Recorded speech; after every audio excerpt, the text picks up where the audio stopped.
Chapter 43, Phase 46, Battle of Belief. A/N.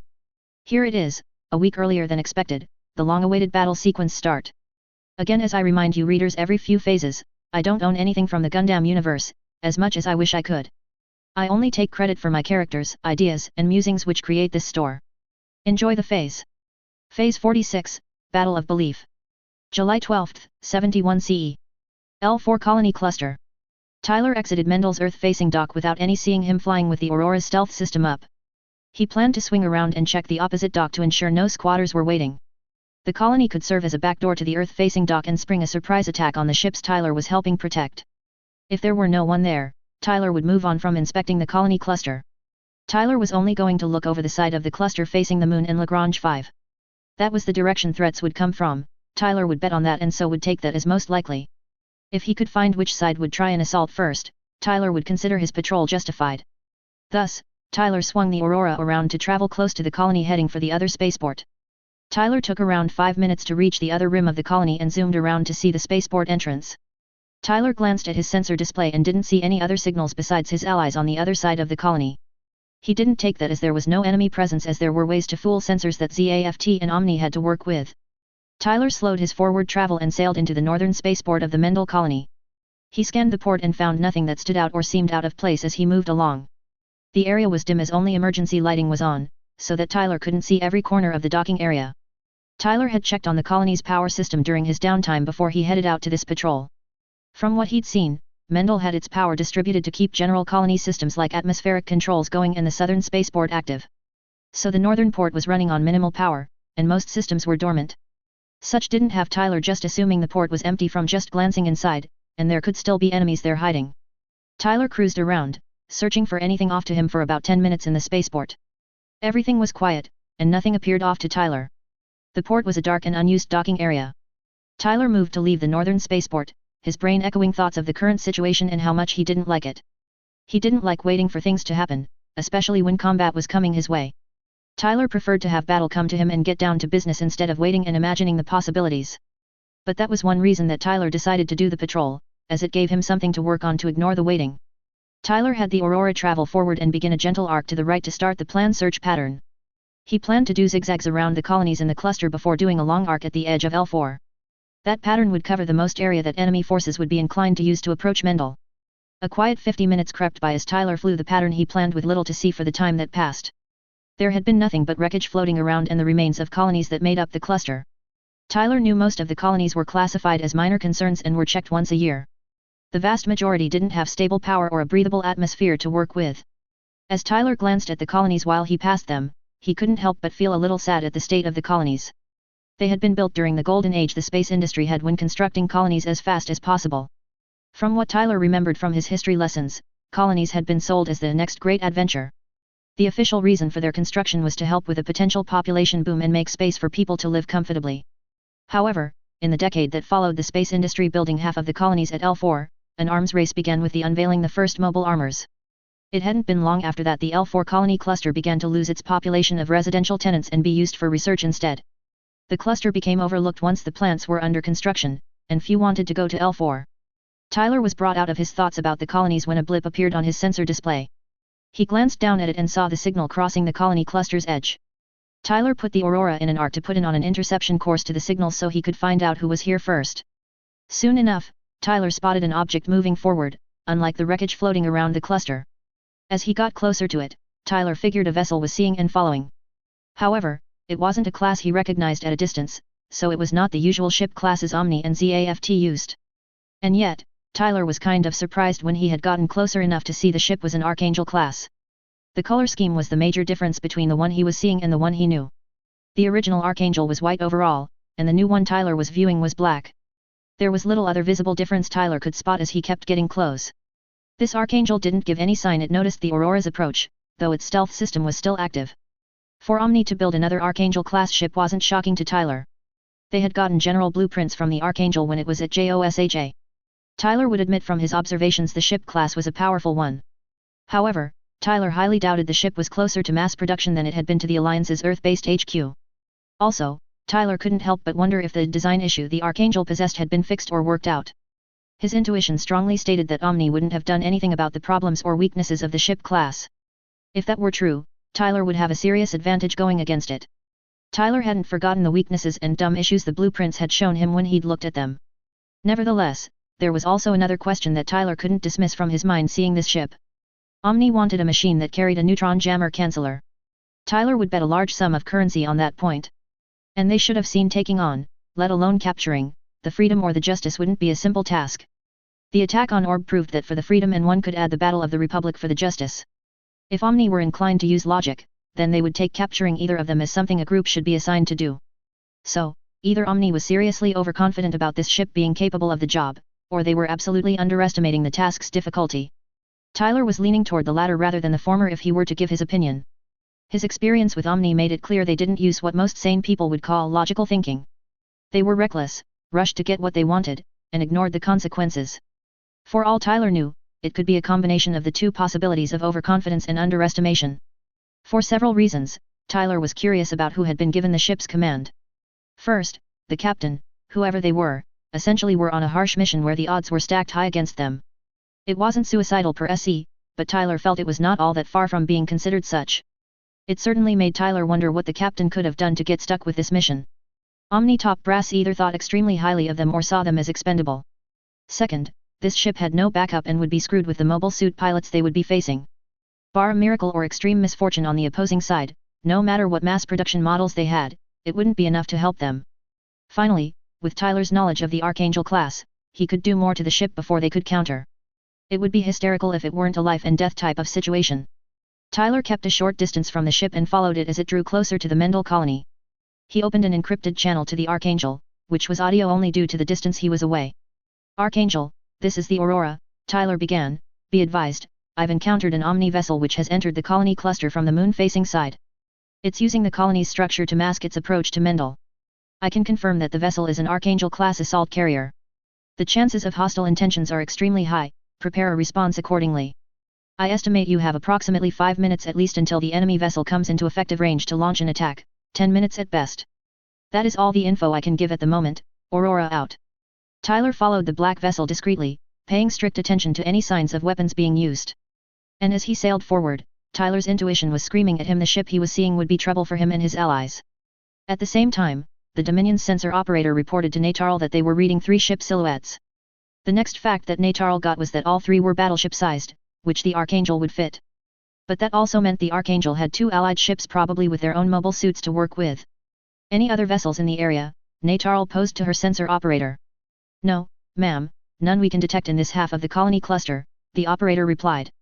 Azrael smirked at hearing that since it implied they had gotten here before ZAFT and would have the first shot at the prize. His hunch had been right with the Dominion needing to head out as quickly as possible. It had given them the advantage to scoop up the nuclear-powered mobile suits.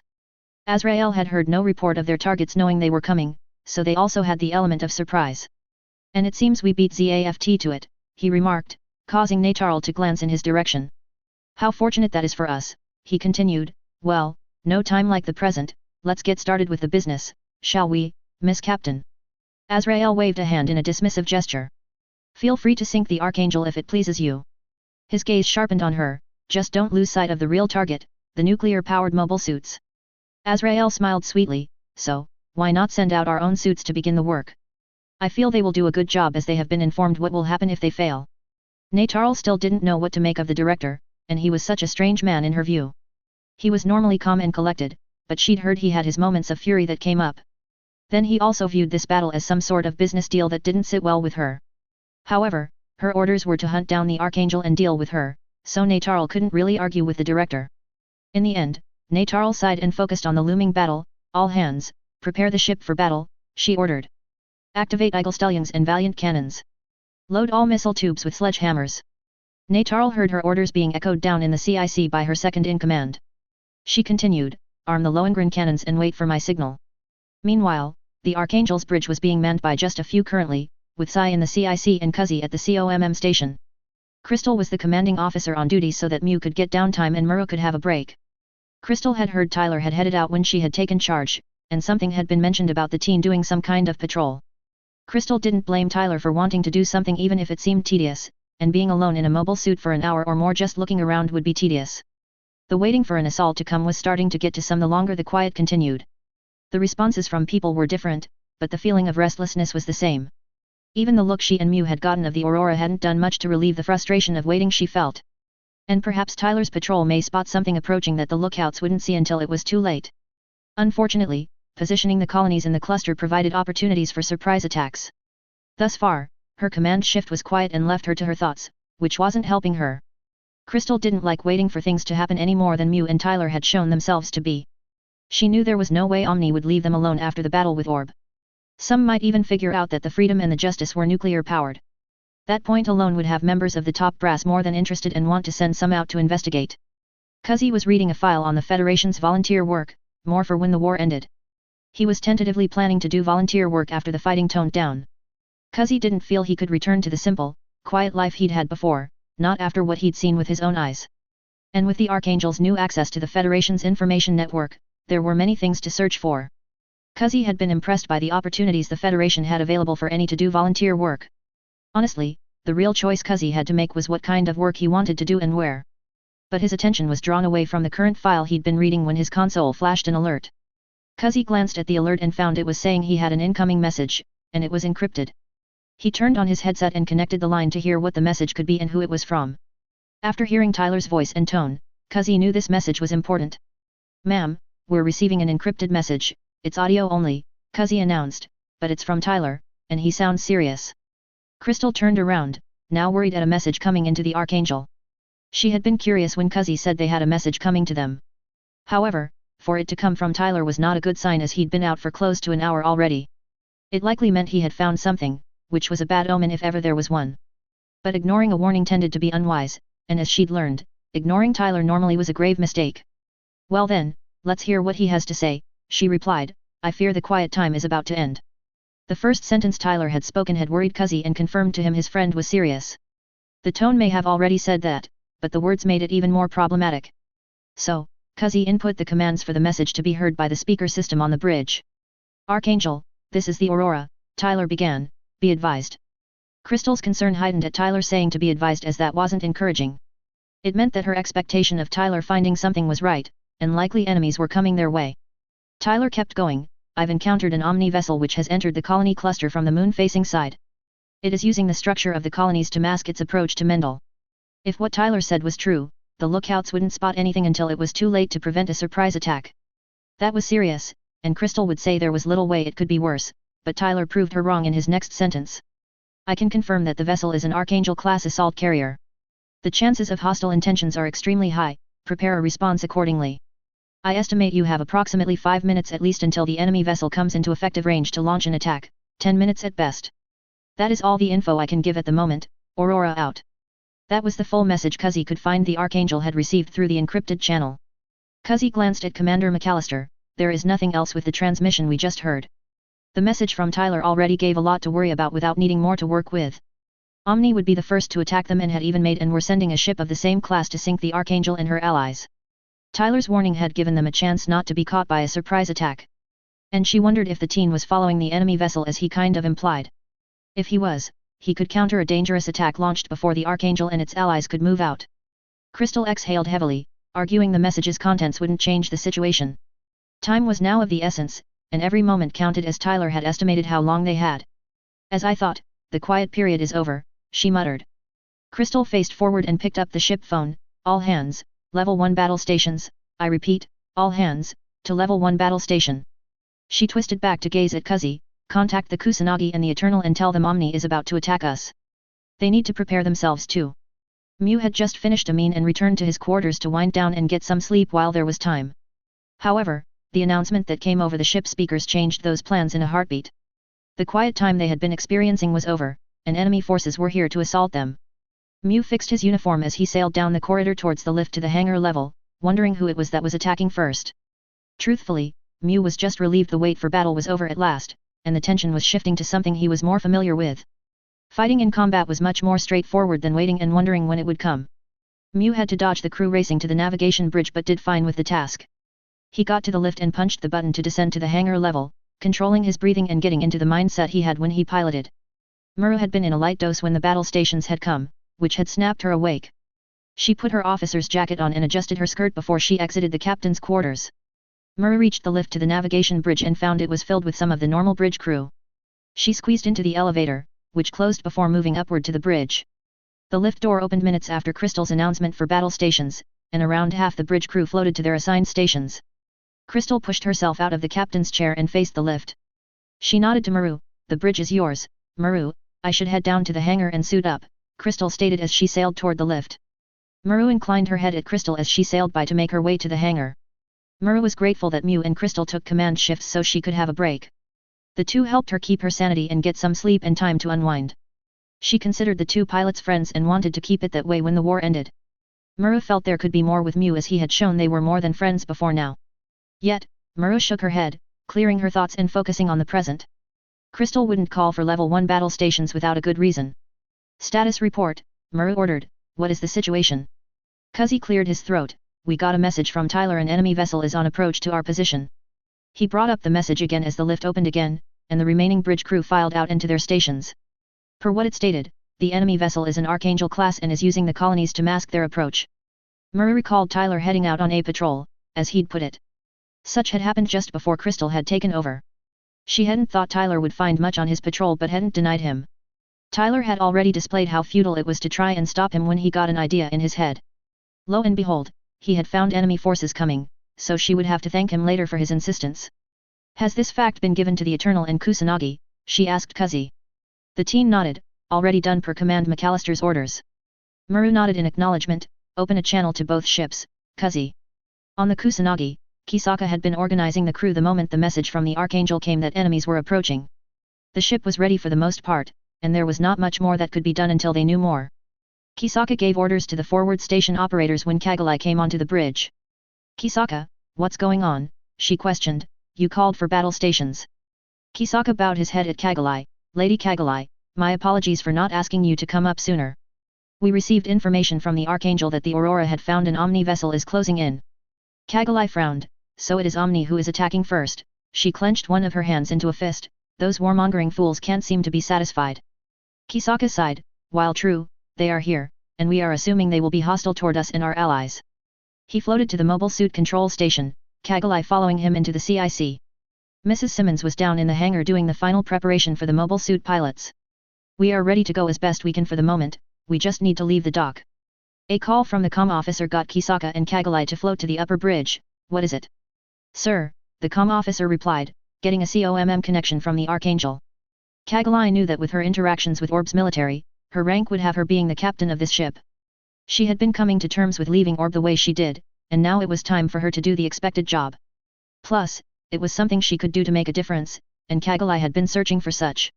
Her frustration had been mounting since she had been doing little the last week.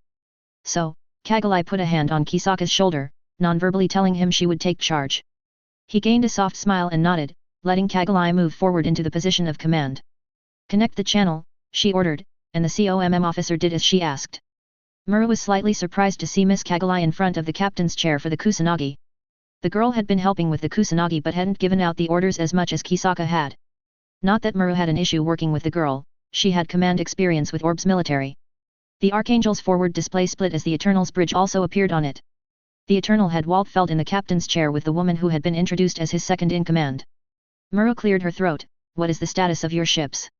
Kagalai gained a determined expression on her face. "The Kusanagi is ready to go," she replied, with Kisaka nodding to her statement. "Is there more information on the enemy force?"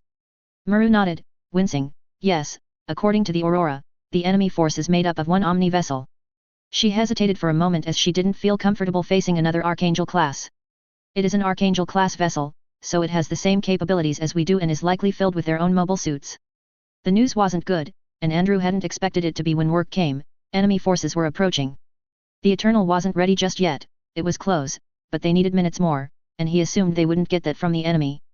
Thus, the Eternal would have to count on the Kusanagi and the Archangel to keep the enemy busy while they finished adjustments.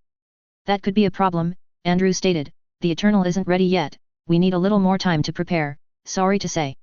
Aisha nodded in agreement. "Our weapon systems need a bit more adjustments, and the countermeasures need slight calibration," she added. Muru understood the need. The Kusanagi and the Archangel should be able to keep this unknown Archangel busy for the needed time. "I understand, do what you need to for the Eternal to be ready." The Archangel will head out of the colony first and face those outside, Muru stated. Just hurry as best you can. Kagalai nodded and spoke, we will be right behind you, Muru, Omni will regret their reckless decision. Meanwhile, Mew came out of the pilot locker room in his pilot suit, helmet in hand, ready to sort out. As Mew turned to the hangar's entrance, he heard the lift open and glanced in that direction to see Dirka. Mew nodded and continued toward the hangar and the strike so he could be ready to launch. Dirka popped into the locker room and went to his locker with the ZAFT pilot suit. He'd been offered an Alliance one, but Dirka preferred his ZAFT spacesuit to work with as he knew it best. Dirka glanced at the one Federation spacesuit that had been down here, which he guessed was McGregor's. The suit had been bulkier and had more equipment, making Dirka wonder. However, he hadn't inspected the suit in great detail, so he couldn't say why the Federation had their spacesuits designed the way they did. But now the wait for battle was over, and Dirka was calmer since it was the stress he was used to. He exited the locker room much as Mew had when Crystal came out of the lift. Crystal saw Mr. Elsman heading for the hangar in his ZAFT pilot suit but said nothing. She went into the locker room for her turn to suit up before she went to her machine. She zipped her suit up after putting it on, made her way to the hangar, and headed for the shadow. All three pilots checked their units and ensured they were ready to go. As they did, the Archangel lifted out of its dock and slowly moved forward toward the spaceport entrance. The Kusanagi followed suit, rose from its dock, and followed the Archangel to the port exit. As that happened, the Dominion moved itself to have a clear shot at Mendel's southern spaceport. She still didn't feel good about attacking the Archangel, even when orders told her to. The ship had been hers until close to 2 months ago, and the crew had been a good and loyal one. Yet, it was too late to regret, and she cursed the point, so Natarl had the Dominion's left Lohengrin aim for the starboard side of the colony dock facilities. Target the first ship in the harbor, the Archangel, she ordered, almost biting her tongue, saying the ship's name. Lohengrin 2, fire. The Archangel was increasing the output of its engines when the colony shook from being struck. The positron blast caused some wreckage to shift inside the dock but didn't impede the Archangel as it sailed toward the exit. The port walls held, but fissures developed in the spaceport's outer walls. I need Eagle Stallions and Valiant cannons activated and ready, Muru ordered. Load all missile tubes with sledgehammers for anti-ship combat. Natarl watched as the Archangel exited the colony's spaceport, ready to face combat. Once again, doubts about Omni's orders and leaders returned to Natarl's mind. And she couldn't dismiss them as she did before, they wouldn't be silenced or ignored. Even if orders stated the Archangel was a rebel ship and it was to be sunk, Natarl couldn't just do that without trying something else. She would attempt to reason with Muru, save them from execution, and do her utmost to help them. Natarl opened a communication channel using the Archangel's set identifier. This is the Earth Alliance's mobile assault ship Dominion, Natarl announced. Archangel, can you hear me? Tyler had seen the Black Archangel deploying its weapons and had been deciding how to respond. However, the use of its Lohengrin had caught Tyler off guard slightly. The weapon was dangerous due to its effects, it was meant for destruction without precision. Plus, the range it was used at hurt accuracy so that it had hit the colony was impressive. Thus, Tyler was about to shift the Aurora into its suit form and get down to business but was stopped at hearing Natarl's voice. Sure, he'd jokingly thought about Natarl facing the Archangel at some point from Omni's side, but he hadn't meant it to be a serious thought. Honestly, Tyler felt kind of sorry for the woman who had seemingly made it her mission to shape him up and was now in a ridiculous position. He would bet she hadn't been told the truth about JOSHA or what the Alliance had been doing on Earth. Tyler couldn't see the woman being okay with the actions of Omni recently, even with her rigid military discipline. So, Tyler held off for the moment but was ready to jump in and disable the black ship in the most efficient way possible. On the Archangel, hearing the voice of Natarl produced mixed reactions. The woman had been the Archangel's vice-captain from the outset from Heliopolis and had only left at JOSHA. To face her now in battle gave the Archangel's crew a horrible feeling they couldn't fully shake. Muru recalled when she'd said Natarl would make an amazing captain someday, and she had meant it. She had also put forth the hope that they would meet again but not on a battlefield. And yet, here they were facing off against each other in battle just as they had both wished not to. Muru silently cursed the war for bringing circumstances to this point where she had to face one she thought of as a friend. Your ship has been designated as a rebel vessel, Natarl stated. Therefore, we demand your immediate and unconditional surrender. Should you refuse these demands, then we will be forced to open fire and destroy your ship. Muru's feelings were sinking lower as Natarl had been stating her demands. They should have the same goal, to end the war as peacefully as possible. Muru had thought Natarl had believed in such an ideal while they'd served together. However, it appeared that Natarl's military discipline had her following orders rather than fighting for what she believed. Shortly after Natarl gave the 2 lines, video communication connected. Muru looked at a woman she respected as a friend and an equal. It's been too long, Captain Ramius, Natarl greeted. I wish we didn't have to meet this way again, I'm sorry. Muru was glad that Nataral's honesty was still intact even under the harshest circumstances. She had come to admire the quality since she could always count on Nataral to give the truth as she saw it. Thus, Muru smiled sadly. Indeed, the feeling is mutual, she replied. Tyler felt that he was intruding on the conversation as he listened in. It was one of the sad facts of the war, it pitted friends against one another, with their side expecting death from the other. Tyler felt Nataral had bad luck before, meeting and dealing with him was an example of that. However, it seemed like the woman's luck had only worsened and in a big way since she was separated from the Archangel. And while Tyler disagreed with Nataral on her opinion of how things could best get done much of the time, it didn't mean he was blind to the good in Nataral. She was a capable officer when it came down to it, not the style Tyler preferred to work with, but a good officer nonetheless. The Alliance didn't have as many of those types as it started with, some had been killed while others left Omni. Nataral's issue, as Tyler saw it, was her blind loyalty and faithfulness to the Alliance. The organization had clearly shown they don't deserve such loyalty as they cast aside those who give them that. I heard about what went on at Alaska, Nataral said, it was a complicated decision, and the results were horrible. Tyler was quite curious about what Nataral could have heard about what happened at JOSHA. The Alliance's narrative had been pretty cut and dry, and soldiers sacrificed themselves to wipe out ZAFT forces. He didn't see Omni top brass telling the truth about what occurred as it would hurt their image and cause. And since she had been among those Omni wanted to save, she wouldn't have been told about the Archangel before coming here. Nataral continued, however, I strongly suggest you surrender and then talk things over with the top brass. Tyler would have snickered and told Nataral to stop joking if not for two reasons. Tyler had never seen any display suggesting Nataral had a sense of humor. Then, if he didn't know the woman was being serious, he would have called her out and dressed her down about justifying one's own decision with superior officers. I don't know what help I can be, but I'll do everything I can to assist you, Nataral said. You are fully aware of what this ship can do. Please, make this easier on yourselves. Tyler was grateful that his helmet didn't allow the sounds he was making to be heard by others, it would have been hard to explain the evil laughter. He couldn't help the malicious cackle as unknowing to Nataral, and she had extended a dare to him. The make it easier on yourselves translated for Tyler as show me how much of a pain you can be. Tyler wasn't one to refuse a dare often if he wasn't required to. They just didn't come as often as they used to. Nataral had provided more than enough motivation for Tyler to make her life harder, he had just held back before now. And with his knowledge of the Archangel class, the things he could do to it were scary. Not that anyone else had to know what he could do to the ship class. If the Archangel's crew had known, they would have never let him near a console or station. Meanwhile, Muru could appreciate Nataral trying to do what she could to save them trouble with Omni higher UPS. However, it was far too late to save any career in Omni for any of the Archangel's crew. They were supposed to have died at JOSHA and hadn't thus had learned the truth about the Alliance. Then they had fought against Omni in defense of Orb, making them an enemy. So even were they to surrender, it would be prison at best, execution at worst. Nataral, thank you for that, but there is no way we will give in, Muru replied. This isn't just about the betrayal at JOSHA. This is about the motivations of the Alliance and the inexcusable things done throughout this war that can't be dismissed. Nataral was trying to process what Muru was talking about when she said inexcusable things. War was horrible, those who enlisted in Omni were told that initially. Thus, Muru should know those bad things that occurred during the fighting between Omni and ZAFT. Nothing was said about betrayal, but Nataral wouldn't put it past Captain Sutherland to do something like that. Harsh things occur in war, but even so, it isn't worth what you're doing, Nataral reasoned. What followed was a sad attempt to justify what Nataral didn't know about beyond what she'd been told. Tyler couldn't help but shake his head at listening to the crap Nataral was regurgitating. Muru had stated things correctly, and he would applaud how far the woman had come from where she had started. And it wasn't that Tyler would say Nataral was wrong about harsh things happening in the war, it was true. There are things worth staking one's life for, Tyler had a few of those himself. One stood up against those who would do anything to achieve their destructive vendettas. And Tyler would do that before it was defined by his sweet mother and not hesitate. Muru could see Nataral was hesitating in her response to Muru, implying the Alliance wasn't what they thought. Tyler had been right with how he'd described it, and the Alliance wasn't heroes. They were monsters portraying themselves as such. Do you then condone the Alliance's attacks on member nations of the Federation? Muru posed.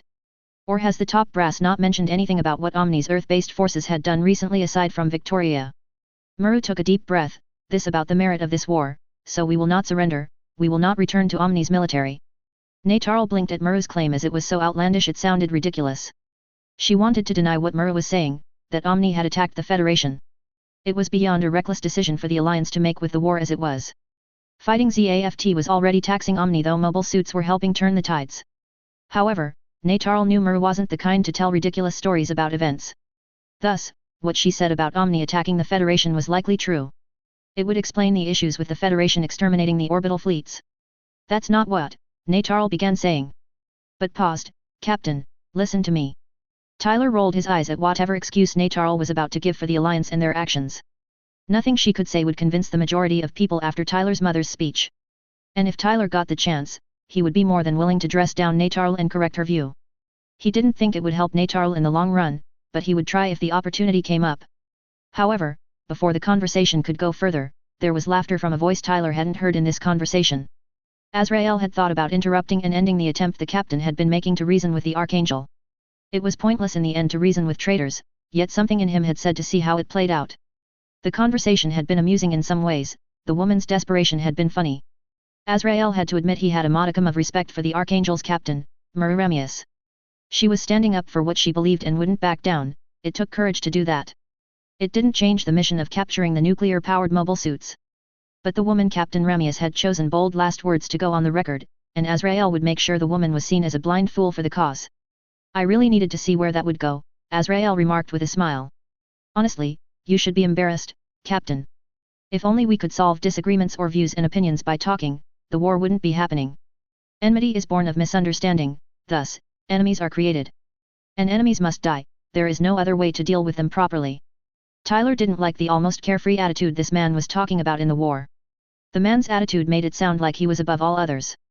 The type that used others, cast them aside and thought nothing of it. Tyler didn't get along in any way with those kinds of individuals, and he normally did things to make them furious or miserable. Yet, Tyler's nagging feeling that the man he was hearing wasn't ordinary. The guy didn't talk like a soldier, so most likely a businessman or politician. Such didn't travel on combat vessels unless they had a reason, usually involving an interest of theirs. However, Tyler's question was answered a moment later by Neytarl, Director Azrael. The name Azrael caused icy anger to course through Tyler, which translated into his white-knuckled grip on his flight controls.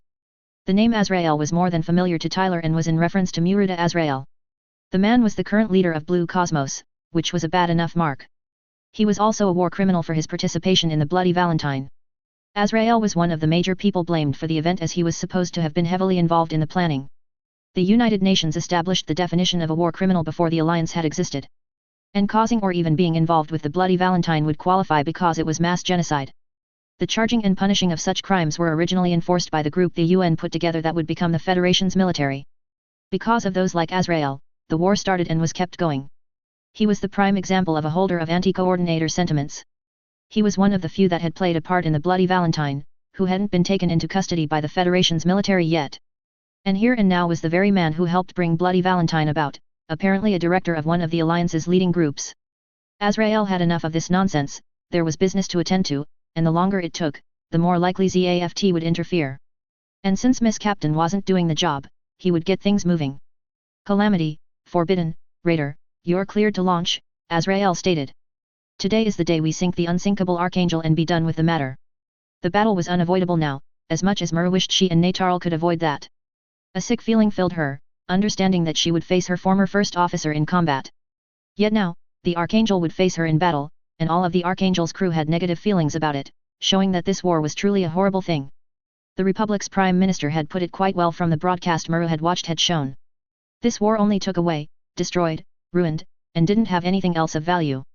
In hindsight, the evidence was so easy to see what the war had done, along with the hatred that kept it going. Nonetheless, it didn't make it easier to swallow the facts or results. Muru gave orders for the Archangel to ready itself for combat and for pilots to prepare to launch out in their mobile suits. The special signal and small equipment launchers were loaded with anti-beam depth charges in preparation for attacks from the Black Archangel, the Dominion. The stern missile launchers were loaded with anti-ship sledgehammer missiles. Down in the hangar, the Archangel's pilots were ready, for the most part, to head out to the field. The Archangel's mechanics rushed around, doing as many of the needed tasks as quickly and as efficiently as possible so that the mobile suits could head out.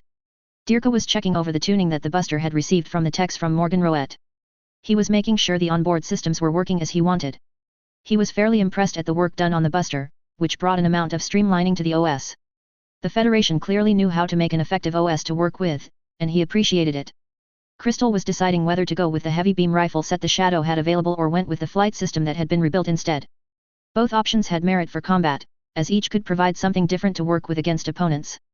Mew was talking to Chief Murdoch about the finer points of the equipment he intended to use in this skirmish. Back in orbit Morgenroeth's main complex, Mew's mobile armor had undergone extensive modifications to work with the strike. Mew had been very interested in the idea when Erica Simmons suggested it for his Mobius Zero to be able to combine with the strike. It would give better thrust than the Ale Pack and extra weaponry he could use against the enemy. Plus, his Zero had gotten a more updated arsenal that would be much more effective against mobile suits. Phase shift would reduce the weapon's effects but little else beyond that. And thus far, the mass production Earth Alliance mobile suits hadn't shown to have phase shift armor, and they had laminated armor instead. Now his Zero armor had a Gatling gun exchanged for his linear cannon and was an 80mm caliber for more oomph than the linear cannon. The gun barrel pods had their autocannons switched out for a railgun and a pair of missiles in each pod. The real feature of interest Mew had in his mind was how his armor could combine with the strike. It would mount to the hardpoint like the other striker packs did and improve the strike's capabilities. The strike would still carry its 57mm beam rifle and anti-beam coated shield as primary equipment. With the mobile armor mounted to the hardpoint, Mew could use the gun barrels, the Gatling gun with it swinging forward to fire at enemies. The added thrust from the gun barrels would give the strike better mobility and pushing power, and Mew would take that and use it to do what was needed in this battle. Specifically, Mew was discussing with Murdoch how to launch the Zero armor after the strike went out. The Zero had a control system installed for remote commands to be given and the armor move as directed. From what Murdoch said, it was supposedly similar to the system the Federation's military used for their mobile weapons. Mew had taken some time to study the general idea of the system and understood the basics of how it worked. However, he hadn't tried it out yet, and until he did, he was hesitant to rely on it for launch and docking to the strike. Murdoch could see Mew's hesitation and didn't blame the man for not wanting to use something he hadn't explored. Yet, time was of the essence since enemy units were likely deploying to the field right now. So, Chief Murdoch suggested that the Zero be loaded right behind him to launch with the catapult after Mew headed out in the strike. Were that the case, then the Zero could fling out in a predictable trajectory Mew could use to dock the equipment. Kira had devised a similar method to attach the launcher set to the strike. If done as intended, the strike would need to line up to have the Zero do the auto-docking procedure. In theory, it would shift over to its dock mode and attach to the strike's hardpoint. That method would do away with the need for the armor's control system and simplify the process. The thing was, the method hadn't been attempted in real time, just simulated before now. Dirka and Crystal stated they were ready to head out within minutes and were moved to the catapults. The Shadow moved to the right catapult and was equipped with the flight system per Crystal's decision. The strike was sent to the left catapult but was given no equipment other than the rifle and shield as it would be using the Zero armor for equipment. The catapult rams flung out the Shadow, and Crystal faced off against the Black Archangel. After the Shadow launched, the Buster went to the right catapult, headed out to the field, and took up a similar position. Mew zoomed out in the strike, keeping in line with the catapult for his Zero. Murdoch had the Zero armor quickly moved to the left catapult and had it shot out from the Archangel. Mew kept the strike where it was as the Zero shot out and watched the forward half, including the Gatling gun, fold up and back, revealing the docking point. The docking slot banged into the strike's hardpoint, and Mew hit the button to lock it in place. The strike's readouts looked good from what Mew could see, so he activated its phase shift armor and surged forward to join the other two. The Freedom and the Justice launched out from the Eternal and came out of the spaceport as the Kusanagi sailed outside. The Regenerate would follow shortly once the Eternal was finished with its preparations. The Dominion was doing the same as the Archangel, and their allies deployed their mobile suits. Kira spotted 3 mobile suits launched from the Dominion, quickly recognizing them. The same 3 had been involved in both battles the Alliance waged against the Orb Union. Their names, Murida Azrael, had stated, were the Calamity, the Forbidden, and the Raider. None that were facing them could say which name belonged to which machine, nor did it really matter. Regardless of names, all 3 had already shown that they could cause chaos and destruction when they came onto a battlefield. Tyler was still watching the Dominion, noticing the port side stern missile tube opened and missiles shifted into firing position. Tyler didn't have his normally solid control that even Natarl couldn't break through, not after hearing the man who played a part in taking his dad and sister away. He had originally intended to fulfill the dare Natarl had extended and leave the ship limping away. However, Tyler wanted to make Azrael miserable to the best of his abilities now. Thus, Tyler shifted the Aurora to its suit mode, took out his beam rifle, and switched it to its stream configuration. He aimed at the line of missile tubes, ensuring the line he could cut would affect the missile's ability to launch. The Archangel blueprints had implied the stern missile tubes had an issue where something that could fuse metal went down the center between the tubes, and it wouldn't end well. It would make it so the missiles couldn't leave their tubes since their release mechanisms are locked. So the warheads on the missiles would be told to arm. Depending on what type of missile was loaded, it could detonate or just be stuck in its tubes, waiting to be hit and detonate in the tubes. With that in mind, Tyler pulled the trigger of his rifle and carved a line between the tubes, effectively sealing the missiles in them. The Dominion shook as the starboard missile tubes took damage. Natarl had been about to order them to fire, but something had hit them before she could. One of the bridge crew reported that the starboard missile tubes were not just damaged, but the missile was stuck in their tubes. Instead of arguing, she ordered the port tubes to fire before something else prevented them from doing so. She was trying to use the missiles to hit one of the old colony cables to cause the unknown ship to get tangled up. If Natarl could manage that, it would give time to focus on the Archangel and not fight two ships simultaneously. Tyler had been arcing around to deal with the port missile tubes, but the Dominion fired them before he could set up a sweep.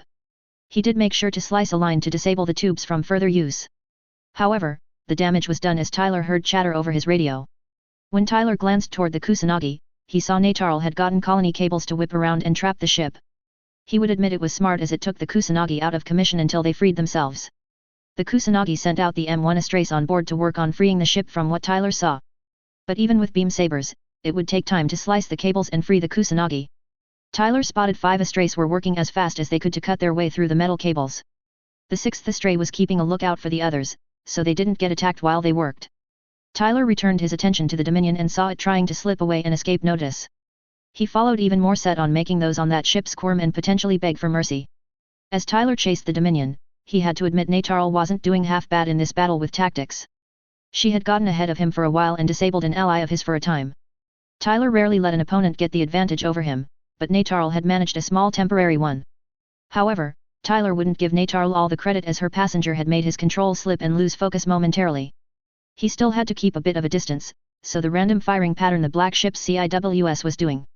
Natarl had guessed correctly so that an invisible enemy had been attacking them. But what she didn't know or plan for was one like Tyler, who knew all of the Archangel class's blind spots were. It was coming down to what Tyler would do to Natarl's ship and just how to mean he chose to be doing so. Tyler could destroy the ship or have its systems turn against them and end things quickly. But with the scum Azrael on the ship, Tyler wanted to draw things out and make the man fear for his life for a bit if he could. Then an idea came to Tyler, a rather mean and awful idea for the recipient but funny for the giver. With the idea too tempting to refuse, Tyler sailed downward to view the underside of the Dominion. He flew to come to close the ship hull and kept it near so the Aurora would be harder to target. Tyler didn't take long to find one of the junctions he could use for his plan, and he moved to be feet away from the hull. It was one of the wonderful blind spots Tyler knew of and was more than willing to use. It gave him access to the Dominion systems and not be attackable by the ship itself. And from what Tyler had seen, the Dominion's mobile weapons were already away, leaving the ship vulnerable. Tyler wasted no time, took out the Aurora's keyboard, and got to work getting into the ship's internal system. He had to laugh when he found the default access codes were still in place for the ship. One might as well have given Tyler the keys to the ship and told him to make himself at home and enjoy. Unfortunately, Tyler had seen and pretty much memorized the system attacks attempted and theorized would work against the Archangel class. He'd gotten his hands on the report, which included programs or coding that would do various things. It could slow systems down, damage, or even take control from the crew, and they cannot do anything. And worse, he knew how to pull each one off and do so spectacularly before anything could be done about him. For Tyler, it was a literal guide to messing with the Archangel class as he pleased. Or Tyler could just as easily disable the ship in less than 10 minutes, closer to 5 or less, if Tyler really worked at it. There were just so many possibilities of what havoc Tyler could deliver to the Dominion before sitting back and watching the show. And with the lectures Tyler had been forced to listen to from Natarl, it was a miracle he'd not done something mean before now. Tyler's hacking skills were legendary in the Federation. As far as Tyler knew, he still held the record of intrusion into the information network. He'd gotten extremely deep before being noticed and stopped by others, which was a bar of his skill. So a ship's internal systems would be easy compared to the security the information network had in place.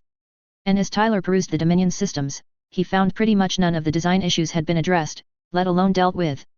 He expected higher standards of quality from Morgan Roet, and this was poor. However, this was an Alliance vessel, so it was just as likely that Omni ignored Morgan Roet's advice about things. In the end, it made Tyler's job even easier now and in the future should there be a need. And yet, it left Tyler to wonder about the Alliance once again about if they would ever learn important lessons. The one Tyler could teach them was sabotage was never something to be ignored or dismissed as nothing to worry about, it never ended well. Sabotage was an ever-changing and fine art that Tyler would testify about. That mostly came from him being a serious expert in the art. He'd used the art against the Alliance on multiple occasions to great effect. In some of the incidents, the Alliance suspected him of being responsible, for others, Omni never found out what he had done to them. Regardless of the reason or justification the Alliance used for being lazy and not protecting themselves, it didn't matter. Tyler would be more than up to the task of screwing the Dominion over and leaving Natarl to deal with the ridiculous mess produced by Tyler's efforts. He had no problem exploiting the Archangel class's vulnerabilities to make Natarl's day miserable. Tyler couldn't help the nasty chuckle that escaped him at the thought of what he would give Natarl. The Archangel class's designers never planned for or imagined someone like Tyler would come and go against the ship's systems and security. He was a security expert's worst nightmare incarnated to haunt them endlessly. A system architect's darkest machination realized to cause them hell. Tyler fully intended to show why that was the case and why he was so proud of the skill set. Natarl would be cursing him within hours, or Tyler would apologize to her for the crap he pulled. And he would do far more embarrassing things before apologizing to Natarl genuinely for something he did. Tyler's fingers began flying as he started putting together a very nasty surprise for the Archangel's former second-in-command. One could call it a type of gremlin as old myths told about which would cause havoc. And Tyler intended the program he was writing to live up to said myths and make them pale in comparison if he could. The gremlin would fragment, twist, and mess with the ship's systems in record time, squealing as it did so. Tyler couldn't hold back the smile that was on his face as he worked. He imagined Natarl's face with the mixture of fury and horror that would be set there. Natarl was just too fun not to prod, and Tyler had been holding back before now. It felt wonderful to let loose and have fun showing the tight uniformed officer just how much of a pain he could be. Tyler quickly finished up the gremlin, but before he set it loose, he wanted to prod Natarl again. Thus, he connected an internal ship COMM channel to his helmet's COMM system so he could talk to Natarl directly. A neat surprise just didn't happen without the teasing and bantering that accompanied it. And this surprise would be outright foul, beyond nasty, and just malicious in the end, and Tyler would enjoy watching the mess spread and make Natarl's life harder than it ever was before. At the same time, Natarl was studying the battlefield. The Dominion had a slight advantage as the ally of the Archangel was trapped for the time being. The Archangel had 5 mobile weapons on the field, and the Dominion had 7. If it were just up to numbers, then Natarl would be less concerned, but she knew it wasn't just about the numbers. The machines from the Dominion, the Forbidden, Calamity, and Raider were powerful by their specs. However, the pilots were questionable and not necessarily reliable for the task, in her opinion. It was especially true with the possible pilots they would go against. Lastly, 4 other mobile suits were also sent out, and 2 were the new version mass production Dagger suit. The first Dagger was equipped with the strike sail set, while the second was given the launcher set, including a 320mm beam cannon. One of the other 2 mobile suits was a variation based on the X-103 Buster. There were 2 real differences besides coloration that came with its arsenal, specifically the missile pods. Where the Buster had 6 missiles per pod, the Dagger variation had only 3 missiles per pod. The second was that this suit could equip 2 beam sabers on their forearms, though it was optional equipment. Then the Buster Dagger, like other Dagger models, didn't have phase shift armor but laminated armor like the Archangel class did. The last of the Daggers was based on the X-102 duel with the equipment ZAFT had invented. The frame was the same as the GAT-01 Strike Dagger and not the duel's own frame. Its equipment was made with data acquired on the duel's extra equipment that ZAFT had given it. The Fortrestra equipment included a linear cannon, missile launcher, and beam sabers. The linear cannon was like the railgun the duel possessed, except it was limited as it used clips fed into it with each shot. The missile pod had 8 missiles instead of 5 as the duel did. And there was also the shield and the beam rifle that was built from the design of the duels on the rifle. The rifle was 57mm, put out a high-energy beam, and had a single-shot grenade launcher under the main rifle barrel. Out of the mobile weapons the Dominion sent out, Natarl didn't expect the Daggers to return. The Archangel's pilots had more experienced and better skills than normal pilots Omni and Eve ZAFT possessed.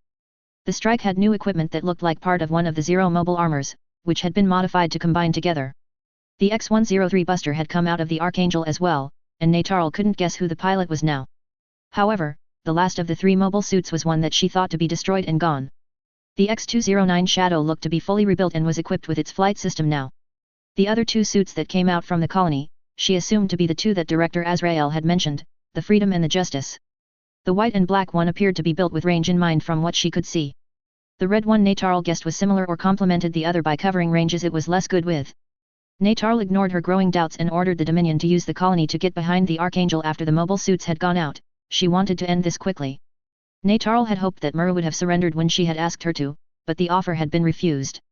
Of course, Natarl had not taken the first refusal as the final answer, and she had said that she would do whatever she could to help their situation and had meant it.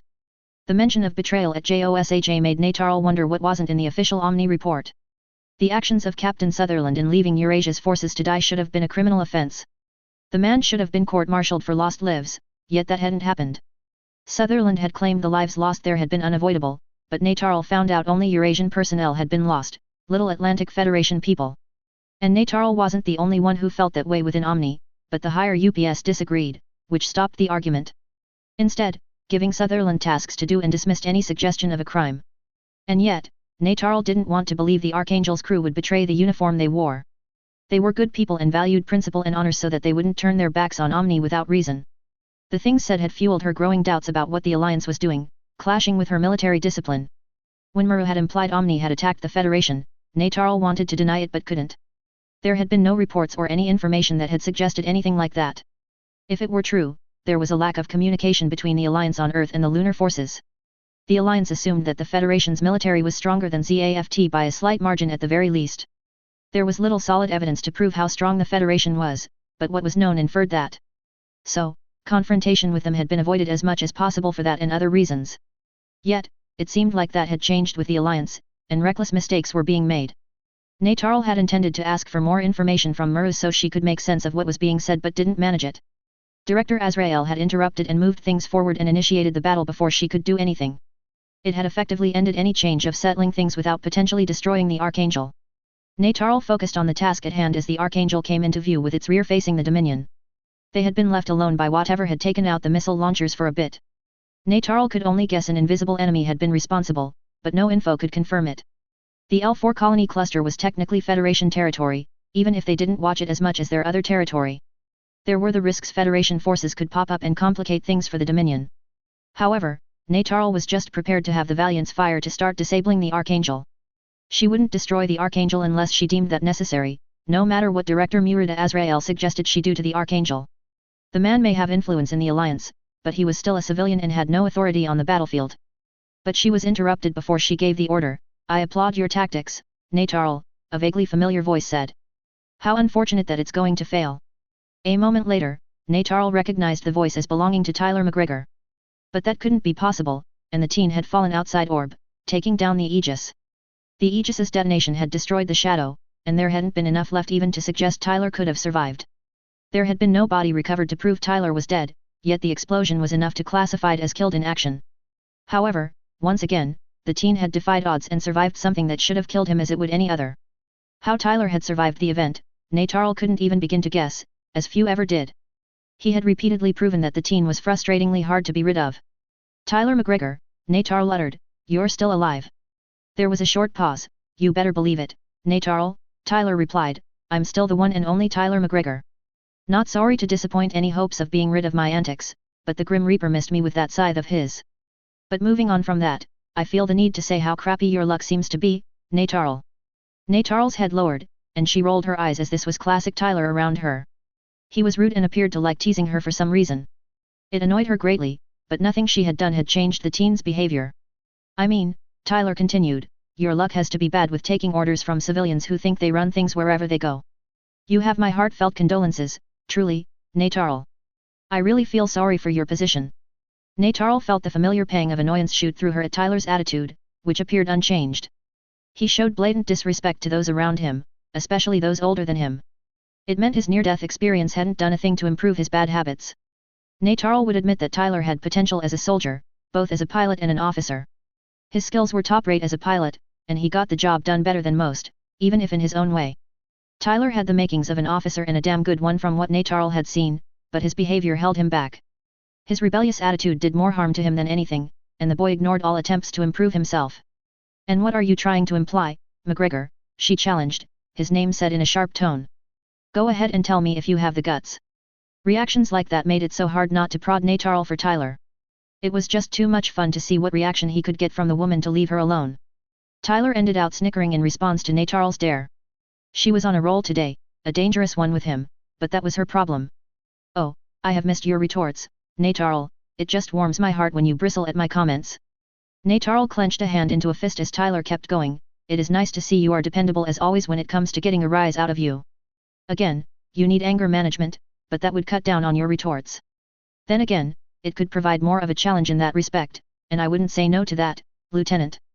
Natarl clenched her teeth, that's captain to you, young man, she hissed. There was a pause. You got promoted, Tyler questioned before he hummed. Congrats, I suppose. But I would ask why that should change how I choose to address you, Natarl? If I didn't make it obvious before, I don't use titles or rank unless I feel like it, which is rare. Natarl let out a low, quiet growl, which Tyler did catch and took to me to move on and get to the real fun. The woman would curse him before the current hour ended. Tyler would do his utmost to make sure of that. He wanted it to happen from the gremlin he'd made, not his prodding, as amusing as it was. It wouldn't be as fun if Natarl lost it early, and Tyler wanted some fun in this before the end. Anyways, enough with the small talk, I suppose, as there are other things to do, Tyler remarked. As I said, taking orders from one who shouldn't be handing them out is harsh. I feel for that since I've been there and done that. However, when you are taking orders from scum, specifically a real scumbag, that's lower than even you deserve on a bad day, Natarl. You have decent commanding skills as an officer, even if you're annoyingly strict to protocol when you don't need to be. Thus, the sooner you can dump, get rid of, or eject that civilian you are carrying, the better things will be.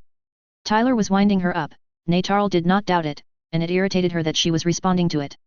His disregard for authority was normal for him and was still as nerve-grating as it ever was. Yet, Tyler had complimented her on her skills for the first time in her memory. She hadn't thought she would ever hear a good thing coming out of Tyler's mouth. However, what was more concerning was his thinly veiled insult directed at Director Azrael. Tyler had called him a scumbag, not by name, but had made it clear he was referring to the director. She was worried about how the director might react to Tyler, a rebellious teen who was just being foolish. Azrael hadn't missed the insult sent at him indirectly. He was more surprised the boy had done so without hesitation, as most didn't do that. This McGregor had no right to call Azrael names and was better than the majority. Watch that mouth of yours, boy, Azrael sneered, anger evident enough. You're biting more off than you'll ever be able to handle. Azrael took a moment to calm down and deal with this kid properly before he continued. You would do well to quit before you pay the price for your actions, young man. Messing with me is extremely unwise. Tyler wasn't intimidated by Azrael in the slightest. If anything, Tyler hated him for the bloody Valentine. But facing him in a fashion show how small of a man Azrael really was when you took away the hatred, fear, and threats he used. So Tyler snorted. I've heard you use intimidation as a go-to for getting your way, he commented. But honestly, your technique is lacking, Blue Cosmos idiot. You don't scare me. Get that fact into your skull along with me detesting everything you work for. The sooner you do that, the quicker we can ignore one another as we would prefer. Natarl felt embarrassment and horror at how Tyler was speaking to Director Azrael of the Earth Alliance's National Defense Industry Association. Tyler wasn't threatening Azrael, but he wasn't backing down from him at all and daring harm to be sent his way. And while Tyler had made it clear that he didn't have much respect for those in the positions above him, that wasn't the whole issue. It was one of the issues Natarl had with the teen, as it was the root of most issues between the teen and herself. However, Natarl wasn't in a position of influence, so Tyler ignoring her was frustrating, but little could change that. Tyler's attitude with Director Azrael was dangerous and could harm more than just Tyler. Tyler, Natarl snapped in her commanding voice, rein in that attitude of yours right now. It wasn't the first time Natarl had attempted to rebuke Tyler and correct his behavior. But she hadn't taken the hint she wouldn't be influencing or changing his chosen behavior. The only one who could have a chance was his mother, who'd tried already. His mother had curtailed the more problematic habits and behaviors when required, but little else. So, Tyler decided to tell Natarl in the vain hope that she would learn how things worked with him. He'd tried to get the point across before now, but the lesson hadn't sunk in for Natarl. Thus, Tyler sighed heavily. Good golly Natarl, we have to address this lesson again, he posed. Natarl blinked at the question, not understanding what Tyler was talking about. We have had this discussion several times in different forms, but you don't like hearing me tell you the truth after you give a lecture. However, I will try again in the hopes it sticks this time when it didn't happen before now. I do not follow orders like some sort of yes man that some want soldiers to be. If you want to order me around, you better be ready to explain why I should give you the time. You could command me to jump, and I would just roll my eyes and say I don't feel like it. Heck, you could demand I dance for you, Natarl, and I would laugh and say get me good music before I consider grooving. I do not salute any I don't feel like and have earned my respect. I do things my way whether you like it or not. Shut up, accept it, and deal, Natarl. A hand hit Natarl's forehead in the developed response that had come with dealing with Tyler and his attitude. He was insufferable sometimes, it irked her so much, and she couldn't explain why it bugged her so much. I see your behavior hasn't gotten any better, Tyler, Natarl remarked, containing the frustration that the line he spouted had flared up. This got to the point when Natarl swore that he was going out of his way on purpose to infuriate her, just to see if he could get her to react. Tyler scoffed, what you see is what you get with me, Natarl, he returned with a light tone. I can't see any way to put it simpler than that, not my fault you don't accept my answer. Tyler paused for a moment, thinking about Azrael and the scum he was. The man was a war criminal and should be arrested and tried for his crimes. For one to expect Tyler to be nice to one like Azrael was foolish, he wouldn't use good manners. He would give general civility as his mother would expect of him if only to make her proud. While we've had our differences, Natarl, I would say we get along okay when it counts. However, Tyler paused again, I honestly don't see a viable reason to show manners to the Alliance's illustrious defense industry director. He is a scumbag, and I will not lie about him so he can feel good about what he does. I will give him civility, but that's all he gets from me regardless of any whining he makes for more. Truthfully, if I had my wish, he'd be in restraints and standing for the stunts he's pulled. Tyler took a breath and said the line he wanted, he can be properly called humankind's true enemy. Natarl was somewhat confused by Tyler's last line as it didn't make any sense to her. Tyler appeared to be referring to something, but she couldn't figure out what it was. On the other hand, Azrael didn't like the line nor its reference as he knew exactly where it came from. The source was that by H. Blass and her cursed speech that had been making frustrating ripples. There was already more than enough fallout from that speech without being reminded of it. The boy was treading a dangerous line that could kill him if he kept on it. However, Azrael reined in his emotions before replying, "You've quite the tongue, boy," he stated evenly. "I'll give you that, comparable to the one whose words you use." Azrael paused for a moment, "But I recommend you watch what you say about me, or you suffer a great deal for it." Tyler had hit Azrael where it hurt, which was an accomplishment in his mind. The man was portrayed as untouchable and proving he was not as steel-skinned as he seemed felt good. Azrael's threat wasn't anything Tyler was worried about, and he could do more than the scumbag. "My sharp tongue has served me well, punk, and I don't foresee it failing me in the near future," Tyler returned. "And the words I use are the truth you just don't want to confirm and can't deny truthfully. You can snap and growl at others or me as you like, but it won't help you in the end.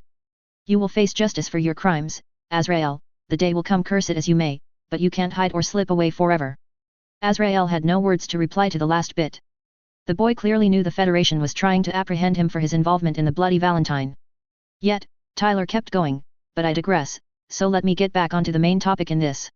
Tyler took a breath and prepared to release his gremlin. "It is in your best interest to leave Natarl, tuck tail, and run.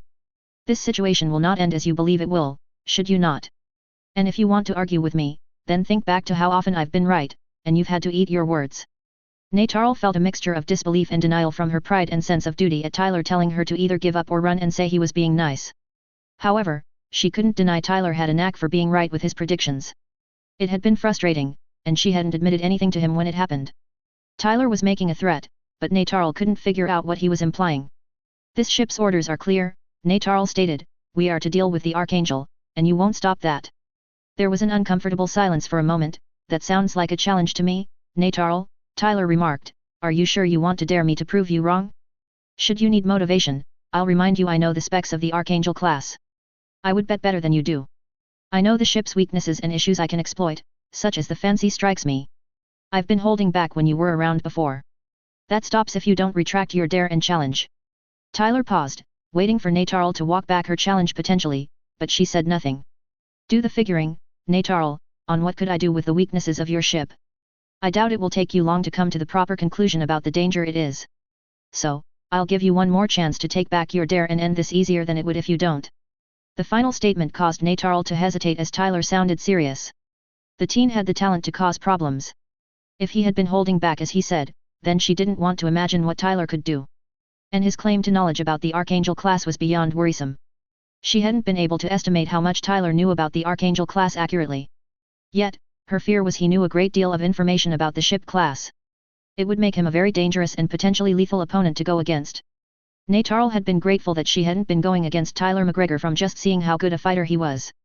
However, she feared he was about to be her enemy and show her just how bad that could be. Yet, something in her wouldn't allow her to back down and give the teen satisfaction. There was a full minute of silence before Tyler spoke again. "I'll take your lack of reply that your dare to me stands."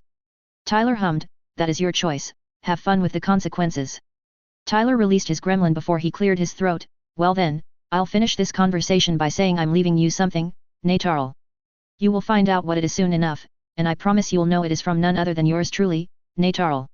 Enjoy, and I will love watching the results." Tyler's threat sent a shiver down Natarl's back as she didn't like it one bit. He hadn't stated he was leaving a gift, which inferred whatever had been left wasn't going to be nice.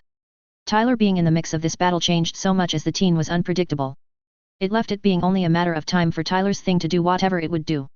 Attempting to defend against something you knew was coming but not what it was rarely worked out. She couldn't narrow down what Tyler's attack may be, that was the last thing she needed.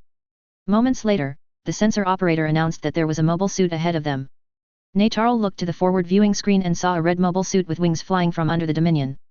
It had 2 long cannons connected to the insides of the wings, and who knows what power those could put out.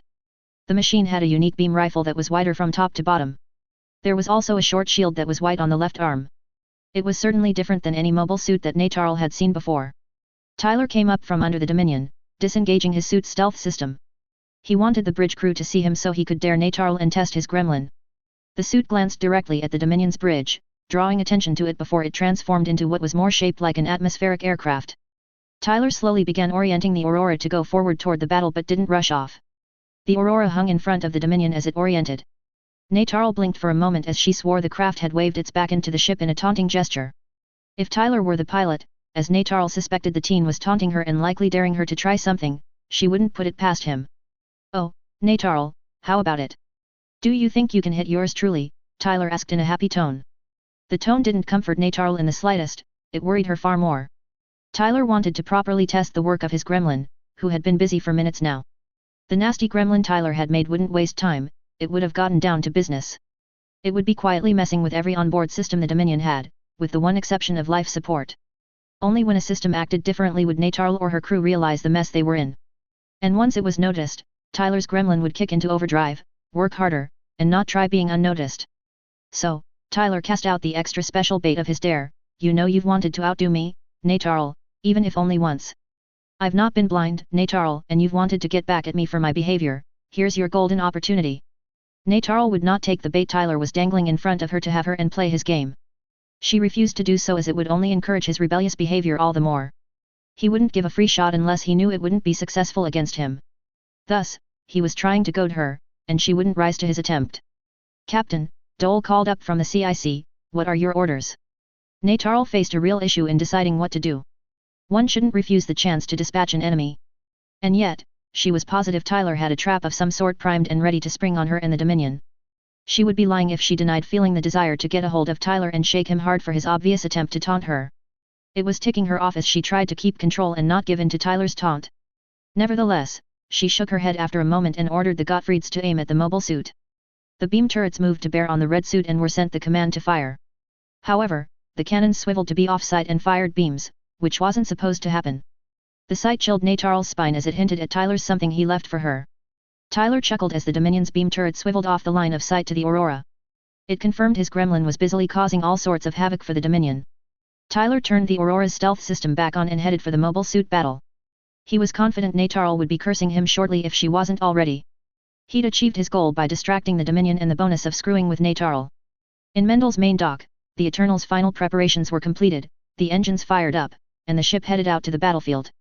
Even though the Freedom and the Justice had launched out to fight already, the Eternal wasn't clueless about what was going on. Over the open comm lines, those on board the Eternal had been composing parts of the ongoing battle. The Astrace were still working on freeing the Kusanagi from the colony's support cables and were making progress. The Archangel was fending off the second Archangel class but was having difficulty doing so. All 5 mobile suits were in combat with the same 3 mobile suits that had appeared during the first Battle of Orb and 4 other Alliance suits. There had been no word from the Aurora since it had launched, other than the single message to the Archangel warning of the approaching Alliance vessel. But it was assumed that Tyler was somewhere on the battlefield and would assist as he could. Once getting away from the dock, the Eternal turned its bow towards the battle that was going on. The other mobile suit that the ship carried hadn't been ready previously, but now the final adjustments were made.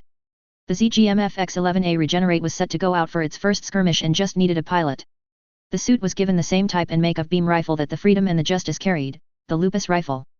The clear and obvious choice for the pilot would have been Andrew Waltfeld, but he was sticking with the captain's chair and the responsibility that came with the position. Aisha was in much the same position as Andrew as she was needed to help the crew and the bridge. However, Leica stepped forward into the discussion. "Excuse me, Mr. Waltfeld," she started, "if I might speak." Andrew turned to face Miss Klein, wondering what she wanted to add to the discussion.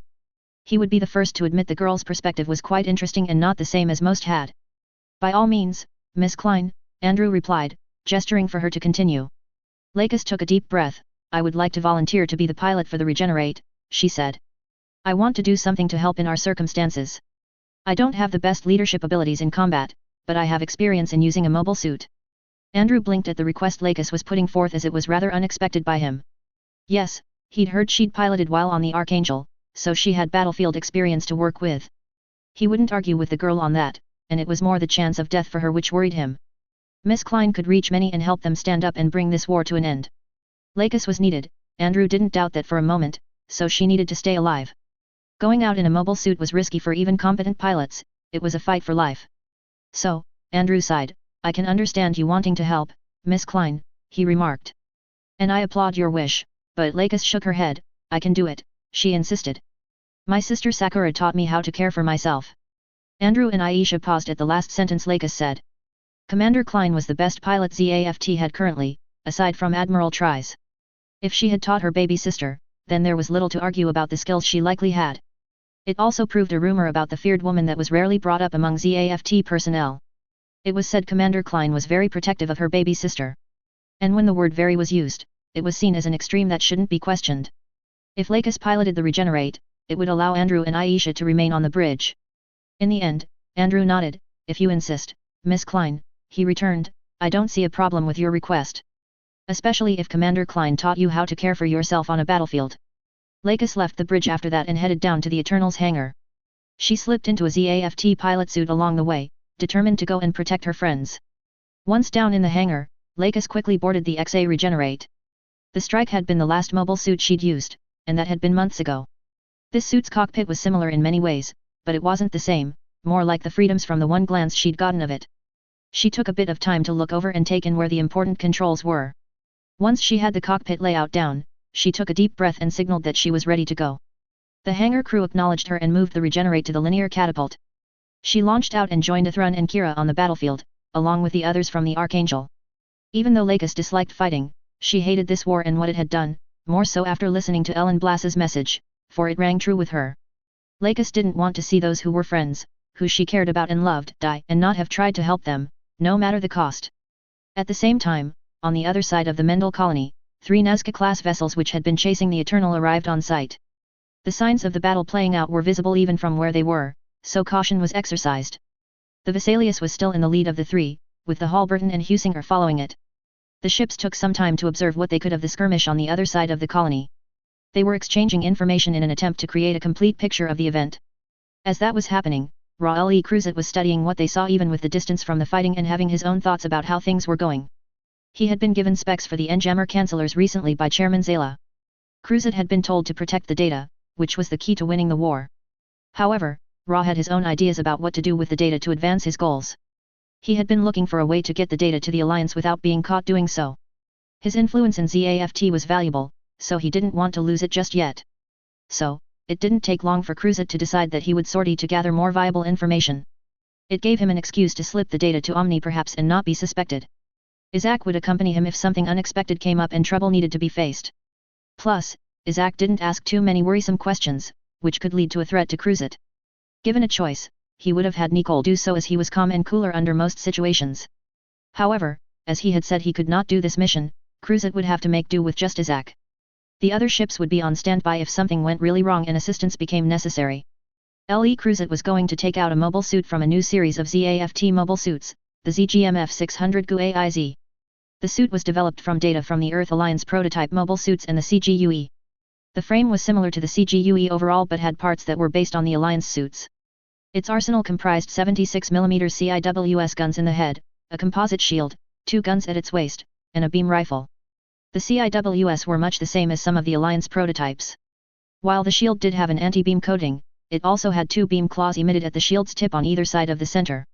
The beam rifle was made from specs from the GATX series stolen from the Alliance and had much the same qualities.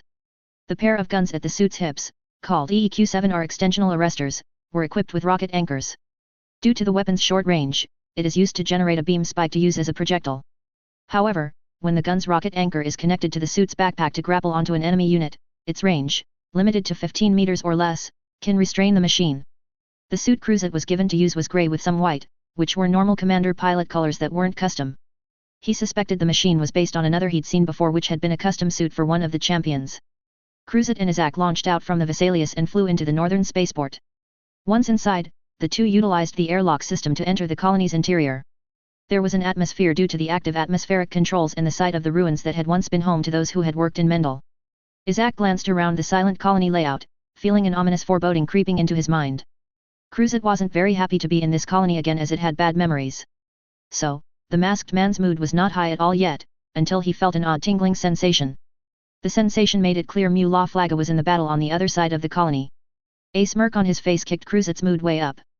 The last time he had the feeling was back at the JOSHA base, which had been entertaining.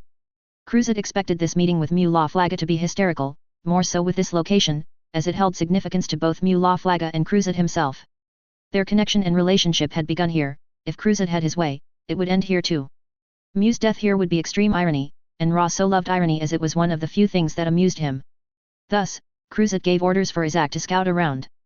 Isaac didn't question the orders from the commander as they made sense on the face of them.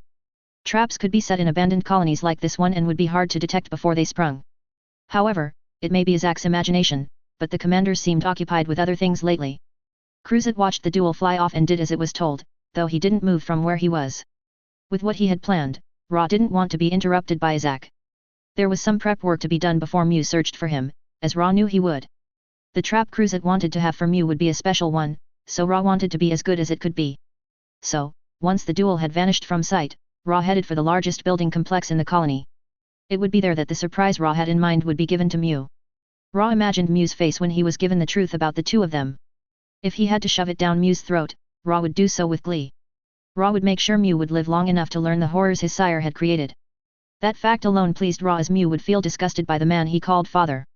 Meanwhile, the battle continued on the southern side of the colony between the Archangel and her allies against the Dominion. Mu was fighting one of the Omni mass production suit models that appeared to have the launcher set equipped. The advantage in power was with the dagger, but mobility was with Mu due to his zero armor. The gun barrels also helped Mu fight as the new arsenal was pounding away at his opponent. The dagger's laminated armor was holding, but Mu could see it was being stressed. He still wondered why Omni hadn't equipped their mass production suits with phase shift armor system instead of laminated armor. Granted, laminated armor would save on power drain, but it was an exchange on defense which phase shift did more.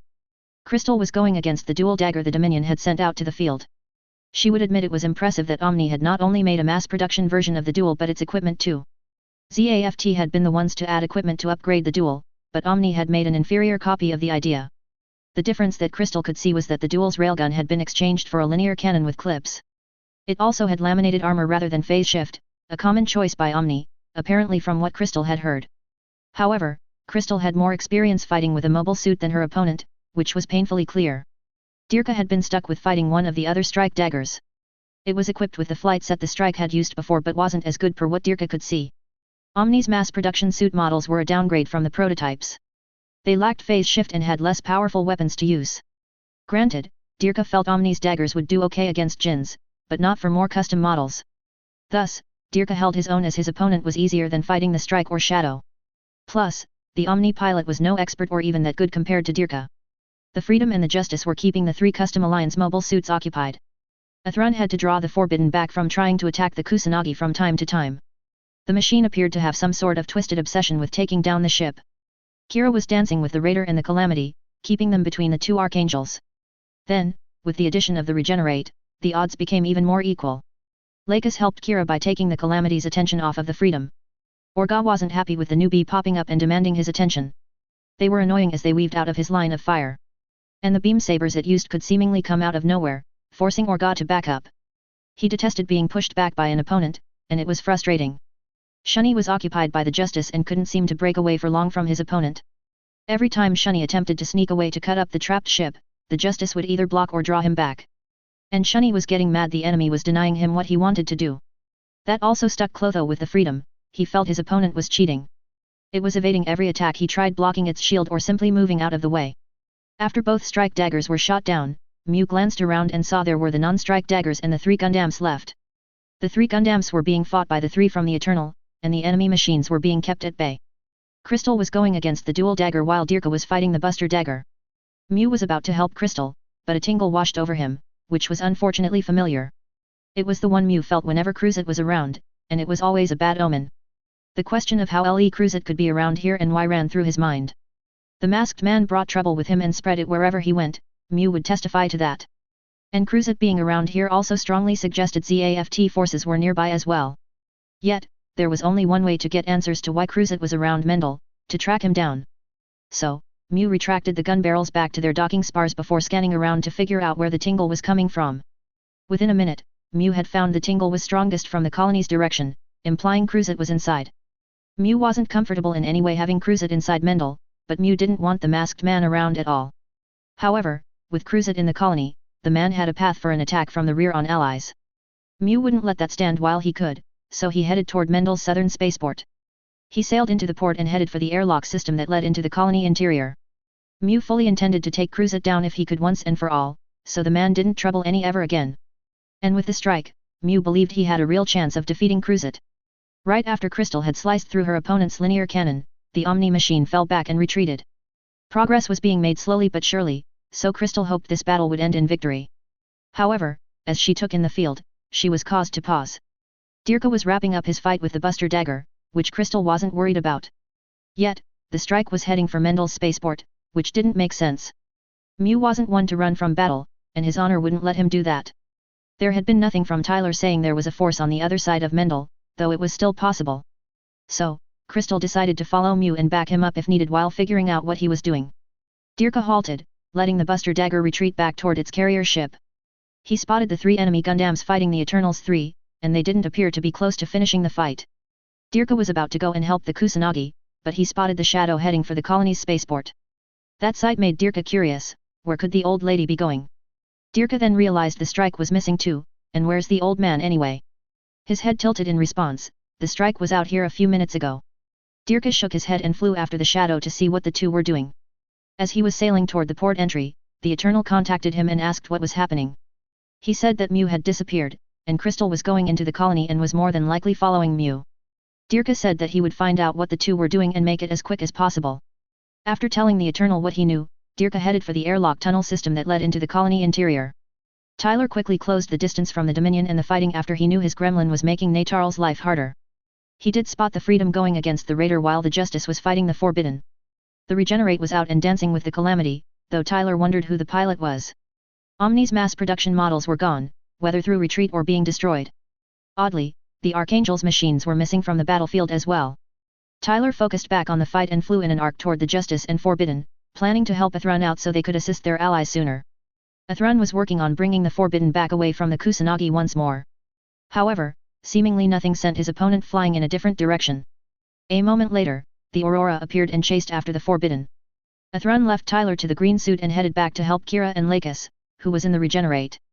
As the Forbidden righted itself, Tyler moved to be in front of it, studying the mobile suit.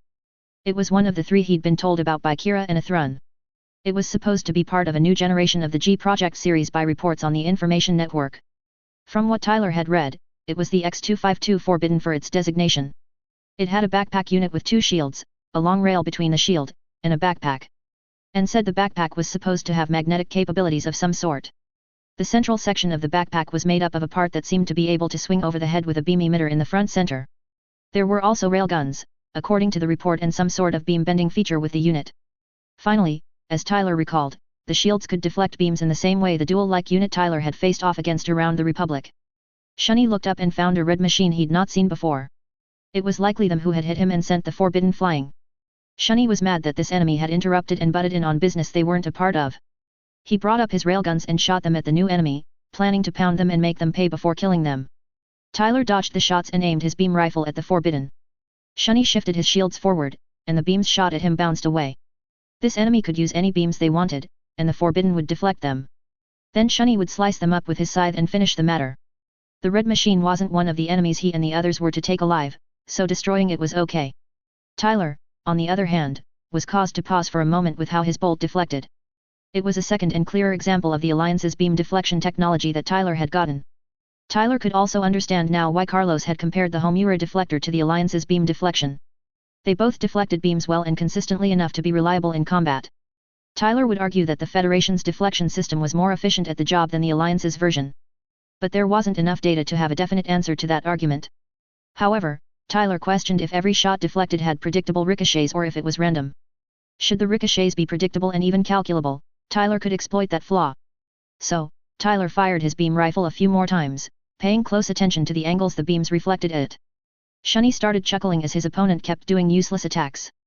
They could shoot at the Forbidden all they wanted, wasting power as they did so. And Shunny could toy with this enemy before killing them, which he would enjoy doing. Unbeknownst to Shunny, Tyler was calculating the reflection angle of the beams and planning his next move. And the results made Tyler smile since the angles were not just predictable but pretty consistent, so they could be calculated. From what Tyler was seeing, his beams deflect off at a range of 75 to 95 degree angles from the original bolt vector. The other factor Tyler saw was the left shield deflected left and the other the same to the right.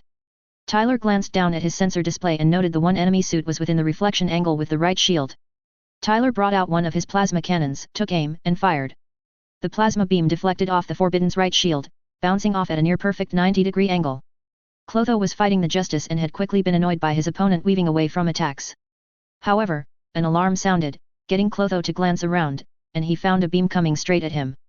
Clotho had the Raider jerk back to avoid the attack and had a red beam shoot past him, coming far too close for comfort.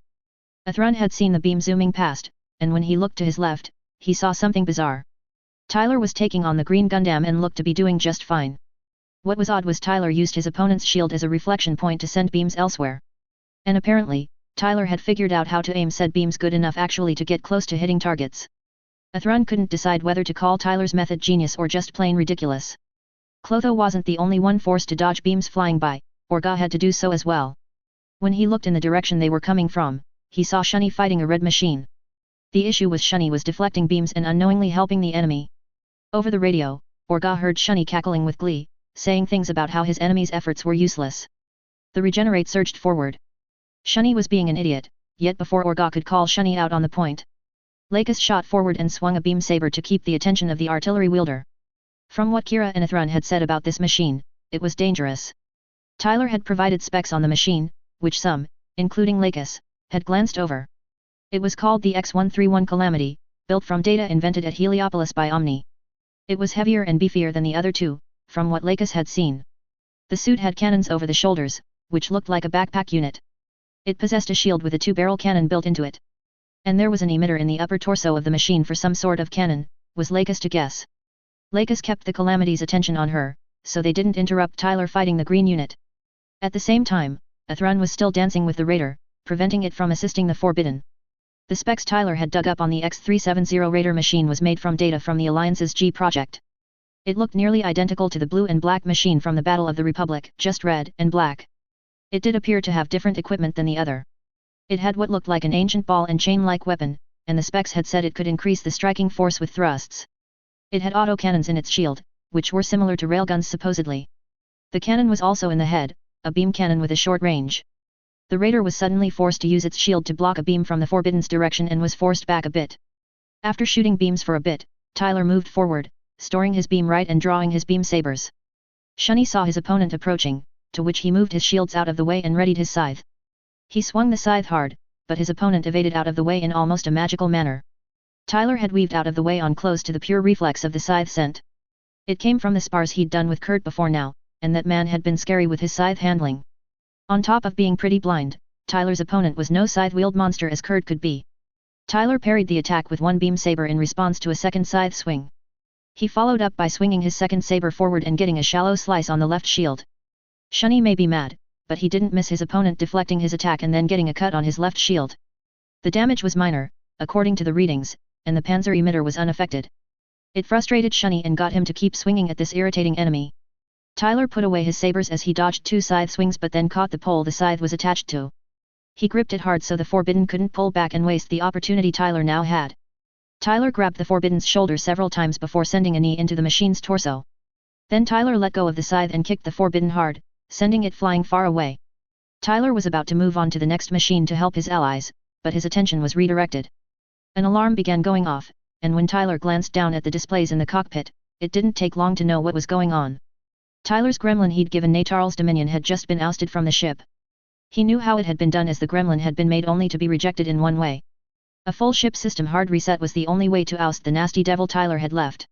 It had been around 7 to 9 minutes since Tyler had released his fiend, so that was ample time for a mess to be created. And as the majority of the time had the gremlin working in overdrive, the mess would be even more spectacular. Then, depending on how many systems Natarl had tried resetting separately, the damage could be even nastier. Tyler's gremlin doing its work had bought time as he'd intended and, with the damage done, caused other issues. The Dominion wouldn't be operating at full steam, and probably not even half steam, was Tyler to guess. Tyler resumed his journey toward the Justice, intending to help Athrun send the Raider away and move things along. He could see Athrun had combined his beam sabers as he seemed to prefer what Kira said. Tyler shifted the Aurora into flight mode, began unloading his 90mm Vulcans at the raider, and fired off 2 missiles. When the raider was being hit from the side, Athrun turned and found the Aurora rushing toward him. The Aurora shot past the raider and shifted back into its suit mode before firing its beam rifle at the enemy suit. Athrun surged forward, attacking with his beam sabers working in tandem with Tyler. Orga noticed Clotho was having trouble with 2 enemy units attacking him. That meant Shunny was absent for the time being and likely slacking off. Orga didn't want to be in pain again like they had been after their last failure. So, Orga fired at the 2 he was fighting to get them to back off. Then he turned toward the raider, aimed at the Justice, and fired his high-energy beam cannons. Next, he used his multi-phase beam cannon at the Red Machine, forcing both enemies to back off from the raider temporarily. That was all Orga could manage before the Regenerate attacked the Calamity again. Lakis had rushed forward again, using her beam rifle to get the Calamity to leave her friends alone.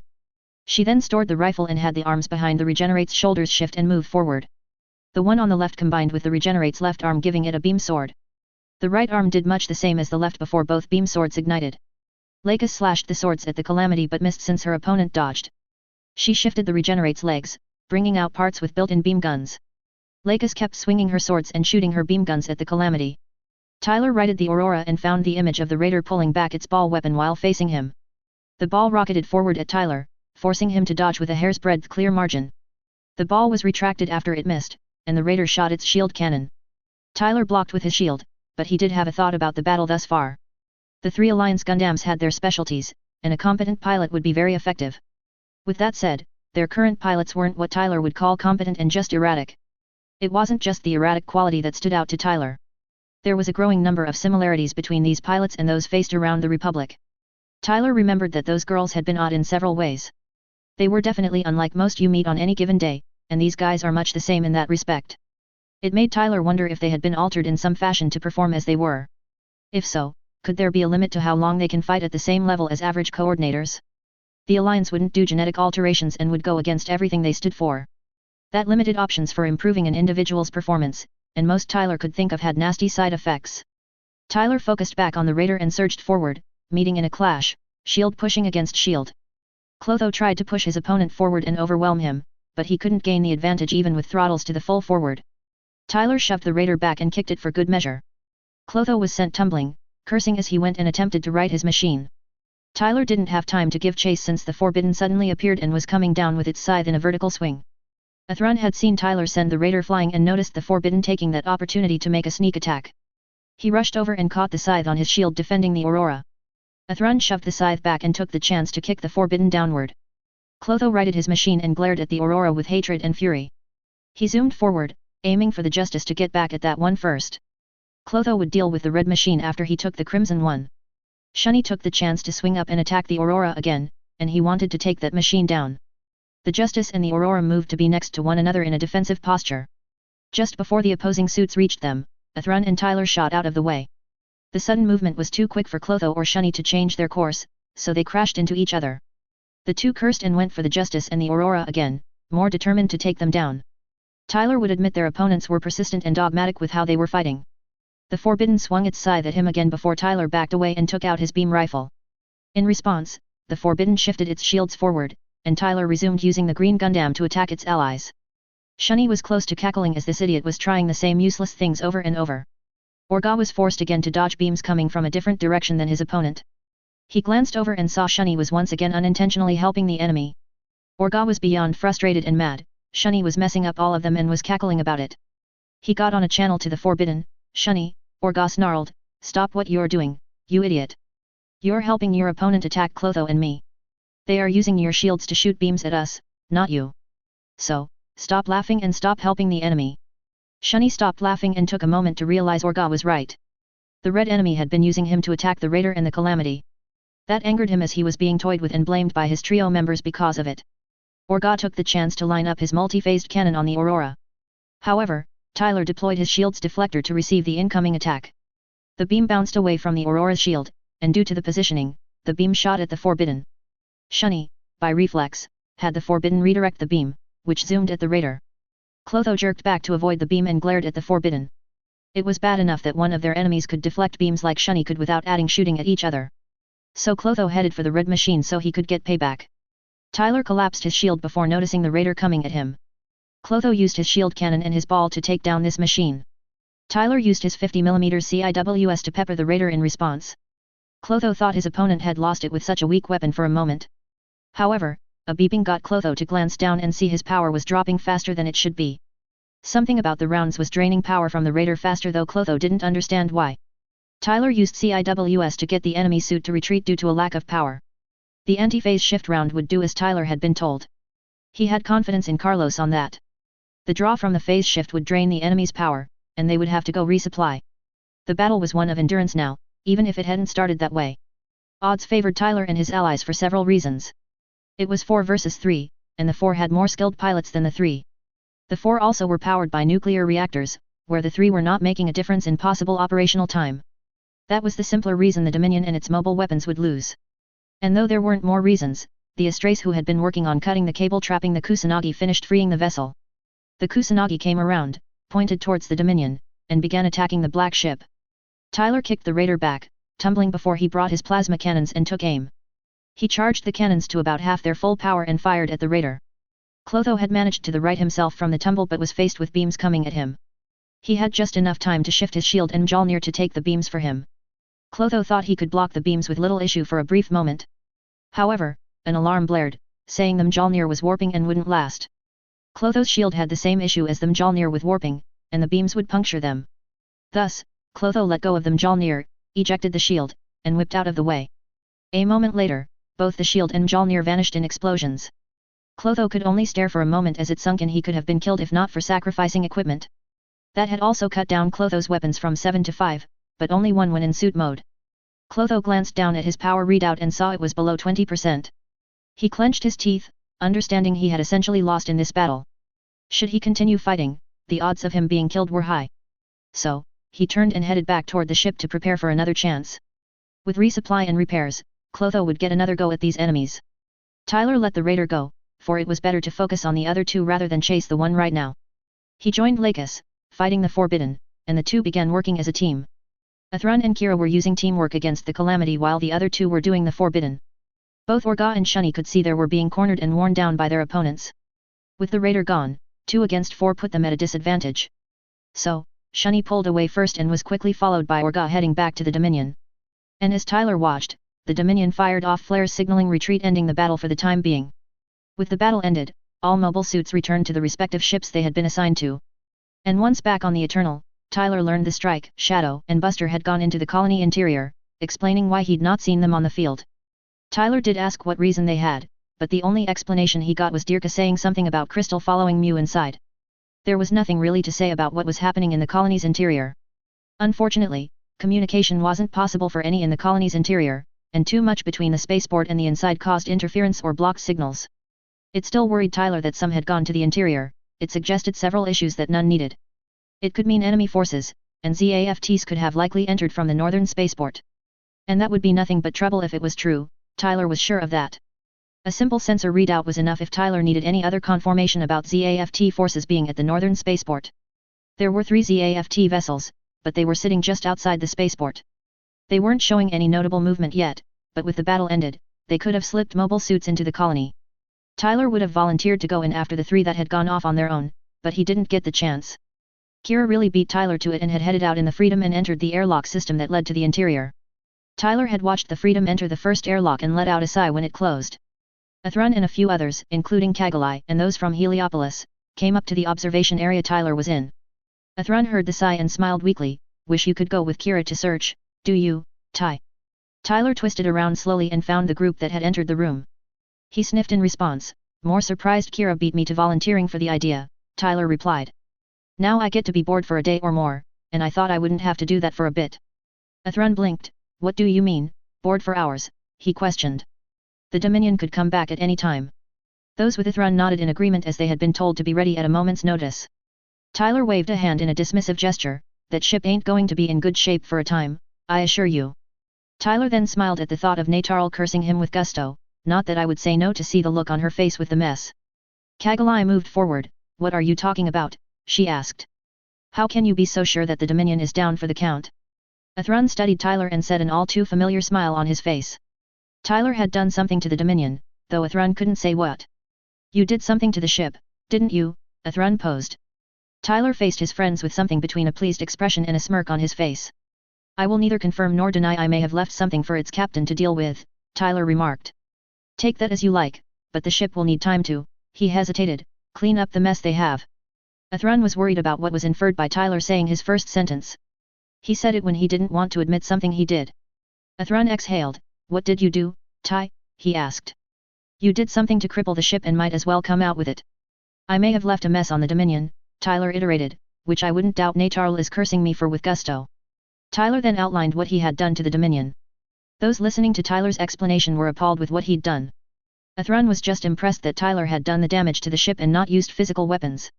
Tyler had disabled a ship and not put the crew in danger to achieve it. Those from Heliopolis had known Tyler had a knack for computer systems, but not to the extent he was describing. On the other hand, Kagalai was horrified that Tyler could do such things to a ship and was actually willing to do so. As Tyler finished, he had a satisfied smile on his face, clearly proud of what he'd done. Those in the spaceport kept working and preparing for the next attack from the Dominion. It was hoped that the Freedom and the others would return before the fighting started again. Some were keeping an eye on the ZAFT forces on the other side of the colony.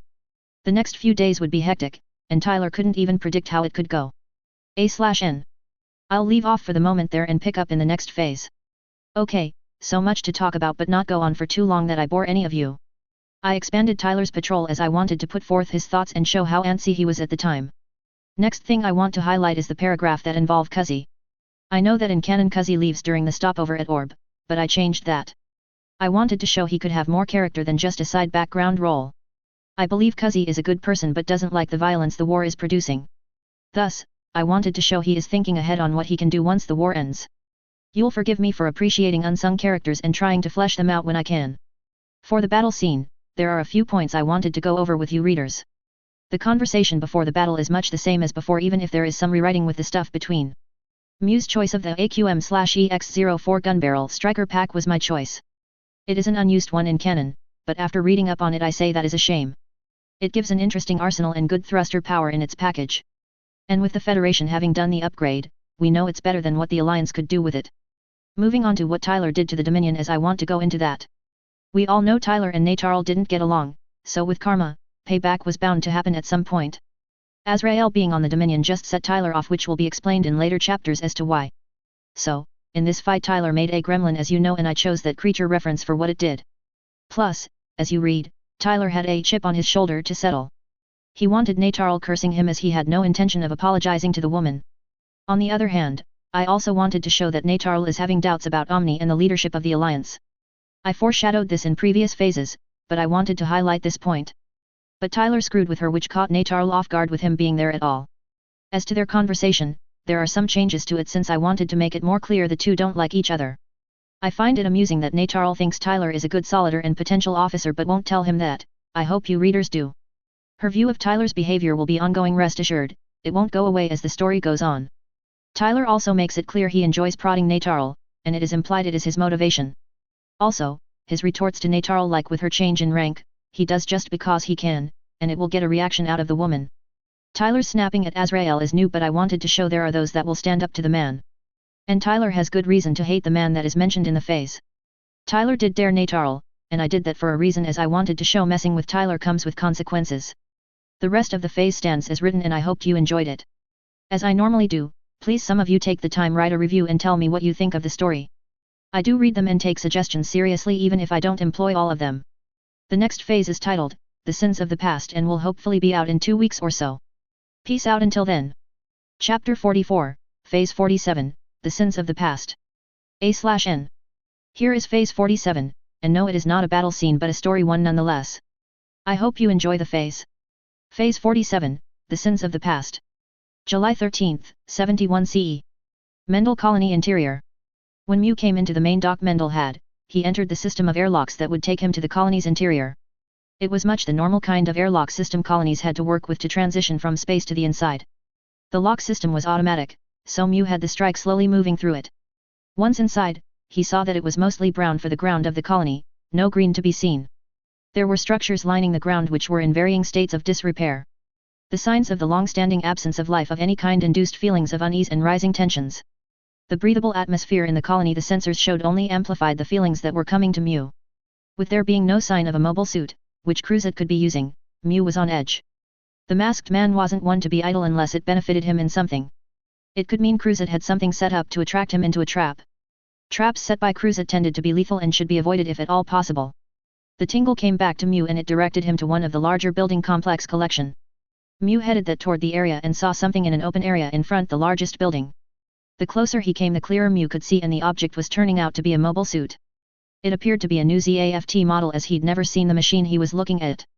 It seemed like a different version of the CGUE with newer equipment. It would be just like Cruzat to get new equipment. It wasn't like the masked man wasn't trouble enough without giving him something more to work with. Instead of complaining, Mew landed the strike in the open area in front of the building complex. He exited the mobile suit and touched down to the ground and scanned the area. There were no obvious signs of a trap being laid that Mew could see from a preliminary sweep. The tingle came once again and pointed to the largest building for where Cruzat was located. Yet, before Mew moved to track Cruzat, he took out the pistol all pilots had as standard equipment. He checked that a clip was loaded and ready to use and found the gun was ready to use. Mew flicked off the safety and cocked the gun, then moved forward at a steady pace. If the chance did come up, Mew would shoot raw Le Cruzat. If the masked man could be captured safely, Mew would seriously consider doing so. Should Cruzat be held accountable by someone, like the Federation, they would try the man and make him pay for his action. However, Mew didn't believe Cruzat would make capture nigh impossible. The man would be more likely to die before he would be captured. Mew entered the building, moving cautiously as it was dark, and Mew didn't doubt plenty of places to hide and attack from. Cruzat had no issue attacking from hiding places instead of fighting honorably. Mew wouldn't put it past the masked man to stab another in the back if the fancy came to him. There was still enough light to see the general layout of the room Mew was in, so he could move without hitting things. The area he was in looked to be some type of reception area for like a hospital or something similar. So, Mew continued forward at a steady pace down the main corridor, scanning around constantly to not be caught by surprise. He hung to the walls and corners so he could proceed as safely as he could. Mew would be on edge as he kept going. Cruzat hadn't popped up or even showed his face yet. Until the masked man did so, Mew wouldn't feel close to calm. He wanted to know where the man was so he couldn't spring some sort of trap on him. The only thing Mew could trust Cruzat to do was make his life harder and potentially trying to kill him. As Mew got further inside the place, he found the place was a medical facility. The fact came from some of the rooms he glanced into. Many rooms appeared to be medical examination rooms that a doctor would use to look one of their patients. Yet, there were also what Mew would guess were medical lab areas for testing things doctors gave them. The rooms were matching the idea of this place being a medical complex like the reception area suggested. Mew recalled that Mendel was supposed to be for medical research overall. It was also supposed to have been the headquarters for the group GARM R&D, which had been the largest genetic research group before the war. This could very well be one of their medical complexes that they served their clientele for all Mew knew. The only reason that Mew knew much about GARM R&D was his father had interest in the organization. Mew assumed his father Alda Flaga had done investing and probably into GARM were Mew to guess. It reminded Mew how estranged he had become with his father before he had died in the house fire that had taken Mew's parents. While Mew remembered his father being strict, he'd been a good honest man. He had some fond memories of him when he was younger, even if that had changed just as he'd entered his teenage years. His mother had always told Mew his father helped invest for others' futures as his trade. Al had mentioned the name GARM a few times, which was why Mew had thought his father had been investing with them. Mew was brought out of his thoughts when there was noise ahead of him. He rushed forward in the corridor he had been traveling through and around a corner. Just after he rounded the corner, Mew was forced to take cover behind the wall as gunshots came his way. Cruzat hadn't been aiming to kill Mew La Flaga. That would come at a later point. No, Ra wanted Mew to pursue him so he could reveal the truth to the fool. Ra had wanted to taunt Mew about what his father had against him. Alda Flaga had told Ra everything, how he saw Mew as a disappointment, a failure. Al had ranted that Mew hadn't inherited his skill of investing and manipulating finances. The man had become so obsessed with cementing his legacy in history it become hysterical to Ra. He'd even agreed with Al to help him make his mark in history. And true to his word, Ra had helped the man make his mark, just not in the way Al had wanted. Ra had been the one to orchestrate the viral outbreak in this very colony. He had done it to help destroy the mad dream born here along with destroying the biggest investment Al had made. Then, to wrap up the historical mark for Alda Flaga, Ra had set the fire in the Flaga residence after making sure there was no way for those inside to escape. I must say Mew, fate seems to be set on us meeting to settle our issues, doesn't it? Ra called. The irony of it all is almost too much. Fate had nothing to do with Mew taking down this man, he would do it for the betterment of the human race. It needed those like Cruzat as it needed poison fed to it. So, Mew gritted his teeth. What the hell are you doing here, Cruzat? He shouted. At the same time outside of the complex in the colony interior, Crystal and Dirka spotted the strike close to an unknown mobile suit. The unknown looked like it was a ZAFT-produced unit, just not a model that neither recognized. Crystal made the suggestion they check the area out to make sure it was somewhat safe before doing further searching on the ground. Dirka didn't much like the old lady giving him what sounded like orders, but her suggestion had merit. Dirka didn't have anything personally against Crystal McAllister, but she could be bossy sometimes. So, Dirka agreed to the sweep of the general area to make sure there weren't enemies who would attack them.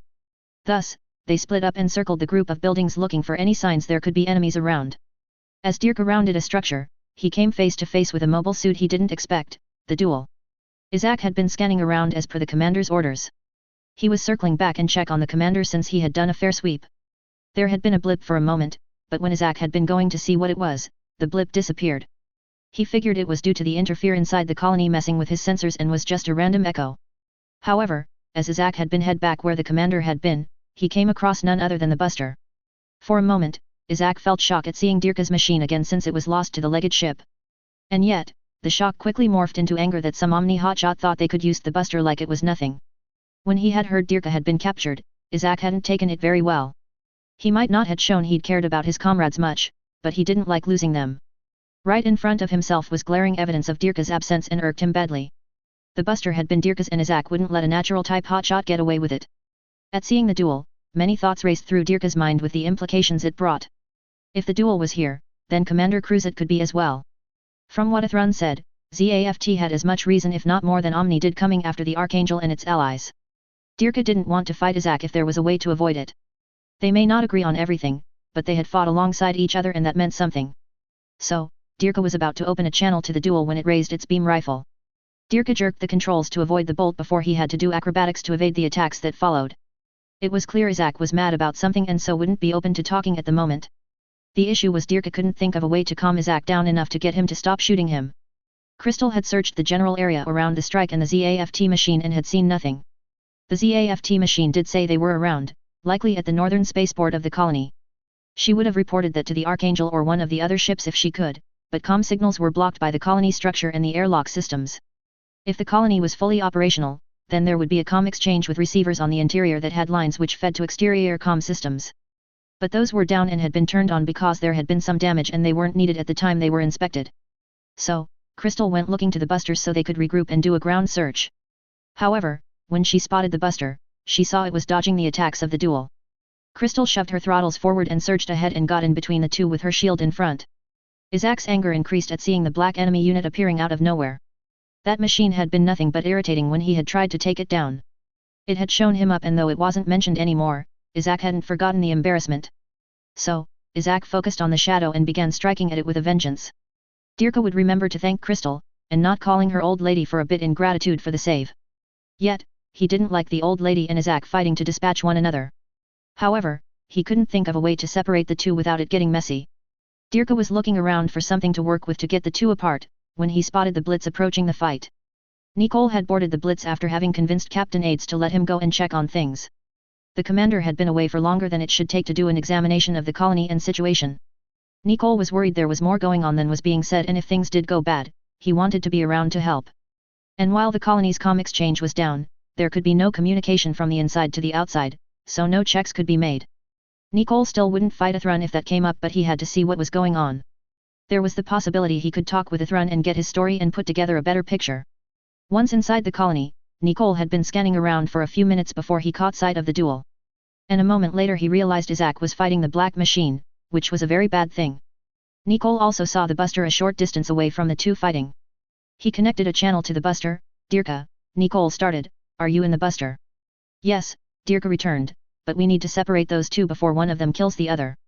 There is a lot more going on right now for us to be fighting one another." Nicole couldn't agree more with Dirka about there being more going on and so they shouldn't be fighting each other. And by the sound of it, Dirka had at least had more information which Nicole wouldn't say no to hearing. Thus, Nicole switched comm channels to the duel and moved forward to stop Isaac from fighting. Their comrade was fighting angry and so he would be hard to convince to stop. "Isaac," Nicole called, "stop attacking." Isaac jerked in his seat as there was noise in the cockpit, and when he looked around, he found the Blitz holding the duel. Nicole shouldn't be out here and he shouldn't be holding him back from defeating an enemy. Isaac struggled, but the Blitz's hold on the duel didn't break. "Let go, Nicole," he snarled, I'm going to take this one down before I avenge Dirka. The buster moved forward and grabbed the shadow. Hold up, Dirka urged, we can work this out without killing each other. Calm down, let me and my friend calm the duel down so we can talk things out. Crystal stopped and glanced back at the buster, wondering what Dirka was talking about. If they could talk things out, then Crystal wouldn't say no to the opportunity. But the way the duel had been fighting against her, she doubted the pilot would be willing to hear reason. However, Dirka sounded sure that he and the Blitz could get the duel to calm down. So, Crystal backed up a bit and waited to see what would happen with the two calming down the duel. Dirka moved forward and switched his comm channel to the duels. Isaac, calm down, Dirka called. We can talk this out without attacking each other. It took a few minutes to get Isaac to calm down enough to stop struggling against Nicole and Dirka. After Isaac had gotten to the point he was listening, the 4 mobile suits landed in the nearest open area that had enough room for the machine. The Blitz and the duel were next to one another facing the shadow and the buster in a mirroring position. Dirka exited the buster's cockpit and lowered to the ground with the zip line. Isaac got down to the ground about the same time and was glaring at Dirka. The tension was palpable in the air between the two who had once been comrades. Nicole got down from the Blitz's cockpit, and when he saw Dirka, he smiled as he was glad to see that Dirka was alive. It was questionable fact after Dirka was captured, and with no word about him and not helped. The lack any word about Dirka had made the worst case scenario far more probably. So, to know Dirka was alive and okay relieved growing fears Omni had killed him. Plus, Nicole would love to know what Dirka had been doing while separated from them. There had to be a story to why Dirka was working with the black suit as an ally. Crystal descended from the Shadow's cockpit and she scanned over the 3 teens as she lowered to the ground.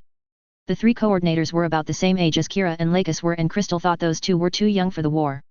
They were in their mid-teens, which was the age it was customary to take an interest in the opposite gender. The 3 should be doing school and thinking about dating girls, not fighting in a war.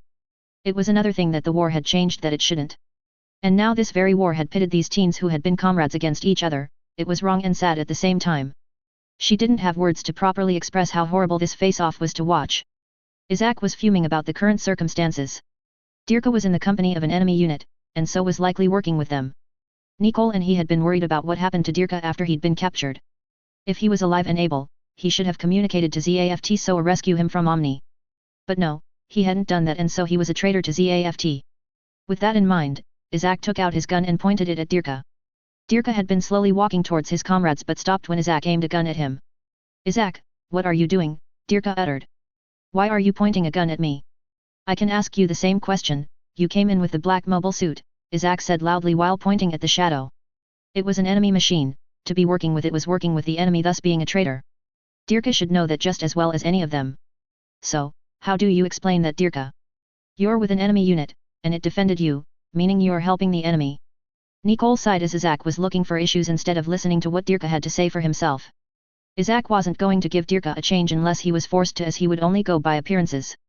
Those only told so much, and in this case Nicole suspect Dirka's explanation would do better in explaining how things came to be what they were. Isaac, calm down, Nicole urged, closing the distance between him and Isaac. If you want an explanation, then you have to give him an opportunity to actually give one. You are putting words in his mouth that he is not saying. Nicole turned and gave a smile to Dirka. It's good to know that you're alive, Dirka. After you were captured, Nicole hesitated. Well, it was hard to accept that we wouldn't see you again. I wouldn't doubt there is a story as to how you managed to survive and get here. Dirka returned the smile to Nicole. Thanks, Nicole, it's nice to know that I was missed, he replied. And yes, there is a lot that has happened from when I got captured to here and now. Isaac gritted his teeth at Nicole stopping him. Dirka was helping the enemy, it was as plain as could be. If he had been alive, then he should have communicated that and not helped the enemy. Nicole, Isaac growled, if he's alive and didn't communicate with ZAFT, then it means that he's a traitor. It hurt to be called a traitor by one Dirka saw as a comrade, a bit more than he'd thought it would be. Dirka hadn't gone against what he believed when he'd enlisted in ZAFT while on the Archangel. If anything, then Dirka had even more reason to fight as he had been now than before. His time on the Archangel had taught him there were important reasons to fight to end this war. And from what Dirka had been seeing, ZAFT was going back on their promises and making the war all about killing naturals. He couldn't get behind that anymore. He fought to protect the plants but not by killing naturals. So, Dirka faced Isaac with a serious expression. I have not gone against the things I believe, Dirka stated firmly, but with what I've seen and been through, I can't go back to just following orders blindly like before. There was so much that we didn't know before and it makes a huge difference. Nicole put a hand on Isaac's shoulder and gave him a look that said to listen, and Isaac begrudgingly agreed. Dirka continued, the pilot of the winged suit, his name is Kira Yamato and he's piloting the X-10A Freedom right now. He's one of the most naive guys I ever met, and I doubt he has a mean bone in his body. Kira is also best friends with Ithrun since they were kids. Dirka told them about how he had come to learn how wrong they'd been, that those on the Archangel weren't bad or even mean people at all. Dirka had even found out that the pilot that had flown the strike to the battle where Dirka had been captured was also a coordinator. Meaning all three of the pilots that they had been going against for the first half of their pursuit had been coordinators like them. Dirka kept telling them what he had seen and learned while he had been on and with the Archangel. While that was going on, Kira entered the colony interior and flew around looking for evidence of any of the three that went missing during the battle. Neither the Strike, Shadow, or Buster had been in contact or had returned yet, and it had been a lengthy period of time. The Eternal had mentioned the three had entered the colony interior but no reason as to why. And with the colony's comm exchange down, there was no way to communicate to the inside from the exterior. Thus, Kira had volunteered to go and search for the missing while the Dominion was repairing itself from battle. Those in Mendel needed to regroup before the Dominion came back and there was no real estimate on that. So, when he spotted the strike around the larger collection of buildings, Kira touched the Freedom down next to it. Kira locked the cockpit and then quickly took the Freedom's zipline to get to the ground, made sure he had the handgun pilots were equipped with. When he was ready, Kira made his way inside the building to search for Mew. Ra smiled with what was ahead, the dirty secret that Mew was about to have shoved down his throat. It made coming here even more worth the journey beyond getting specs of the Enjammer Chancellor to the Alliance. Mew was chasing him and wouldn't stop when it would be better for his health if he did. Ra had his mouse heading for his trap, there was little that could change that. If Ra could shoot Mew with the horror and despair on his face, it would be the end of Perfect Day. Oh, Mew, Ra continued, so, Alda Flaga never told you about this place. He invested a lot in it, so why wouldn't he tell his son, his legacy about it? What Cruzet was saying didn't make any logical sense to Mew at all. First, how would Cruzet even know about his father and what he did? And Cruzet had no reason to use Mew's father to screw with him. The masked man was stringing him along, that much was obvious. However, Mew couldn't figure to what end Cruzet was pulling him along and it angered him. If the masked man was leading him into a trap, he should just get on with the attempted. Why would I know this place, you idiot, he yelled back. My father was just a financial investor, that has nothing to do with you. Mew had been making progress at closing the distance between himself and where Cruzet sounded like he was. The bullets that were sent his way implied he was getting closer as they forced Mew to duck behind objects to not get a bullet in him. And yet, Mew swore that Cruzet wasn't shooting to kill him, which was odd for the man as he had always done that before now. Of course, Mew shot back at Cruzet, but there was no sign that he had made any hits on Cruzet. The only answer that Mew could come up with was something about this place had Cruzet wanting Mew alive for the moment. His attention was snapped out of his thoughts when a stinging and burning sensation burst in his right shoulder. A bullet had found him, yet, when Mew glanced at it, the bullet looked to have passed through, so no serious damage that he could tell. The grunt that Cruzet picked up told him he had hit Mew with a shot. He actually hoped it hadn't been a lethal hit, it would take out the fun of this. Ra wanted Mew alive to hear the truth. After that, should the man die, Cruzet would be fine with it. So, Ra decided to keep going to see if he could get a response that said Mew was alive. What a crime it is, for you not to know, he called. Why, it's almost like he didn't trust you. Oh, wait, Ra paused for effect. He had always enjoyed disparaging the man that had wanted to use him for his own ambitions. That's right, you were a disappointment to him after all, Cruzet bellowed back with tones of mirth. You couldn't live up to your father's expectations, so he stopped trying to shape you to what he wanted. While Mew had some issues with his father during his teenage years, they had been talking still at that time before his sudden death. Mew had figured his father had a specific idea in mind for what Al had wanted for him. Mew had made it clear he had other plans for his life and would make his father proud in his own way. Mew had just gotten his acceptance to Omni's Pilot Academy the day the fire had taken his parents from him. His father had said if Mew did get accepted to the academy, then he would be proud. Mew wouldn't listen to Cruzet on whatever crap he had to throw about Alda Flaga. He was moving forward when a different voice echoed through the halls, Mew. Mew stopped and twisted around at hearing Kira's voice. What was the kid doing here? Cruzet had shown an unhealthy interest in Kira as an opponent, Mew didn't want that encouraged. This was already a dangerous situation for Mew, Kira coming into it just upped the danger. Kira, he replied. Be careful. The moment Ra heard Mew shout the name he did, Ra completely froze as a storm of emotion washed over him. For the briefest moment, Ra thought he'd heard Mew wrong, or that it could be a mistaken case of identity. He knew the name Kira, how could he not with how he cursed with the fervor he did, and because of this very place no less. The blindest fool here, Yulin Hibiki would talk about it endlessly as it was involved with his ridiculous obsession. Memories flooded back to Ra of his miserable days here. This was the colony he was born here or really created it, by none other than Hibiki. And having to see Hibiki most day and essentially ignoring him after a week Ra came out of his tube had started Ra's hatred. It was those days Hibiki had treated him as nothing which had fed Ra's personal hatred of Hibiki and fueled what had become Ra's goal to destroy the human race. The little staff that had tried to befriend him, but their attempts were for naught after Hibiki had rejected him. Ra had to suffer back then as Hibiki would rant about his dream of perfect potential he pursued. The man was disgusting by most standards people had, but Ra had his personal hatred of the man. Tormenting Hibiki's wife hadn't even put a dent in the man, as interesting as it had been for Ra. Hibiki had extracted his own child who had the name Kira for his insane work against his wife's wishes. Hibiki had justified it by saying with twins, he would have a natural control to compare with. Ra had turned to the one who had donated the DNA to his creation to escape Hibiki. And yet that had been little better as Alda Flaga had quickly tried to make him into the image he wanted and not let Ra choose for himself. That had come to a quick end and had been the first time Ra had killed someone or in the case of the fire he'd set, many people. That event had made Ra feel better than good, it had silenced one of those who wanted to use him. Ra had enjoyed the screams of those inside the Flaga home, it was the happiest day of his life at that point. Even with his donor gone, Ra still had his hate of Hibiki, it had driven him to help kill all in this colony, his precious project included. So, chances of the boy surviving were beyond low, which would mean it wasn't the fool's project. And yet, Ra couldn't help but pause as there had been rumors Hibiki's wife had been on Earth at the time. If the woman had taken the boy from Hibiki, he could have survived. The only problem Ra had with that theory was Hibiki didn't leave his project alone, he'd always been around it or had eyes on it. The man had never let the babe out of his sight. Ra would know about Hibiki's paranoia, it had made any attempt to kill the boy Ra made fail before they got too far. However, that woman had connections Ra found out with some of the staff that had worked here. Thus, if any could steal Hibiki's precious babe, then it would have been her. Ra hadn't watched Hibiki's wife much looking back, he'd been narrowly focused on Hibiki himself and his project. The more that Ra thought about it, the more possible it seemed Hibiki's boy may have survived the attempts against him. Ra had seen the lengths a mother could go to protect their child a few times and had learned not to underestimate it. Then if Mew knew this boy, it was possible and even likely this Kira could have been one of the legged ship's pilots. If it was the one he had gone against, it could easily explain why the boy was improving as quickly as he did. Ra couldn't help the insane smile which came to his face. Assuming this boy was Hibiki's project child, it would make this trap incredibly better. The boy made it here after all against impossible odds and probably didn't know the truth about himself. The very thought got Ra to admit there could have been something to Hibiki's insanity. The more he thought about there being something to Hibiki's dream got Ra be unable to hold back the laughter. Kira, you say, Mew, Ra posed, the whims of fate are something else, to say there are beyond hysterical is not enough anymore. Kira made his way quickly to reach where Mew was as Cruzet was speaking and laughing. When he got to Mew, he spotted a red splotch on his right shoulder. Mew, are you alright? Kira asked quietly so Cruzet didn't hear.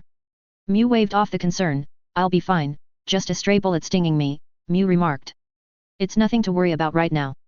I'll get it looked at later since we have more issues to worry about with Cruzet here. Mew glanced at Kira's gun and saw proof the kid had very unlikely used a gun before now. The safety was on and the kid didn't appear to have coked the gun to load a bullet in the chamber. Kira, if you are going to use a gun, you need to switch off the safety and cock it first, you know.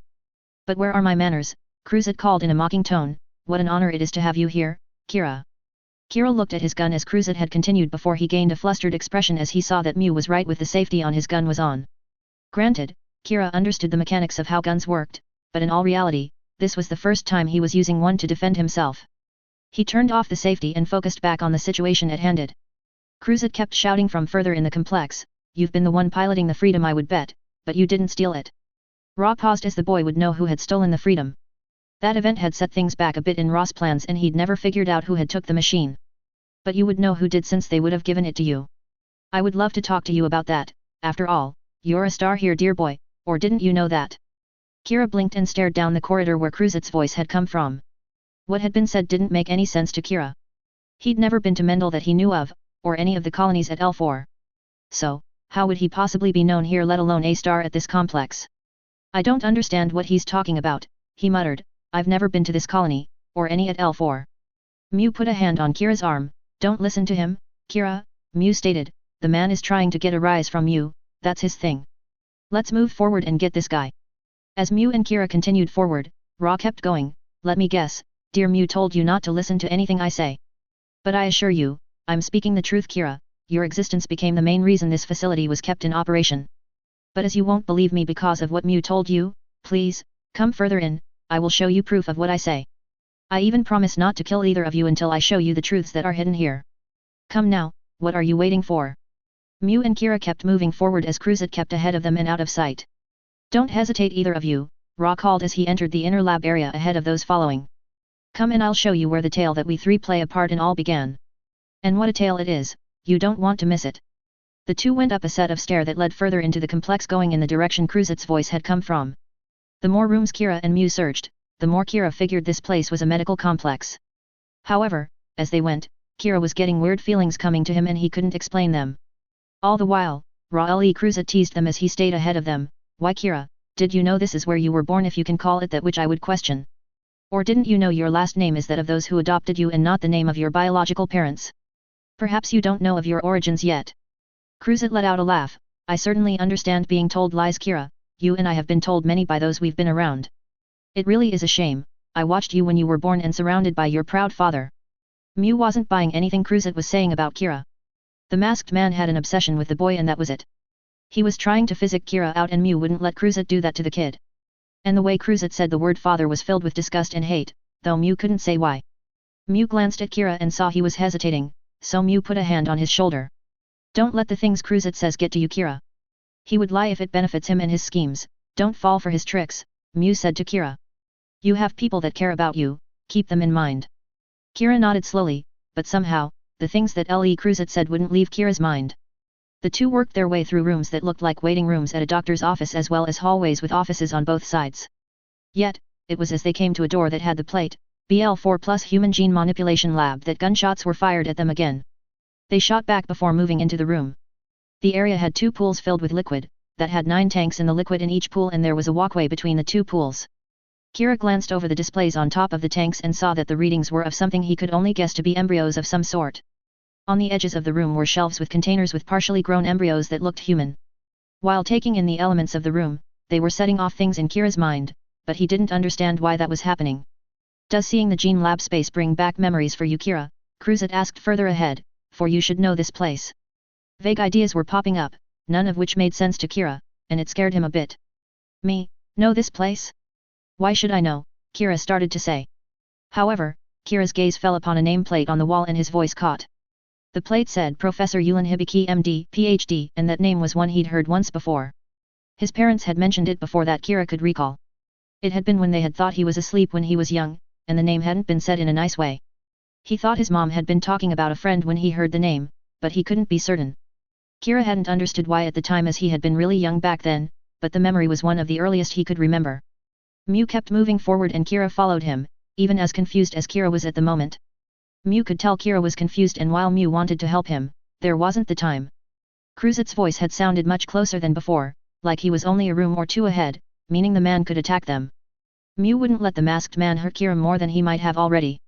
Mew had just entered a room when he spotted Cruzet waiting. He raised his gun but Cruzet beat him to the punch and fired sending a bullet into Mew's right side. Mew fell to the floor and his gun spun away from his reach. Kira snapped out of his confusion at the gunshot to see Mew on the floor, the blood coming from his right side. Kira realized that Mew had been hit and when Kira glanced to the other side of the room he saw Cruzet standing there. Kira rushed forward and placed himself in front of Mew, gun at the ready pointing at Cruzet. Ra-Le Cruzet stepped into the light, gun in hand, pointing at Kira. Seeing the boy now with his own eyes, Ra could see it was indeed Hibiki's perfect child. The boy looked too much like Hibiki's wife for it to not belong to her and that cursed man. Hibiki's child had survived and had grown into a young man with his perfect genes given to him by his father. I don't intend to kill either of you, Ra stated, not yet at least. Ra pointed his gun away as the boy had clearly never used a gun with how he was trembling. I said I would show you both the truth, and I fully intend to. It would be a damn waste for you both to be ignorant of everything that came from here that connects to you too. Kira kept his gun pointed at Cruzet even though the man had stopped aiming his at Mew and him. Ra picked up a book from the nearby table, and tossed it in their direction. When the book hit the floor, pictures came out and Kira quickly recognized one as the same Kagalai had shown Athrun and himself. But there shouldn't be a copy of that picture in a place like this, there was no reason to be that Kira could think of. Mew was glaring at the masked man and glanced down at the collection of pictures that came out of the book. One picture held Mew's attentions, for it was one of himself when he was a child, and he was with his father. It had been back when he got along extremely well with his father, much happier days in Mew's memory. Both Kira and Mew focused back on Ra, and how do you have these pictures here, Cruzet? Mew demanded angrily. Ra snickered, they have been here the whole time, Mew, he replied. They are one of the records the staff kept of work they did here. Ra shrugged. Were you aware this was one of the places coordinators could be made after some banned the practice? This place was more specialized, only for the rich and wealthy could afford the work done here. Ra began chuckling. This place proves human desire and greed are truly insatiable. They weren't satisfied with what nature's method of reproduction would give them even when it had proven to be better. They wanted their perfect designed babies just as they ordered, every quality and feature as they wanted. Mew didn't miss the way Cruzet said perfect, which had been in a hated tone. Ra continued, nature messed up orders, so one man here was determined to take nature out of the reproduction equation as he used to call it. Ra focused on Kira. Your biological father Yulin Hibiki would rant about how he would make the perfect way to exactly design humans to order. He believed he could play God and went about proving he could, fool that he was. Kira's voice wasn't working at being told his biological father was here and had been working to perfect the process of making coordinators. He'd never asked his parents about who his biological parents could be. Kira had just never felt the need to know since his parents loved him. Yet, Cruzet was implying Kira's biological father had been working on a means to create the perfect child. Was it possible that this Yulin Hibiki did make Kira the way he was? Mew had gotten to his knees before he lunged for his gun and aimed at Cruzet. Ra had seen the movement and wouldn't allow Mew to interrupt this. So, Ra shot Mew's shoulder and kicked away the gun. No interrupting, Mew, Ra chided. Keep your opinion to yourself, and I'll get to you soon enough. Ra turned back to Kira, studying the boy's body language. It seemed the boy didn't know about his biological parents. He definitely didn't know about how Hibiki made him, the work which had gone into it, and what he was because of all of that. That in itself was quite something, with the boy being so sickeningly innocent. He hadn't the faintest idea he was seen to be the perfectly designed human with the greatest potential possible. Ra sniffed. So, you have no idea how you came to be what you are, Kira. I figured that had to be the case with how you are now. If you knew the truth, then you wouldn't have turned out as you have. You wouldn't have turned out so normal, Ra remarked, saying normal in a hate-filled tone. You have no signs or marks of the tainted circumstances that brought you into existence, you're free of such chains. Ra took a step toward Kira, looking him over, still not quite believing this was Hibiki's project child.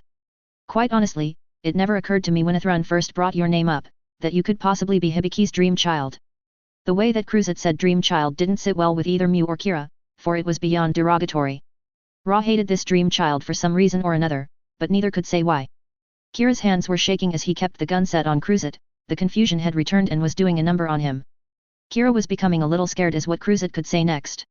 Ra took another step toward Kira. Really, I had assumed that at least you'd died. The man never let you out of his sight, and he was here when the colony's population met their fate. Mew shifted back to a sitting position as he was listening to Cruzet. The masked man knew too much about the events he was talking about for him not to have been involved in some way. Anyhow, do you know any of what you say, Cruzet? Mew challenged. Ra glanced at Mew. Oh, I'll get to that in a moment, Mew. He turned back to Kira. Any yet? Then I recall Hibiki's wife happened to be supposedly visiting Earth when Mendel had its accident. That woman would have taken the babe she got to keep from Hibiki, so I expected that one survived. But who would have thought that woman managed to steal you from your father? That man always seemed to know where you were, being his work and everything. His paranoia saved you from assassination attempts, so I have to give the man he cared about his work. If that woman got you to Earth, she could have hidden you before she was killed, I suppose. Ra paused, staring at Kira's confused expression, wondering if the boy could really be so ignorant to how many wanted him dead. You have no idea just how hard some tried to kill you, Kira. Blue Cosmos made a few tries themselves, and they were creative at it.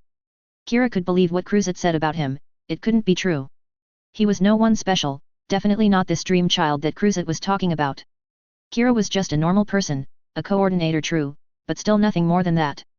The only reason those like Blue Cosmos should want to kill him was for the same reason they would any coordinator. Nothing you're saying makes any sense, Cruzet, Kira stated as evenly as he could. I'm just like anyone else, I'm coordinator but still a normal human being. Ra laughed softly at the ignorance of this boy. It was hysterical. Normal, you say, Kira? Ra questioned. He then shook his head. None could be farther from normal than you, boy. That you believe that is very interesting, as it says the environment you grew up in was not manipulated as was intended. Then his face gained a near crazy expression as he spoke again. Hell, looking back on events, what you've done even leads me to believe that there may be something to Hibiki's mad dream. Kira was getting frustrated at being led on. Get to the point. What are you saying that I am? He demanded. This boy's ignorance was wonderful. It was as a painful slap in Hibiki's face. Any harm done to Hibiki was something Ra would applaud, as he hated the man. But still, it was too rich that Hibiki's dream child was right here in front of him. It caused Ra to break out laughing. Why, dear boy, you are the dream humanity has reached for. You're the ultimate coordinator, the culmination of madmen's ambitions, humanity perfected that none can reach. The perfect human being, he stated insanely. The complete designed human that defies nature and shows men can play God. That was one of the last answers that Kira expected to hear from Cruzet. It made little sense to him, the terms ultimate coordinator and the other two terms meant nothing of significance to him. But the descriptions that went with the terms, weren't nice ones to Kira at all. Kira didn't consider himself anyone out of the ordinary, certainly not ultimate or perfect. He made mistakes like anyone else could, and he learned from each of them, so what would Raul Cruzet say he was these things? But things didn't end there, Cruzet continued, it was Dr. Hibiki who created the artificial womb, built and designed to make the perfect human child made to order. And after his failed attempts, he made you, the only real successful birth that came for that project. The man was so obsessed with this dream child of his, that he saw nothing wrong at all with using other children to produce you. The more Cruzet said, the more confused Kira became. All that was being said, was crazy, but there was a whisper in the back of Kira's mind that kept saying what if it was true? That whisper wasn't helping Kira at all, it was only making his confusion worse. Mew gritted his teeth, and how do you know any of this crap you claim to be true, Cruzet? Mew snapped. Ra turned to Mew, because I was here when it happened, Mew, he snapped filled with hatred. I came into existence here and was ignored by the one who did so. I had to listen to Hibiki's rants of how he would beat the system nature had established since humans came to be. I watched that man waiting to get back at him for creating me for selfish desire. And what was the best way to do that, you would ask? Ra pointed at Kira, it was to do things to you, Hibiki's precious project child. You were all he cared about, his obsession he willingly did horrible things for. Ra cackled again, he even cut his own pregnant wife open to extract you to make another attempt while his woman begged him not to. The only reason he kept your twin around was to have a control subject. That's what he called your sibling, nothing more than a piece to compare his project to. That is the one the brightest humanity had to offer, and he didn't care about anything other than his work. That's the human race in a nutshell, creatures of desire and ambition, they care nothing about one another. Mew glared at Cruzet, you're insane, Cruzet. Ra looked at Mew and laughed, maybe I am Mew. Ra turned and walked to a console. However, today will be the day that the secrets I know will be revealed. You see, I was not born naturally at all, but nor am I a true coordinator.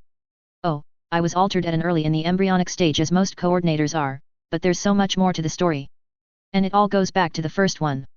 George Glenn, humanity's first enhanced human coordinator, Cruzet proclaimed. Lights suddenly came on, revealing the room they were in currently, in its entirety. The room was of a laboratory, and the equipment said that it was geared for genetic engineering. Mew got up to his feet and both he and Kira moved into hiding behind consoles. Mew was shaking Kira, trying to get him out of the daze he was in currently. Mew didn't blame the kid for being shaken, Cruzet had been speaking directly to Kira and had been saying stuff that was hard to prove or disprove. All the things that were being said by Cruzet, they had to confuse Kira in more ways than one, whether any of it was true or not. Can you comprehend how much chaos that the man and what he represented spreads even today, the darkness that he brought out of humanity?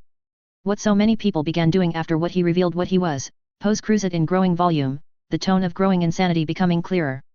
One of the displays lit up and videos began playing, video record, dated August 9th year 52 of the cosmic era, said a female voice. Then, the sound of people talking echoed throughout the things that they were saying suggested they were talking to doctors about their unborn child they were intending to be a coordinator. There were also angry shouts of mistakes made according to what had been requested. All the sounds were only adding to Kira's days of confusion as it kept going. Mew took the gun in Kira's hands, knowing the kid wouldn't be able to use the weapon effectively as he was. As the videos continued playing, Cruzet spoke again, oh, the things that people would do for the dreams of the child they wanted, the greed they had and showed. And that's where Dr. Hibiki and others like him come in. Hibiki was the one who created the artificial womb to make all the dreams of people even more possible. That invention of his was made to cut down on mistakes nature made. But it came at a price that none know, nor will ever admit.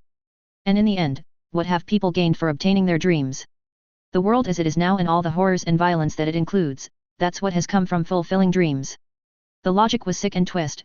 Mew knew the man was a certifiable nutcase, but he hadn't thought Raul Cruzet had lost this much of his mind and he was screeching rubbish.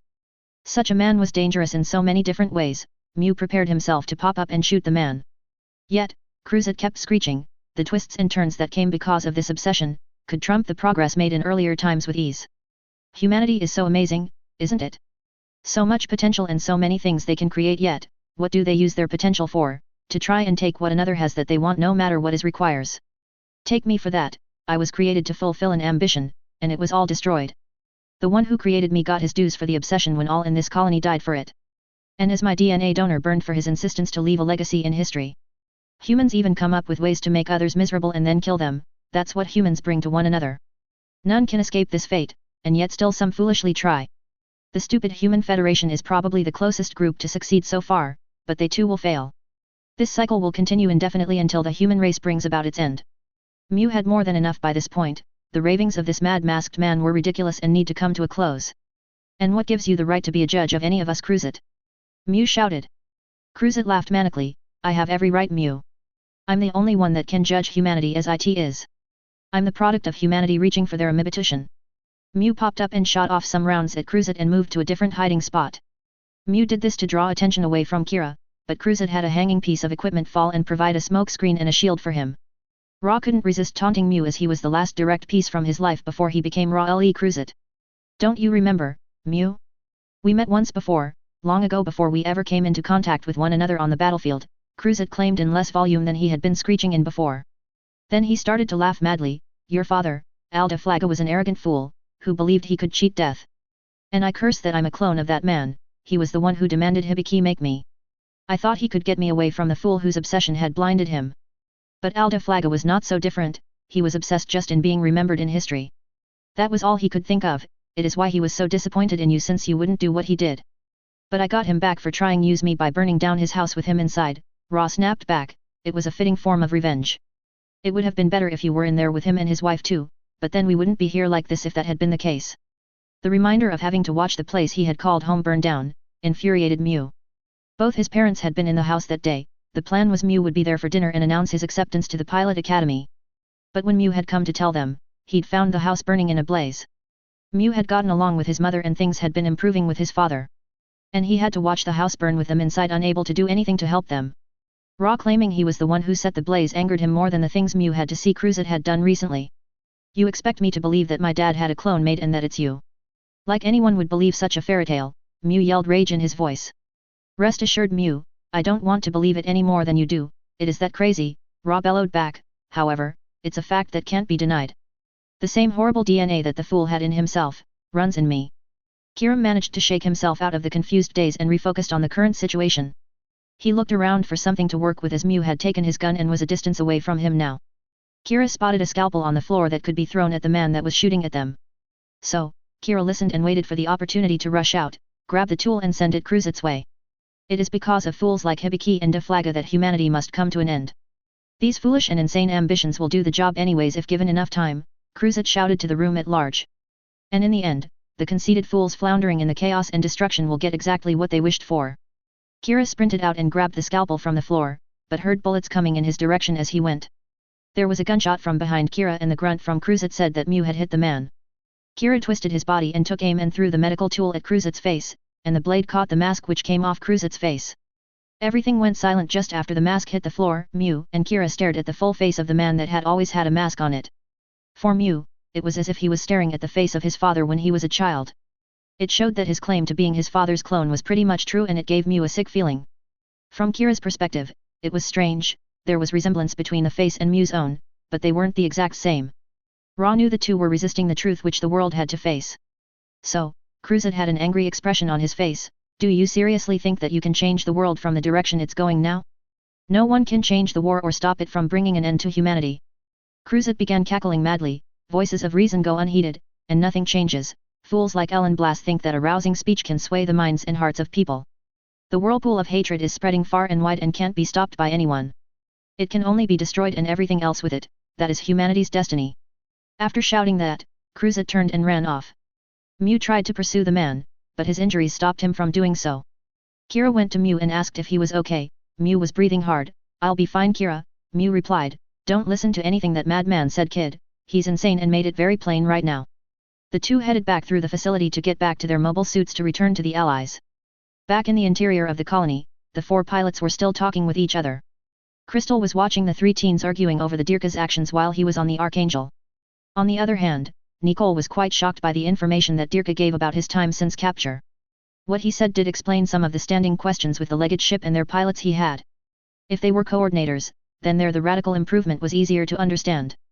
There was still the pilot of the Blitz's twin, and Nicole would be interested in an opportunity to meet and speak with them or him, as Dirka had implied they were male. However, there were more pressing matters to attend to before catching up could be properly done. Crystal's attention was diverted as there was sound to her left. When she looked that way she spotted the Strike and the Freedom flying up. By their course, Crystal would guess they were heading for the southern airlock system to exit the colony interior. That made her consider the merits of returning to their allies. The battle with the Dominion had been drawing to a close when she and Dirka had come inside the colony.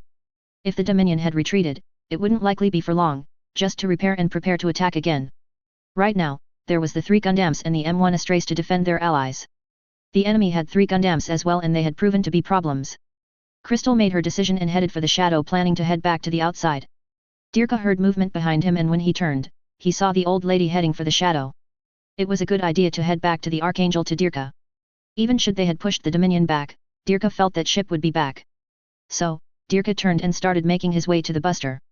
Isaac took a step forward. Dirka, you're being deceived, he insisted. Dirka stopped and twisted to look at Isaac and Nicole. Am I? I wonder which one of us is really being deceived, Dirka replied. Then he looked Isaac straight in the eye. I don't know for sure what I'm doing is absolutely right, but I've made up my mind in this. With the things I've seen, I can't turn a blind eye anymore and live with myself.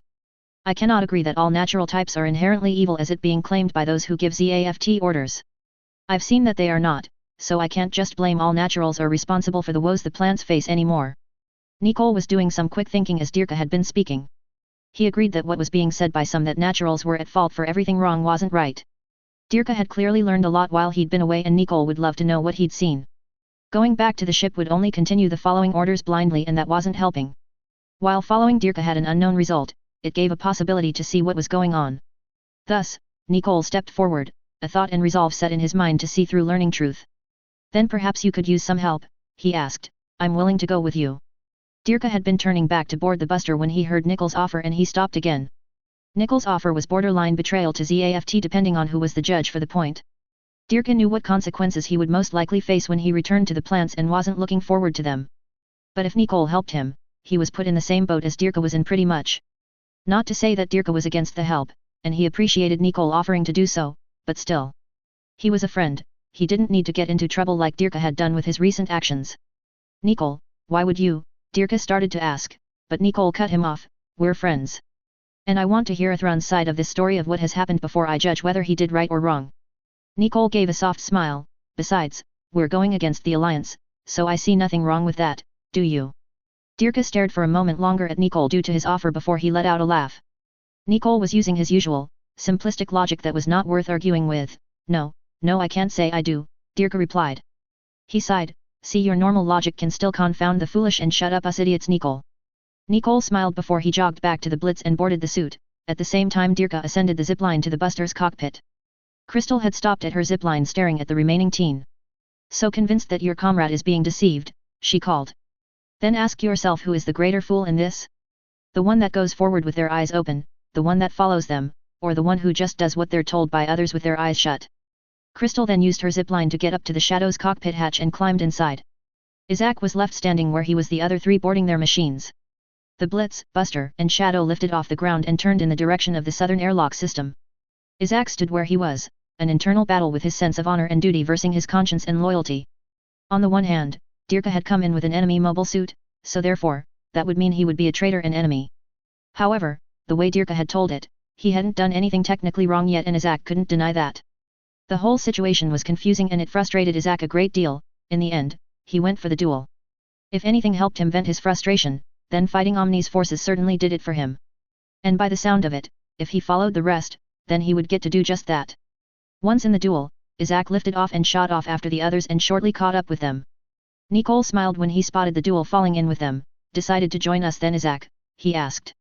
Don't even start with that, Nicole. I'm going to fight Omni on the south side of the colony, and you all happen to be going in the same direction, Isaac replied hotly.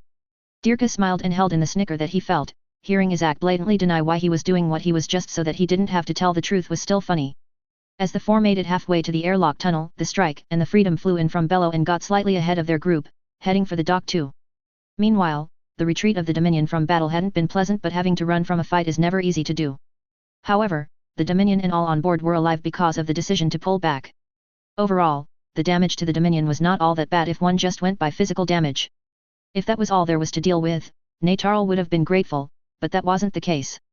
There was enough done during the battle that was now causing problems that need to be seen to before fighting came again.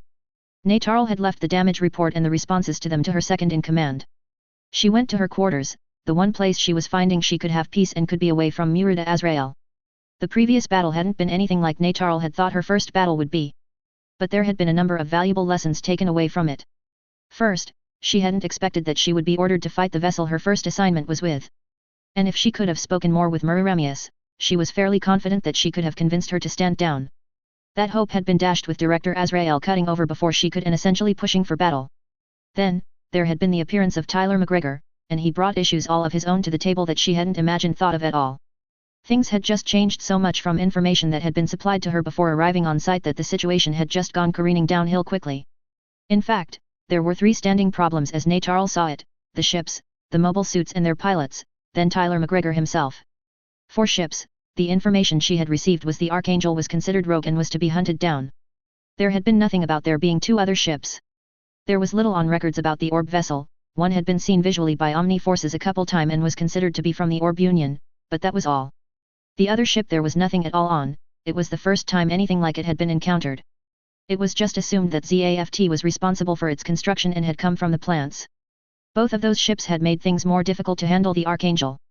The director had insisted one adapted to situations, but the man didn't understand the battlefield could only allow so much of that. Then, the Archangel was a good, well-built and well-armed ship and Neytarl knew that from the start. After all, she had been around the ship somewhat before she was halfway through the construction process. Still, the Dominion was of the same class, even if Neytarl believed the crew needed more training. That was the one thing the Archangel had in her favor: the crew knew what they were doing and could adapt as the need arose. That made her a strong opponent and that made fighting her a challenge, Neytarl knew. The second problem, the mobile suits on the battlefield had been something else, but that was an understatement for most of them. There was 2 out of the 4 remaining G weapons, the Strike and the Buster, along with the Shadow had been out there. The Strike had new equipment to work with which had given it better mobility to work with. The addition of the 2 mobile suits that Director Azrael was interested in were armed well. They also seemed to have a power supply that didn't run out added to the difficulty they presented. Then, the other unknown purple machine that had appeared a little bit into the battle had only added to the difficulty. It had similar qualities to the 2 Azrael was after and could be in the same ZAFT series. And of course, there was the mobile suit that Neytarl suspected Tyler had been piloting, and like the other unknown was powerful and had an endless power supply. Who was piloting what mobile suit? Neytarl couldn't guess with what she knew at this time. However, assuming that the crew was relatively unchanged, Kira would be in one of them. Tyler was clearly of the red machine with how it taunted her. But with there being 7 suits, they made up only 2 of the pilots, leaving 5 unknowns. Perhaps if someone had come up with a natural use OS, then maybe Mew and Crystal could be 2 out of those 5. Yet, even if that was true, there was 3 pilots unknown and Neytarl couldn't begin to guess who the pilots could possibly be. Then the final problem of the battle was Tyler McGregor, and that was a whole separate thing. The teenager had bugged and frustrated Neytarl to no end while on board the Archangel. The male teenager had from the moment of coming onto the Archangel irritated Neytarl. And he had done so in a way that no one had before with his actions of disrespect and his attitude. More than once, Neytarl had entertained thoughts of throttling Tyler McGregor around the neck out of sheer frustration that he caused her from time to time. Whether the teen did such things to goad her on purpose or just did what he did without regard to those around him, she couldn't decide. He had possibly done things to the Archangel, but even she had to admit there had been no proof of an act of betrayal by him. Neytarl may not appreciate the things he did to seemingly to annoy her to no end, but Tyler had been a good kid overall, she had to admit. But for him to appear on the battlefield after going through the injuries that being in an explosion no doubt gave him, it was a miracle in its own way. Nevertheless, Tyler hadn't only shown that his regard towards authority and attitude were unchanged. But his sense of humor that Neytarl had gotten to unfortunately see could be much more troublesome than she'd surmised before. He had fun at her expense. He insulted a high-position holding person being ruder than he had ever been to Neytarl. And he had done both sounding like there was nothing wrong with his actions, he had done so much more. In the battle, Tyler had flown in front of the Dominion while flaunting being there. He had left a mess for Neytarl's crew work on cleanup which was being done currently. Tyler had also dared her to shoot him which made her aware of the horrible mess he had given the Dominion. Getting right of the cause of the mess had been ridiculous and she suspected Tyler had made it harder to stop. The teen had predicted her moves and actions better than she wanted to admit as it had taken time to get things in order. The mess which had caused most systems to have problems was extensive and had all of the ship's mechanics working to fix things. Really, they were doing what they could to get the Dominion in working order rather than repairing systems fully. It was being done that way due to the director's insistence there needed to be another attempt to capture the machines he was after. The issue as Neytarl saw it, were the Dominion to head out when enough was fixed, the ship would not be at its best. Honestly, Natarl had cursed Tyler with what his something had done to her ship. When the initial damage reports had begun coming in with the onboard systems, she had nearly lost it. How she wanted to hunt Tyler McGregor down, throttle him for a while and then toss him into a brig cell and rip off the keypad. She had wanted to do that before, but this time she would make sure it would never open again. She had gone searching for who his parents were, as she had several times before when his behavior was an issue. She wanted to have a talk with them on how their parenting had produced the rebellious teen. But unfortunately, like the times before, there was no information on the identity of his parents. The loss of the battle against the Archangel and her allies wasn't completely unexpected when Natarl thought about it. 2 of the strike daggers had been lost, and damage had been sustained to the others. Then the 3 machines that had come with Director Azrael hadn't done that much better. Although, their pilots were half the problem in Natarl's view, and nothing had been said in how that could be improved. They had been fighting each other and weren't using teamwork at all. They had paid for their rash actions, and by what Natarl was being told, were in the infirmary being worked on. Something about medication running out had been mentioned, and that they need time to recover was said to her. There wasn't any other answers given beyond that when Natarl inquired. The 3 custom machines had still taken some harsh damage from the fight and were being worked on. The Raider had lost its shield and the spherical breaker Mjolnir destroyed by the Tyler's mobile suit using its heavy cannons. The Forbidden had put a lot of strain on the scythe it wielded, and it would need work to fix. The Calamity hadn't taken any major or serious damage, but there were still repairs made on it. The Forbidden's Geschmeidig panzers had been used to bounce beams to hit the Raider and Calamity by the red suit, and the system needed more adjustments in hopes to prevent that. The abilities of the suit Tyler piloted as well as the purple unknown mobile suit had been impossible to predict. Tyler's machine especially been unpredictable, from its weapons to its defenses. It even had some kind of device that did a near-identical job as the Forbidden's Geschmeidig panzers, along with what appeared to be 2 plasma cannons it possessed which had more power behind them than other weapons like them. The purple machine had a few points of worry for Natarl, even if others didn't agree with her. First, it could transform like the X-303 Aegis could, even had beam sabers in the forward joints like the GAT prototype had.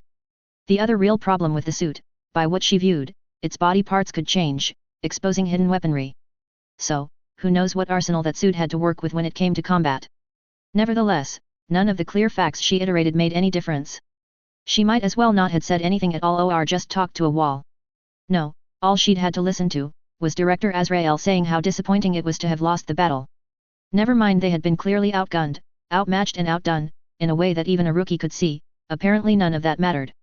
Then, the information they were given on their outset was incomplete and from the plants by Azrael's own words, therefore they hadn't been able to prepare adequately. No, none of that mattered at all to Director Azrael. The man hadn't any idea how things worked on the battlefield. Still, he kept reminding her that she was supposed to follow his orders and not deviate. Natarl had gotten close to telling the blonde to shove his opinion up his rear and screw him. She hadn't felt like that about another, not even Tyler McGregor. Natarl, knowing that sitting around and leaving her mind to go off on tangents that were ridiculous was a bad thing to do.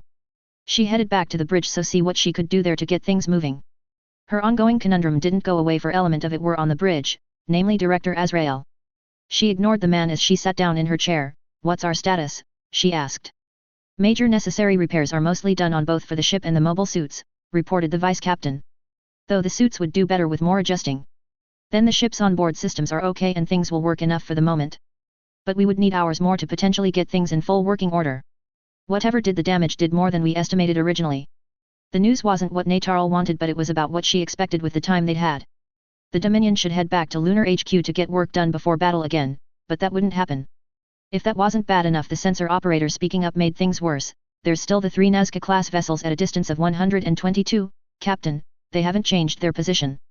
Attacking the Archangel and her allies again would be a serious risk. ZAFT could attack during or after an attempt and finish off the Dominion. With them here," it suggested to her that Azrael's information may have come with a trap attached to it. ZAFT seemed to be waiting for something, whether an opportunity to attack or something else. Logically, tactics would say to leave the area and come back with help. However, the one she was being constantly reminded she was to take orders from wouldn't allow a tactical retreat to HQ. Taking on all 3 at once would put us at a disadvantage, especially if we were to go against the 3 ships that we were before at the same time. With us not being at full strength, the chances of success are slim, Natarl muttered. While what the captain said could be true, the goal was unchanged and Azrael would not let that be forgotten. The only change in the point was there now was more targets that could be acquired for the goal. Instead of there only being 2, there was now 4 machines to choose from. The goal is still the same, the acquisition of one of those 2, or I suppose I can say 4 of those unique mobile suits, Azrael remarked. "Truthfully, I would prefer more than 1, but 1 would do if it's intact enough. The destruction of the Archangel would be nice, but as long as we get one of those machines, then the mission is accomplished. The director was more difficult than Tyler tended to be, and Natarl didn't think she would meet another that would outdo Tyler. The man was asking for a ridiculous thing for the Dominion were it at full strength. And the man was demanding it with the ship at half strength or so. Natarl turned and faced Azrael. Director, while I can understand your interest, with what is available the chances that the Dominion will be able to do the task is low, Natarl replied. Thus, what you suggest we do is pretty much suicidal. It is so easy for someone to say that something is impossible, whether it is such or not, Miss Captain. But it's quite another matter to make things that seem or are impossible, possible, is it not? Azrael posed. Once again, the director wasn't hearing what Natarl was saying. He was picking out things that served his goals and nothing which would deny him. So, frustration flared up in Natarl at hearing the justification that the one she was supposed to be taking orders and suggestions from. He wasn't looking at the facts or the odds they were facing, he was just waving them off as a challenge to be overcome and not using common sense at all. That's easy for you to say, but this is the battlefield, failure here means death, Natarl attempted to reason. However, Azrael cut over her, oh, it is no different in the business world, Captain Badgeruel, to lose in business is death as well, Azrael countered. So, are you one of those people that fights battles that you know you'll win only? The answer was not helpful to Natarl. To say that the business world and the war were the same, was ridiculous. As far as Natarl could tell, Murida Azrael was far more intent on fulfilling some vendetta which she couldn't see, than anything else. With him being a member of Blue Cosmos, the vendetta had something to do with killing coordinators. Azrael was looking at her, waiting for an answer. No, director, but I fight all battles with survival being the first priority in mind, even if that means the objectives I'm working to achieve have to be delayed, Natarl said carefully. Not that I can't understand doing that, after all, you've got to do what you've got to do to be victorious. Still, we can't sit here and do nothing forever, now can we? That being said, give it your best shot and remember, nothing ventured, nothing gained. Azrael returned. Natarl saw that there was no reasoning with this man as things stood. Perhaps looking death in the eyes would make the man understand, but it wasn't the time for that. And though, it went against her better judgment right now, she ordered her crew to make themselves ready for combat. The engines were fired up and the Dominion moved out from its hiding spot behind a nearby colony in the cluster by Mendel. A/N. Okay, I'll leave off there and continue it in the next phase. So then, on to the highlighting and pointing out things I do at the end of a phase. This phase was the scene inside Mendel both with Cruzat and the others. First, I wanted to point out that Mew and his father Al hadn't been on the best of terms much as canon implies. However, in this story, Al de Flaga was in the process of making up with Mew and his acceptance to Omni's Pilot Academy opened the door to that. I want to give the implication that Al de Flaga was potentially turning over a new leaf, not admitting he was changing for the better, just saying he was open to possibility. Yet, Mew knew his father invested into companies like Garm R&D even if he didn't know why. Cruzat knew Mew's father was having second thoughts about some things, so had taken care of the man with the house fire. But Ra knew Al de Flaga more than Mew as he was estranged as a child. Second, you readers may have noticed, I have made use of Nicole after sparing him unlike canon. This is just the first instance I will be using Nicole for the storyline much like other characters I choose to save, even those I have yet to mention. Nicole is a voice of reason which Isaac will somewhat listen to. In canon Isaac doesn't listen to Dirka, but with Nicole he is at least begrudgingly give him the time. Because of that, Nicole and Isaac get an explanation as to what had been happening they were never told about. That will make a difference in future phase as you readers will see. Back to the scene with Cruzat, Kira, and Mew, I did give more background as to why Cruzat detests Kira. It isn't Kira as a person or his personality which Ra hates, it is the fact that Hibiki created and modified Kira which is the source of his hatred. I laid out Ra hated Hibiki and Kira was the project Ra would always hear Hibiki ramble about. I don't know about any of you, but when you hear another talk about one thing over and over, it can get annoying or worse. Ra even implies he was involved with what happened with Mendel. And in truth, he was part of the group that injected the colony with an man-made plague which killed the inhabitants. He'd tried to kill baby Kira several times before that but due to Hibiki's paranoia failed to do the job. So, Ra sees Kira as nothing more than a crazy man's dream which he hates. The conversation also give us a view into Ra's borderline insanity. But do not mistake, Ra Le Cruzat is a man with a goal he is driven for which could be seen as an obsession rather than insanity. Finally, the last scene is with the Dominion which I wanted to lay out the after effects of the battle in Phase 46. We know Tyler's gremlin did a number on the ship, but I thought it would be nice to say how bad it was. Of course, Natarl goes over what she sees the problems of the last battle as, but I figured it funny to have Tyler as a separate problem. As I said, Tyler would have her cursing his work before the end, and so she was thank you very much. Natarl was mad and I can't exactly blame her for cursing and threatening as she did. And for those who haven't read the original, the mention of Natarl trying to identify Tyler's parents is an ongoing gag for the two. Also, I wanted to show that Natarl is becoming more than irritated with Azrael, that will come to a head, I assure you. In conclusion or wrap up, whichever way you want to put it, the phase helped the story more than the scenes being neat. I assure you the next phase will be back to the battle scene, and it will be neat with the changes going into it. The next phase has been coming much faster than this one did. If it keeps up the pace, I might get it out sometime in the next few days, though don't hold me to that. I will post it when it is finished and cleaned, that I do promise. As always, some of you take the time to write a review and tell me what you thought of the phase and the story thus far. I appreciate and read each and every review and consider what is said in them. The next phase is titled Changing Tides and is close to be doing with the subject matter and will need cleaning before posting. Until then, peace out to all of you readers, thanks for joining me for this phase. Chapter 45, Phase 48, Changing Tides. A/N. Got it done earlier than I had hoped, but it is to the benefit of you readers. I also want to state that I have exceeded the length of the original story and ain't halfway through, that is awesome. However, it is time for me to recite the disclaimer I do every few phases. I do not own anything in the Gundam universe as much as I wish and would love to. I only take credit for my characters, my musings which my story are created from. Should any of my characters reflect others, it isn't intentional and I'm not trying to cause an infringement. And with that out of the way, let's get to the phase. Phase 48, Changing Tides. July 13, 71 CE. Mendel Colony Area. Those in Mendel's southern spaceport were busy working while waiting for the Dominion to return. Athrun and Tyler were antsy about Kira having not returned from searching for those who had entered the colony's interior. However, Tyler did stop Athrun from going off and looking for them as they still could be attacked by ZAFT forces. While Tyler wanted to go and find Kira, the chances of ZAFT attacking while he or someone else was away was too high to risk it.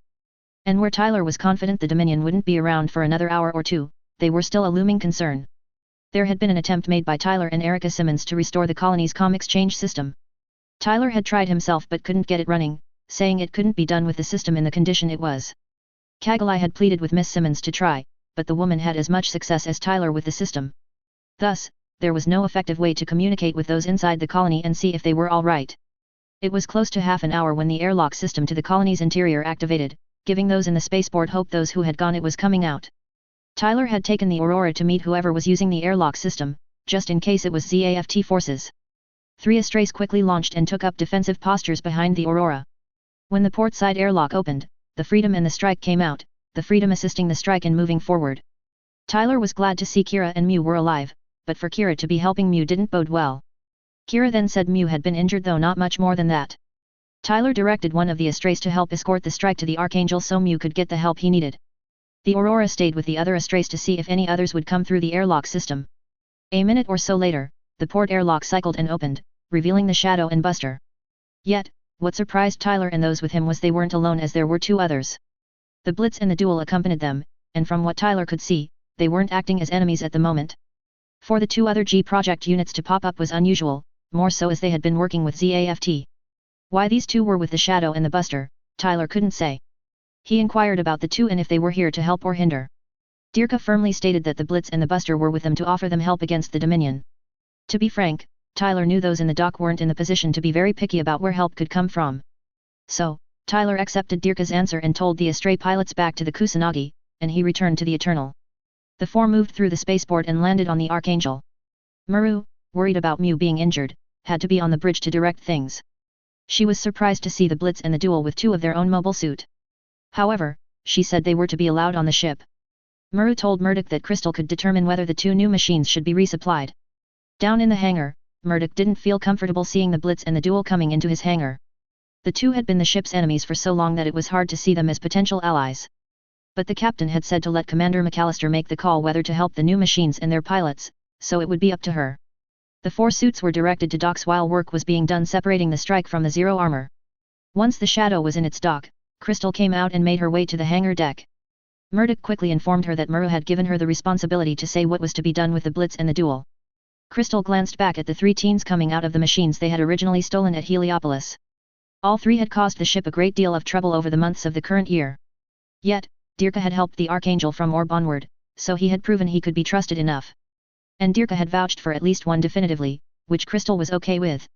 The Duel's pilot she wasn't as sure about if she were to tell the truth. However, as Tyler had implied when he had met them at the airlock system, they couldn't be very picky about where the help came from right now. Thus, she told Murdoch to do maintenance and resupply on the Blitz and the Duel. She was willing to give Dirka's companions a chance to prove they could help the Archangel and her allies in their circumstances. As Nicole stepped out of the Blitz, he glanced around the hangar area, taking in the layout. It was the first time he'd seen any part of the interior of this ship. He and his companions had been working to dispatch it, and now they were helping it. The whims of fate were truly interesting with this war, Nicole would admit. As his suit was resupplied, Nicole, with the help of Dirka, made sure Isaac didn't blow up and lash out at those on this ship. Isaac needed to show patience since Omni forces would come soon enough for him to fight as he wished. Still, as time passed, Isaac's frustration became more evident outwardly. At the same time, Tyler had returned to the Eternal after meeting those who had come from the colony's interior. When he returned, Athrun had asked Tyler what he'd seen at the airlock system. Tyler told him that those who had gone in returned, Mew had been injured, but he couldn't say much more than that. He also said the Blitz and the Duel had been with those returning and that Dirka had said they would be helping for the time being. Athrun was a tad shocked Nicole and Isaac had not only been around here with the ZAFT forces on the other side of the colony, but they were here now. Athrun wasn't against his old comrades fighting alongside them, just what they would face with the current leadership of ZAFT. A half an hour went by while those in Mendel's spaceport while preparing for when the Dominion would come back, or ZAFT could strike. Mew had been confined to the Archangel's infirmary due to his injuries. Muru had essentially told him he wouldn't be going out in the next battle, and Murdoch would make sure the strike was locked down if required. Nicole and Dirka had to put forth the effort to keep Isaac calm enough not to lash out at others on the ship. They kept telling him that the Alliance forces would come soon, and then he could vent his frustration and rage. But the wait ended when Miralia's voice announced, "The Dominion is approaching, distance 50, green, Bravo, steadily closing." The mobile suit pilots made their way to their machines to go out to the looming battle. Isaac stalked to the Archangel's hangar focusing on the fighting he was craving to vent his anger. Nicole and Dirka weren't too far behind Isaac, glad the wait was over as Isaac had been getting hard to keep even a little calm. Dirka was made to understand the stress he had shouldered with Isaac's antics had been so noticeable now. Granted, Dirka had other things to worry about while traveling on the Archangel rather than Isaac, but he had gotten used to Isaac antics. Yet, Dirka was glad to have Nicole and even Isaac out on the field fighting alongside him, going against Omni, who had become crazier lately. On the Eternal, Tyler was the first to board his machine, quickly followed by Athrun to the Justice. Kira and Lakis entered the hangar and headed for their units shortly after. Tyler was thinking ahead to the field they would be heading to against the Dominion. He was a tad surprised that the Dominion was coming back already. With what Tyler's gremlin had the time to do, the damage to the Dominion's onboard systems wouldn't have been small or ignored. Natarl and her crew would have had to do work to get the ship operable to any degree from what Tyler figured. From his estimation, it would take at least 3 hours at best for the Dominion to clean up the mess left properly. Thus, Tyler assumed Natarl had bypassed what she could to get the Dominion usable, meaning the ship wasn't close to 100%. With that in mind, Tyler decided that he would need to do a better job at handling the Dominion. He would disable the ship to the point it couldn't fight back and then force Natarl to back down. Tyler didn't want to take down Natarl and her crew, he felt that would be a bloody waste. However, if Natarl didn't make the right choice and essentially surrendered, Tyler was limited on what he could do. He felt leaving Azrael alive should the Dominion run away would only doom the world to see darker events soon enough. The man had slipped away from the Federation several times over the last 5 years. And each time Azrael had, it had been followed by a wave of needless deaths. So, Tyler would deal with Natarl and the Dominion in whatever way needed, even if he had to have her blood on his hands. Tyler's mother had been right, humankind's true enemy had to be stood up against and stopped. The Aurora was sent to the Eternal's catapult and headed out first, followed by the Justice, then the Freedom and the Regenerate brought up the rear. The Archangel sent out 3 mobile suits with the Duel slightly in the lead with the Blitz to its right. Technically, Crystal should have been the team lead, but she could tell the 3 ZAFT pilots weren't going to listen to anything she would say. The Duel's pilot had made it clear with a glare that he would do things how he saw fit, and no one, not even his comrades, would tell him differently. So, she decided to stay back and be in reserve in case the field changed drastically. Nicole counted on the 4 from the Eternal and those from the Kusanagi to be more allies than those from the Archangel. He spotted 4 of the 7 Astrays traveling behind them while the other 3 were staying back as some form of a final defense line. The Eternal's 4 Gundams looked ahead and saw the 3 Gundams from the last battle already out. Their courses made it clear they were targeting them, likely for payback from the last battle. Scanning them over, Tyler quickly saw they had been repaired and were gunning for a fight. Yet, it was Lakis who was the first to speak. "It's those 3 again, the Gundams from the last fight." Kira was gazing at the 3 he had fought before, all damage from the previous battle gone. "Yes, and they appear to be fully repaired from the last battle," Kira remarked. "Indeed," Athrun agreed, "and they want payback on us, no doubt." Tyler was watching their opponents and noticed the two non-strike daggers were not too far behind them. As things stood, it was essentially 7 versus 5 since the Astrace were to be the defense and interception line for the ships. Tyler wasn't worried about the odds he and his allies faced in this fight, for they were better than the last skirmish. The only real concern was the three enemies' Gundams for their erratic and dangerous behavior. But as the last battle had partly proven, keeping them busy and wasting power would lead to their retreat. And with Tyler planning to take care of the Dominion, that retreat would become defeat. "Oh, I don't doubt they want payback for us showing them up last time," Tyler commented. "But I believe you lot can keep them busy for long enough for them to use enough power that will have them need to retreat." Nicole had been listening to the conversation between the two machines with which the Freedom and the Justice were grouped. It was the closest thing he'd heard to a battle plan in the last half an hour. By the sound of it, the Freedom, Justice, and the Purple unit would keep the three enemies occupied. What the Red machine planned to do, Nicole couldn't say. But it seemed the two other mobile suits on the enemy side would be left to those who came from the legged ship. Nicole would have asked more about the plan, but Athrun beat him to it. "What will you be doing while we keep the opposing mobile suits busy, Ty?" Athrun questioned. There was the sound of Tyler humming, "Taking care of the Dominion." Nicole blinked at that statement since one mobile suit could take on a ship, but not one like the legged ship. They would have to be lucky to be able to destroy the ship class by themselves. Yet, Tyler continued flatly, "Rest assured, I won't be leaving a loose end this time to come back to bite us. I will finish the job of dealing with it this time and leave no doubt in the crew's mind they are screwed. They will quake in their shoes and either do what I tell them or face the price of protecting a freaking war criminal." Nicole wasn't the only one trying to process what Tyler was talking about. Nicole could understand disabling a ship, by the voice, it was the Tyler McGregor Athrun had introduced. He sounded confident in dealing with the enemy ship, so much so that Nicole found himself believing him. The reference to being screwed and quaking in their shoes brought back memories of the frightening experience with the black enemy machine. It made him curious if McGregor was the pilot of the Shadow at the time. It was possible from what Nicole could figure. But the mention of a war criminal caught Nicole's attention as that label wasn't used lightly by any nor joked about. If one was labeled a war criminal, it was taken seriously and was only used for the worst kinds of people. The Federation tended to have the final word on whether an individual was a war criminal officially, and they were also the ones that judged and sentenced such. And it wasn't that Nicole didn't think the Alliance wouldn't hide war criminals, he didn't doubt they would. What made Nicole question the point was the Alliance knew the real consequences of helping such an individual, so why do it? Kira didn't like the idea of Tyler fighting against the Dominion by himself. It was dangerous as they would gun for him to kill. Then Natarl and Tyler didn't have a good relationship, and that was putting it mildly. The two had brought out the worst in each other the whole time on the Archangel. Natarl had seriously threatened to chuck Tyler in a brig cell by what Kira had heard, and he believed it. So, Natarl had reason to want to get back at Tyler, and killing him wasn't entirely out of the question. True, Tyler's machine had a Federation stealth system which would give Tyler a helping advantage, but it didn't stop Kira from worrying. "Tyler, you really mean to take on the Dominion alone?" Kira asked. He hoped putting forth the question would have Tyler reconsider his plan. Lakis was also worried about Tyler going off on his own, but he'd done it in the last battle. Tyler knew the Dominion needed to be attacked to end the battle and remove the enemy's ability to resupply. And with his knowledge of the Archangel class, Tyler was the best choice to do the task. He could best disable the ship to the point Natarl would seriously consider surrendering. Tyler was also the one from the Archangel who could pull the trigger if it came to that. The others who had been on the Archangel when Natarl was there didn't want to and would hesitate and give a chance for Azrael to escape. And Tyler wouldn't let Athrun shoulder the blood that would be spilled should the Dominion be destroyed. "I'm the best for the job, I know the ship class's weaknesses better than anyone else," Tyler reasoned. "And I can finish the job no matter what it comes to and live with the consequences." Muru and those on the Archangel's bridge had been listening to the conversation between the mobile suits. Muru would admit the general plan Tyler had was sound enough to work. If the Dominion's mobile suits could be kept from the ship, Tyler could strike it effectively. She didn't like Tyler's implied action of finishing the job no matter what. It sounded like he was prepared to destroy the Dominion with its crew on it. Yes, Tyler had said there was a war criminal on the Dominion, which Muru didn't want to believe. But if true, then the Federation's view had been made perfectly clear: war criminals were to be killed if they couldn't be captured. And that was to be done no matter the sacrifices needed to be made, and it was one of the few things the Federation had never moved on as gruesome as it was. They reasoned that if a war criminal escaped, they would only continue committing mass murder. There was no more said as the Archangel and her allies moved away from the spaceport and faced off with the Dominion. The mobile suits kept getting closer and closer to each other, readying their weapons.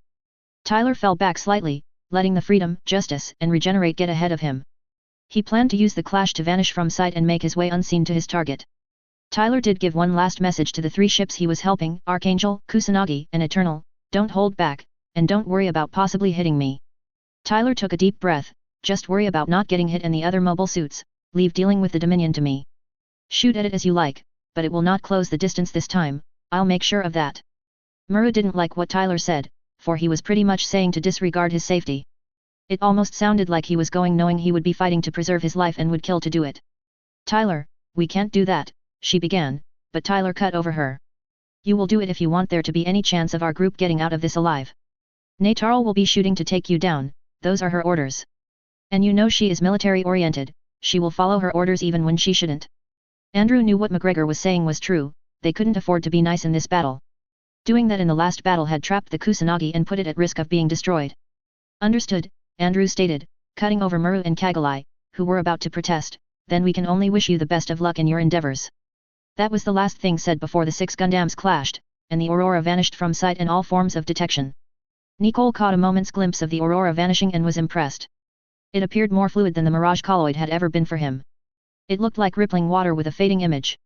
And a glance down at his sensor array showed Nicole nothing, and there was not even a distortion to hint at the unit. The suit's stealth system was superior to Mirage colloid in ways Nicole couldn't at the moment describe. However, Nicole didn't have the time to think about the sight further as the two daggers began fighting him, the Buster and the Duel.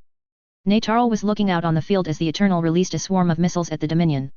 The sensor operator told Natarl that the opposing side had 6 units, which caused her to pause. That number didn't make sense with what had been seen in the last battle, as there had been 7. When Natarl asked for the signals to be identified, she was told there were the 3 Gundam types that the director wanted. However, the Strike and Shadow were missing from the enemy side. Instead, the Blitz and the Duel out with the Buster didn't make sense. Those 3 were stolen and used by ZAFT before now, and though they were the ZAFT force on the other side of the colony, they had no reason to help the Archangel and her allies. And there had only been the briefest glimpse of the red machine that Tyler had been using before it had vanished. Natarl was more than concerned with the mobile suits' matchups as they fought one another. The Forbidden had gone against the Justice, and its pilot's full attention was on the Crimson suit. The Raider was fighting the Regenerate while the Calamity was taking on the Freedom. The Dominion's daggers were being kept busy by the Buster, Blitz, and Duel. All the Dominion's mobile suits were being distracted and kept away from the ship. And with the Dominion in its state, the ship wasn't up to repel a full-on assault from multiple ships. It was a miracle the Dominion could appear fine when she was barely above 50% of operational capacity. The director's insistence on making another attempt to take one of the units he wanted had been infuriating. But her orders changed to take care of the Archangel and get one of the mobile suits it carried. It wasn't long before both daggers were dispatched, and the 3G project machines joined the other 3 in fighting the Dominion's remaining machines. While that was bad enough for the Dominion, Natarl was more concerned with Tyler being unseen. That teen had crippled the Dominion in his last battle with what he left. There was little to stop him from coming and doing more to the Dominion. Tyler had proven he hadn't been joking when claiming he had intimate knowledge of the Archangel class. Natarl thought her knowledge of the ship was among the best of those who had been around during the construction phase. But even she couldn't have done what Tyler did. He had only shown what he could do with internal systems the last time. Natarl didn't want to imagine what he could do beyond that, as she could think of a few flaws he could exploit and hurt the ship badly. Additionally, Tyler was no novice pilot, the opposite, in fact, which only added to the threat he presented. Natarl hadn't believed him when he'd claimed to have a piloting license as it had been so outlandish. Yet, Natarl felt she would need to eat her words as Tyler's skills would be at the level of a licensed pilot. Tyler could whip others, and his opponents couldn't stop him from doing that, she'd seen such. It made him a frightening opponent to face, and she learned that somewhat in the last encounter. She feared the Dominion would know that better by the end of this battle. However, Natarl focused the best she could on the battle, ordering attacks on the enemy ships. Tyler had quickly separated himself from the brawls that had begun with the 3 enemy suits. He trusted that his allies would do fine at keeping them busy, and that's all Tyler needed. The Dominion had only been separated from its defenders and had its own arsenal. Tyler knew how to get around what parts were still working after the Gremlin had done its work. This time Tyler intended to be more direct and disable the Dominion in a way that couldn't be disregarded. Tyler would exploit the physical weaknesses of the ship class and prove to Natarl not to take him lightly. Instead of Natarl cursing him as the goal, Tyler would make her terrified of his work. There would be no more being nice nor teasing, and he would get down to business and get the job done. He hadn't done that the last time and Azrael had escaped, which was a no-no. Tyler knew Federation policy was to capture war criminals and kill them if that wasn't possible. There were to be no exceptions, and Tyler would make sure there wouldn't be one this go around. He quickly closed the distance to the Dominion and decided where to start his task. The Archangel class had many flaws, and Tyler would take down the CIWS interception system down first and move on from there. So, Tyler flew under the ship before pulling up sharply, spun around, and landed behind the bridge tower. The Dominion was rocked minutes after the battle started. Natarl shouted orders to report on the ship's status. She was told there had been no weapon hit, and they couldn't find what had caused the rocking. Guess who, Monday Capitaine, Tyler's voice greeted. Natarl heard a change in Tyler's voice, and the tone was worlds apart from what it had been in the last encounter. Tyler had been teasing and having fun doing so at her expense. Now, there was no mirth or even Tyler's normal frustrating tone of him talking to someone less mature than him. His tone would be flat if not for the icy feel it gave. The voice wasn't that of a teen but a veteran soldier doing the work of war. I admit I'm surprised you came back so quick, Natarl, Tyler remarked coldly. My gremlin undoubtedly did serious damage to your ship's systems. It should have taken you 3 or more hours to clean that up with a competent crew. Natarl was getting really uneasy at the cold tone Tyler was using. It didn't fit the annoying teen that had behavioral problems. He spoke of his gremlin as he was talking about the weather and not the mess he had left. Tyler continued in the same voice, I assume you chose to bypass the issues produced rather than clean them up. There was a pause. You'll regret that soon enough, Monday Capitaine. If not for the icy tone, Natarl would see the Monday Capitaine reference as an insult. However, the director spoke up before Natarl could say anything, get to your point, boy. There was a chilly silence for a long moment. I wasn't talking to you, scumbag, Tyler replied. You will shut your mouth if you have the desire to live for much longer, you piece of garbage. Natarl was going to tell Tyler to watch what he said, but the teen spoke again. If you speak out of turn again, scumbag, then I will come on board the Dominion and work my way to the bridge so I can cut open your chest cavity to show your heart is pitch black. Natarl's mouth was open at what Tyler was suggesting as it was nuts. Azrael paused, then chucked, quite a claim, boy. However, Tyler cut over him, Natarl can count the number of bodies I leave to get to you, Azrael. You would not escape me, dirty snake, I promise you that. There was a pause for a moment. I told you, Natarl, you should have gotten rid of Azrael when you could regardless of orders given to you. He's putting you and your crew at serious risk, what with him being a war criminal.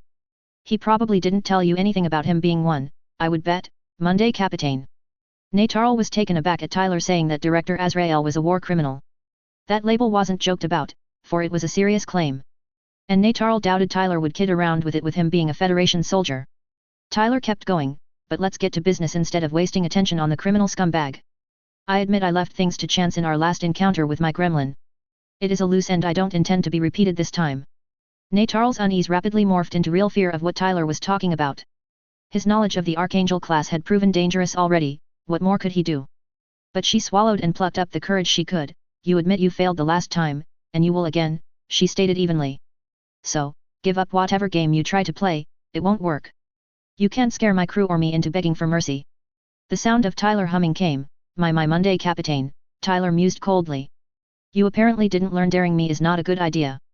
But I accept your invitation, Tyler said clearly, even in an icy tone. You think I can't scare you, there was a pause, you poor fool. I will show you how wrong you are to assume that. And I will do that by displaying the flaws of this ship by exploiting them. Tyler took a breath, let's start with one of my personal favorites when it comes to flaws in this ship's class, Natarl. Tyler took out a beam saber preparing for his first move. I found it when I was looking over the blueprints. I honestly stared at it for minutes thinking Omni designers couldn't really be so dumb to make such a blatant mistake. You see, while they designed the CIWS system, they wired it okay except for the last bit for the control circuits. They wired all of them through a singular point, a junction specifically that they believed would never be in danger of being attacked. They would be right if not for someone like me knowing where the junction is. Theoretically, if the junction is damaged, that would disrupt the CIWS system if not worse. There was a pause in which Natarl quickly processed what Tyler had said. She had seen some flaws in the Archangel class during the designing phase and brought such things up with the original captain. However, to her knowledge, nothing had been done to fix her recognized flaws. She hadn't heard or seen the one Tyler was talking about. He was getting at something, and the direction wasn't one she was happy with at all. Then Tyler gave one more line, how about we see if that theory is true, Monday Capitaine. That one question chilled Natarl blood as not only did it say something bad was about to happen, but that Tyler was about to do what he suggested.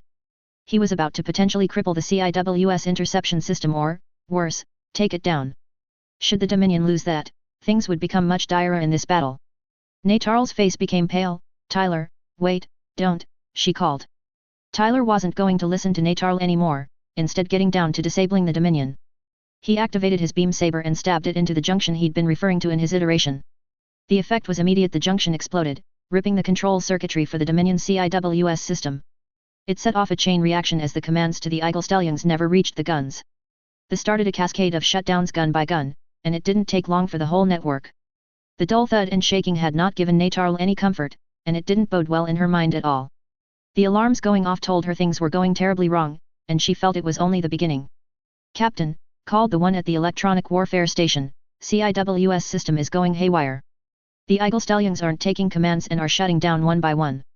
Tyler leapt off the ship and zoomed down to face the Dominion's underside for his next target.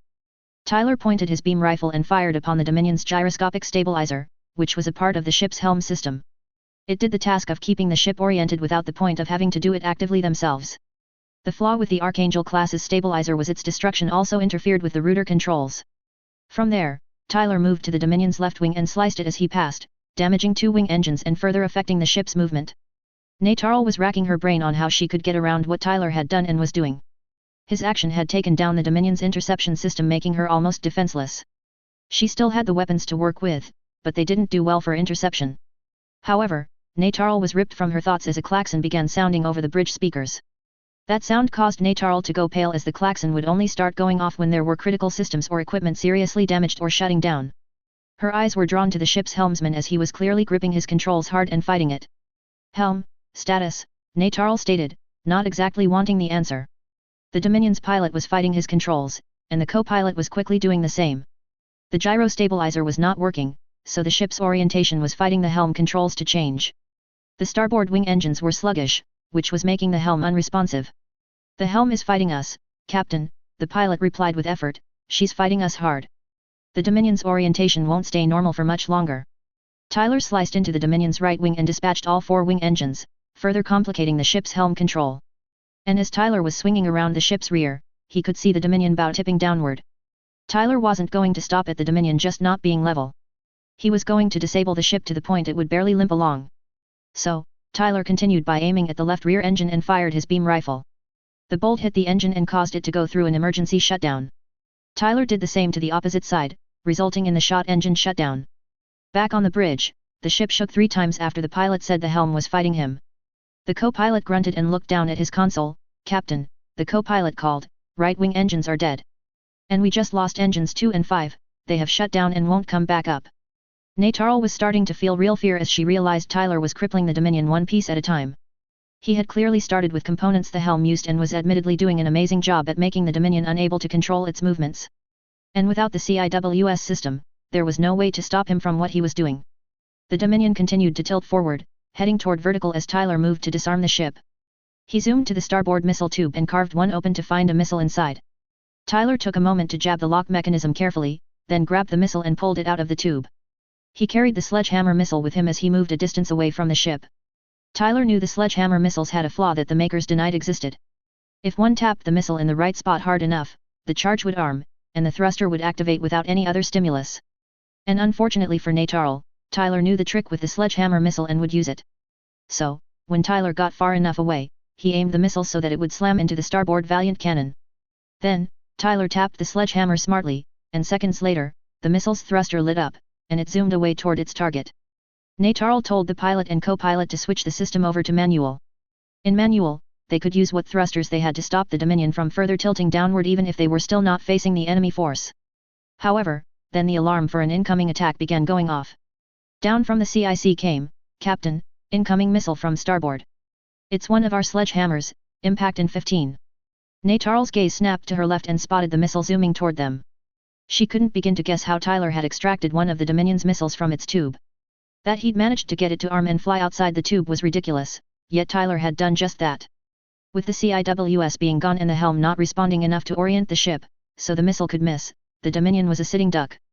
The missile would strike the ship, there was no avoiding that, and Natarl could see that plain as day. She grabbed her ship phone. "All hands," she began, "brace for starboard side impact."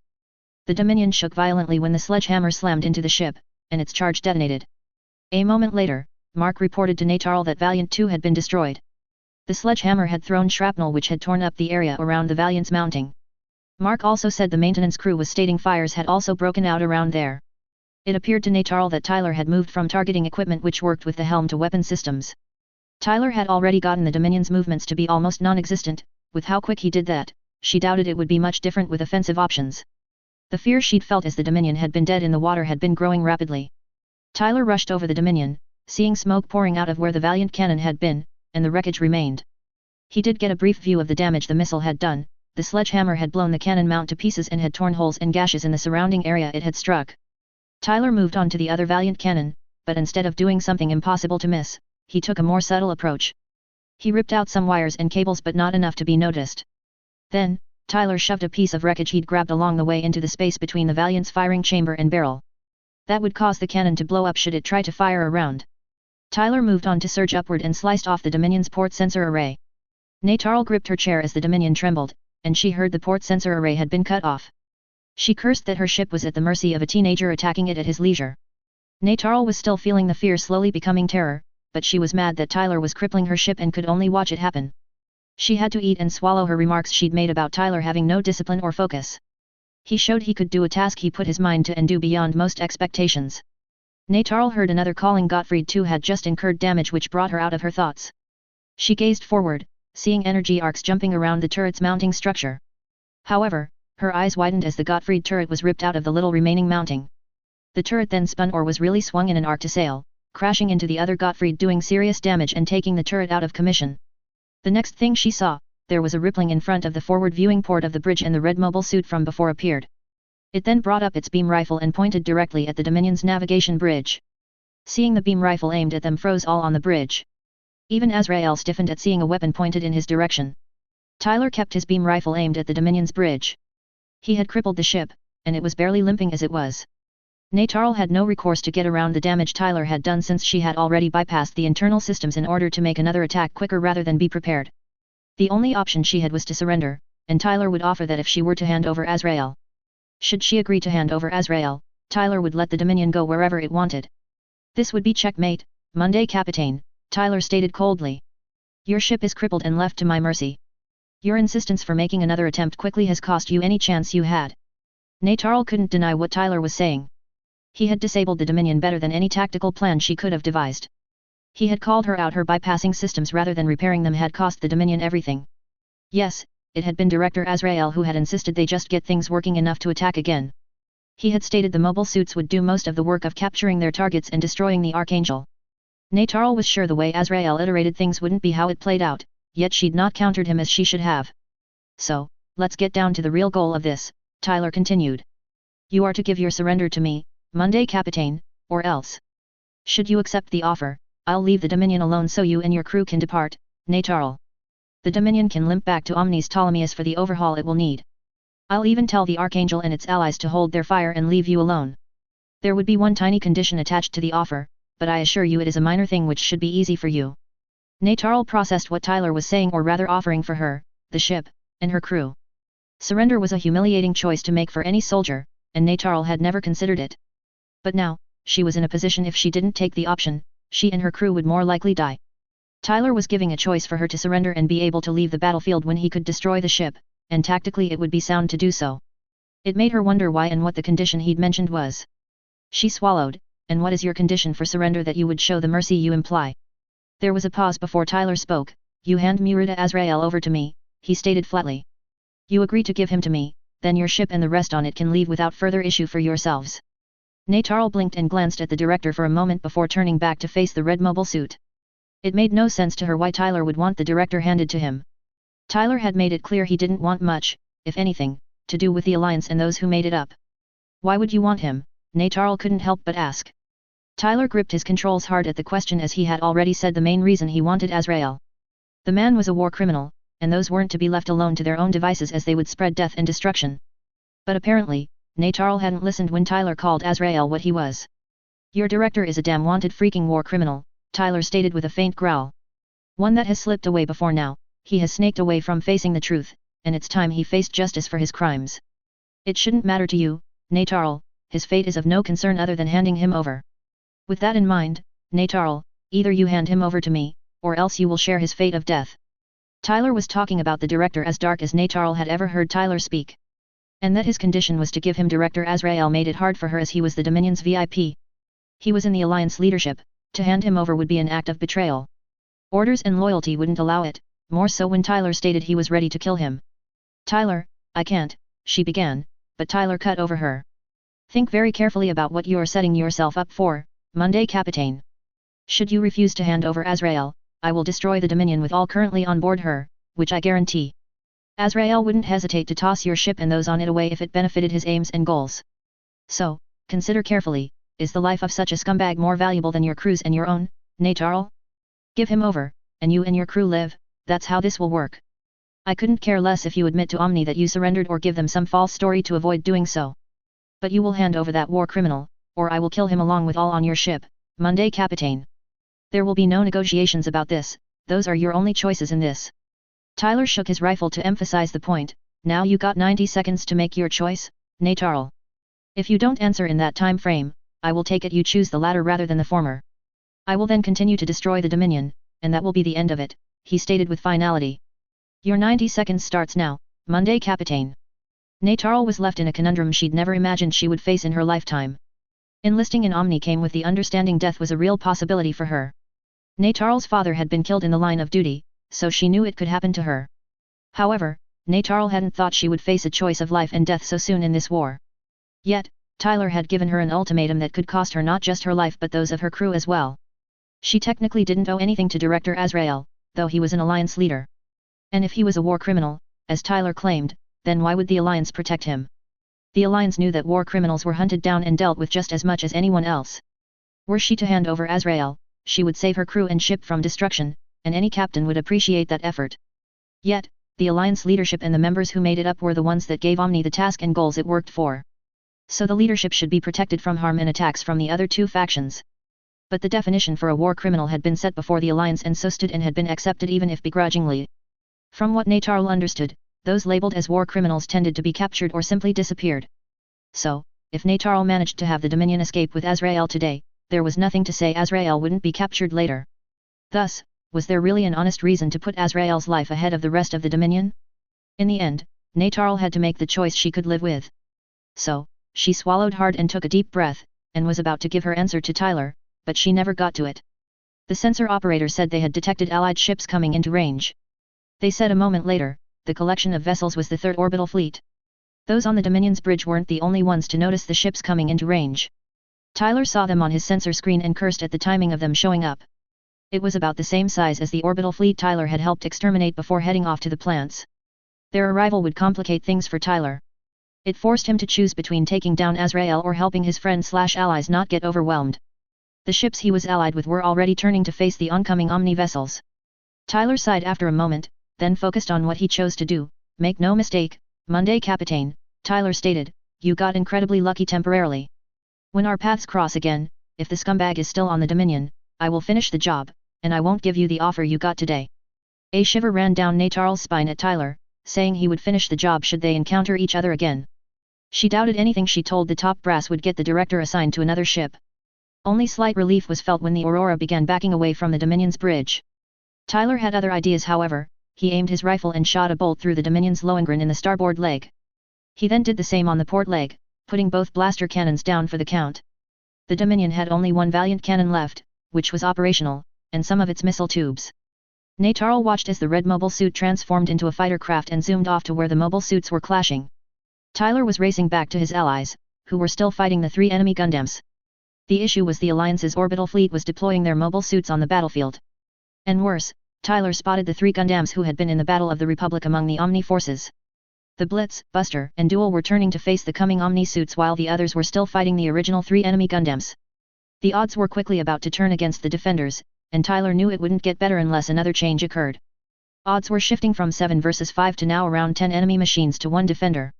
Even when Tyler jumped in and went for the 3 units that had been around the Republic, the defenders were rapidly pushed back. With the change in the enemy force for those at Mendel, Crystal launched out in the shadow. Mew said he would be more than willing to go out to help but was denied due to his injuries.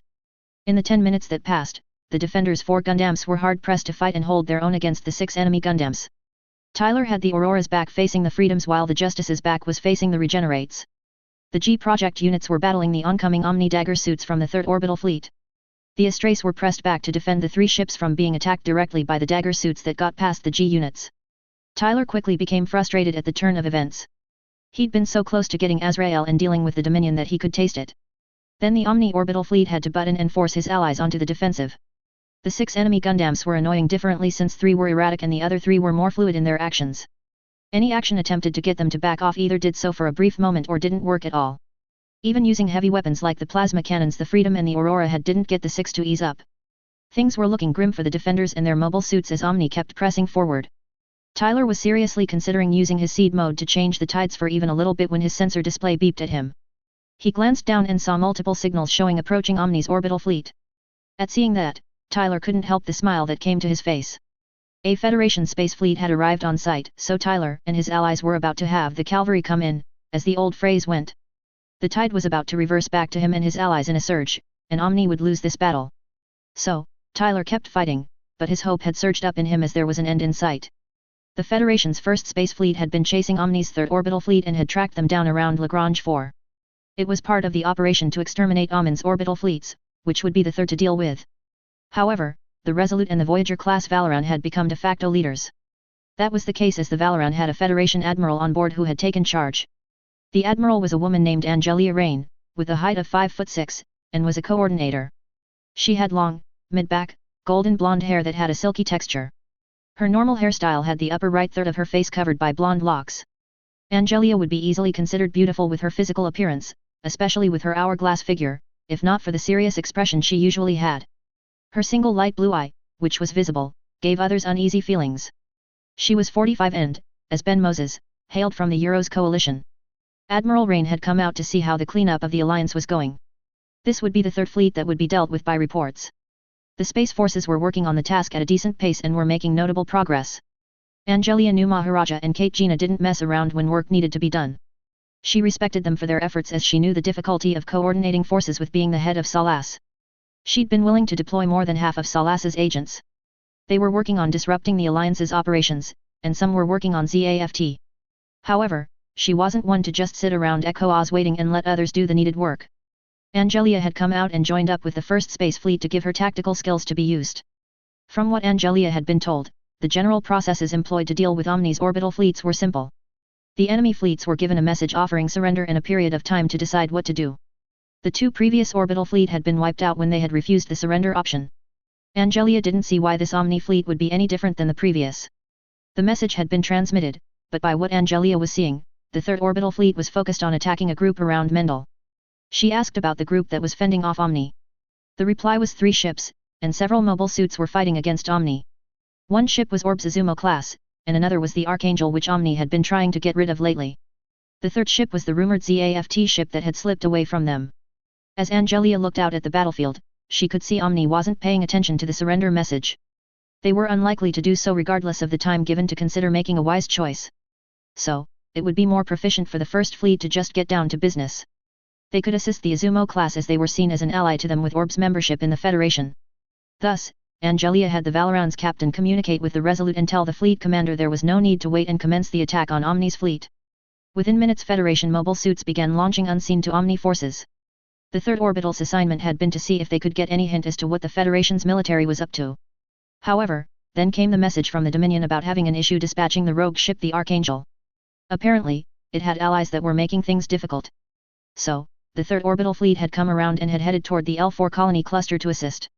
When they had come into range, the fleet's flagship, the Corvus, saw their ally, the Dominion was in trouble. The enemy force was pressing and had the advantage over the Dominion currently. Orders were given for the fleet's mobile suits and armors to head out and deal with the enemy force. The slight advantage Omni had lasted just a moment before it changed. Federation space fighters began appearing on the battlefield and drew the attention of the Omni mobile suits. That was followed by a Federation space fleet materializing within attack range of the third fleet. The Federation fleet's appearance was a welcome sight to the Archangel and her allies. That didn't mean they were out of trouble yet, but there was hope of survival growing. By that point, the Dominion's pilot and co-pilot had managed to get the ship back to being level and horizontal. The sight that met Natarl's eye once the ship faced the enemy force was not encouraging. The third orbital fleet had arrived since Natarl had made an urgent request to them for aid in the task of dealing with the Archangel.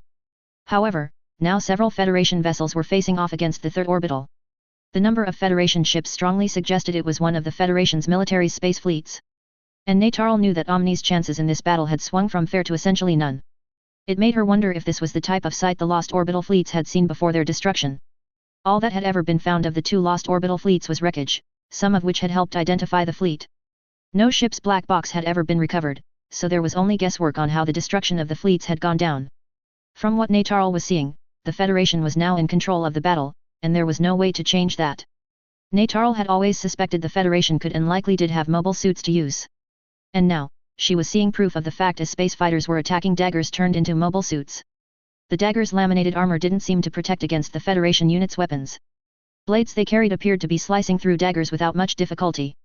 And that the Federation space fleet had shown up suggested to Natarl that they had been hunting the third orbital. The Dominion wouldn't be much help after what Tyler had done to the ship. Its helm was barely working at best, and the ship had few weapons to use. The best option Natarl could see for the Dominion was to leave the area and head back to Ptolemaeus base. The problem with the idea was that it left the third orbital to die for them. Yes, if the Dominion successfully ran away, it would require the sacrifice of the third orbital to have a chance to succeed.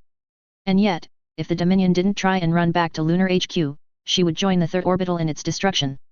It was a position that Natarl cursed as there was no good option that wouldn't get many killed. It was essentially not how many would die, death was a certainty, but who would die instead. For the Archangel and her allies, the appearance of the Federation's space fleet was close to a godsend. An orbital fleet attacking them had been a bad prospect as 3 against 35 or more ships along with their mobile suits wouldn't end well. But now, Federation mobile suits were fighting Omni's daggers, taking attention off their mobile suits. The 6 enemy Gundams were problematic enough without being swarmed by dagger suits. Some of the Federation suits did come over to the Archangel and her allies to help them fend off Omni forces. The Astrays that were working hard to protect the Kusanagi and their allies were being pushed back by the daggers. Asashi was trying to hold off 2 strike daggers that were trying to get past her to attack the Kusanagi. She saw another dagger rushing at her as she defended herself against the other 2. Asashi couldn't evade it in time, and she realized she was about to die. However, the next moment, a white machine got between her and the dagger that had been about to kill her. One of the other 2 daggers was struck and forced back, leaving the one dagger for Asashi to deal with. She surged forward and stabbed the strike dagger before moving back away from the explosion.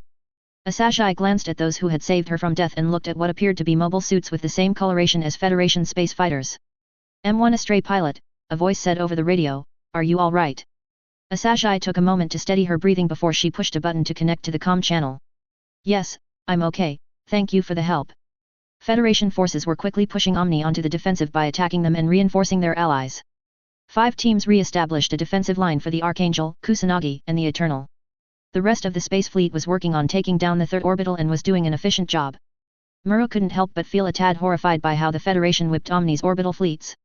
There had been stories about the Federation's power and strength, but it was another thing to see it.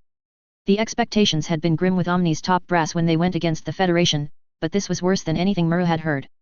At the same time, Tyler ended up fighting the Sinister when he returned to help his friends. And the blue machine was more intent on destroying the Aurora than it had been at the end of the last encounter.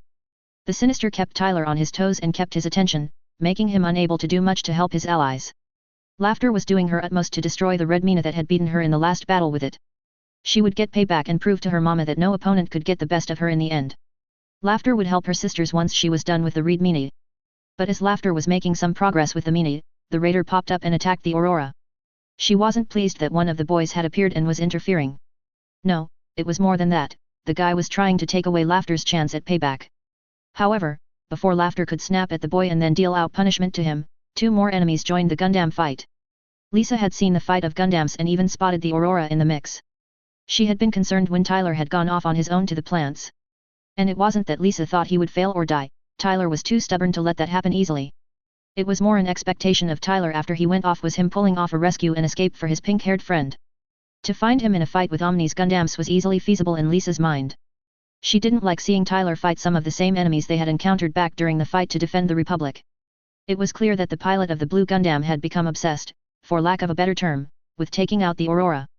Obsessive-driven pilots were dangerous as they tended to have a narrow focus on their obsession and ignored most else. That normally brought violent or erratic behavior in the affected pilot. So, Lisa moved forward, both her spatterfire rifles in hand. She aimed the Sinister. Laughter was attacking the Aurora but was interrupted by shots hitting her, sending her tumbling a short distance from her target. It took her a moment to the right of the Sinister before she scanned around to find who it was that was foolish enough to get in her way. What met her gaze was a blue and white mobile suit with similar features to the machines she and her sisters used. It had 2 rifles in its hands as it kept heading her way, saying the newbie was the one who interrupted. Rage coursed through Laughter at another, cheating her out of her payback. Her focus moved from the Aurora to the Athena, rushing at Lisa and shooting her beam cannon. Lisa evaded the shot and attacked with her rifles though her opponent weaved out the way. The Sinister took out its anti-ship sword before closing the distance between it and the Athena. Lisa had to throw her controls to the right to avoid the vertical slice made by the Sinister. She put one of her rifles away and took out the Athena's Hauser lance, expanding it for use. Lisa ignited the beam lance and swung it forward, forcing the Sinister to draw back. Laughter gritted her teeth after having to back up to avoid an attack from the beam blade on a pole her enemy had pulled out. And when Laughter used her sword, the pole didn't get cut in half because it seemed to have something to stop beams. Tyler was happy to see the Athena and appreciated the save that Lisa had given him. His opponent had been pushing against him, not giving him much opportunity to counter them. With the Athena here, it changed the odds to 5 versus 6, or rather 6 versus 6 with the Thanatos, as Tyler suspected was somewhere. And if the thought was some sort of signal, the Thanatos appeared and got into a fight with the bandit. Tyler glanced around to take in the battle and the suit match UPS that were on currently. The Regenerate was battling the Raptor while the Justice was dancing with the Calamity. The Freedom was fighting the Raider and the Forbidden at the same time. Tyler headed over to where the Freedom was going against the two enemy Gundams. He slammed into the Forbidden with a classic move from Tyler's playbook, a shield bash. He kept in mind that of these 6 enemies had 2 different styles of fighting which differed from one another. 3 worked more as a team against their opponents, while the others worked separately. The team pilots were all females, as far as Tyler had been able to figure, and watched after each other's backs. The other team couldn't care less about one another, and their only concern was themselves. The bandit shoved back the blue mobile suit that had popped up a short time ago, and had a moment to take in the battlefield as it had changed from what it had been. Deborah was not in the best mood as she and her sisters had come to bail out the boys. If it weren't for their mother's orders, Deborah would have said to let the boys learn a hard lesson about selfishness. The boys were ridiculous since they got themselves into trouble far more often than it earned them praise from those that mattered. They were being erratic, attacking their opponents wildly without regard of what happened to those around them. It made the job she and her sisters were trying to do much harder and frustrated her. It was a wonder the boys were even still a trio and hadn't been reallocated to different trios already. Her control had gotten Deborah the leadership position in the trio that was her and her sisters. But at the moment, that control was being tested by the boys screwing up and fighting each other as much as the enemy. The male trio that had Clotho, Shunny, and Orga were famous or rather infamous among the Boosted Man part of the Enhanced Human Project. They were known as the trio that blasted through tasks given them, leaving a serious mess behind. Any that were unfortunately assigned on the same task was normally injured by the end. The cause tended to be either friendly fire or something that resulted from the boys' actions. It was the reason none wanted to work with the boys if there was a choice. It was an unspoken agreement among the candidates that the boys were to be avoided the best possible. And as the fight between the 12 Gundams kept going, it was easier to see the fight's direction. Deborah could tell they would lose given time, and the signs were plain to see. She and her sisters' efforts wouldn't make enough difference to change the fight's results. Their opponents worked together, switching up who they faced, pushing them back, and wearing them down. Something about the enemy machines gave them better operation time than those from Lodania. After another rotation of opponents, Clotho found himself facing the red machine he'd been beaten by the last time. He had no issue going against the Aurora as he had a score to settle with this enemy. Thus, Clotho attacked, trying to get a hit on his opponent to prove he could strike against this strong enemy. Yet, this enemy was evading and weaving out of the way of each attack Clotho made against them. The red unit had interrupted Clotho in the last encounter, disabling one of the targets they were to bring in. It had butted into the business it shouldn't the last time and ended up making Clotho and the other two in his trio through pain. The pain they had experienced had been far worse than the lecture they had gotten following the failure. It was the motivation Clotho had to get proof he could get results and prove he had value to the heads of the project. At the same time, Shunny, who had moved on to the Freedom when the opponent switched up, was slashing at the Freedom. He was laughing manically as he slashed away, but that didn't last long as Shunny kept missing. His laughter morphed into angry snarling as the Freedom danced out of the way of the Forbidden Scythe. The punishment that Shunny, Clotho, and Orga had endured hadn't been nice or pleasant in any way. He knew, like the others, that if they achieved nothing in this skirmish, the punishments would be worse than the last experience. That motivated all 3 of them not to fail and at least get something out of this fight. Damaging one or more of the suits, destroying one or more was the goal efforts were being put in for. They were specifically to bring at least one machine with its torso section intact, but that's all they were told. If they could do one or more of them, they would have results to show for and wouldn't be punished. Orga was attacking the Athena, firing off his cannons, attempting to score a hit or even get a piece off the machine. He hadn't forgotten the instructions he and the others had been given for the fight. But they only needed to take one with the torso intact, meaning they could destroy the rest, and no punishment should come their way. Orga didn't like that the Star Girls had appeared and were helping them in their task. The Galliana sisters would get praised by Dr. Moss regardless of how things would end, they always did. It was one of the reasons candidates at Lodania disliked the Galliana sisters besides being compared to them. Yet, Orga lost focus on the stated goal as fighting the Athena became fun. His love of a challenge getting the better of Orga, and he lost himself in the fight. Laughter swung her long anti-ship sword at the Justice to cleave it in two. She wanted to get back to fighting the Red Meanie and beat them to prove she had just been caught off guard. Laughter would show her mama that she could beat any machine given enough of a chance to fight them. Yet, even with all her efforts to earn praise from her mama, Laughter's opponent kept weaving out of the path of her blade. It frustrated Laughter as her mama had said timing in this was important. She had said the quicker Laughter and her sisters could complete the task, the better it would be. Ross Weiss was going against the purple mobile suit with the most recent changing up of opponents. She thought all she would have to do was shoot the machine down, and then she could move on to doing other things. Thus, Ross Weiss used the Raptor's 6 cannons and the 337mm plasma sabot bazooka she had been given for this assignment. The majority of enemies before had fallen to Rossius's trapping and blasting tactic she resorted to. Yet, this enemy wasn't getting trapped, so Ross Weiss could blast them like others. It was odd to her, so she redoubled her efforts for the expected results. However, the second and third attempts were no different than the first. It was frustrating to Ross Weiss that this machine wasn't following the pattern like other enemies before. She quickly lost her temper and began to attack the Regenerate more aggressively. After a few minutes, Clotho's frustration and rage at the Aurora were coming to boiling point. Not one hit had been made, Clotho hadn't managed to get in a good successful strike against the red mobile suit. Hell, not even a nick or glancing blow had Clotho made on it after all his efforts. Enraged as he was becoming, Clotho sent the Raider's Mjolnir at the enemy mobile suit, to which the red suit evaded like the attacks before. Clotho just wanted to land one hit on this red suit that was a growing pain in the neck, and he would accept that for now. However, he commanded the Mjolnir to retract, and he received a jerk in response. When Clotho looked forward, he was shocked to see that the red suit had grabbed the cable attached to the Mjolnir to its launcher. None had done such a thing before now, and the Mjolnir would just hit the Raider's enemy. Tyler, on the other hand, was done dancing around the idiot using weapons they shouldn't be around, let alone use. After dodging the mace weapon that the Raider had, Tyler was more than willing to take the opportunity presented. The Aurora grabbed the mace's cable and held onto it firmly so that once the cable started pulling the sphere back, it would stop and get the pilot's attention. Tyler even gave a good jerk so the Raider couldn't miss the action, so the pilot understood they were in trouble. He then tugged the cable hard to pull the other mobile suit into a spinning arc to screw over the Raider further. Tyler had decided to do what he had to the Blitz earlier this year when Cruzet's team had been hunting down the Archangel. Using the cabled weapon to swing the connected machine around in a circle, confusing the pilot and making them panic. He would get to see how these odd pilots reacted under somewhat more extreme circumstances. At the same time, while the fight between the Gundams was going on in earnest, the fight around the field continued. Omni was losing pretty much on all fronts on the battlefield, both with the Gundams and the daggers. The mobile suits from the Federation's First Fleet were mopping up the Alliance's dagger suits, putting it nicely. It was embarrassing to see how much the Federation could still outdo Omni regarding combat. That was added to with the Blitz, Buster, and Duel dispatching Omni machines at a speedy pace. Then the third orbital was starting to be pressed back by the Federation fleet. Back with the Raider, half a minute went by with Clotho being unable to do anything to counter its opponent. Clotho was pressed back into his seat, an alarm sounded in the cockpit. Nothing that Clotho did with the controls changed the situation he found himself in. His opponent was in complete command of his circumstances, and Clotho couldn't change it. Things only worsened when the Aurora let go of the cable, and the Raider sailed away, tumbling as it went.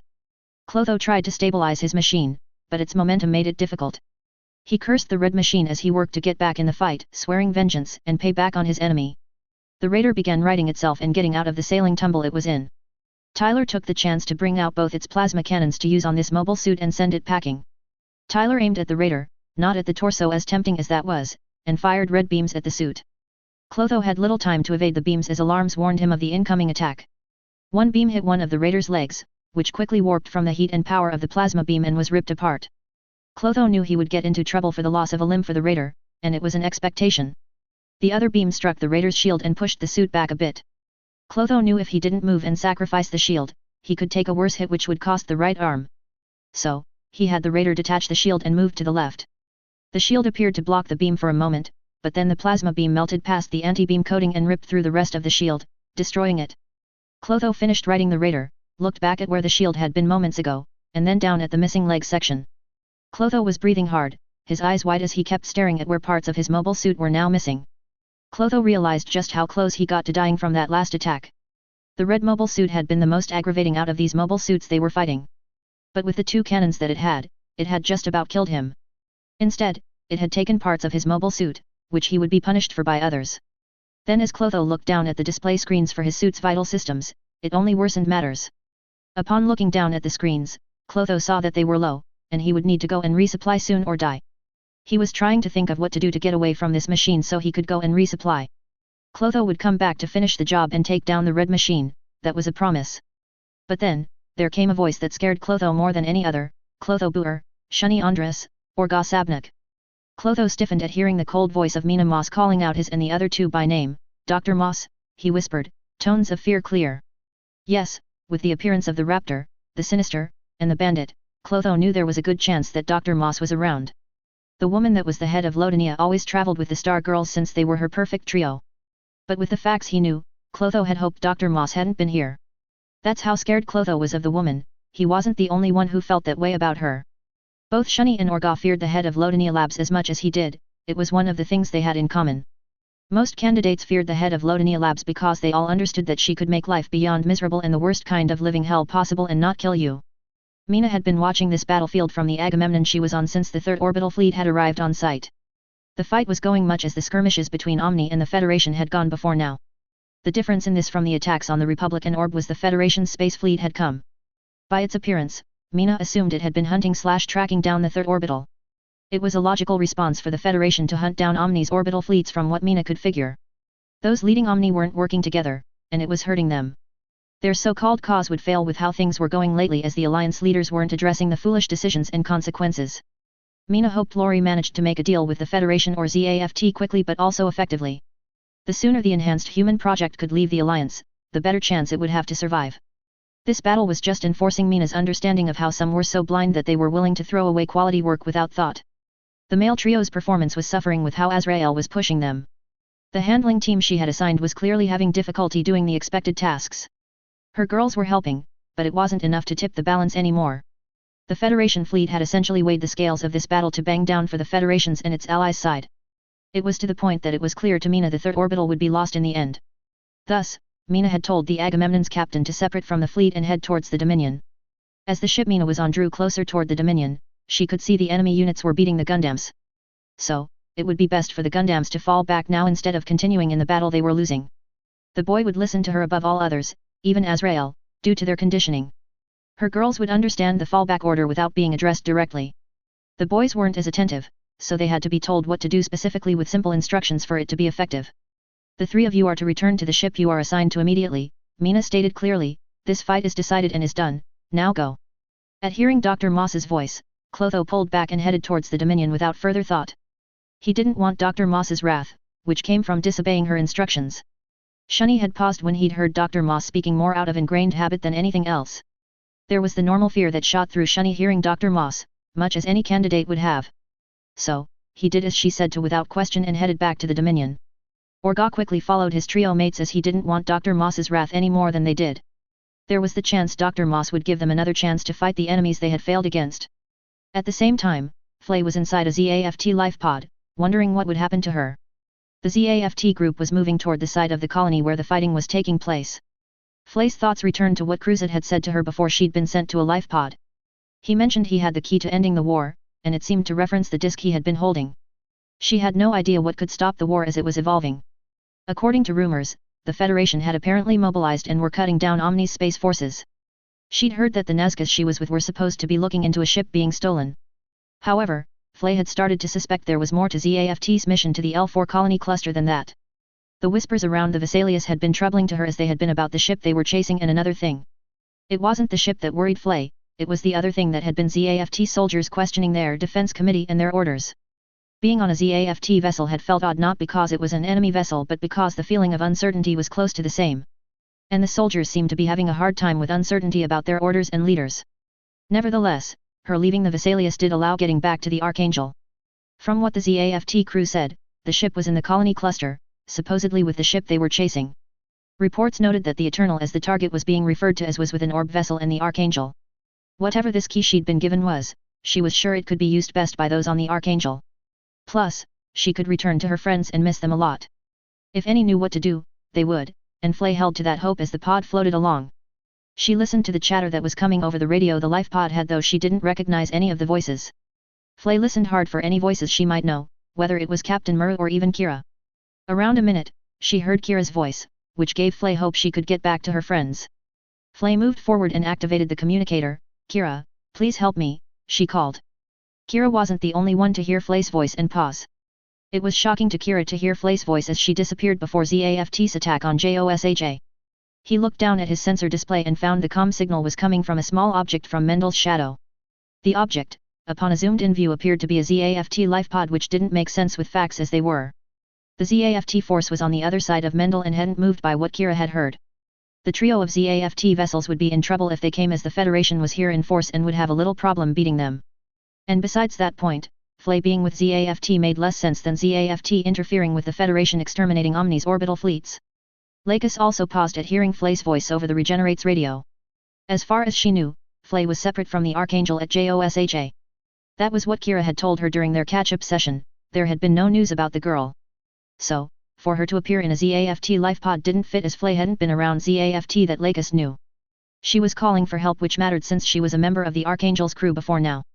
But with enemy forces on the battlefield, that could not be easy to manage. But before any could act, Flay spoke again.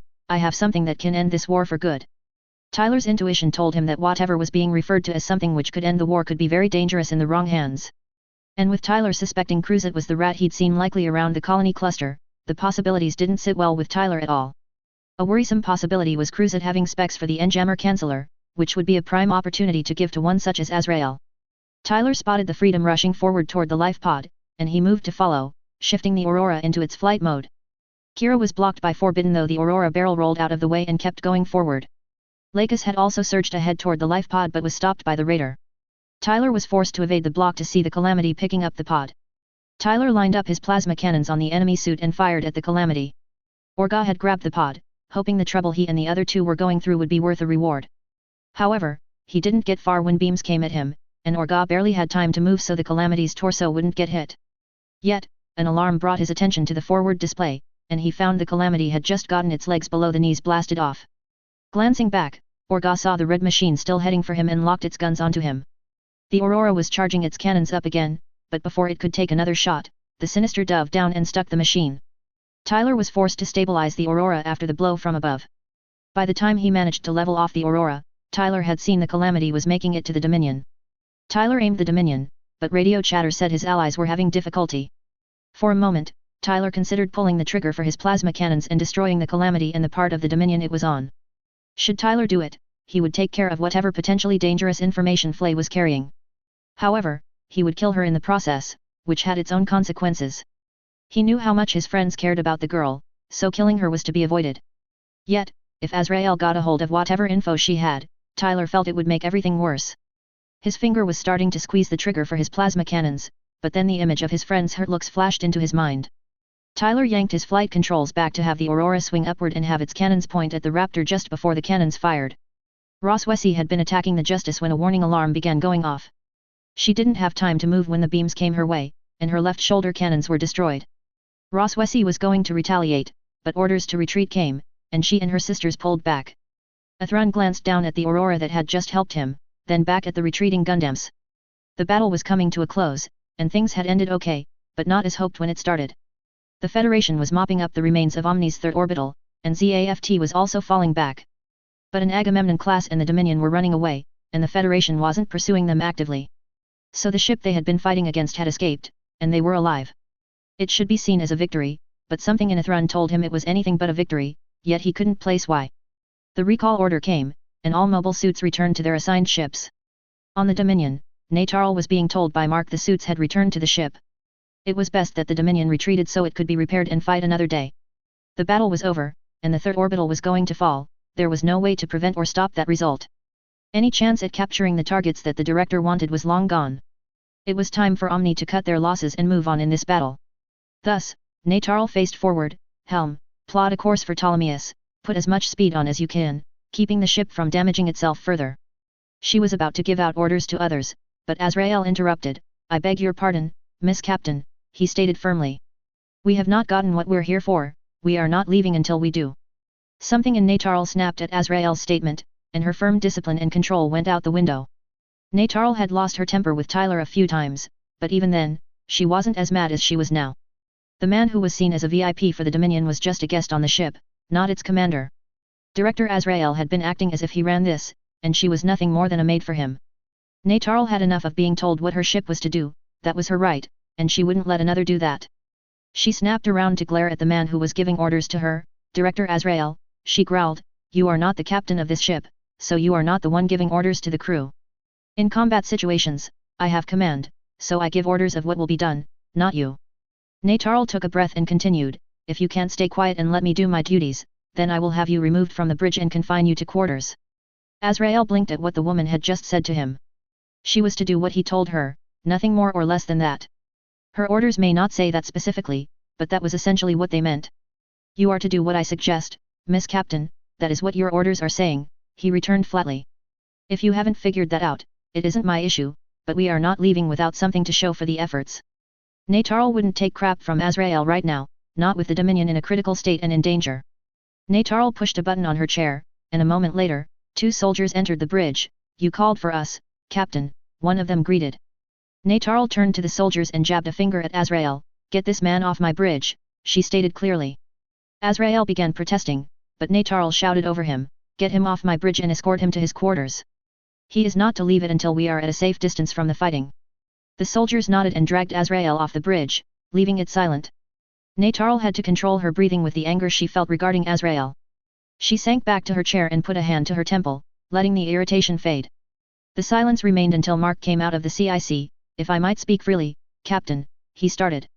Nataral turned to her second-in-command and nodded tiredly for him to continue. Mark glanced around the bridge for a moment and kept going, I think I speak for all of us on the bridge crew when I say thank you for getting the director off the bridge. He had been more a hindrance than anything else and is partly at fault for us being in the situation we are in right now. Mark paused for a moment, I have wanted to kick him off since the first battle in this, but it is your prerogative. Nataral was surprised that all on the bridge agreed with her regarding Azrael. At least they didn't hold her reaction against her as she thought they might. With the battle pretty down, the Gundams returned to their respective ships. When Athrun came out of the Justice, he glanced over the Aurora as he intended to thank Tyler for the assist at the end. However, when he saw Tyler's face, Athrun could see something was seriously bugging Tyler. He floated over and touched Tyler's shoulder. Hey, Ty, Athrun began, what's troubling you? You appear to be put out about something. Tyler's right hand clenched harder at the question Athrun asked him. Tyler had choked at the last moment and had blown his chance to prevent further horror, or so he believed. Now Azrael had whatever cruise it wanted him to, which would make the war worse than it already was. And why did Tyler fall short when it counted? Because he couldn't bring himself to shoot someone his friends cared about, even if it was for the best. I blew it, Tyler growled softly, I couldn't do what should have been done twice. Athrun blinked, what are you talking about, he questioned. Tyler twisted to gaze at his friend, and Athrun was even more worried about Tyler seeing the angry expression on his face. Tyler was mad about something, and it was tearing him up, which was odd as Tyler didn't get so about a great deal. I had the chance to dispatch a war criminal, and I didn't do it, Tyler cursed. His breathing showed that Tyler was frustrated with himself. And now the Alliance had dangerous information they will use to make the war worse. All because I didn't have the heart to shoot and kill one to save many lives and face friends who end out hating me for taking the shot. Athrun could see Tyler beating himself up about not taking down this war criminal he was referring to. He didn't blame Tyler for being mad, war criminals were dangerous and needed to be dealt with. But Tyler had tried, and the individual had slipped away, circumstances had played in favor of this criminal. He shouldn't be blaming himself for what happened as it was outside his control enough that it had ended badly. Thus, Athrun grabbed Tyler's shoulders, you can't blame yourself, things just didn't work out this time, Athrun reasoned. When the opportunity comes up again, we will do the job, and you won't be alone in the task. Tyler shook his head, the punk is one of those who caused the bloody Valentine, Athrun, Tyler snapped back. And he got away and will cause more unnecessary death. Athrun was stunned into silence at Tyler's statement. For Tyler to say that one of the Dominion was deeply involved in the bloody Valentine was ridiculous, but his expression said it was the truth. If such an individual was alive and free, Athrun could understand Tyler's concern and even his fury. That the Alliance was protecting the criminal wasn't a surprise but was also infuriating. The part Tyler had said about dangerous information echoed Athrun's worries about the battle not being a victory. He couldn't think of anything to say to Tyler to help him not blame himself. Meanwhile, the Dominion and the Agamemnon sailing alongside it were heading toward Lunar HQ. The mood on both ships was low at the recent loss they had experienced at the colony cluster. The Federation had destroyed the third orbital while they were escaping from Lagrange 4. Nataral had left the Dominion's bridge and headed toward the hangar to see Flay in the life pod. Her thoughts weren't good while traveling since they kept returning to the battle. The Dominion had lost with how Tyler had disabled it, and if not for the third orbital, the teen would have destroyed this ship. By reports, the mobile suits were not doing the best, having taken damage from the fight. The Calamity had its legs shot off by Tyler's machine, and for a moment, Natarl believed Tyler would shoot the machine while it had been coming into the Dominion's hangar. Then there were the things Flay had said over the open comm channel, which made Natarl think. Flay had said she had something about having an object or something that could end the war. Natarl couldn't think of a single thing that could end the ongoing war. It had been going for more than 5 years without a sign of it any closer to a conclusion. And with those like Azrael, Natarl couldn't see an end coming until ZAFT was destroyed. She wasn't convinced that the destruction of ZAFT would be enough, the Alliance would turn to the Federation. That was assuming Omni wasn't wiped out first by the Federation. And with how things were going lately, that was more likely than Omni beating ZAFT. Flay wasn't the only reason Natarl was heading down to the Dominion's hangar, for she wouldn't be the only guest on the ship soon enough. From what Mark had said, there was a party from the Agamemnon, but little more information. Mark had said the party would be coming on 2 Gundams the Agamemnon carried. If those coming from the Agamemnon had anything to do with the other Gundam pilots, then Natarl would have some words for them. The teens that were the Dominion's pilot hadn't been the best. Honestly, they made Tyler's lack of attention almost acceptable, which was saying something. When Natarl arrived in the hangar, she found the ship's mechanics were working on various tasks. Some were working on the 3 Gundam types, and as Natarl scanned them over, she was a tad shocked. The Raider and the Forbidden had minor damage spread over them, so it would be simple to repair. On the other hand, the Calamity was missing the lower halves of its legs and other minor damage. Another group of mechanics was working on opening the ZAFT life pod in the middle of the hangar. Natarl floated over to the pod and asked one of the mechanics about the progress of opening the pod. She was told they were halfway through the pod's ZAFT command program, and it would just be a few more minutes. Natarl waited, and true to their word, there was a hiss minutes later, and the pod's hatch swung open. When Natarl looked inside, she found Flay sitting in a ZAFT spacesuit, worried about what was going on. Once the hatch was opened, Flay saw what appeared to be the Archangel's hangar. Natarl's face appeared, giving hope that Flay had made it back to the Archangel as she'd hoped. However, when she came out of the pod and looked around the hangar, her hope faltered that she was on the Archangel. There were 3 unknown mobile suits in docks, but none of those the Archangel had to work with. The more Flay took in, the surer she became she wasn't on the Archangel but a similar ship. So, Flay ended out looking at Natarl. "What's going on?" she asked a tad nervously. Natarl smiled the best she could. "Are you all right, Flay?" she asked. "Coming out of that pod, I can only assume that ZAFT held you for a time. I can only imagine what you could have gone through while they with them." Flay's time with ZAFT hadn't been that bad, and none had harassed her while on the Vesalius. She had more been an assistant to Cruzat more than anything else. Flay had gotten odd looks, but she had gotten used to those rather quickly. What had Flay wondering what was going on was Natarl being here. The last she knew, Natarl was supposed to have boarded a sub that would take her to be deployed elsewhere. So, what were the chances of her crossing paths at this point and not being on the Archangel? In the end, Flay nodded. "Yes, I'm fine," she replied before she glanced around again. "Where is this? It looks like the Archangel, but none of the machines here are ones I recognize." "You are on board the Archangel-class vessel Dominion," Natarl stated. "I'm the captain of this ship, so you can be at ease." Natarl paused, considering whether to tell Flay that the Dominion's mission was to hunt the Archangel and sink her. She decided not to say that fact right now and moved on to what Flay had said while in the pod. "You said something about having something that could end the war, what did you mean?" Flay took out the disc Cruzat had given her and looked at it again. The masked man had said it could end the war, but little else other than if it stayed with him, it would do nothing. The explanation hadn't made the most sense to her. Flay just understood that whatever was on the disc could be used to bring the war to an end. So, she showed the disc to Natarl. "This disc has information that can end the war," she said. Flay hesitated. "I don't know what it is, but I think it's important." Natarl took the disc from Flay and studied it curiously, wondering what could be on it. The disc was a simple storage device that could be obtained anywhere and used for various functions these days.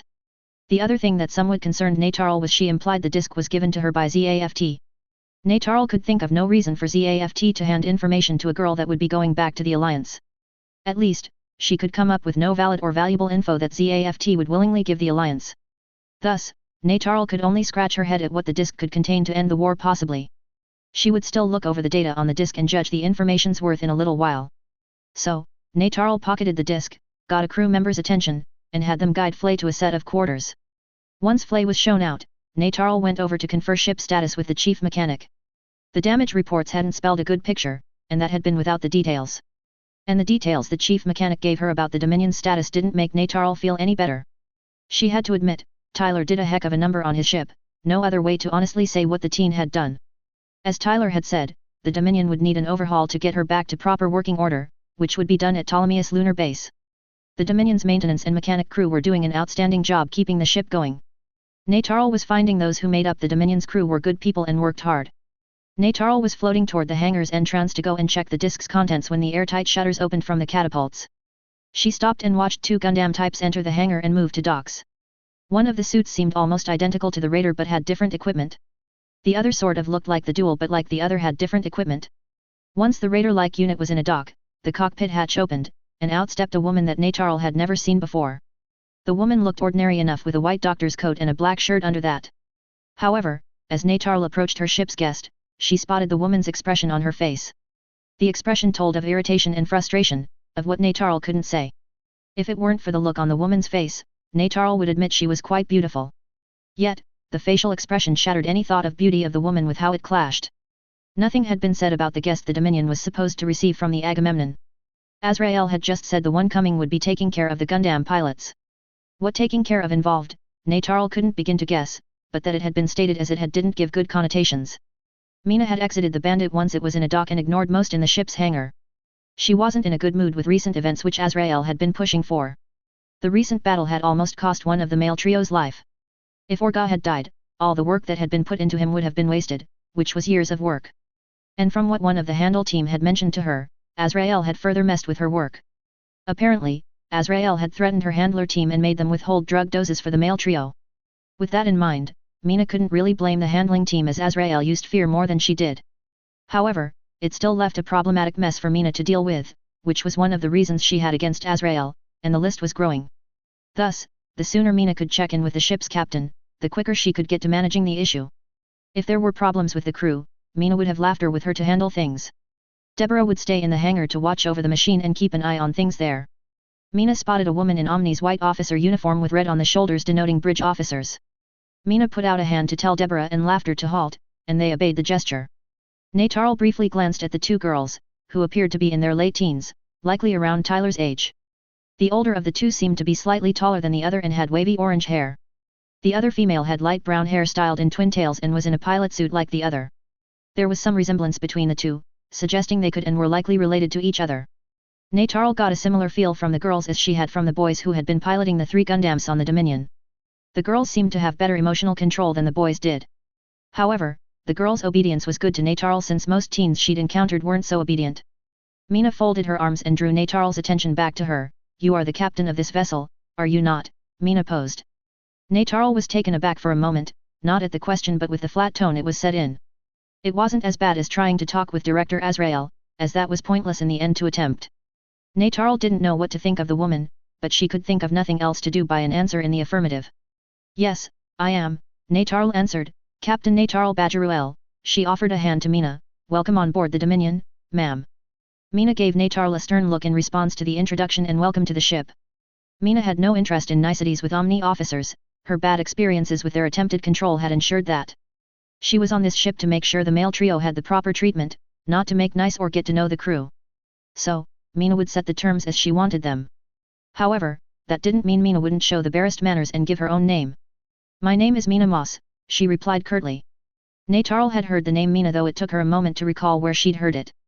Director Azrael had mentioned it almost in passing but hadn't gone into detail about the one the name belonged to.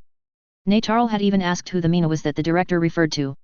The only reply Nataral had ever gotten was Mina was a woman that Azrael had as a business acquaintance. Meeting the woman face to face didn't clear up any of the questions Nataral had about her. If anything, then it only produced more questions about who the woman was and why she would have any interaction with the director. To try and be gracious, Nataral bowed and gestured to the hangar's entrance. "Should you wish for a short tour," Nataral began. Mina had no interest in seeing this ship, unique class though it was, she had better things to do with her time. Plus, it allowed the chance to encounter Azrael, and Mina wanted to avoid that if possible. And she would use this opportunity to set the terms in which she would be on this ship and the necessary interactions with its officers. Thus, Mina cut over Nataral. "Your offer is unnecessary as I don't see the interest in wasting time. Just have your crew mind their own business and not interfere with mine, don't bother me, and things will be fine. There is no reason for me to know your crew any more than there is a benefit of you trying to prostrate yourself with me. I have work to get to, which takes priority, so go about your business and let me get to mine." Mina twisted around to face her girls. Deborah, you will stay here and keep an eye on the mobile suits. Laughter, you will be with me should something unexpected arise and needs to be handled. Deborah nodded. Understood, Mom, she replied before turning back to the hangar's mobile suits and floating off to a corner. She would find a spot where she wouldn't be in the way but could still observe the work of the ship's mechanics. Deborah would have information should Mina ask about what repairs were done on the boys' machines. It would confirm to her that the boys were foolish and earned the punishments they would get. Their trio was better off dissolved, and the three were distributed to other groups to perform better. However, that wasn't up to Deborah, and her mother would decide the boys' fate. Laughter smiled at being chosen to follow her mama as it said to her that mama trusted her. She was ready to do anything her mama needed, all she had to do was ask, and Laughter would do it. Even if it were to beat up some on this ship for stupidly messing with her mama's work, Laughter would make them regret their choice. So, Laughter nodded happily. Coming, Mama, she chirped, following Mina. The two passed Natarl, and she couldn't help but stare at the pair but more at Mina as they exited the hangar. She couldn't quite make up her mind about what she thought of this Mina Moss woman. Mina had not just refused the offer Natarl made to be nice but had almost declined by an insult. The woman had essentially told Natarl to mind her own business and leave her alone to do whatever she was here to handle. And she'd never actually stated what she was here to do, which Natarl didn't like but hadn't countered. Natarl hadn't been giving much backlash to any since the director had come on board the ship, and she was regretting that lately. It made her more willing to deal with Tyler's normal frustrating antics, which was a worrisome sign to Natarl. Mina quickly made her way to the ship's infirmary with Laughter right behind her. She didn't acknowledge the crew's reactions, drawing back as they passed. And moments after Mina entered the infirmary, all in the room turned to face her. The room temperature dipped when Mina entered, and all had gone silent. Mina strode forward to the leader of the handling team. I assume you have given them doses quickly after I sent my message, she stated. The man nodded nervously at the question like any other on the Enhanced Human Project feared Mina Moss. Yes, Dr. Moss, he replied, though Director Azrael said they were to suffer before we gave them anything. Mina frowned, holding back the curses that came to mind for her hearing Azrael was interfering with her work again. Leave that fool to me, Mina returned, you listen to my instructions first, and others second if they don't contradict mine. Mina glanced at the boys who were breathing slowly, laying on the beds, moving very little. What is the damage with them? A woman held out a day-top pad to Mina. They will need time to recover, but there doesn't seem to be any permanent damage done. The doses were administered in time to prevent that, the woman hesitated, but they will need some work done to help their recovery properly. Mina took the day-top pad and looked at the information, saying nothing in reply. The data stated much as what the female staff had said. The members of the male trio would need work for proper recovery to have their performance to be acceptable. It was good to find there had been no permanent damage due to Azrael's foolish demands. There were enough potential project issues without others gumming up the works. Instead of snarling about Azrael, Mina got the handling team to work and do what they could to get the boys ready in a reasonable amount of time. Mina had Laughter stand at the door and told her not to let any in unless she said to. While they worked, Mina's thoughts returned to the task she'd given to Lori about finding others who would take the project. It was around 10 minutes later the males were aware enough to be sent back to their quarters. Mina told them to go and reflect on their performance and how it could be improved given another opportunity. All three did as instructed, not wanting to have a repeat of what happened on the sea ship. And the mention of given another opportunity was hope for them of another chance to fight the units they had lost against. They didn't question why Dr. Moss could be in the bad mood she was, it wasn't directed at them, and that was all they wanted. As that was going on, Natarl had made her way back to the bridge, which took a tad longer with a detour. Natarl had swung by to see how bad things were for the starboard side where the sledgehammer missile had hit. And what she found gave her a sick feeling in her stomach with the extent of the damage. The emergency bulkhead had been sealed to prevent the ship from looking breathable air. The walls showed shrapnel had been thrown with force from the explosion and the crimson stains said some of the crew had been caught by pieces. When Natarl brought up current structural data on the ship's area, she saw a gaping wound in the Dominion. It just added to the pain of the loss against Tyler the Dominion had suffered at his hands. She was grateful the emergency bulkheads had sealed when needed with the system troubles the Dominion had. After seeing the damage, Natarl made the rest of the way to the bridge to see how long it would be for the Dominion to reach Ptolemais. The running repairs would help them reach Lunar HQ, but the needed fixing would be done there. Even if Azrael demanded another attempt be made to get the machines he wanted, Natarl would put her foot down. Should that require confining the director to his quarters and locking them, she would have that done. Natarl had enough of Azrael's suggestions, which he implied were orders she should follow. The man was a civilian, not a commanding officer. He would learn in combat situations, she had the final say and not him. Perhaps whatever was on the disc would satisfy the man enough to stay out of her hair for the rest of the time to Lunar HQ. Upon entering the bridge, she saw things were pretty much unchanged. The crew was working at their stations, doing what they could to keep the ship going.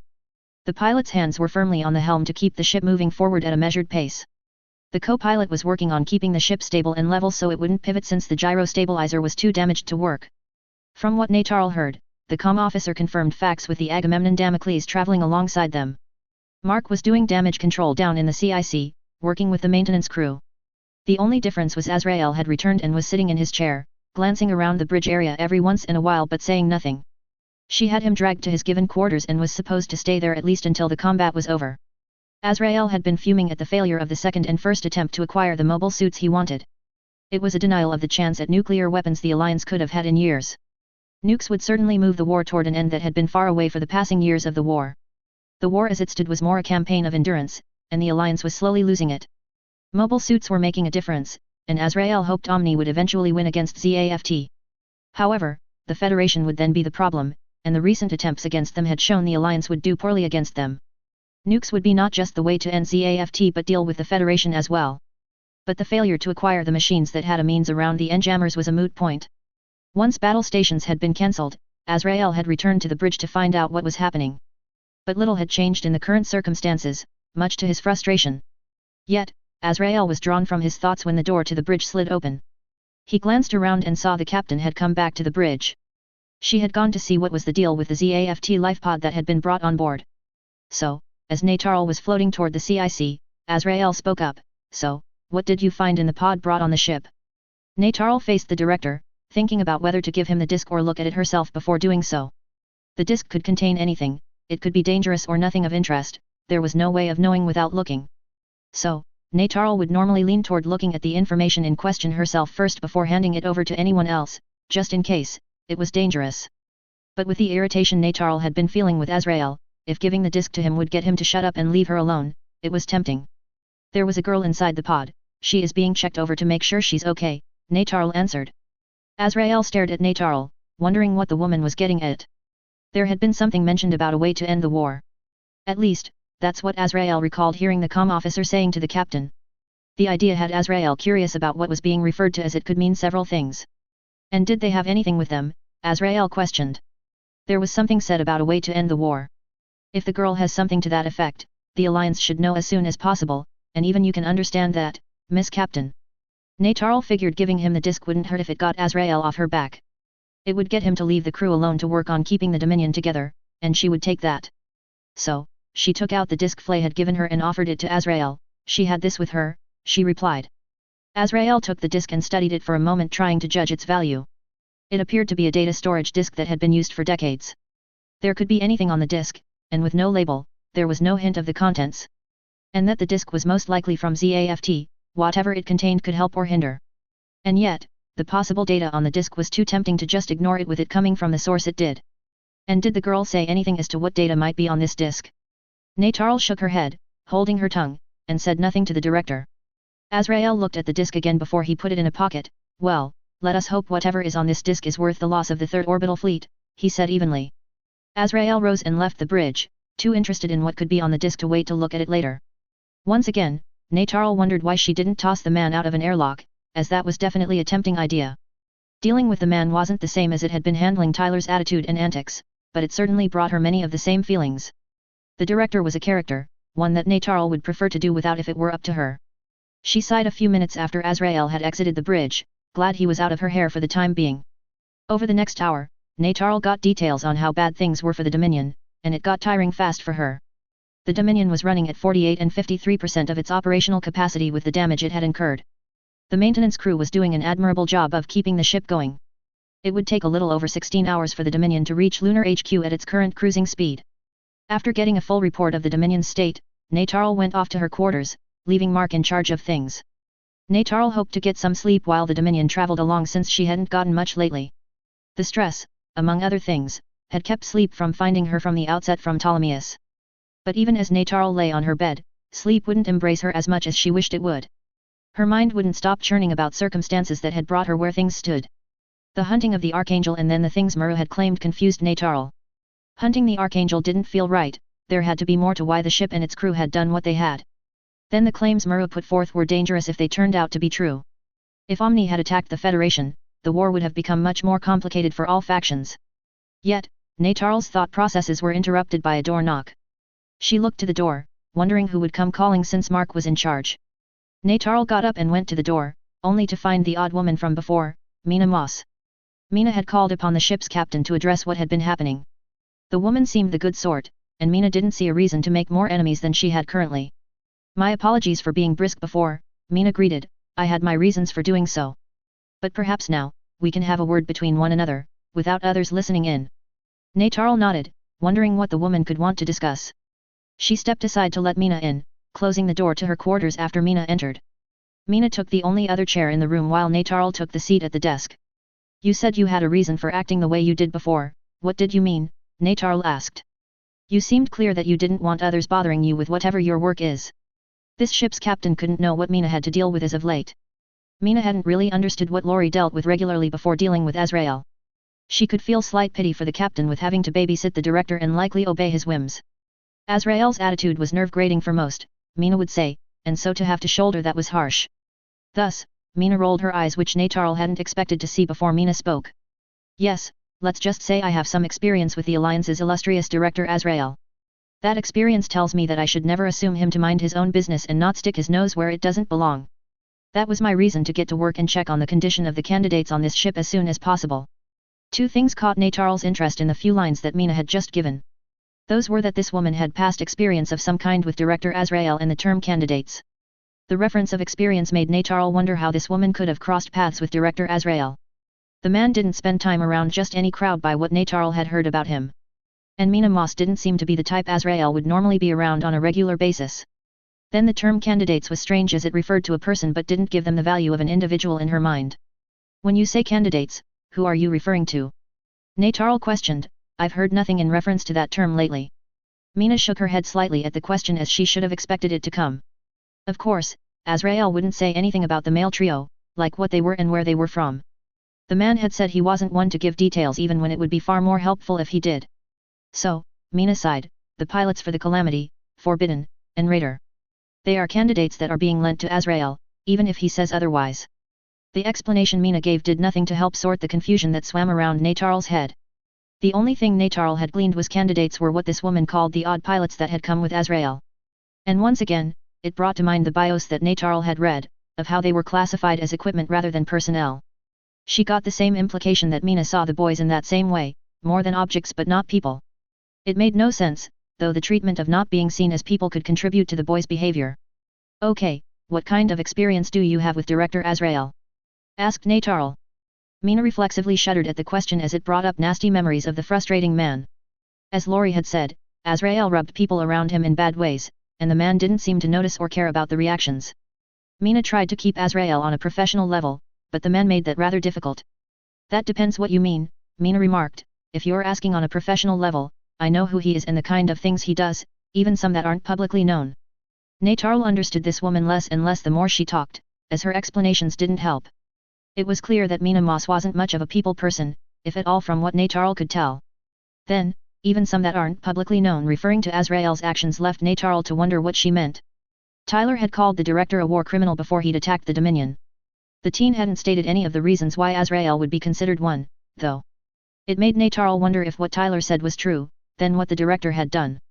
Mina kept going, on a personal level, she paused, let's just say I don't like him much, and it's the same with him. I'm not here because I wish to be, but for the reason that Azrael requested for me to be. I wouldn't doubt that you have noticed that Muruta Azrael doesn't exactly see the world as it is. He comes off as someone that can't be wrong. If he says something can be done, it's not a matter of whether it is wise to do, but if he says to do it, you do it, no matter how much is lost doing so. Mina shrugged and gazed at Nataral, does that sound like the man you've been around? Nataral couldn't deny the way that Mina had described Muruta Azrael was fairly accurate. She wouldn't say much to Azrael's face as she doubted he would take that nicely. But Nataral's frown seemed to answer Mina more than the silence did, so, I'm right then, Mina finished. My recommendation, just ignore the man when he's in his bouts of stupidity. While that explained the potential relationship between Mina and the director, it didn't say much more. It gave no hint of what she was doing here other than Azrael telling her to be present. And she had mentioned some work had brought her here, which Nataral felt had something to do with the pilots on the Dominion. But beyond that, Nataral couldn't guess what the woman or the two girls that had been with her were here for. What's your part in this, Mina Moss? Nataral asked. You haven't explained why you have to be here, just that the director wanted you to be. Mina shrugged. I'm not a member of the Earth Alliance, Captain, she began. And Mina was glad not to be a part of the mess the Alliance had made for themselves, more so now than before. The Alliance had really screwed themselves with attacking the Federation. The response of the Federation had been swifter than Mina had expected it to be, and she had figured it would be long. Mina continued, the work of my candidates and contribution to the construction of the 6 custom mobile suits being used is more a paid service to funders. As such, it is being used as grounds for testing that normally is difficult to replicate in a lab. One would have to be a fool to say no to such an opportunity when it comes around. For me, the 3 candidates on your ship and the 2 with me represent an invested interest that has had years of work put in. Mina stopped frowning for a moment at the thought of Azrael's care for her work, as shown by his attitude. Azrael couldn't care less about the work expended, as long as they can get him what he wants, thus, they are expendable. I would bet that most are like that to Muruta Azrael, either you help him, or you are against him. That was all Natarl got. The conversation ended, and Mina left, to where Natarl couldn't say. But the chat had left Natarl, with even more to think about than before, and she didn't know what to do going forward. She could see what Mina meant by Azrael didn't care about those around him, if they could get him his goal, he would use them. Natarl had personal experience in that now, as he had been willing to sacrifice her ship and crew for his goal. It made her consider something she'd never thought about before now. How many in the Alliance were like Azrael? Sutherland could easily be like that, and Natarl would believe it if another made a claim. What worried Natarl was if there were enough like Azrael and Sutherland, it would doom the Alliance to fall. While that was going on, Azrael had been going through the data on the disk that Natarl had given him. The security scan had been annoying, but the ship's systems wouldn't let the data be viewed if the scan wasn't done. It had been because the system detected a ZAFT signature on it, so it had to be checked. Once he had gotten to the data, it took a long moment of glancing it over for Azrael to begin to understand what he had. He read over the file twice to ensure he didn't see things. The file, titled Neutron Jammer Canceller, instantly caught Azrael's attention. As he looked over the file, he became elated as it was more than he could have wished for from this venture. The device would make nuclear weapons feasible, and mass production would quickly follow. The file would also more than likely serve as an apology for the mess with which the Federation Azrael would be blamed. Once nuclear technology was made possible again, the Alliance would have a real chance at ending the war. The others on the Council would understand when they saw the file Azrael now had. It was almost as good as that stranger calling themselves Cruzat had given Azrael the info on ZAFT's real target for their strike operation. That had been a gamble, much as this venture had been, but both had paid off in the end. And with nuclear weapons, the war would come to a swift end both with ZAFT and the Federation. When the plants were gone, ZAFT would quickly follow. Then Omni could move on to the Federation and bomb them till they gave up and fell into line. Using nuclear weapons to end the conflict would have happened years ago if ZAFT hadn't managed to drop the N-jammers. Omni orbital fleets should have prevented the drop, but they had botched the task. After studying the file, Azrael got up, planning to inform the captain that the mission was a success and to do what speed the ship could to Lunar HQ. However, when Azrael exited his quarters, he met with no other than Mina. He'd heard other mobile suits had come on board and had assumed it was Mina coming over to check on the boys. The woman had shown she was dedicated to her work, which Azrael could respect. Mina, quite a surprise to see you here, Azrael said. I would have assumed you would be checking on your candidates by this point with how invested you are in them. Mina wasn't here to be nice, and she was here to lay down the law with Azrael so he would understand she was tired of his interference. The man had caused problems that hadn't permanently damaged, but it was getting too close for her liking. So, Mina glowered at the man, the feeling isn't mutual, Azrael. Mina closed the rest of the distance and got up in Azrael's face, listen up, Muruta Azrael. I couldn't care less that you are the leader of Blue Cosmos or the Alliance's director of its defense industry. You are to not interfere in my work. Don't make suggestions as threats to those doing the maintenance on my candidates. They know what they're doing, while you don't have a clue about the work that goes into such. Don't you dare forget that Lodania and the other labs are not in Earth Alliance facilities, which you can use and abuse as you see fit. As a businessman, you can understand that our transactions can be ended at any time, regardless of your thoughts about it. So, back off from my personnel, give them room to do their job, and don't blame them if things don't go as you imagine, Mina snapped, then she turned and stalked off. Azrael glowered at what had just happened. It had been clear that Mina had an attitude, it had been somewhat refreshing for Azrael. But it was getting out of hand still. Azrael had to admit that the woman's candidates were incredible pilots. The problem for Azrael was that those candidates followed Mina before anyone else, which was annoying. It was more than likely they feared Mina than any other, and that was her means of control. Azrael didn't fault using that means as it could be very effective. Still, Mina could be dealt with later, and work was to be done. Azrael headed for the bridge and told Miss Captain to head for the Ptolemaeus base as quickly as possible. A/N. And that's where I will leave off for this phase, and apologies on its length. There is a lot to go over with the highlights and explanations as there were changes from the original. Let's begin with the first scene and move on from there. So, I would like to start with the point of considering Tyler going in Kira's place in the last phase. That would have been a different path, but with things ahead, I felt Kira was still the best. However, Tyler is dealing with some issues at the beginning of this phase, so I ask you give him a bit of a break in this phase. The other part of this scene I wanted to highlight was the new interaction and view that comes with Isaac and Nicole coming to the Archangel, which is different than canon. I know there are those who aren't fond of Isaac and see him as a hothead, and I don't entirely disagree with him being a hothead. But as with Dirka and Nicole, I want to think Isaac had some good in him which would show if he had the opportunity. Let's move on to the fight scene, which I hope you readers enjoyed, for I had fun writing it. I will start this part with saying yes, I like Tyler being a badass as he is in this fight. Yet that is a part of his character, but still an interesting side nonetheless. In the original version this part of the battle was a 2-page thing, now it is much neater as Tyler owns the Dominion. I admit that Azrael being on the Dominion played a part in Tyler doing what he did, as the conversation between Natarl and Tyler implies. But I wanted to show that Tyler knows the Archangel class better than any and can exploit it as he sees the need to. I also felt that of those on the non-alliance side, Tyler was the one who could fight Natarl serious and kill her if it came to that. Plus, Tyler had a score to settle with Natarl, and this was a chance I couldn't miss using to show that. The second half of the battle, when Tyler had to choose between taking down Dominion and helping his friends. I want to state that wasn't an easy choice for Tyler to make. He had to choose between taking out the guy who played a part in his father and sister's death or helping save his friends. And while it sounds like a simple choice to us, I wanted to insinuate that it isn't easy when you face it. Tyler's loyalty to his friends won out as you read, and that will come up in the next phase. Then the Federation arrived and the battle was quickly decided with the Alliance losing. I do want to highlight when Tyler attacks the Calamity as it was heading toward the Dominion. Tyler did nail the Calamity and had a clear shot for a fatal blow but didn't take it. He was warring with his emotions on his friends potentially hating him. Tyler has a moment he blows up which Athrun sees after the battle, which was his emotions coming to a head. The last scene with the Dominion and Natarl, she is dealing with all the weight on her shoulders. The loss Natarl experienced humbled her a margin as is implied. For those who have been telling me not to let Flay die, rest assured she doesn't, but for those who haven't read the original, it isn't in the way you would think. I also want to point out Natarl did stand up to Azrael and will after a certain point. That will not be the last time it happens, I assure you. Lastly, I would point out the conversation between Mina and Natarl. Natarl recognized that Mina was not like any she'd been around, that she stuck out. Mina gave Natarl a different view of Azrael which Natarl hadn't considered. I wanted to show that Natarl is having doubts about the alliance which she won't openly admit. In conclusion, this phase was long but helped move the story along in the direction I want to go.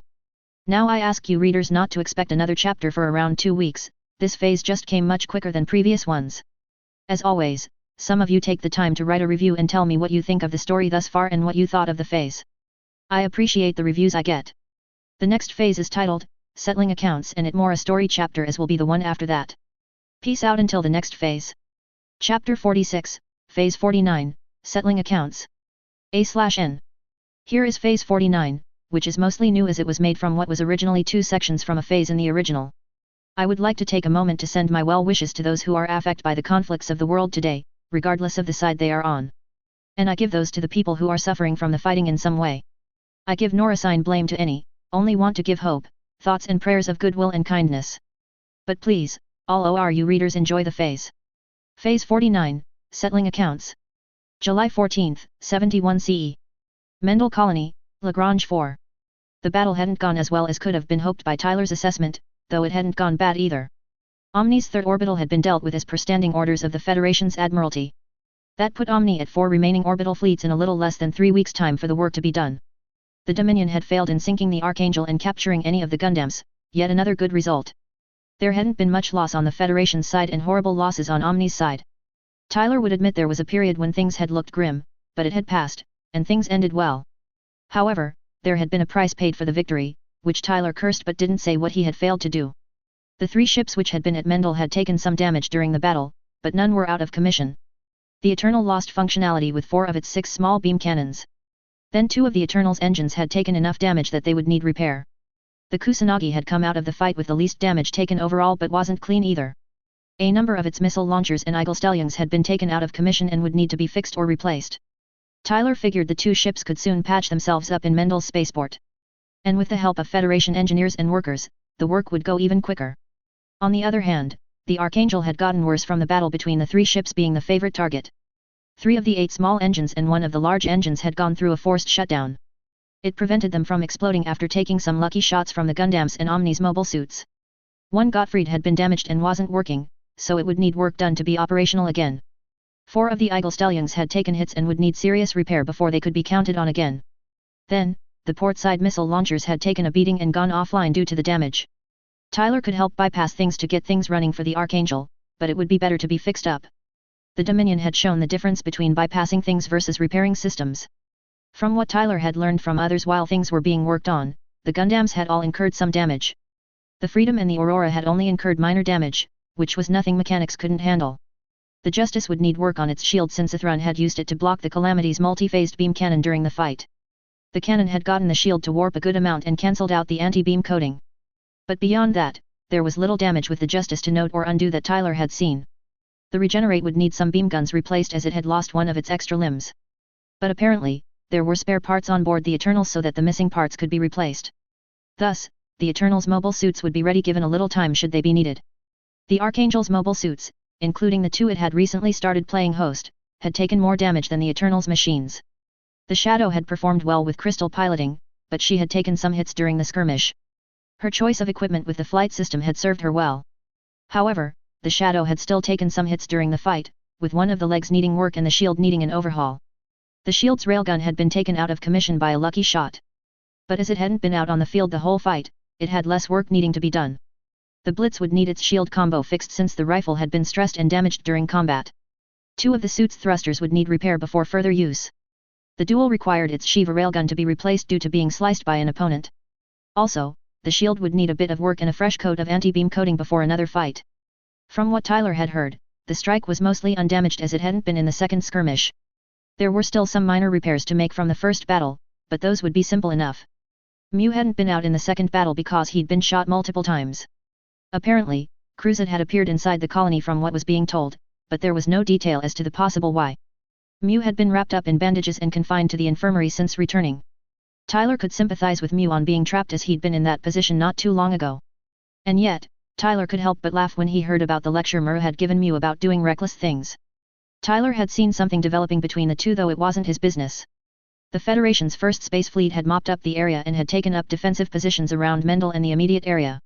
So there would be time to settle things before moving forward, and Tyler was glad to have that opportunity. He wanted to talk to Kira and discover what happened inside Mendel, especially with Cruzat popping up. Cruzat appearing around L4 wasn't a good thing, in Tyler's opinion. The masked man had been nothing but trouble in the months that had passed this year alone. His record reflected that Cruzat was good at making messes that others tended to clean up. If that was all there was to Cruzat, Tyler would be fine with detesting the man for the simple facts. However, there was so much more to the troublemaker than just causing crap and expecting others to clean up after him. Mounting evidence was just about screaming that Raul Cruzat was the rat Tyler had seen the work of. Should Cruzat be the rat causing trouble, then him being around L4 at the same time the Alliance and specifically Azrael was no accident. The masked man was there to interact with the Alliance somehow without ZAFT noticing. Tyler was concerned that if Cruzat had been trusted with dangerous information such as specs on N-jammer cancellers, then that was bad. The man could slip that to the Alliance, and then all factions had nuclear technology, and nukes wouldn't be far behind. That thought wouldn't leave Tyler's mind and could only be relegated to the back of it. Tyler began wandering around the port facilities to occupy his thoughts, not being in anyone's way.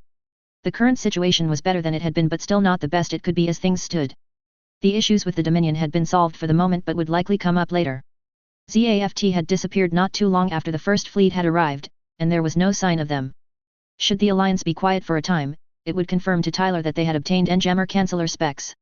Nevertheless, Tyler's attention was brought back to the present when he spotted a Voyager class coming into the spaceport. He assumed it was the ship in charge, but it didn't seem to be the Resolute. However, Tyler figured it would be good to report to the fleet commander to avoid trouble. It was part of doing one's due diligence, and Tyler did his best to observe such when he could. The mentality kept Tyler below the radar with his boss Admiral Rain, and Tyler did his utmost to keep things that way. Tyler made his way to the docking tunnel the Voyager would use when it locked in, and it was extending as Tyler arrived. Once the path onto the ship was established, Tyler walked along the boarding tunnel and came onto the Voyager class.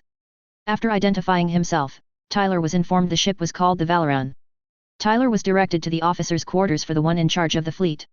When Tyler knocked and heard a voice telling him to enter, he stiffened as he knew the voice all too well. The voice was that of his boss Admiral Rain, and he couldn't think of why the woman would be with the First Fleet. Angelia had been reviewing recent reports on the Space Fleet activities and Salas mission reports. But her attention was drawn when the knock came at the door, which got her to look up. She wasn't expecting anyone, the ship's captain had things in hand.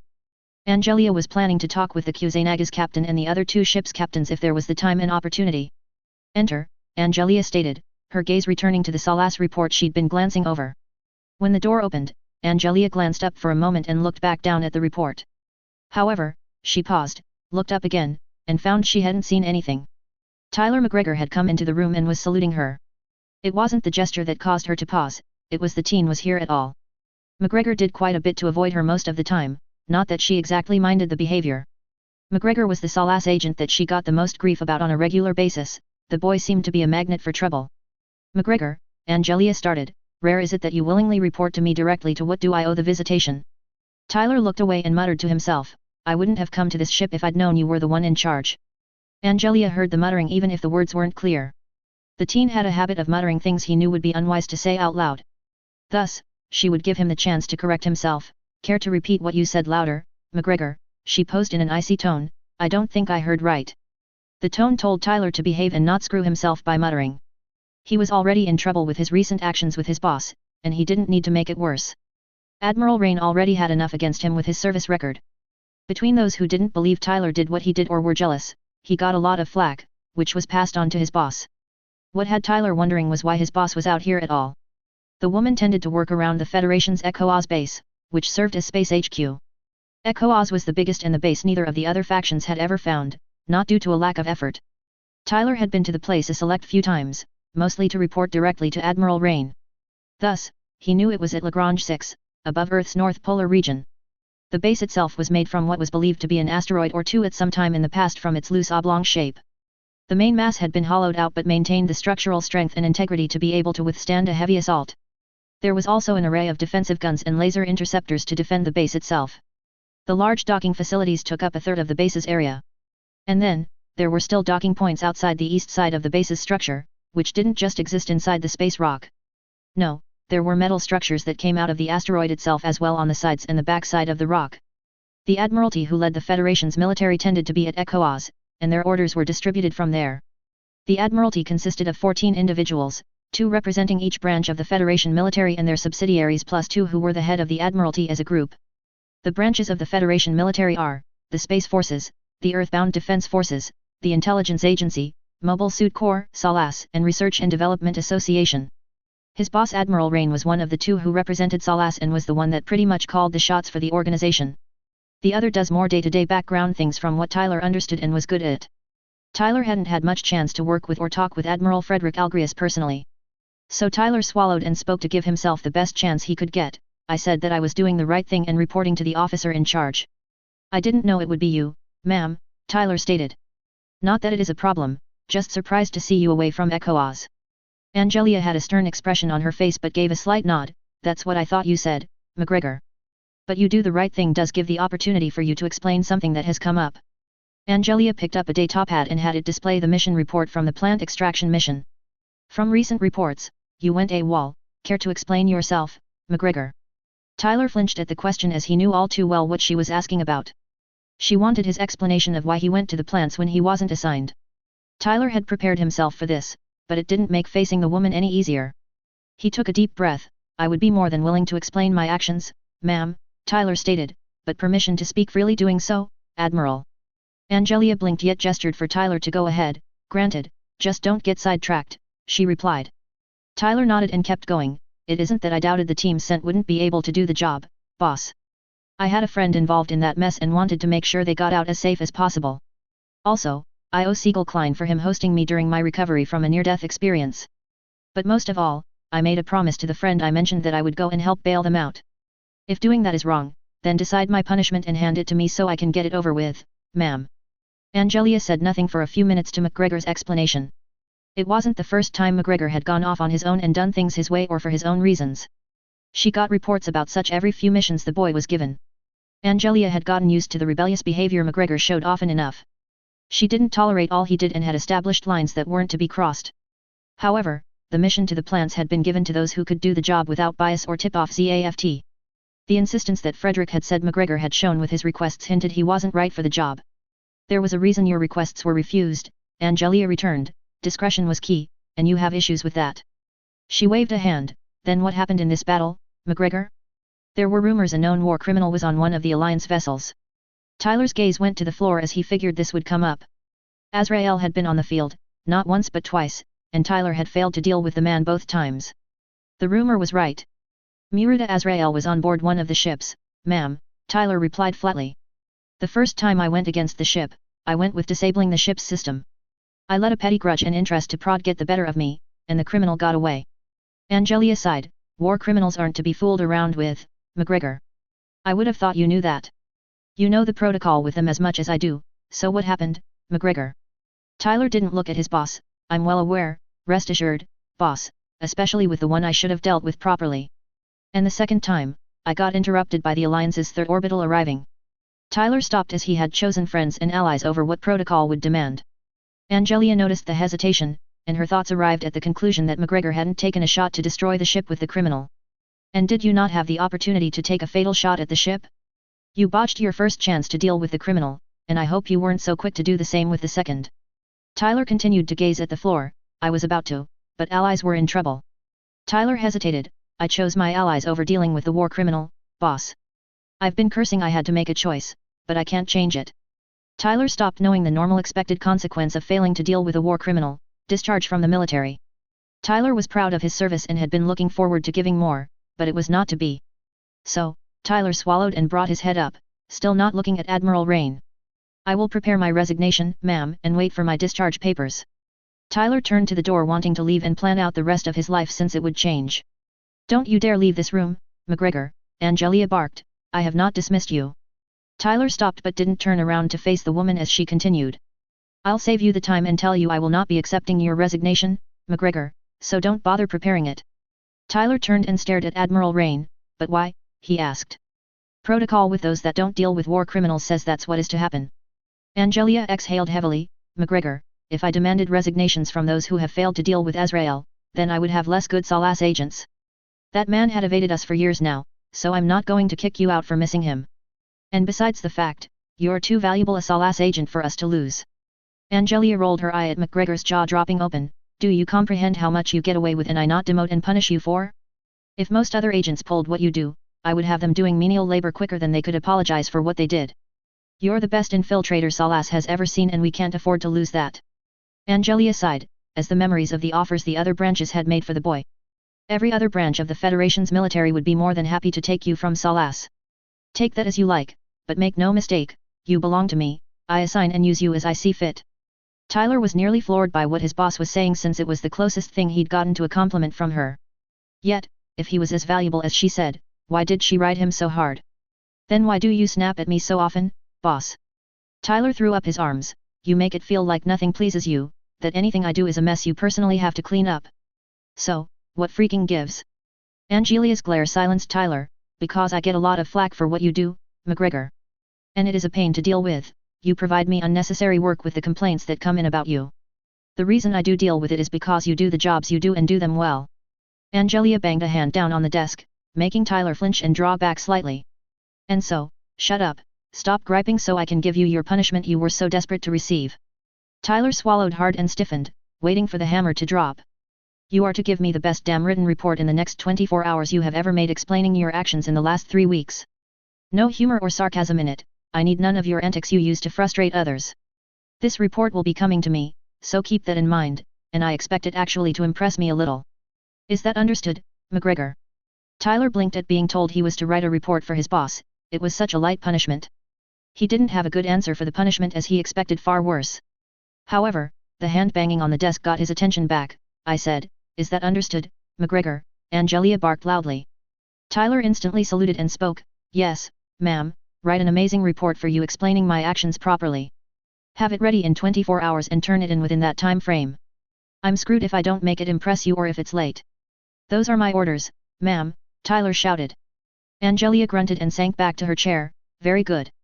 Also you are relieved of duty for a week starting today, she remarked. You would do well to use that time wisely, McGregor. You are dismissed. Tyler left the quarters not wanting to tick off his boss more than he already had. He'd gotten off very lightly for what he'd done in the last few weeks. Tyler had fully expected to be chewed out and assigned dull and tedious duties for a time by his boss. Writing a report would be simple enough, though he would have to work on it as it was to impress Admiral Rain. Plus, he had free time since he was off duty for a week. That also meant no official background work, and he was to keep his head down. Also, no special access to the information network as his military creds would be suspended. Then Tyler remembered he had wanted to find Kira and get him to tell her what happened inside the colony. Tyler still hadn't heard much detail as to why Mew had come back injured and what the rat was doing there. Tyler returned to the spaceport area, trying to figure out where to start looking for Kira. The guy had vanished while things were being worked on. And the few Tyler asked told him they hadn't seen any sign of Kira since the battle ended. As Tyler searched, he came across a strange group that caused him to pause. The group consisted of Athrun, Nicole, Dirka, and the white-haired one they all seemed to know. Tyler studied the interaction for a minute and didn't like what he saw. The white-haired guy appeared to be reprimanding Athrun for his recent actions in helping the Federation. The other two were trying to keep the peace but couldn't do so with the white-haired one. So, Tyler put his search for Kira on hold in order to help Athrun in this situation. He wouldn't stand by and let a friend get reamed for his choices, which was good. Tyler suspected the white-haired guy was the hothead who had been piloting the duel. The attitude certainly fit. Thus, Tyler closed the distance and wasted no more time. "Hey," Tyler snapped, "stop ripping into Athrun for his choices. You want to accuse him of wrongdoing, then talk to me since I will defend what he has done, providing evidence of why he made the right choices." Athrun was surprised to see Tyler pop up, and he had gone off to vent the last Athrun knew. But Athrun could defend himself as much as he appreciated Tyler's willingness to do so. I can," he started, but Tyler held a hand up and cut over him. "Clamp your mouth shut, Athrun," Tyler said, "I will be dressing down this guy for his mistake. And then your colleagues here will inform me what you have done and why properly." Tyler turned and faced Isaac, gazing at him with a stern expression, ready to debate this guy and win. Isaac blinked at this guy's appearance as he had come out of nowhere and Isaac had never met him before. Whoever they were, their claim to defending Athrun was foolish as his actions were clear. Isaac would put this guy in his place and then continue dressing down Athrun as was proper. "Don't waste my time," Isaac snapped, "go away so I can continue dressing down this fool." Tyler smirked. "You want to dress down Athrun, you go through me first, punk," he stated. Tyler folded his arms. Athrun had done better than most ZAFT soldiers in this war and is in better standing than ZAFT is right now. "I will explain to you exactly why that is just in the current year alone, among other things you may have learned." Tyler stopped and took a breath. "Let's start with the incident with Heliopolis, shall we?" Nicole was more than interested in what information Tyler could give them about events they didn't know. There were questions Nicole had about things that had never gotten answers as to how they occurred. "By all means, I would like to know more about that event," Nicole remarked. Tyler inclined his head. "Well, let me begin with a question," he started. "Ever wonder why Cruzet was sent there to investigate the colony?" Isaac gritted his teeth. "Because the Earth forces were building their mobile suits there, of course," he snarled. Tyler shrugged. "We know that now, but that's not what ZAFT intelligence had on the colony when Cruzet was assigned. All they had were rumors the Alliance may be doing something at Heliopolis and little else." Nicole knew that Tyler was right with the intelligence report on the mission. It had been based on rumors.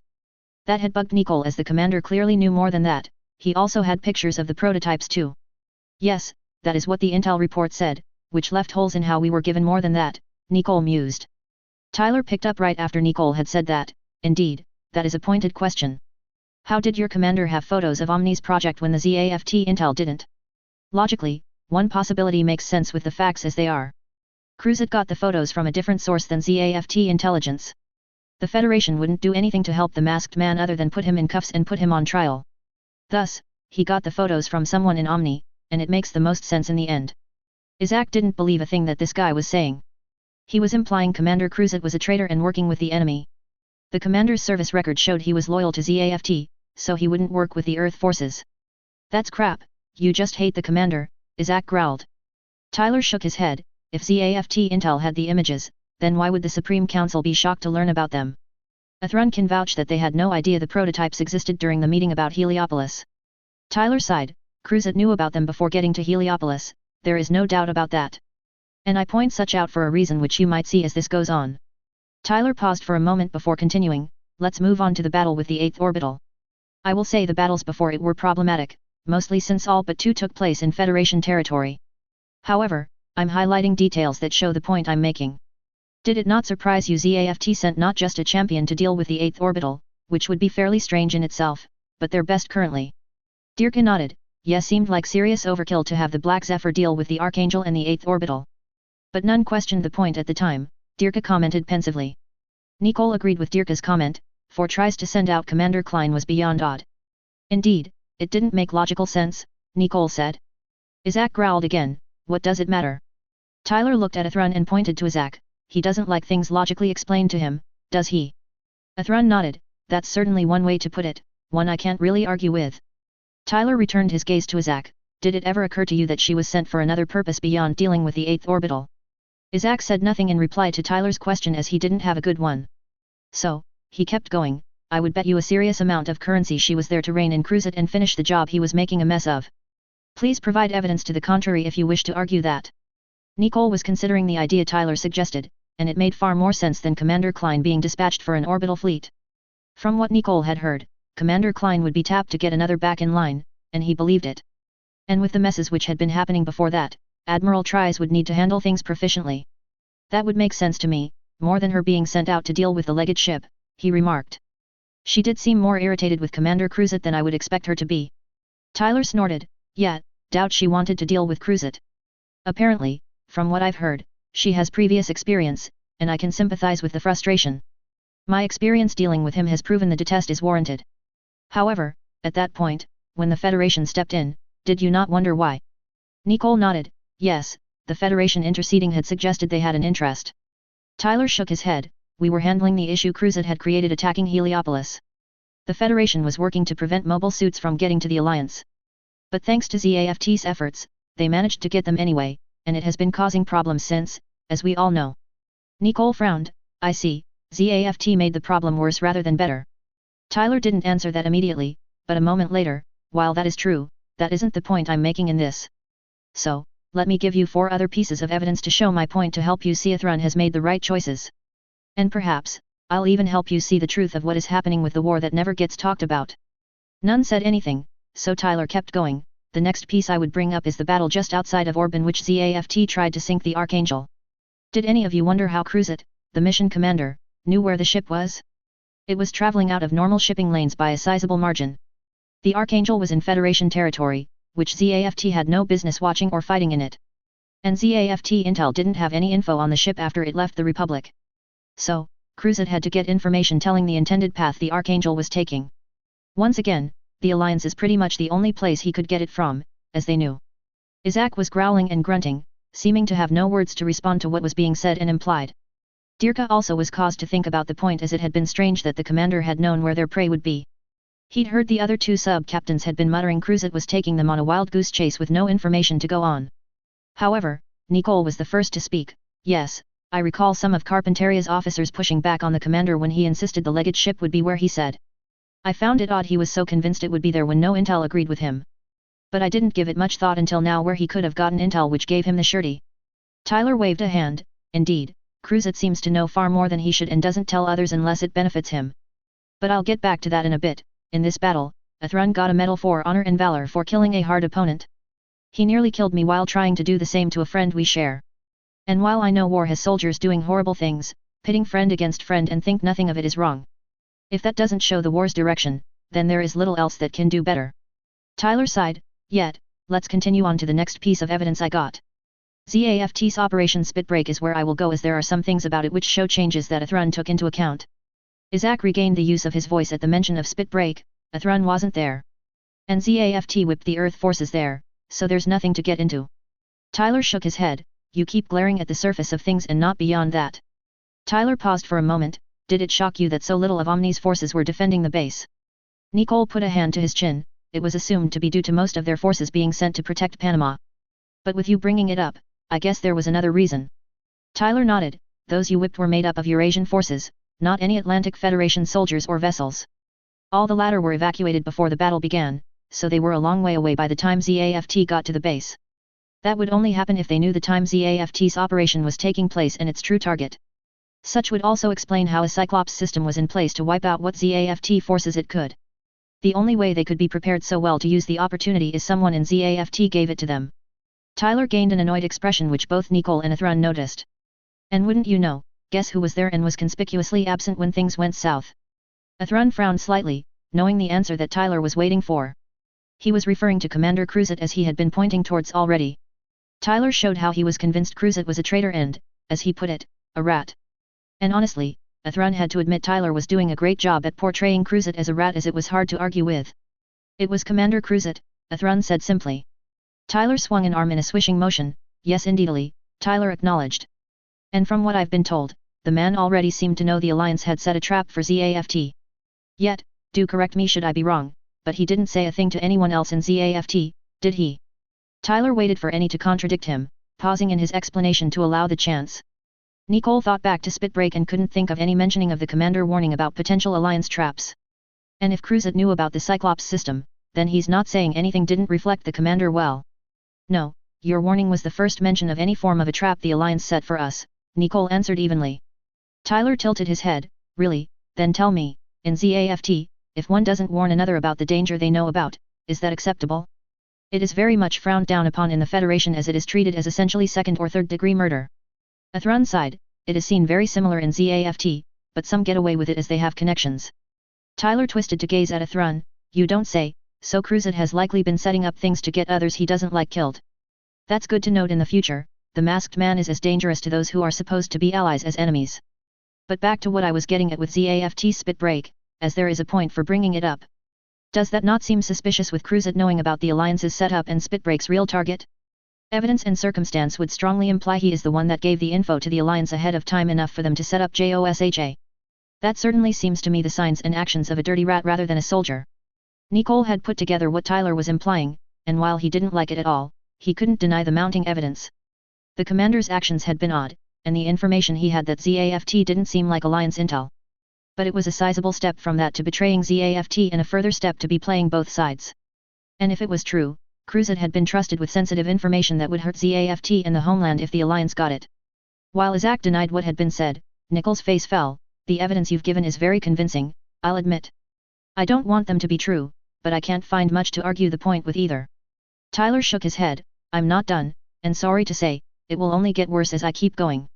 Tyler took a breath. Let's move on to Athrun, going back to the plants and receiving his mission that brought him back to Earth. His expression became irritated. From Athrun's explanation, he was to recapture the freedom or destroy it, which I understand even if I don't agree with it. The other part of his mission is where the plot goes bad and really shows the state of ZAFT's leadership. That part was to deal with the places and people the freedom could have come in contact with. The logistics of that alone are nuts, as it would expect Athrun to murder countless innocent people and take on 2 bases that ZAFT's full lunar fleet would fail to overcome. And Athrun was expected to die trying to do something so crazy and stupid, ordered by ZAFT's current chairman. Any of you tell me if you are willing to take a suicide mission that will screw over everything you vowed to protect. There was silence from Athrun's former comrades, and Athrun didn't blame them. His mission given by the chairman was nothing but a death wish and a sentence for ZAFT. Tyler had laid it out what the results would be should Athrun succeed in any way or degree. As the mission would put the homeland in danger and make ZAFT the target of the Federation, I couldn't do what I was ordered, Athrun remarked. Nicole looked at Athrun soberly with what he'd just added to the explanation. Nicole had felt something had been off with whatever Athrun had been assigned. The way he'd talked about the mission had clearly said it was something he didn't agree with. And if it would put the plants in danger and force ZAFT into fighting the Federation, then the mission shouldn't be done. The only reason Nicole could think of for such a thing to be ordered was the device that gave the justice and the freedom nuclear power. If such a device got into the hands of the Alliance, then they would use it to make nukes to fire at the plants. That certainly is extreme, even if it is to prevent the Alliance from getting nuclear technology back, Nicole remarked. I can't see the National Defense Committee approving that mission as you stated it as. Tyler hesitated for a moment as the information network said the committee hadn't approved the mission as Athrun had gotten it. According to informants, the mission brief had been rather different, which the committee got to see and approved. They didn't see the same mission brief and objective as Athrun got from the chairman, they got a different one for the idea, Tyler said. Athrun gazed at Tyler with surprise. This was the first he'd heard that. He just assumed the defense committee got the same brief he did, as they were supposed to approve it before they were handed out. I assume somehow the Federation got that information through their network. Tyler nodded. Pretty much, yes, he returned. However, the point is that should Athrun have completed any part of his mission by some miracle, ZAFT would be screwed. And you've seen how the Alliance is doing against the Federation, so I doubt ZAFT would do all that much better. But let me get to my final piece of evidence to sum up things. Athrun has been helping defend innocent lives, much as ZAFT used to claim they did. He hasn't done anything to compromise ZAFT or the plants. If anything, he has been helping them with assisting the Federation since ZAFT is doing little different than Omni. Tyler paused. I leave you with a final thought, with what I've told you about Cruzet, ponder this. Do you think him being here at the same time as Alliance forces is a coincidence? In my view, it wasn't an accident but planned so Cruzet could either get or give information from the Alliance. Tyler folded his arms and was quiet, properly defending his friend from the one who had accused him. While Athrun hadn't asked for it, Tyler had defended him better than Athrun had been doing for himself. Isaac hadn't been giving him the chance to counter, but Tyler hadn't let Isaac do that to him. Once again, Athrun questioned how he had a friend like Tyler when he had done little to deserve him. Yet, Nickel's voice drew back Athrun's attention. It's rather hard to argue what evidence you have provided. It also fills in holes that have bothered me before now, though it doesn't comfort me much. Yet, I would ask, what do you believe Commander Cruzet did here? Tyler frowned as he didn't like his guess and hoped he was dead wrong. However, the guess would fit with what Cruzet had done thus far. So, Tyler exhaled, frankly, I hope I'm wrong, though in this kind of thing, I rarely am. But I fear Cruzet may have given information to get the Alliance here so he could give them something. As Tyler hesitated, Athrun spoke, what could he give them which would be so valuable that he would risk being exposed? Tyler's eyes closed. Specs for neutron jammer cancellers, he replied simply.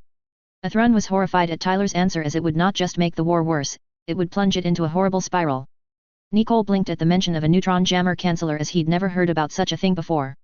The name strongly implied it was the device needed to allow nuclear technology to be usable again. And if the Alliance had it as Tyler implied, nuclear weapons wouldn't take long to appear and be employed. The N-jammers had been invented and deployed to prevent a nuclear war from coming. But it seemed they had only delayed the idea from being shouldered by the human race. However, if Commander Cruzet were a traitor, as Tyler had been trying to show, giving the Alliance nuclear weapons would be more than possible. I fear that you are possibly right, Nicole admitted, getting all but Tyler to gain expressions of shock at his statement. And should it be true, it won't be long before nuclear weapons come to the war. We may see something worse than the Bloody Valentine, which truly scares me. Tyler moved on from the group and resumed his search for Kira before it had been interrupted for the second time. He wanted Kira to spill the beans about what happened inside the colony involving Cruzet. Something in Tyler told him whatever occurred was important and was affecting Kira. And with how Kira was, he wouldn't talk about what was bothering him unless pressed, normally by Tyler or Athrun. Kira might open to Lakis, but Tyler doubted it for the time being. The two were making some progress in their relationship, but it wasn't far enough along to open up about heavy subjects. So if it fell to Tyler or Athrun to get Kira to unload and Athrun seemed busy, Tyler was lucky to get the job. It wasn't like Tyler minded listening to Kira's issues, and it was that he didn't unload unless he was prodded to do so. Then, Tyler would guess Kira was blaming himself for the Flay girl being captured by the Dominion. The ship had gotten away before they could focus on taking it down, so none could have effectively helped Flay at the time. It took some time for Tyler to find Kira to get him to talk, enough time it surprised Tyler. Kira wasn't the best at hiding, though he could do it when he really tried. Tyler was seen as the expert at vanishing between him and his two best friends, none of them really argued that. Still, Tyler found Kira in the upper lounge of the spaceport, looking out over the docking area.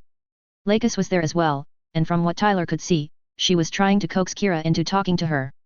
While Tyler didn't want to interrupt the two, he also wanted Kira to tell him what had happened. So, he was at odds with what he should do with the scene he was watching.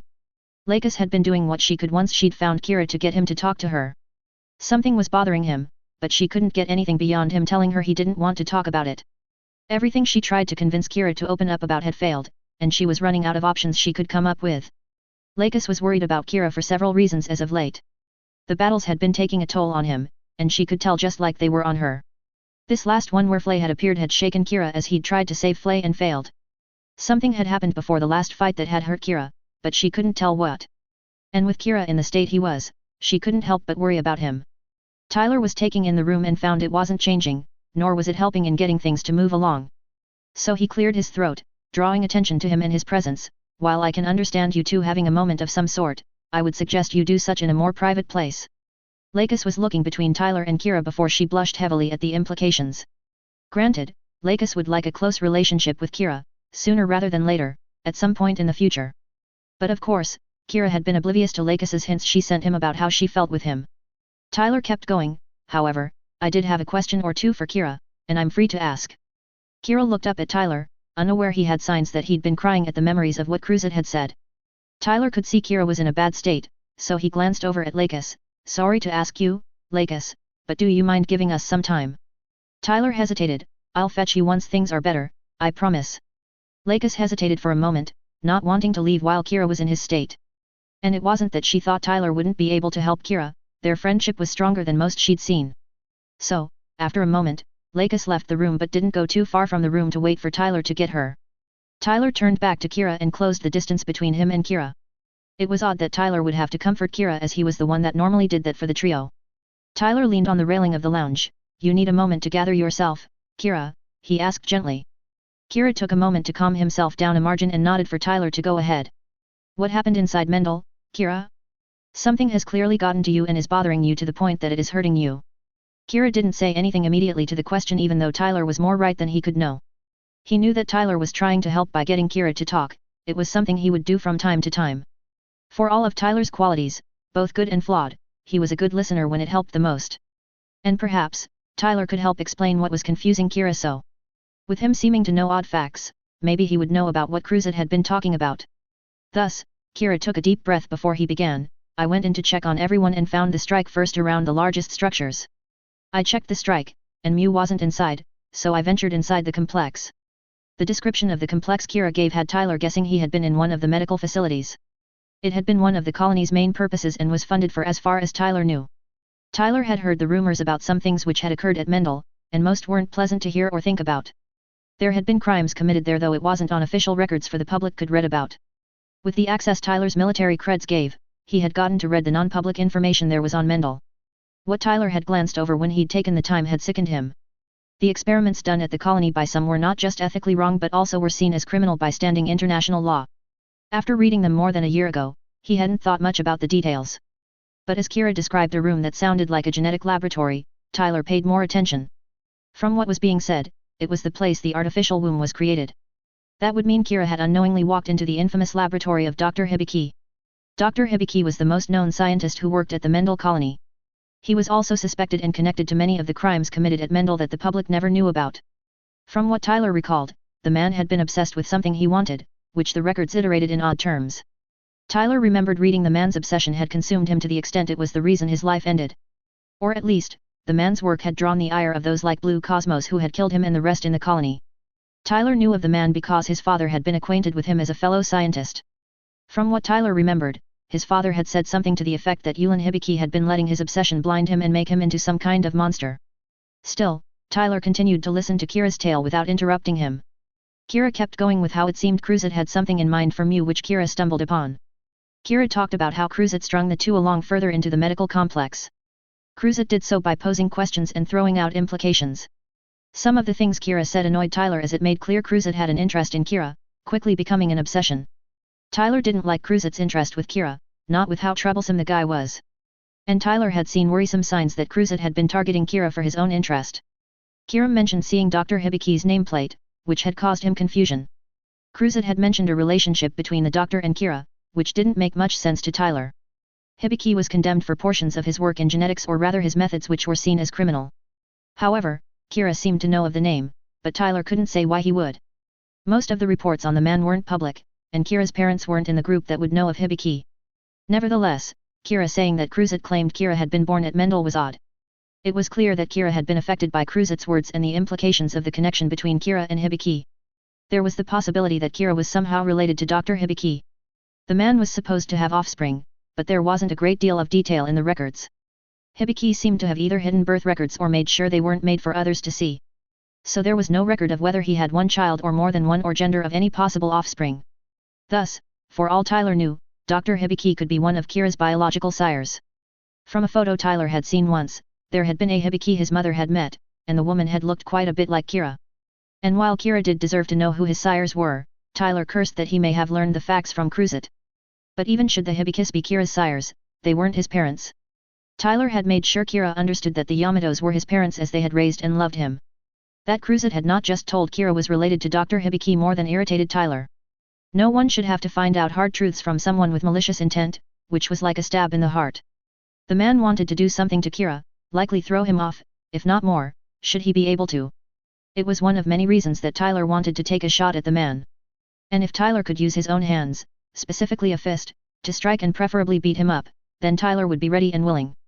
Once this telling was done, Tyler would remind Kira who his family was so he wouldn't forget that important fact.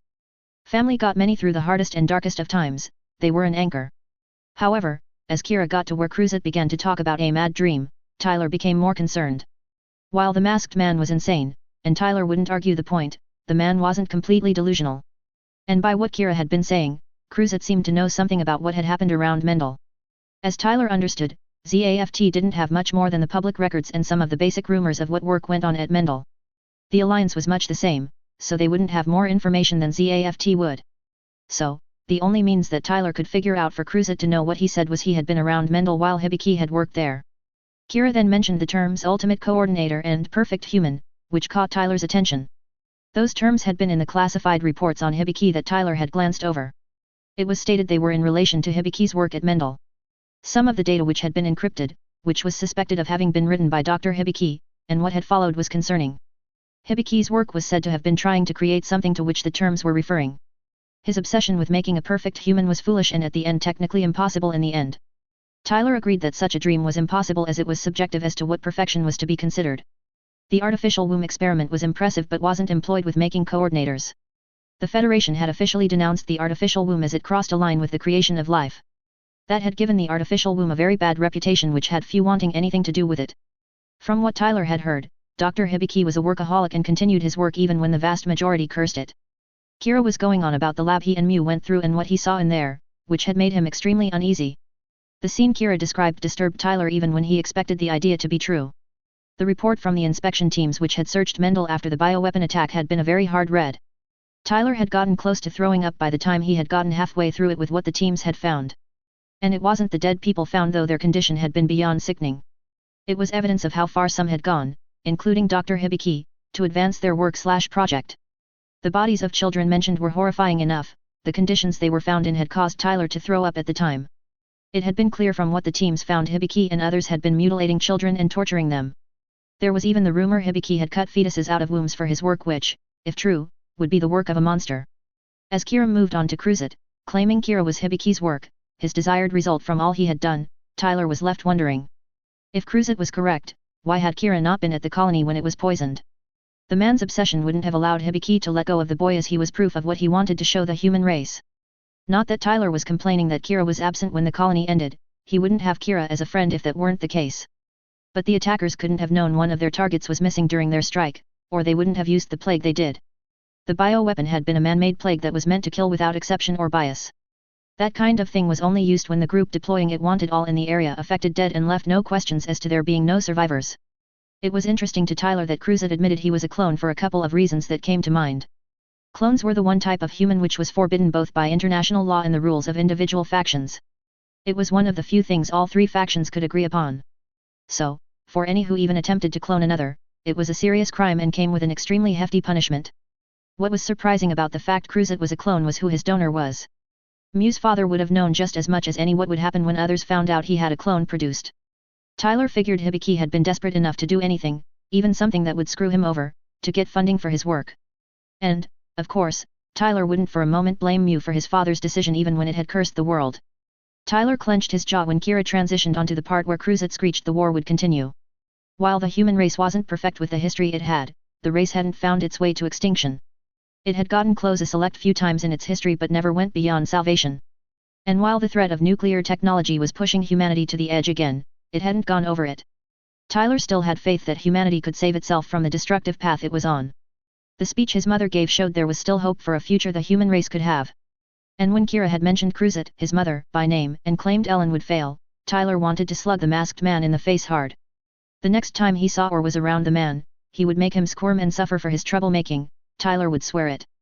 Kira summed up the finish of the encounter with Cruzet running and Kira helping Mew get back to his mobile suit. After going over what had happened inside Mendel, Kira went silent, waiting for what Tyler would say. The recent experience with Cruzet had shaken Kira with some of the revelations that had come from it. Kira didn't know what to think about the things which had been said as they were so foreign to him. He was hoping Tyler could help clarify so that Kira could understand things. Tyler could see Kira was waiting for him to say something about the tale he'd told. Tyler exhaled heavily. Let me say first, don't let that rat Cruzet get to you. He was undoubtedly trying to get into your head and mess with you.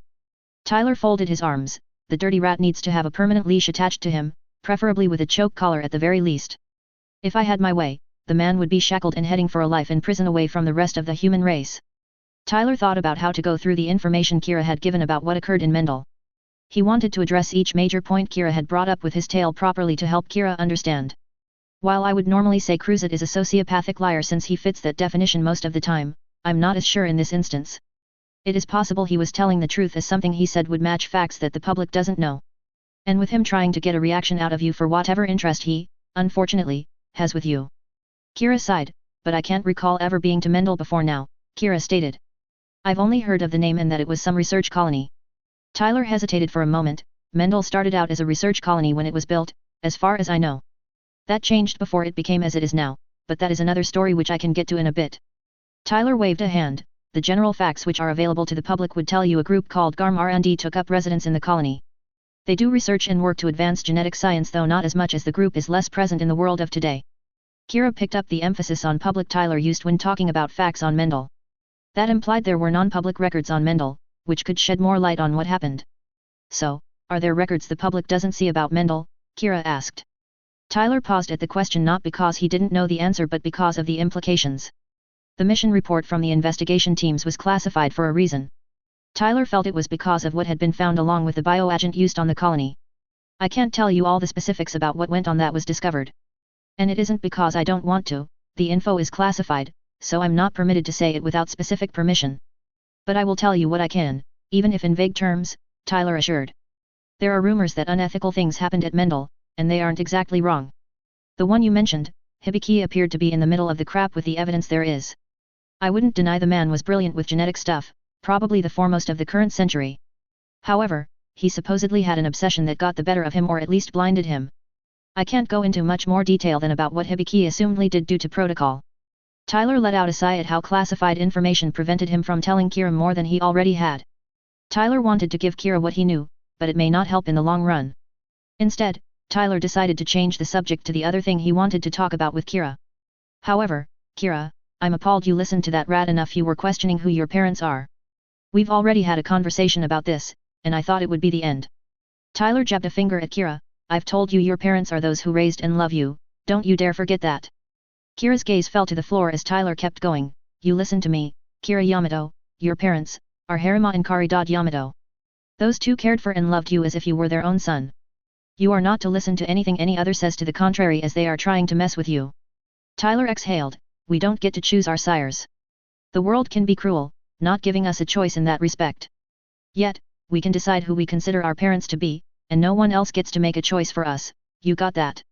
It was much the same subject matter that Tyler had given Kira when the conversation about parents and adoption came up. He had stated the difference between sires and parents, making it clear there was a distinction. Kira hadn't forgotten that conversation as it was one of the memorable ones. It had been one of the few Kira had with Tyler which involved a life's lesson. Kira smiled a bit at what Tyler had said. Of course, you would bring that up again. You are still right, and I'm sorry it slipped my mind when I needed it the most, Kira admitted. But do you have more information on what's meant by ultimate coordinator and perfect human that Cruzet mentioned? Tyler thought about how he could answer, as the terms were ones he'd read in the data extracted from Mendel.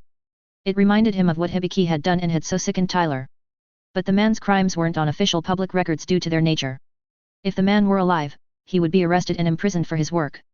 Kira could see that Tyler was thinking about what he could say, which said to Kira the info wasn't good in some way. Tyler put a hand to his chin. To be honest, there are things I can say and things I can't say about Hibiki, as I said. The terms you asked about did come up in what I read on the man several times, even in his encrypted files. Tyler paused for a moment. From what I could surmise, the terms were involved in his work. I believe he referred to the results he wanted from the project he was doing, but I don't know.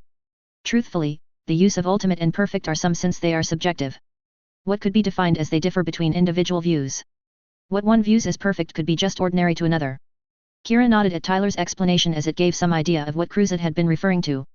And it also sounded like there was more information, but due to some with the Federation's decision, Tyler couldn't say more. Kira didn't like the idea of him potentially being the result of horrible work, which Tyler implied was. Then Kira didn't know what to think about Cruzet being a clone.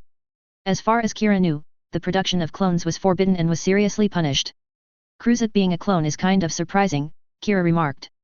Clone production is a crime, isn't it? Tyler nodded. Indeed it is, Kira, he replied. Making a clone is against international law, and each faction has its own set of consequences for such actions. And while Cruzet is a troublemaker, I can't say if his claim of being a clone is true or not. I'm more curious that Mr. Deflaga was willing to commit a crime for whatever reason he had. But I suppose it doesn't matter in the end as Deflaga and Hibiki are dead and gone. While what Tyler said about Mew's father and Dr. Hibiki being dead was correct, it didn't settle Kira's mind. There were still questions in Kira's mind about Hibiki and how he related to Kira. Then Kira had only heard Mendel had some sort of accident happen to end out uninhabitable.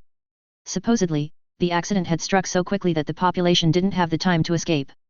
However, Kira hadn't seen any evidence of the event which could have killed the colony's population. There was still some plant life, minimal as it was. The atmospheric systems were running enough to have breathable air throughout the interior. There were no holes in the colony walls, so there was no sign of destructive means to do harm to the colony's population. Thus, the stories of the colony's fate didn't make sense to Kira with what he had seen inside. But how did the colony end up being like it is now? Kira asked. From what I've heard, the colony had some sort of accident which killed the population before they could evacuate. What Kira had said about the colony's end was the official story the public had given for what happened. Some groups, including Blue Cosmos, had pushed the claim as the truth. The Federation's Admiralty had decided it was best the truth of Mendel's fate not be revealed to the public. And what really occurred to Mendel was horrible since it was slaughtered via a lethal pathogen. From what Tyler had read, the expressions on the dead had shown suffering before death, according to the investigation team. Tyler sighed, yes, that is what historical accounts would state for Mendel's end. Tyler paused, however, that isn't exactly what occurred in there. He took a deep breath. Technically, what happened was no accident, the population was slaughtered before they could get out of the colony interior. Kira blinked at being told the colony's population had been killed and not through an accident. But Tyler continued, it was done with a biological weapon, a nasty man-made plague with the purpose of wiping out all it came in contact with. It was released through the atmospheric systems into the colony, so there was no way to stop it. So, whoever put it into the colony meant to kill everyone inside, no questions about that. It was horrifying to imagine what Tyler described happened to Mendel's population. If a biological weapon were used, Kira would question why any would do so. Biological weapons were banned from use after the Reconstruction War by the Midas Accord. The Accord stated in no uncertain terms that such weapons were forbidden and could be used to take down groups. So, for a group to have done what Tyler was saying got Kira wondering if the Federation didn't know who destroyed Mendel. Then, Kira was still left to deal with having a sire who did sickening things to make a perfect result. With what Tyler said about Dr. Hibiki, Kira didn't want to be related to the man at all. Yet, when Tyler pulled him into a hug, Kira was pulled out of his thoughts. Kira, I've said it before, and I'll say it again, Tyler began, you are who you choose to be. No one else can change that any more than what kind of human you are. Our choices determine who we are, not the blood that runs in our veins. Once Kira was consoled, Tyler and he headed for the door to the lounge. Lakis hadn't moved away from the corridor she was in outside of the observation lounge. She wouldn't go anywhere until she made sure Kira would be all right. She also preferred to know what was causing him such grief, but Lakis could wait to learn that. Lakis had heard nothing from where she was on what Tyler or Kira were saying to each other. While she knew Tyler would possibly be able to help Kira with whatever was bothering him, she didn't like standing and doing nothing. And Lakis felt Tyler wouldn't give much if any detail on what Kira's problem was should she ask. They and Athrun were tight-knitted friends and confided in one another before others. However, when the door Lakis had been staring at finally opened, her attention locked onto the two that came out. Kira appeared much better than when Lakis left the room, which gave her hope that he was doing better. Tyler bowed to Lakis, getting her to face him. My apologies for our conversation taking so long, Lakis. But I believe we settled things enough that it should be okay going forward, Tyler stated, glancing at Kira, who nodded. Should Kira want to tell you about the subject, he is free to, but please don't force it. Tyler looked at the watch he had on his left wrist. Now, sorry to cut and run, but I have a report to write. And I need to put in effort for it, or I will be forced to regret it by the one I am to write it for. And I want to avoid facing them again soon if there is a way to do so. Lakis and Kira gazed at Tyler, confused as to what he was talking about. Both understood that as a Federation's military member, Tyler would need to submit reports for tasks assigned to him. But with what Tyler said, it sounded like the report he would write was no ordinary. Kira was the first to speak up. Write a report for what, Ty? He asked. You haven't been on any missions that you've mentioned. Neither Kira nor Lakis missed Tyler, visibly flinching at the question. Tyler chuckled nervously. Oh, well, Tyler started, it's not a report as much as a justification I'm making in defense for recent actions. Kira had no idea what Tyler was referring to when he said recent actions since he had been around her for close to a week. However, Lakis thought for a moment and came to the conclusion Tyler was talking about helping her. Yet that didn't make sense as Tyler had been with others extracting her from Aprilias 1. So why would Tyler be in trouble for doing that? This report has something to do with helping me get away from the plants, doesn't it? Lakis questioned. Tyler frowned and hesitated at the inquiry. The girl wasn't wrong, nor was she completely right, as there was what happened with the Dominion he was also to explain to his boss. Tyler ended out sighing, that's one thing which the report will be about, but not the only thing, yes. But why would you be in some kind of trouble for helping me? Lakis asked. You were there with others to extract me, that was the task the Federation's military gave you, right? Kira stared at Lakis as she hadn't said much about her leaving the plants other than getting help from others, including Tyler. She had implied there had been some difficulties before Tyler and others with him had arrived, but little else. Kira glanced at Tyler and was surprised to find his friend was looking at the floor. While I was there, Tyler hesitated, I was never technically assigned to the mission to get you out, Lakis. Thus, me being there was a defiance of orders, even if it was for the best of intentions. My boss, Tyler paused again, well, they called me out on doing it. Tyler stopped once more, my report is to explain my actions and how I justify what I did. I'm also relieved of duty for a week, no military stuff, so I'll be finding things for myself to do. But you don't need to worry, and it isn't the first time I've had to say why I did something and defend my decision. Lakis wasn't pleased, nor did she like Tyler was being punished for helping her get away from those who had been assaulting her. Tyler had been keeping his promise to her, and he shouldn't be faulted for that regardless of what he was expected to do. Tyler turned to head off, but Lakis moved forward and stopped him, where is this boss of yours? I want a word with them, Lakis stated firmly. Tyler stared at Lakis with a mix of amazement and disbelief at what she said. He knew talking to Admiral Rain wasn't a pleasant experience, and most were lucky they didn't have to do it. The woman wasn't very understanding to people telling her what to do or think. It was similar to Sakura's reputation, which Tyler never saw himself. Tyler gained a worried expression and waved a hand dismissively, don't worry, Lakis, things are fine, he assured. There is no need nor reason for you to talk to the one I report to. It's not the first report I've written for her, and I just need to make it a good one, and everything will be good. Lakis glaring at him stopped Tyler from saying more, I will speak to this woman you are referring to, Ty. I have choice words for her about punishing you for helping another. Tyler shook his head, Lakis, I'm telling you, don't go trying to tell my boss what to do. She ain't one to take that kind of thing well. Really, she has a reputation for shutting up those who try and making them regret the attempt. I don't want you to get hurt. Lakis wasn't afraid of the woman Tyler was talking about. Being around Sakura ensured Lakis could hold her own against others who intimidated people. She would tell this boss of Tyler's and say to them they were in the wrong for punishing them. So, Lakis cut over Tyler again, there is nothing you can say to stop me, Ty.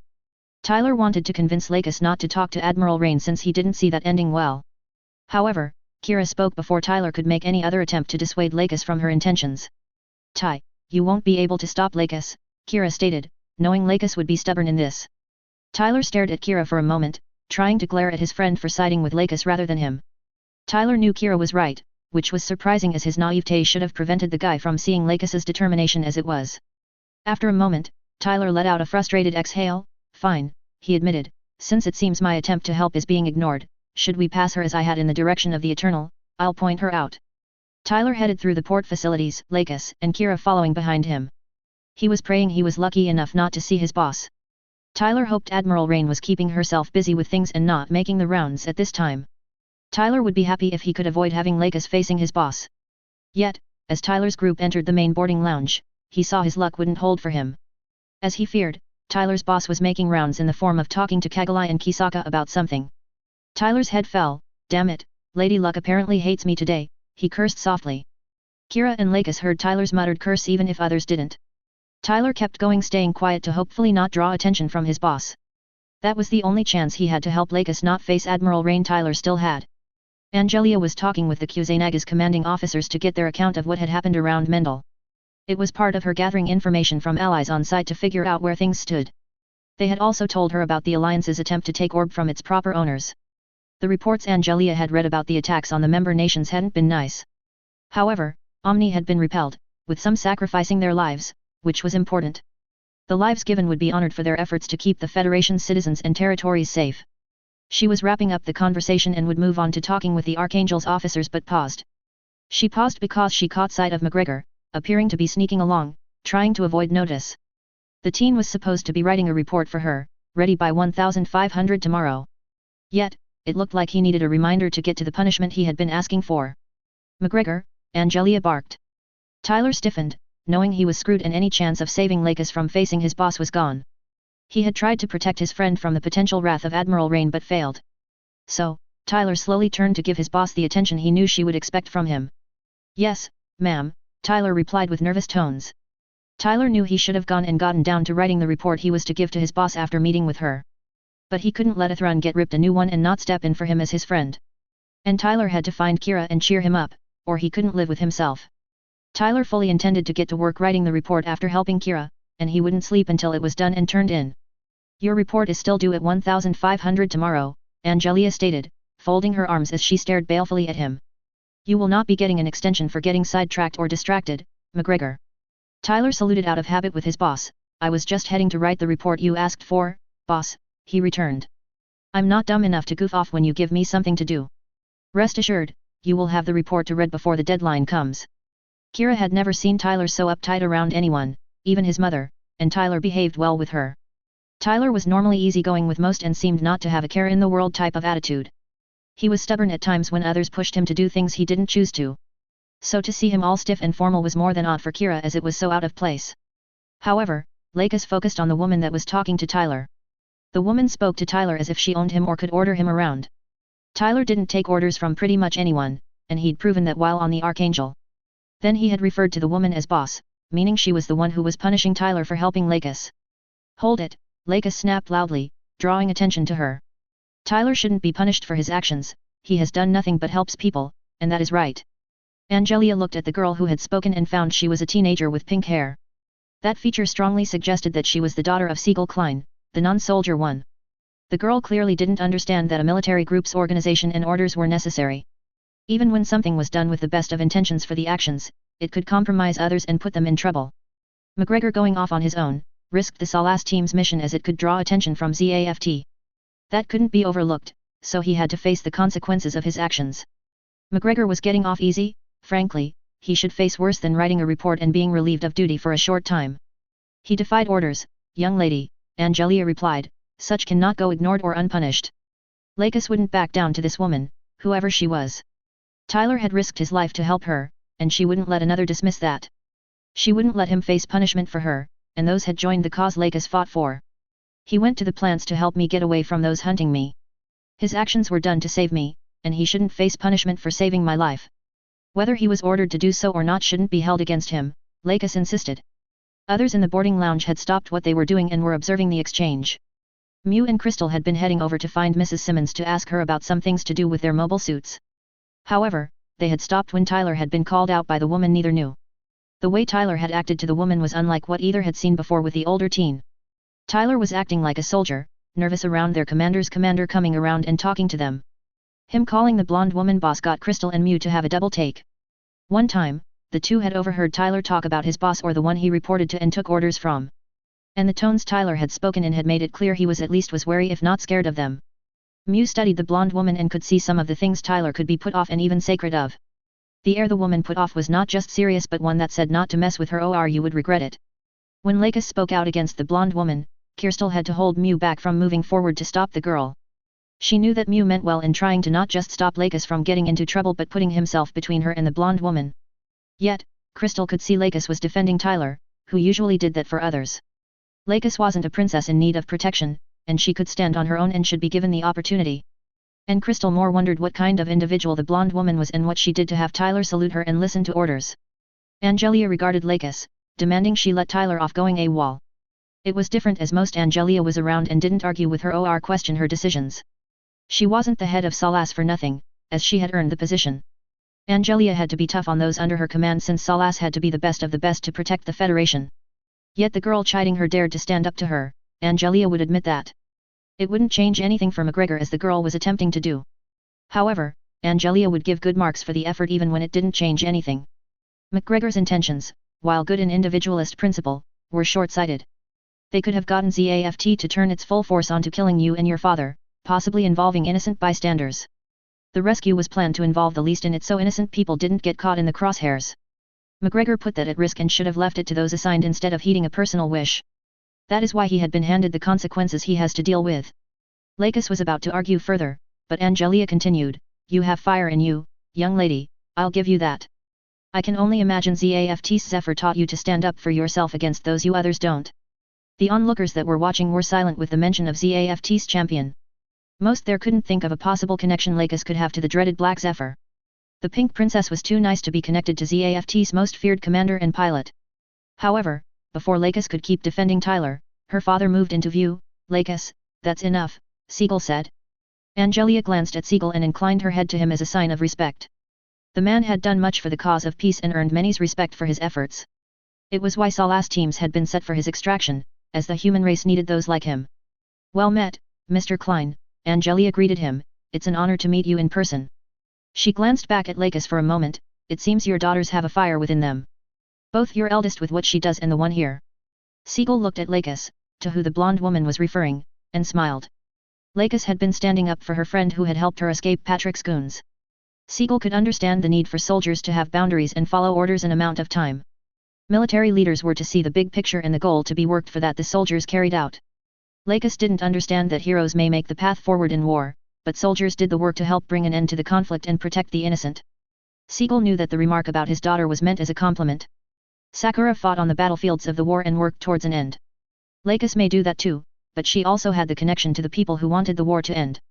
"I would like to think that kind of fire will help end the conflict," Siegel replied. He turned to face Lakis. "Lakis, you need to understand there are consequences to one's actions, and we rarely get to choose them for ourselves. A/N. Okay, I'll leave off there for this phase and pick up there with the next phase. Now, on to the part which comes after each phase where I highlight and point out things to you about the phase. So, as I stated in the beginning, this was taken from 2 sections from the original phase 24.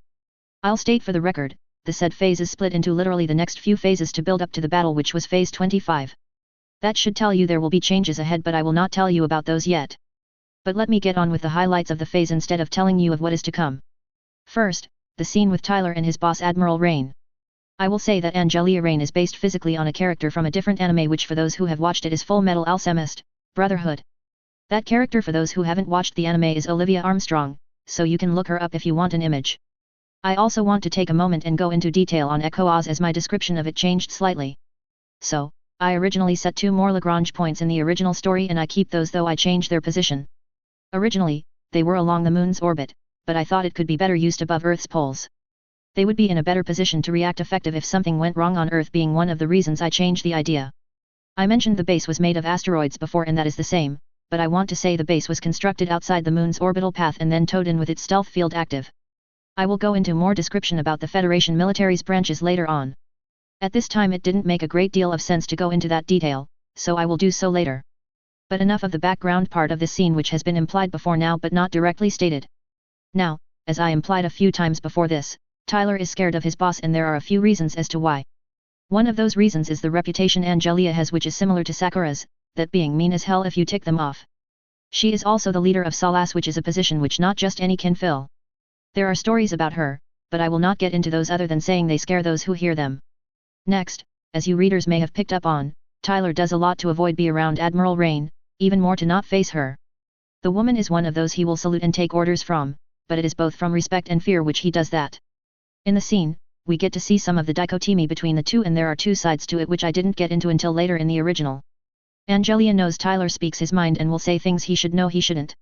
However, due to the good work he does for Salas, she gives him a chance to correct himself and say what is proper. Next, Angelia asks/demands an explanation about Tyler going off to the plants when he wasn't supposed to. Tyler knew the accounting would need to happen, and while he said he would face that, he was nervous. Facing his boss is always an unpleasant experience for Tyler if that isn't obvious.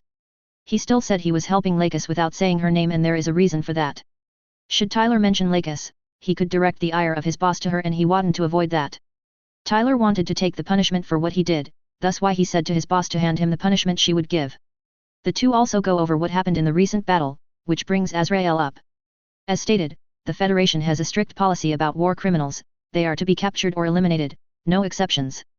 Any that refuse to do that are to resign from the Federation's military, which Tyler knew and he was prepared to give his. However, Azrael is an off case with the consequences since he has slipped away from the Federation several times. Angelia's response shows the exception that Azrael is as well as implies just how many attempts had failed against the man. I wanted it to show that the Federation, while seen as firm and unmovable in its positions, there are exceptions to certain circumstances and cases. The other thing the response gives you readers a view of, is how much Tyler gets away with that others wouldn't. If I haven't made it obvious by this point, Tyler will laugh at rules and guild lines before ignoring them, or just going against them. It is one of standing issues Natarl has with Tyler, as we all know. And yet, due to his good performance and skills, Angelia lets him do what he does as long as that performance doesn't go down a notable margin. She also mentions that Tyler's skills are sought after by the other branches of the Federation's military. I wanted to make it clear how valuable Tyler is to the Federation with his unique skills, which he isn't told about his value directly. Angelia doesn't give Tyler the impression she likes the flack she gets because of him, which is why she's hard on him. That leads to the punishment Tyler gets for his trip to the plants to save Lakis and the recent battle's results. Angelia knows of Tyler's proclivity to be sarcastic in his reports and write them to get a rise out of others. However, the report writing is her slap on the wrist for going against orders while doing the right thing. But she wants him to put in effort with the report, which is why she said to make it impress her. The other part of Tyler's punishment is denial to all but the public parts of the information network. She knows of Tyler's reading of info from it and how often he does so. Thus, it is more the punishment for not thinking ahead and choosing his actions more carefully. To the next scene, which is the other new one in this phase the original didn't have, which is Athrun facing his comrades. Some asked me about why would happen when Athrun faced Izak and Nicole since I wrote the original. This is my answer to their questions, which all you readers get to enjoy. So, as most would expect, Izak is not happy with what Athrun did, which is increased with his hot-headed attitude. The last time Izak had seen Athrun was after the battle around the Marshall Islands before Athrun headed for the plants. And the next time they and Kutner one another, Athrun is fighting with the enemy vessel they had been hunting with the Federation. Of course, Tyler comes to Athrun's defense as any would expect of his by this point in the story. In canon, I think an amount of us wanted Izak to be dressed down about his misconceptions by someone. I don't know that amount, though I doubt it was tiny, and I was among that group. But Tyler does a fair job, I would say, even if I'm biased with it being my own character doing the point. Tyler also gives hints as to Cruzat being the traitor and rat, as he has come to know to those listening. Nicole picks up on that more than Dirka and Izaka do, but it helps their resolve for the future battle. We also get more of an implied background work which Cruzat had been doing, which Tyler only hinted at before.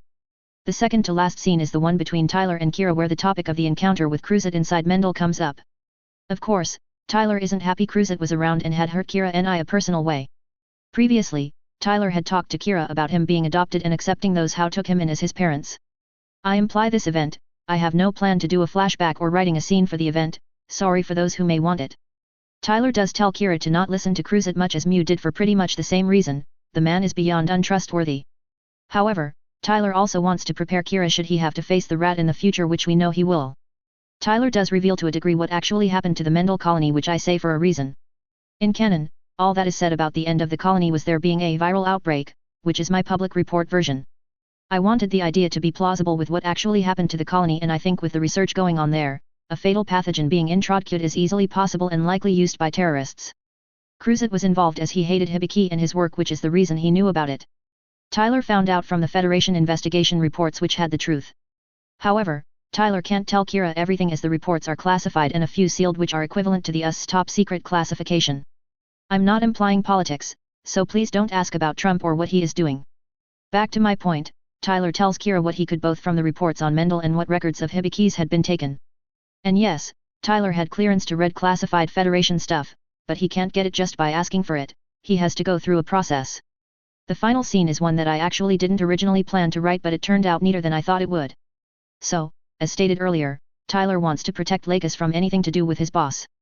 If that didn't tell you there was a real chance Lakis would face off with Tyler's boss, then you haven't read my stories much. I have a thing where a character will either say or do something to prevent an event they suggest from happening, but then it occurs sometime later. This is an example of the hilarity of such a thing, which gives me a kick. You can call it torturing my main character if you like, and I won't exactly deny it is that. But it is a way I show my characters are human, since I've gone through similar experiences doing the work and then it not having the desired result. That being said, Lakis was insistent on talking to Tyler's boss, and nothing Tyler said did anything to dissuade her. He hopes for the last chance he had in not coming across his boss, but you knew it was going to happen. The snap Tyler got from his boss was to show others who knew Tyler's stubbornness he would snap to for some. However, I would like to give props to Lakis for facing Angelia after Tyler's reaction. The girl has a backbone, which her older sister helped strengthen, but still a firm backbone, which I compliment. Angelia does explain the need of following orders even if Lakis doesn't accept that. I want to make it clear that sometimes orders given have more to them than means the eye. Tyler can have some issue with that, if this phase didn't make that obvious. Sorry, that the ending notes are as long as they are in this phase, but there was a lot to go through. I fear that may be close to a normal thing going forward, but don't hold me to that. There are more changes ahead, which is why I say long ending notes may become a thing. Anyway, as always, some of you take the time to write a review and tell me your opinion of this story, or to just ask me questions about this story. I will comment on what reviews I can, which will be easier if you are a member of the fanfiction site. I do not promising giving the answer to questions people in the form they want, for I try not to spoil things to come in the story, but I will reply. The next phase is titled, Cracks Forming, and it will hopefully be finished soon, coming along briskly and nicely. Until then, peace out all. To DCD Gojira. Glad you are enjoying the story and thank you for your consistent reviews, they are very much appreciated. Chapter 47, Phase 50, Cracks Forming. A/N. This one came quick, so it and the last will hopefully tide you over for 2 weeks or so, enjoy the phase. Phase 50, Cracks Forming. July 13, 71 CE. Mendel Colony, Northern Spaceport, Lagrange 4. Cruzat exited the Mendel Colony, heading back towards the Vesalius after the events inside the colony. Isaac wasn't with him as he'd been upon entry. Cruzat didn't know where the young pilot had gone, nor did he have much of an interest in knowing. Isaac had been useful for a while with his attitude. He didn't question things much, Cruzat just had to point him in Omni's direction and let him go. A good ignorant soldier, something Cruzat was more than willing to use for his plans. So the loss of Isaac wasn't a great thing, nor was it a deal breaker by any means. Cruzat would continue with his goals and see them through to them coming to pass. Cruzat would see the human race face its end and fade into oblivion, and he had promised himself that. It was Ra's ultimate revenge for what Hibiki and Deflaga had done and used him for. Those two men had driven Ra to plot humanity's destruction by whatever means necessary. And the framework which laid the path the current conflict was taking was the result of years of work. Ra had done a great deal of prodding and arranging to get tensions as high as they were.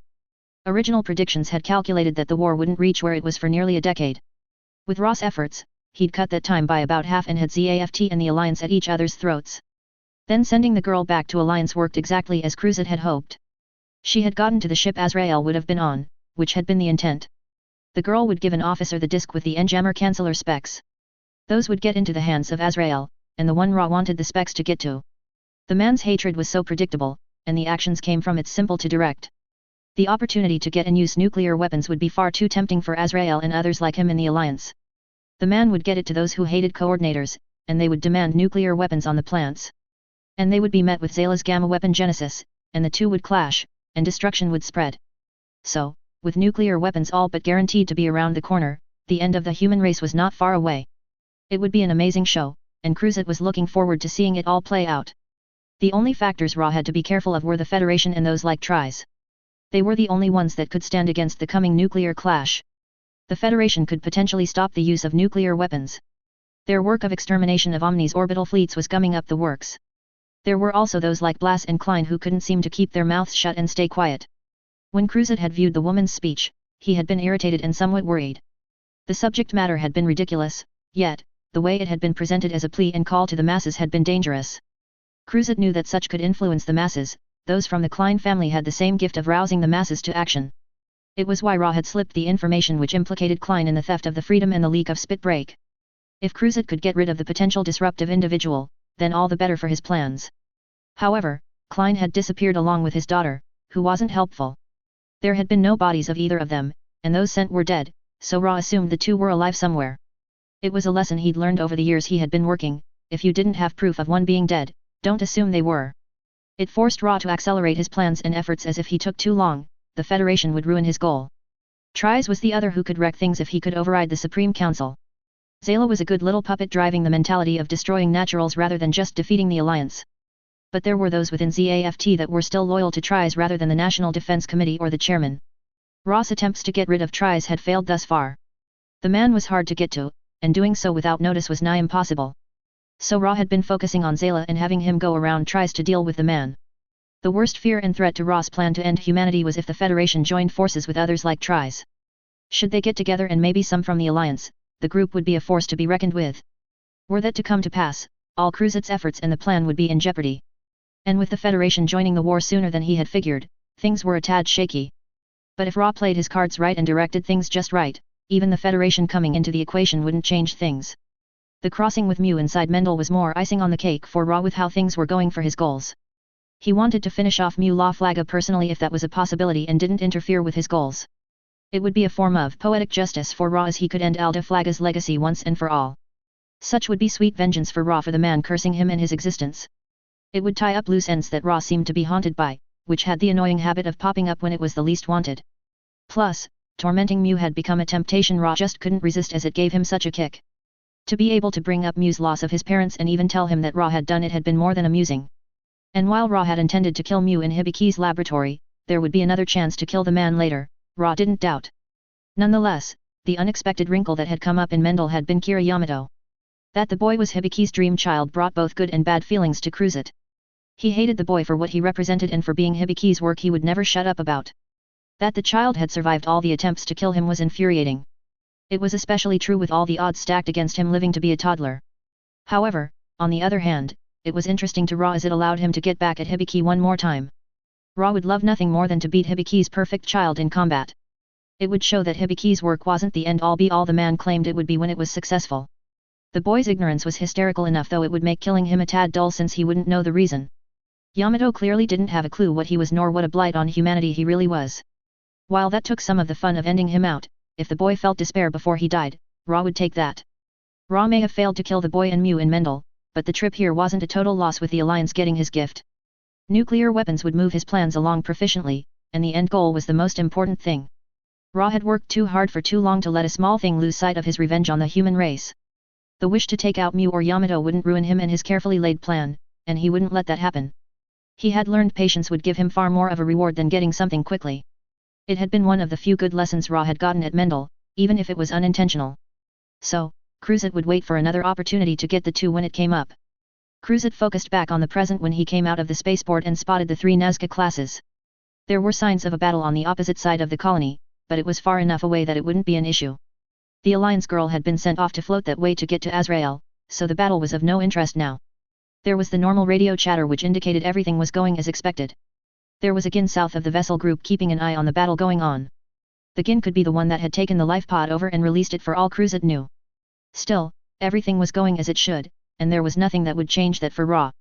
So, Cruzet didn't think anything of the Gin or the ship's positioning as he kept going towards the Vesalius. The pilot of the Gin noticed the machine approaching the three ZAFT vessels. It matched the one Ra Le Cruzet was using. The pilot was there to apprehend the masked man as Admiral Tries required his presence. The one in the Gin was the individual known as the Mockingjay, the former ZAFT champion. Tries had called upon them to assist in bringing in Cruzet. The man was suspected of more crap than he was usually known for and would be made to account for it. The Mockingjay had arrived on site and told the ship captains to keep things going like nothing was wrong or off. The less warning Cruzet could get, the better the chances of capturing him with little fuss there would be. The ship captains didn't argue once the Mockingjay had given a secret code, the champions had to identify themselves. Once things had been arranged as the Mockingjay preferred, they went out to take up the position as a recon suit. They used their suit's special equipment to change the appearance of their suit to look like a normal Gin. The Mockingjay also had the help of a colleague who stopped Cruzet from escaping capture. The Rock was hiding right outside the colony's northern spaceport, ready to cut off that avenue of retreat. Between the Mockingjay and the Rock, Cruzet would have little chance to escape the summons from Tries.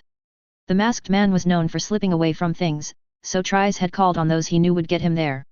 That Tries saw reason to deploy champions to bring in one man said how important what Cruzet could have done. It was the reason the operation to catch Cruzet was being taken so seriously. As far as those carrying it out knew, the National Defense Committee nor the Council knew of the point. The Mockingjay kept their eye on Cruzet as the man moved toward one of the Nazca classes. They saw on their sensors that the Rock had moved to be behind Cruzet so he wouldn't be able to run away. Once Cruzet was far enough away from the colony, the trap would be sprung. Ra was focusing on lining up so he could come into the Vesalius and things could move forward with his plans. He was golden since none could connect him to the leaks the Alliance had benefited from. Ra had taken care to make it extremely difficult for any to connect him, though not impossible. However, Cruzet hadn't been caught yet and would unlikely be anytime soon. And by the time some could possibly connect him, it would be too late to do anything to stop him and his goals. Plus, Ra had enough in the Supreme Council and its staff that would get him out of things it would give him time to counter those trying to get him.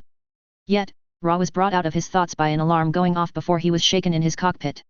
After righting his machine, Ra scanned around to find his attacker that had struck his suit. However, Ra found nothing as he looked around that would fit an attacker. Suddenly, Cruzet felt something was off that he hadn't noticed moments ago. As if to confirm his suspicions, a Federation mobile suit appeared between him and the colony's northern spaceport. The enemy suit cut off an avenue of retreat for Ra, which concerned Cruzet with the current circumstances. Ra felt that withdrawing to the Vesalius wouldn't work for him to get away from this Federation unit. It also appeared to be a custom model with an odd pole weapon in its hands. The Federation unit rushed forward, igniting a beam blade on the pole, which took the shape of a scythe blade. Ra had to evade as the scythe sliced diagonally where he had been. As the attacks kept coming, Ra had to move into a defensive standing to prevent this enemy from getting a fatal hit on him. At the same time, he was going over the possibilities he had to work with to escape his situation when things changed again. Projectiles shot past Ra from behind, caught his attention, and shifted it from the Federation unit. When Cruzet looked back, he saw the Gin facing him, pointing its rifle his direction, clearly just having fired it.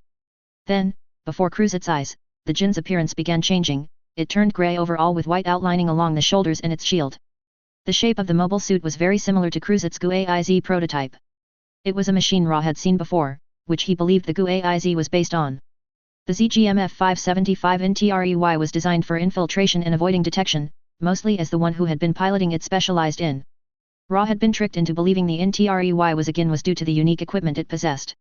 He had tried multiple times to get his hands on the technology so he could get others to give him a suit that could use it but had failed. Whatever made the mobile suit look like another was seamless at doing so and kept it from being detected as an enemy unit. The arsenal was nothing to laugh at either, for the masked man had seen some of it and even had been somewhat impressed. Although a portion of the performance was due to the pilot, he knew that. And yet, what scared him was the pilot who the suit had been made for was supposed to be dead. Ra knew that because he had planned and had put in the effort for that pilot to die at Endymion.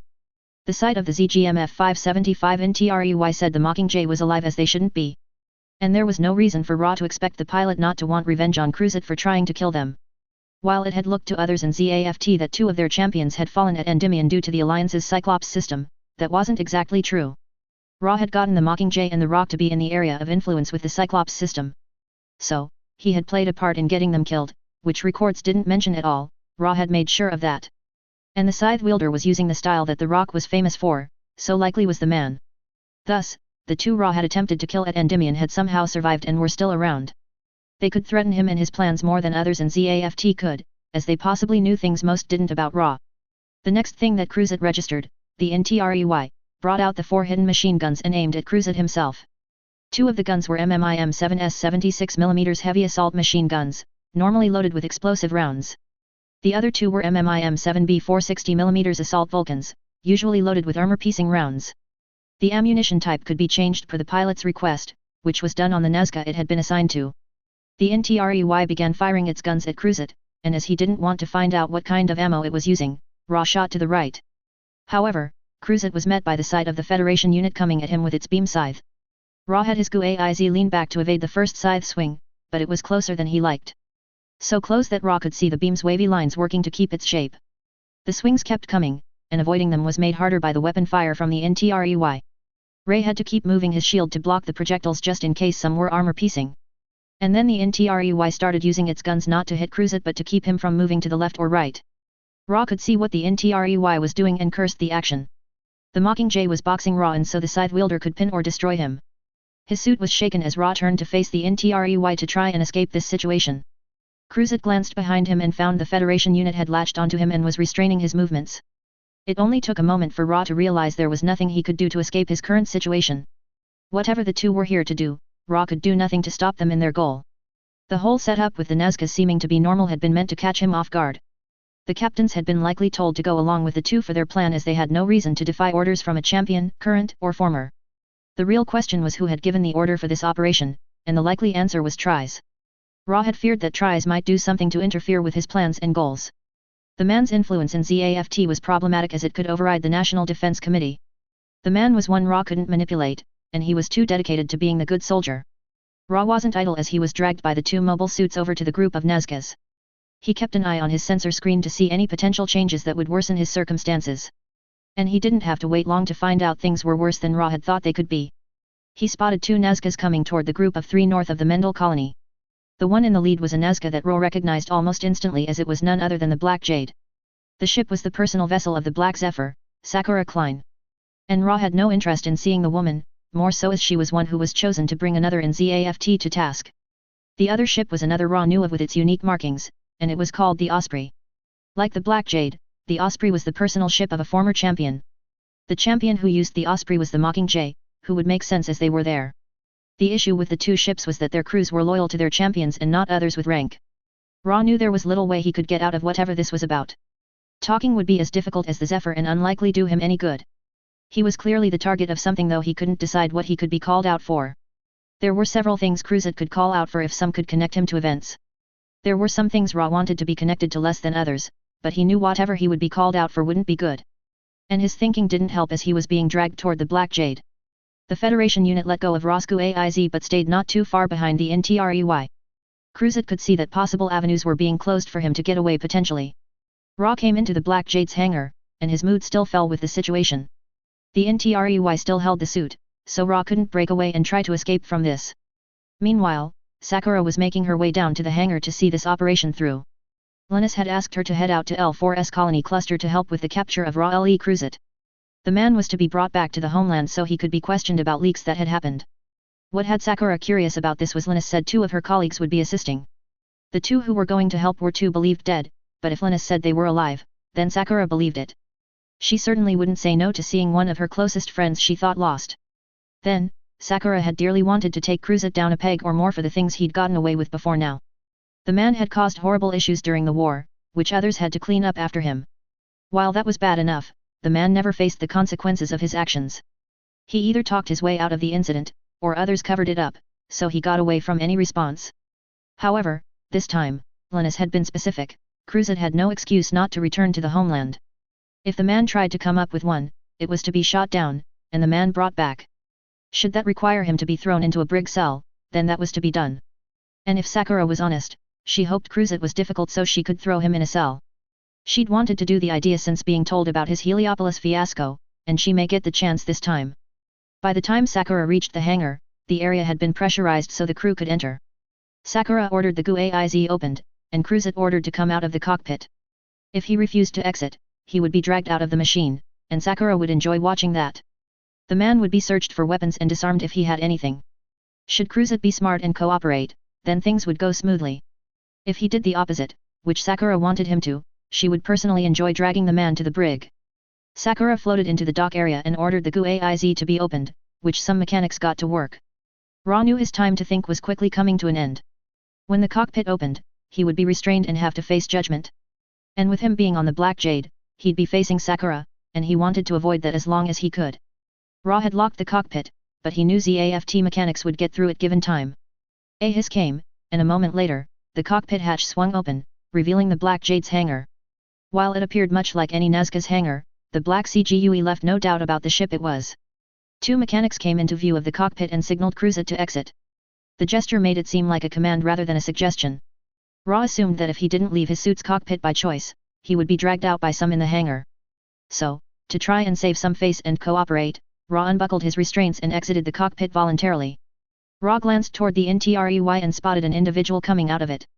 The said individual was in a Federation pilot suit and it had no defining detail which could give conclusions about their features. It was typical of Federation spacesuits, and one couldn't tell much if anything about the wearer, not even gender. Their suit's equipment made the voice generic and mechanical, so one couldn't use the voice to identify the person. The helmet visor was much like the equipment used to disguise the voice, gave no hints to work with. Ra cursed that the Federation had such technology, and they guarded the use of obscurity. If he could have used such in his plans, they would be farther along than they already were. Although it was no great mystery who the Federation pilot was, not with the mobile suit they used as it was exclusive. The Mockingjay was the champion who used the NTERY as it was made to fit their style of things. They were also the champion that the least was known about, and that was by design. The other champions seemed to know about the Mockingjay but never shared details about them with others. The Mockingjay's ability to infiltrate was legendary, and none had been able to match them. Ra had attempted to figure out how the Mockingjay did their job but had failed. He'd even tried to slip in and take their place after Endymion, but the champions had figured out another had been attempting to pose as one of them. Ra suspects that the champions and tries were the only ones who know the true identity of the Mockingjay anymore. No records existed anymore that even gave hints about the Mockingjay. They were like a ghost Ra had tried to become but could not reach. Sakura glanced at the Federation-suited person and nodded at them as she knew it was her friend, the Mockingjay. They were the best at being untouchable by others that weren't in the selective inner circle of those who protected the plants. Sakura hoped to find out where her friend had been after Endymion, and they had vanished along with Kurt. But there were priorities to see to first in the form of dealing with Cruzet. And she really hoped the Cruzet would be difficult so she could be rough with him. Thus, her gaze shifted to Cruzet and morphed into a glare. "It's a displeasure to have you on board my ship again, Le Cruzet," Sakura stated coldly. "I can't wait to know why you were brought here." Ra had no doubt Commander Klein knew why he had been dragged here far more than he did. The woman knew part of the reason why he was here, even if she didn't admit it. The Black Zephyr didn't follow orders, she didn't know the reasoning to justify them. Sakura Klein had earned the reputation that she couldn't be ordered around by any besides Admiral Tries. So, Ra put on a false smile. You wound me, ma'am, he replied, but perhaps you can tell me why I was brought here? I have received no message about anything that could require your expertise. The Mockingjay could tell Cruzet was searching for an out from this situation and was clearly desperate. The man wouldn't escape the summons that had been sent his way the day before he had gone out on the chase for the Eternal. While the National Defense Committee had assigned Cruzet to the Eternal pursuit with Chairman Zayla's recommendation, the summons wouldn't be avoided. The recent leaks had been costly and dangerous. Linus were tracking down the sources of the leaks. And the evidence was pointing toward Ra-Le Cruzet, so he was to account for his activities. Your presence is required for an inquiry, Ra-Le Cruzet, the Federation pilot said. Their voice-modulated tone and pitch changes continuously with the Federation helmet equipment. There was a summons for you to answer questions before heading out on this assignment. You ignored it and left, likely hoping the summons would be dismissed while you were out pursuing the Eternal. However, Tries will not let this be waved off with recent events playing out as they have. Sakura wasn't surprised that Cruzet had used an assignment to attempt to get out of being questioned about his actions. It was classic Cruzet, avoiding facing questions and inquiries to get out of facing the consequences. The man was almost infamous for the point, and some soldiers grumbled about it. So, Sakura scoffed, trying to worm your way out of facing the consequences again, Cruzet, she posed.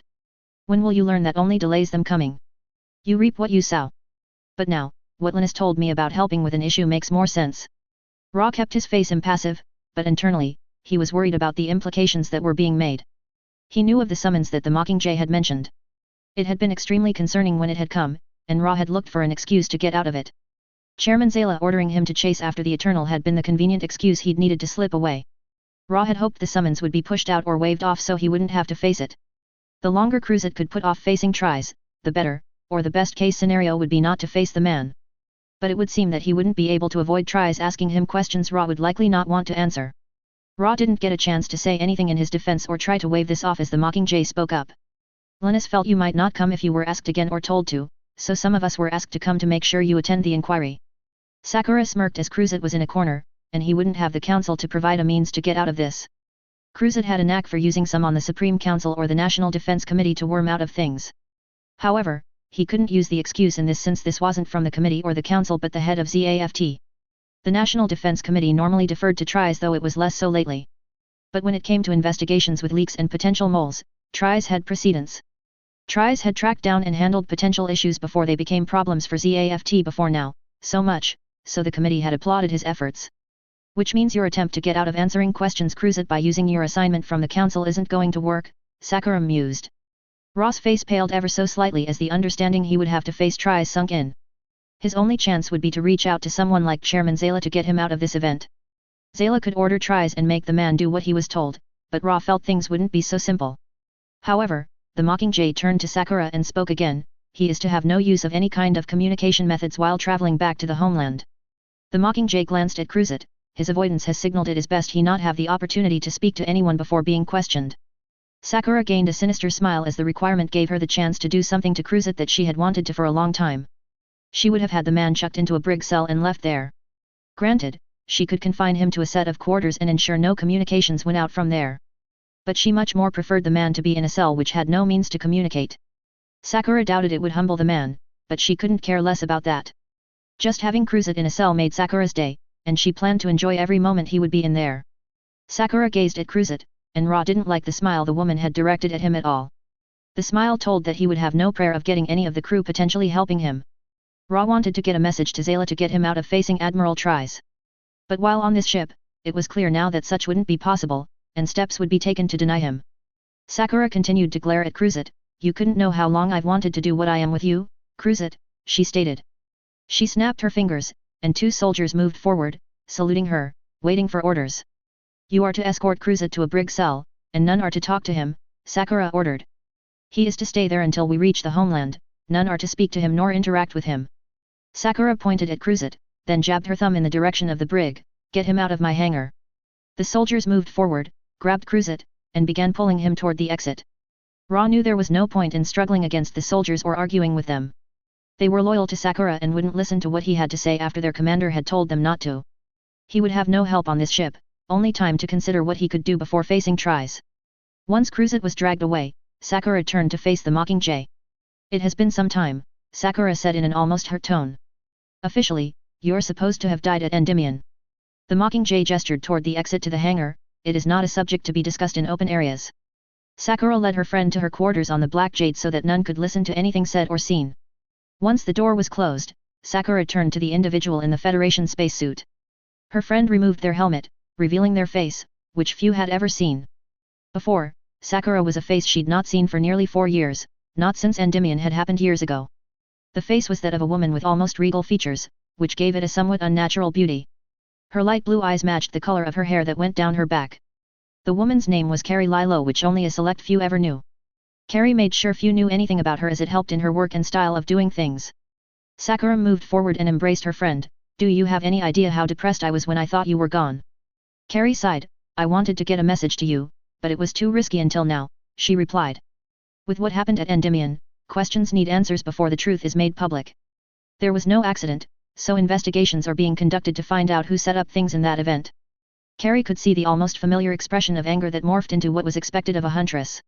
It was clear that Sakura desired to make those who caused Endymion to suffer. While Carrie wouldn't say no to that, facts didn't narrow down the players enough to not leave a bloodbath. The war had enough blood being spilled without more being added needlessly. No, Sakura, Carrie stated, don't go searching for others to blame and suffer for what happened.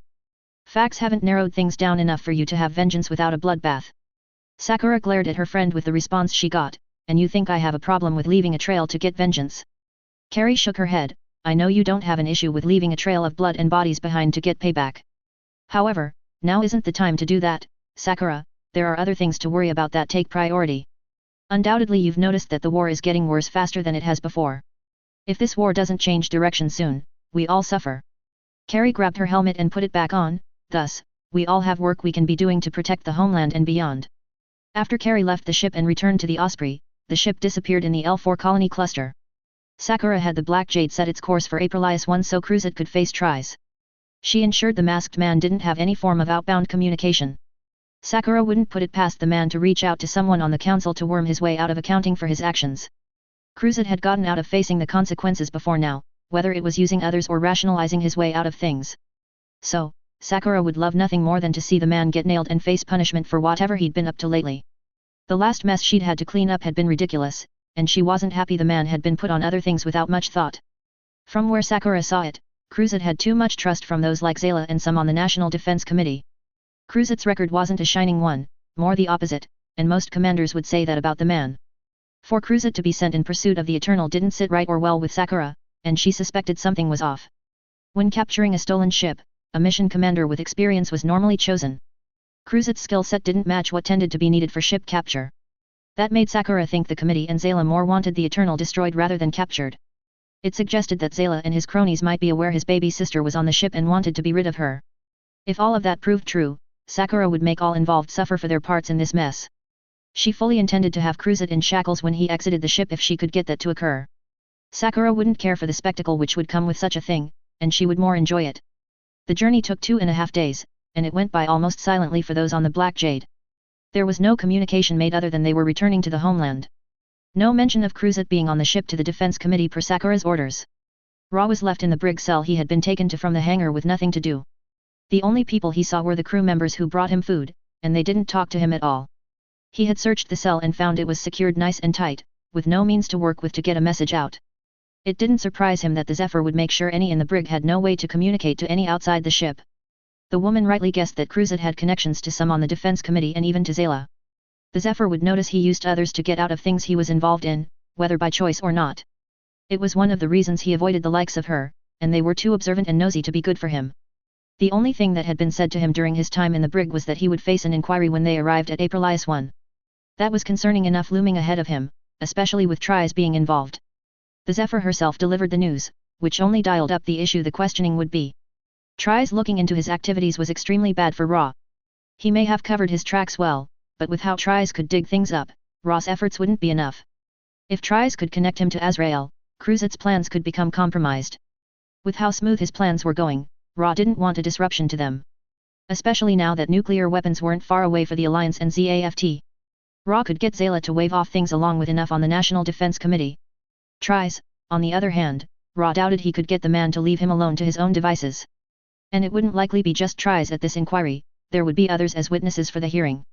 And those other participants would be chosen by Tries himself, which wouldn't work out in Ra's favor. Depending on who Tries chose, Ra could be in serious trouble or just in an uncomfortable position. Ra knew some wanted to take him down for past actions, among other things. Specifically, some in the plant's Justice Department had serious beefs with him. Really, Cruzat saw no good outcome for him with facing Tries and whoever else he had with him. Ra's only chance to not be shot down by this inquiry was for another to get him out of it. Upon arrival at Aprilias 1, Cruzat was further worried when the Zephyr came to get him personally. He said nothing as his hands were shackled, holding his tongue as saying anything wouldn't help him. Ra was led off the Black Jade, escorted by 4 soldiers and Sakura herself. Outside the docking tunnel, Ra spotted a good number of soldiers who bore markings that said they were some of Tries' personal staff waiting. Once again, Ra had no way out of this, and possible avenues had been closed before he could use them. The only way he could have a chance to get out of this was to hope some on the defense committee saw the security footage of Ra being guided away. If that did happen, there was a good chance Zayla would demand Ra be released and the questioning stop. Ra was guided to the main ZAFT office complex on the colony where he knew Tries' office was. Those on the defense committee had little control of the complex, Tries and those under his command ran it. Cruzat was taken to a large room which he was told would be where the inquiry would be held. One glance around the room showed Ra it was set up like a legal courtroom with a raised level with a stand. On the stand were chairs and space to have paper and pens for the witnesses/questioners. There was also a seat in the center of the room with a desk in front of it. The seat in the center was clearly for the one being questioned as all the questioners could see them clearly. Ra scanned the stand from left to right to see who he would be facing and dealing with. And what he took in didn't comfort him as he saw none that would be knowingly sympathetic. Cruzat didn't know the man on the far left, but by the clothes he wore, he was a member of the plant's legislative committee. The next in line to the right of the first man was someone Cruzat had a few run-ins with whom he didn't recall fondly. The woman was around 5'7", dressed in a crisp business suit, and had a no-nonsense expression on her face. Her neutral brown hair went just below her neck and was straight. Her eyes, which were gazing at him coldly, were a lighter brown than her hair. The woman's name was Maria Lotus, and she was the director and chief attorney of the Justice Department and ran things in the said department. She had been one of Ra's critics and was quick to try to call him out on the messes he was involved in. Lotus had been looking into his activities for much longer than Ra liked. She was why he had taken care to cover his tracks as well as he did with how the woman dug into things. Ra tended to avoid the woman the best he could with her nosiness so he could keep working on his goal. But he knew the woman had been trying for a while now to charge Cruzat with crimes. However, she hadn't managed to do it, mostly as Ra would have others block her attempts. In the center of the 5 was none other than the man Cruzat was concerned with regarding his current plans.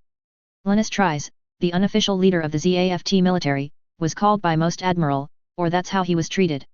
Ra begrudgingly would admit the man was an amazing commander and tactician. If not for Tries, ZAFT wouldn't have whipped the alliance as proficiently as they had. Ra's issue with the man was that he followed his views and beliefs first and foremost. If orders from the National Defense Committee or the Council went against those, Tries wouldn't do it but come up with an alternative. He was close to 6 feet tall and had an average figure overall. His short ginger-colored hair was combed back as it normally was, which brought attention to his ice blue eyes. Tries was handsome for being in his early 40s and had the respect of many within the plants, which L.E. Cruzat wasn't pleased about. He was wearing his custom blue ZAFT commander's uniform and was looking at Cruzat as he was brought into the room. To Tries' left was the silver-haired Azalea Jowl, the current chair of the National Defense Committee. It was a position she had filled since Patrick Zayla had taken over as the Supreme Council's chairman. Jowl was normally one to follow orders from what Ra had seen, which he didn't have an issue with. She was one to take Zayla's orders and get them where they needed to go with the Defense Committee. Yet, for her to be here when the chairman wasn't didn't bode well for Cruzat.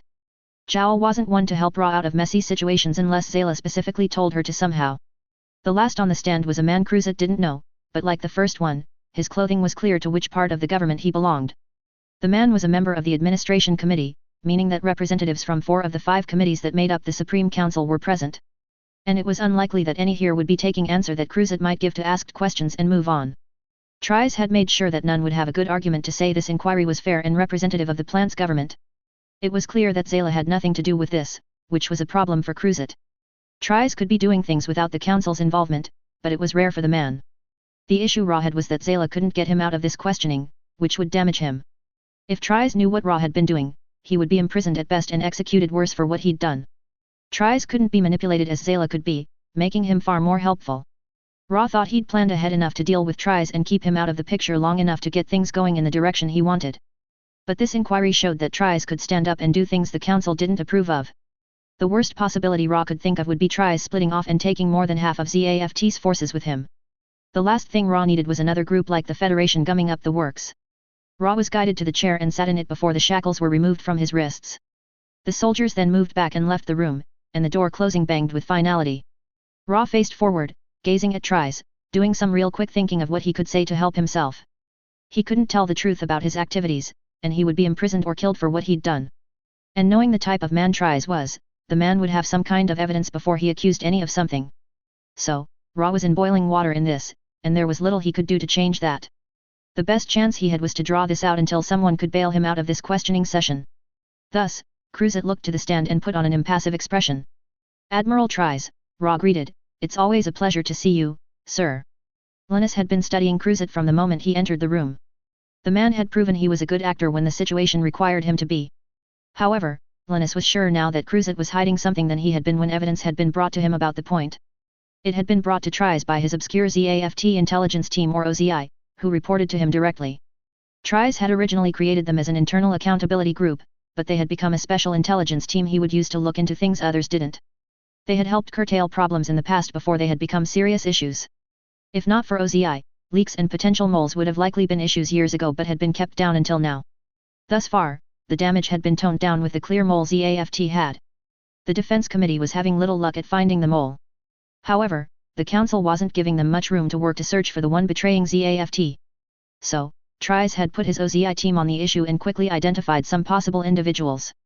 Tries had been bringing in those found by OZI and questioning them about their activities. The more Linus learned about this mole issue, the more concerning it became. He had dismissed most of those OZI had brought to light, thereby narrowing down the mole's identity. And now, the search had come down to a select few left, and Cruzat was on that short list. What made him a target of interest was not just his activities but also the connections he had and used. Tries had seen Cruzat get out of things that any other soldier would face the consequences for. Historically speaking, that was a dangerous quality as the most dangerous moles/traitors had the immense if not blind trust of leaders. Cruzat showed classic signs of such a dangerous individual, so he had to be either confirmed to be one or cleared. It was the reason Tries had others on these inquiries, so there could be clear evidence of who was at fault for recent issues. And since the council was so busy these days, Tries had taken on the search for the mole. When he had brought this up with the Defense Committee, they hadn't said no to his offer. They were busy with the Alliance's activities as of late and the Federation's mobilization. So, Tries had taken full responsibility, even if not officially, for finding the one leaking information to the Alliance. "While the standard greeting is nice, Cruzat," Linus remarked, "let us hope that you hold the same view by the end of this inquiry." That response didn't encourage Ra at all with his chances of getting out of this without being implicated in bad things. Normally, investigations like this would be done by the Defense Committee with the help of the Justice Department if needed. Ra had hoped that with all that was happening, both groups would be too busy to do any serious investigation. But it was his luck that Tries had taken up the task for the committee, likely without the council knowing. And with the complications which had been popping up, Ra would have been looked into by Tries' OZI. That group was meticulously gathering info on those they were assigned to by Tries himself. If that was the case, then Ra was in more trouble of being discovered than he had considered in the best case scenario. So, Cruzat took a moment to think carefully about what he said in this room. With the rumors of leaks happening, an investigation is warranted, he commented. "I'm more surprised that you are managing it, Admiral. With the war going as it is, you must be busy managing our military forces and doing a masterful job at it. I understand that the National Defense Committee tends to look into leaks and what causes them." While Cruzat was saying it was normally true, the leaks were serious enough to make an exception. The clear leak of Operation Spitbreak to the Alliance had cost many lives of good men and women. The Cyclops system being present made it obvious someone had told the Alliance about the operation. That narrowed down who the mole could be, as most of ZAFT didn't know the real target of Spitbreak. Then recently, the Alliance had somehow known where specific ships were when they shouldn't. Linus saw it as only a matter of time for a more serious leak to occur if the mole wasn't dealt with or hadn't happened already. And with mounting evidence pointing toward Cruzat, there needed to be an accounting for his actions. "There are indeed leaks occurring, Cruzat, and some concerning ones at that," Linus replied. "You no doubt can see what results in that can have as you were around some of the results of the recent leaks." Azalea didn't like how Linus worded the leak issue that had been happening and getting worse lately. Leaks had been suspected for about a year, but there wasn't enough evidence to pin them down to handle things. Spitbreak had changed the view of the leaks not being enough of a problem to divert attention to. The issue had been the defense committee had been stretched thin already and so didn't have much to spare on an investigation. It was why when Linus approached her and others on the committee and offered to do the investigation, and they jumped at it. Linus had the resources and could make the time the committee couldn't. Azalea knew Linus had an intelligence team that could dig up information at times better than ZAFT's intelligence department. If any could track down who was involved in the leaks, it was Linus's OZI team. From the report Linus had given the defense committee, OZI was narrowing down where the leaks came from proficiently. The meeting today was to question one of the select few that Intel said could be the leaker. And when she'd been told who it was the inquiry would be probing, she had been concerned. Chairman Zala seemed to trust Cruzet with odd tasks, normally handled differently before the current year. When there was an issue such as Heliopolis or what came from it, the mess was given to Linus, who would manage to get it cleaned and not become a political fiasco. That was the system between ZAFT and the National Defense Committee. The committee figured out what goals needed to be worked on and allocated resources for it. Linus did the planning and execution to get the results. Such a system had ZAFT in a better position against the alliance than it would be without Linus. It was why Azalea had said nothing to Patrick about this inquiry into Cruzet. Since becoming the Supreme Council chairman and even a little before that, Patrick had ordered things be done by the committee and bypass tries. There had been some on the defense committee that hadn't been comfortable with doing such. The issue was the number of doubts about Patrick, and his way of doing things was growing. It was one of the signs that ZAFT was straining and could split if things didn't improve with the council and ZAFT's military. If the leaker could be found and handled, perhaps things could be calmed down, and the council could focus on working to end the war peacefully. So, Azalea glanced at Linus with his remark, "Linus, I would hardly call the serious breaches of security as simple leaks. And for the alliance to get a hold of that information is dangerous enough not to dismiss it as a minor problem," she insisted. "It was why we on the defense committee were willing to let you take over the investigation on the leaks." Linus wasn't treating the issue of the leaks as a minor problem. It was why he had OZI on the job for the last few months to track down evidence that would lead to the responsible individual's. If anything, Linus knew all too well what a threat loss of sensitive information to hostile forces. And so, with the defense committee as busy as it had been recently, they didn't have the personnel to do the investigation right now. Linus had seen Patrick had been pushing people more lately than before. But he hadn't been able to meet with and ask Patrick why he was so forceful these days. It was unlike Linus's friend to work people so hard for fruitless escapades. It had been hard for Linus to watch as Patrick slipped into madness, which seemed to plague him now. However, Linus focused back on the present. "I have not treated this investigation as minor, Azalea, for I know it is not. Rest assured that those I have working on this, along with myself, have been working hard to settle this as efficiently as possible. The full report will detail the urgency and detail taken to ensure this is properly addressed. The council and its committees will be free to review the work done to take care of the leaks happening." Linus smiled slightly. "We in ZAFT try to help where we can with the governmental body being so busy these days." Linus turned back to focus back on Cruzet as he was the target of this inquiry. In truth, Linus was convinced that Cruzet was the one leaking the evidence OZI agents had brought to him. Cruzet had met with a known alliance agent before Spitbreak when he shouldn't have been around JOSHA. "Back to the reason you are here, Cruzet," Tries stated, putting a hand to his chin. "Surely, Cruzet, you can understand the threat leaks are to ZAFT. It is necessary to find the one responsible for the leak as soon as possible, so the threat is handled." Linus paused for a moment. "If you are not responsible for the leaks, then you have nothing to worry about with this inquiry. We are here to discover the truth so that we can better uphold the interest of the plants and its citizens." All on the stand were focused on Cruzet, who was internally sweating at the things he'd heard already. Ra had counted on the defense committee being bogged down enough that the investigation into leaks wouldn't be done seriously for a time. However, Tries had put him in jeopardy and at risk of being imprisoned at least. The defense committee had handed him the job and likely without telling the council. And Tries hadn't been slacking off on it by what the man said, which didn't bode well for Cruzet. If Tries's OZI team had been doing what they were assigned, Tries likely already had evidence potentially connecting Ra to the leaks. For when it came to it, Ra had been the one who had been supplying information to the alliance. He had put forth the effort to make it appear others had done the point rather than him. Yet, if OZI personnel had been investigating the leaks, Ra's efforts may not be enough to fool them. The saving grace that had both helped and protected Ra from scrutiny was he had others preventing such. Some on the council and the committees had stopped any attempt to look into Ra's activities. And not only that, such had prevented Ra from being held accountable for the things he'd done or been involved in. One of those had been Patrick Zala, and the man had been able to wave off or detract any trying to look into what he did. The man had been simple enough to manipulate over time to get him to agree with Ra's words. It had taken a tad longer to get Zala to trust him enough to listen to what he said over others. The blind trust Zala gave him had made advancement for Ra's plans better than he'd thought it would. As Cruzet didn't answer or reply to Tries's statement about this inquiry, Maria glared at the masked man. Raul Cruzat was a man she had been trying to hold accountable for years now. Maria had brought cases against him, accused him of crimes she had reason to believe he had committed, but nothing had stuck. The man had gotten out of every case, every attempt to accuse him, which annoyed Maria. She firmly believed that none were above the law and that justice would prevail with those that did wrong being held accountable. And those like Cruzat flew in the face of such a view and almost flaunted being able to avoid facing the consequences for the wrongs they committed. Maria wasn't the only Justice Department member who wanted to take down those like Cruzat. And Cruzat was a standing target that many of the department's prosecutors wanted to nail. Thus, when Linus had asked for someone from the Justice Department, preferably a prosecutor, Maria had been curious. Upon asking what Linus needed a prosecutor for, Maria had been somewhat stunned. She had heard rumors that some within ZAFT had been investigating the leaks they claimed were happening. Maria hadn't been really paying attention to the incidences which had been occurring. But Linus said he was investigating the leaks certainly had Maria wondering how serious such was. As long as she'd known Linus, Maria knew he didn't act without reason and purpose. His mentioning he was doing inquiries with some individuals potentially connected to the leaks had gotten Maria to listen harder.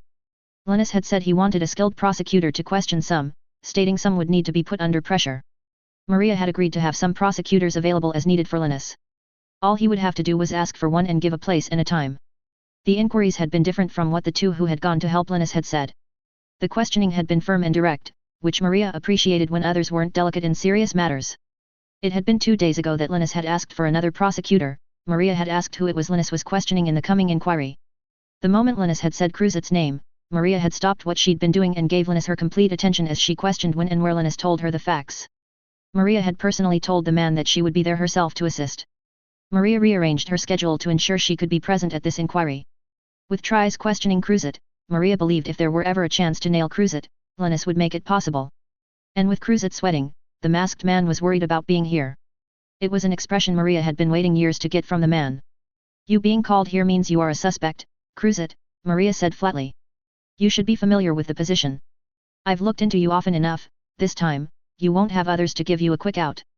Maria folded her arms. I certainly hope you have a good explanation for handling the information you were trusted with. Linus knew Maria had the wish to take down Cruzat. She had made it clear over the years after taking leadership of the Justice Department. Maria and others had tried several times to arrest and convict Cruzat.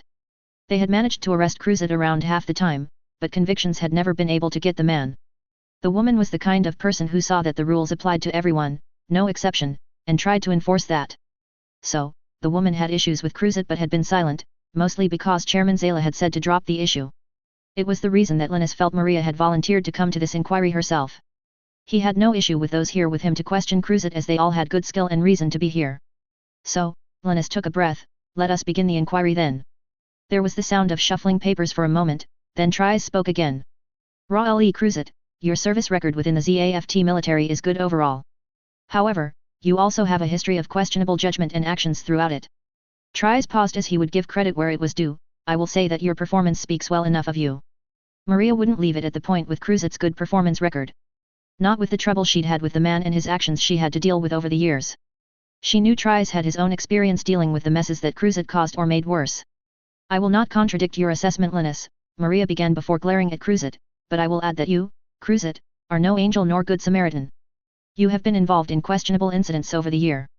If most others had been involved in what you have, they would have faced the consequences.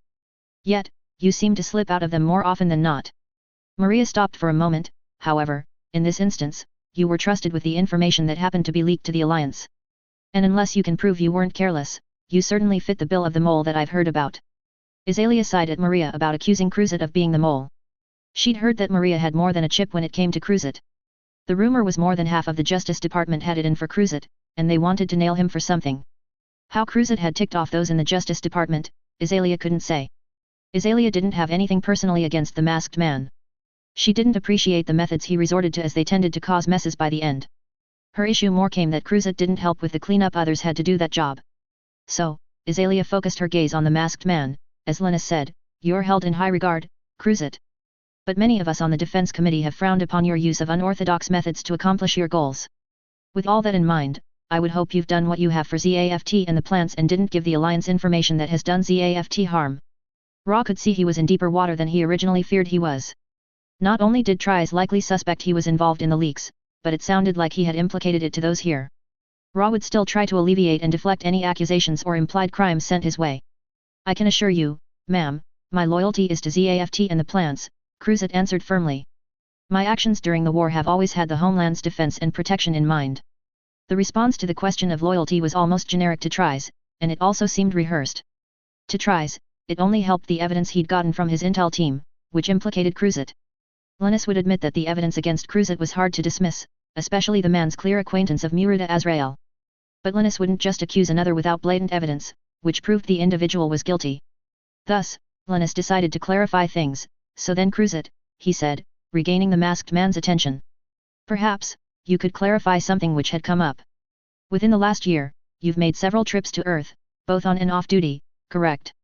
Ra didn't like the path Tries was going down nor the implications that were being put out about him. It was getting far too close for comfort as Ra could see that Tries would be pointing towards the times he had met with Alliance personnel. And it was clear that Tries' OZI team had tracked his movements while he'd been on Earth. As if Ra needed more of a hint that Tries was nailing him, Tries continued. "During many of those trips, you did not spend it in friendly or neutral territory, but Earth Alliance territory by what gathered information states. So, why might that be?" Ra knew that if OZI had been looking into him, they would likely discover his ventures into Alliance territory. He had come up with an excuse should any ask what he'd been doing in enemy territory. Ra had avoided such questions before now due to having others being blocked or waved off. However, Ra felt he wouldn't be able to get those here to move on to a different question than this one. Tries wasn't one to let one he was talking to avoid a subject he brought up, which was a frustrating quality of his. Yet, the time locked up on the Black Jade had given Ra time to think through specific responses. Ra took a breath. "A fair question, Admiral," Ra began. "I have good reasons for those trips. For several of them, I was contacting trusted informants who gave me intel on the Alliance's activities. I delivered the intel to the Defense Committee after leaving enemy territory to use it. Others I was visiting acquaintances who live in Earth Alliance areas." There was muttering between the four on the stand aside from Linus about Cruzat's answer to the question. On the other hand, Linus had expected some sort of excuse from Cruzat for his activities in Alliance territory. His OZI agents had shown Cruzat had been doing questionable things, and the man's attempt to get it waved off only strengthened the point he was at fault. And the most concerning trip had been before Spitbreak was to take place, which was suspicious. From what the agents had told him, it really appeared like Cruzat was meeting with the Alliance's Muruta Azrael. The man was a leader of the Alliance and a known coordinator hater as well. Should Cruzat meet with such an individual, his loyalty had to be questioned. Thus, Linus would be more direct and see how Cruzat would respond to what was being asked. "And what was true of your trip to Earth in December of last year when you had some free time before starting an assignment?" Tries' question was as pointed as possible without being specific about the subject. It told Ra that Tries' OZI agents had looked into that trip specifically, which was extremely bad for him. And if they had seen him meeting with Azrael, then Ra was essentially screwed in this hearing as that could be used to incriminate him. The path Tries was going down said he likely knew what Cruzat had been doing in meeting with enemy forces. With Tries' logic, the man would connect the dots and see Ra had been working against ZAFT and the Alliance. So, Ra hesitated for a moment, thinking about what to say that wouldn't be used to condemn him. Tries would make sure he faced the consequences for his actions if none got him out of it. And there weren't any other four that Ra would have chosen to be in something like this. Tries wouldn't help him, even if he were fair in judgment, since he would go where the facts led. Zhao might help him out of this, but it was just as likely she would side with Tries. Ra didn't know enough about the men here, so he didn't count on them to be of any assistance for him not to be nailed for his actions. Lotus would be looking for a reason to convict him as she always did with the incidents he was involved in. And this hearing was a prime opportunity for the woman to have a chance to hit him with criminal charges. Ra's outlook was grim with those questioning him, and there was little to help him change that. Tries would drill down to his meeting with Azrael and wouldn't allow lies to pass. And when it came to that, Ra would be branded a traitor and charged as such. Even if Chairman Zayla tried to intervene, he would have to have most of the Supreme Council backing him. Ra didn't think more than half of the council would help in that should they look at the evidence. Those on the Judicial Committee would side with Lotus, and many on the Administration Committee would follow them. Thus, if this inquiry ran its course, Ra would end out imprisoned, never to see the light of day again. So, Ra swallowed. Like with my other trips, the one to Alaska was to gather intel for ZAFT operations. There was the scratching of writing utensils being used while Linus paused at Ra's answer. Linus had expected Cruzat to dance around his questions about his activities on Earth. OZI agents had brought troublesome evidence on the man, giving just as worrisome implications. Cruzat had been seen with Alliance and Omni agents while on Earth and was left to his own devices. After those incidents, problems came for ZAFT, both quiet and non-quiet. There had been disappearances and even assassinations after Cruzat had met with enemy agents. Evidence implied Cruzat had given sensitive information to the enemy, which had gotten others killed. Whether the masked man admitted the point or not, nothing he'd said contradicted the standing evidence against him. Tries continued with his questioning, then tell me, cruise it, and you were to land at Victoria and then report to Carpinteria a few days later. And yet, you left Victoria and didn't show up to Carpinteria until a week after you were supposed to. Between leaving Victoria and arriving at Carpinteria, you traveled to Alaska by information gathered. And specifically, you went around JOSHA when you claimed you were visiting an acquaintance on the west coast of the Atlantic Federation, according to your itinerary. Why would you lie about your intended destination and then go to such a place, cruise it? As Ra feared, OZI had dug into where he went during one of the times that he wasn't required to be on assignment. They hadn't taken the itinerary as truth, and they had looked further and found out he'd been around JOSHA. If OZI had tracked him to JOSHA, they would likely have found out he had been meeting with Azrael. It was possible that Tries could connect him to the leak of Spitbreak's target to the Alliance. Tries would expect a leak with there being a Cyclops system, as it would take time to put in place. Ra was running out of possible excuses and ways to redirect suspicion from him to others. Cruzet had just said that his acquaintance had delayed him, and most at Carpinteria had accepted that. But Ra felt Tries didn't buy that and would keep questioning him until he caught him in the lies he was using.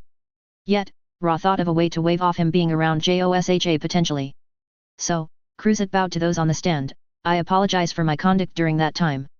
Saying I was seeing an acquaintance was covered to make contact with an informant. They told me they had critical information on the Alliance's plans but needed to deliver it in person. The informant is a double agent I discovered more than a year ago and have been working with. They were at JOSHA at the time, working as an Alliance communication worker. With the urgency they were implying there was, I figured it was best to see what data they had. In Linus's opinion, the response seemed a tad desperate, though it was possible. However, OZI reported that Cruzet had met with Azrael, which stood out. If it wasn't for that, Tries might be willing to accept the explanation with further facts. And with the Alliance having a Cyclops system in place at JOSHA, what Cruzet said didn't fit. It would have taken 4 to 5 months to install a system of the size required for what happened in Spitbreak. Yet, it was becoming obvious that Cruzet was doing what he could to blame himself. Plus, there were other things to discuss in this inquiry, so the fact OZI had found could be brought up later. So, Tries hummed, I see, well, should that be the case, let us move on then since there is still more to cover. Ra let out a held breath, with Tries not drilling further upon his trip to JOSHA. He didn't believe it would be the end of the issue. Tries was too stubborn to let go of something he felt was important or had caused serious problems. But Ra would take a break from his meeting with Azrael for the moment as he was sweating about that. So, Ra prepared for whatever Tries would question him about next. Tries continued after picking up a paper. During Operation Spitbreak, the final reports strongly suggest you discovered Omni had the Cyclops system set up under the base before it was activated. It also states you made it into the base and had the chance to look around before returning to the sub you were assigned to. Tries paused for a moment and gazed at Cruzet. However, I read no mention of you informing any other officers or even the mission commander about the system. Linus knew Cruzet had issues with other officers before now and had done questionable things to clarify that. And while having disagreements with fellow officers was expected from time to time within ZAFT, not helping in crisis was unacceptable. If it could be proven, keeping information back to get others killed was a serious crime. I can understand that one might not get along with fellow officers, but not to mention such a critical fact. Tries stopped and just gazed at Cruzet. It is as if you wanted for a good portion of the brave men and women in our forces to die. Tries brought a hand up to his chin. You should know, as other officers do, that intentional action that leads to allies dying is a serious crime within ZAFT. If there was ever a strike against Ra, this was a big one. With ZAFT protocol as it was, if one's actions intentionally got allies killed, then Tries took that seriously. If charges were needed, the Justice Department would be called upon. The Council would have nothing to do with the proceedings, nor would the Defense Committee. It was the system ZAFT used, and it had worked well for years, which was why it wasn't questioned. And Tries wasn't wrong that Ra had not said anything about the Cyclops system to the mission commander. Ra had wanted many ZAFT soldiers to die so the Council would have reasons to retaliate against the Alliance. And the way Spitbreak had gone had given the results Ra had wanted as more aggressive responses had been taken. However, being called out on not saying anything with Tries, implying he had known about the system, made Ra look very guilty. Azalea didn't like what Cruzet had been saying in this inquiry thus far. His visit to this double agent seemed extremely suspicious, especially with it being around JOSHA. Tries seemed to know more about what Cruzet had been doing but hadn't gone into detail. She hoped Linus would reveal more about that incident later as Azalea wanted to know more. However, when Tries stated Cruzet knew about the Cyclops system at JOAHA and yet said nothing, Azalea became more worried. The protocol was clear in such a situation. Cruzet should have reported the find to the mission commander. That the masked man didn't was a potential crime worthy of a court-martial for any soldier. And this was the man which Patrick had been putting a great deal of trust in lately. Patrick had been asking for information from Cruzet lately rather than getting reports from those like Linus. Azalea gazed at Cruzet in growing horror. Is this true, Cruzet? Did you discover the Cyclops and say nothing about it to anyone else, knowing what it would do when activated? The things Maria had been hearing in this inquiry hadn't surprised her in some ways but did tick her off in others. Cruzet's past actions had shown her that the man was the kind that cared only about themselves and their goals. They felt themselves above the law and rules, which Maria detested and took pleasure in taking down.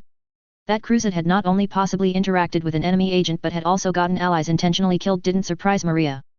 It confirmed that the man was only working for himself as she'd expected from him. Thus, Lotus huffed, I knew you were something else, Cruzet, she began, but you are good at proving you can do worse. Yet another example of one of your biggest shortcomings, she said coldly, drawing Cruzet's attention. Your loyalty as you've claimed is to ZAFT, is in reality, to yourself first and foremost. Maria folded her arms and glared at the masked man, rest assured, I want more answers so I can pin you with the proper charges for what you've done.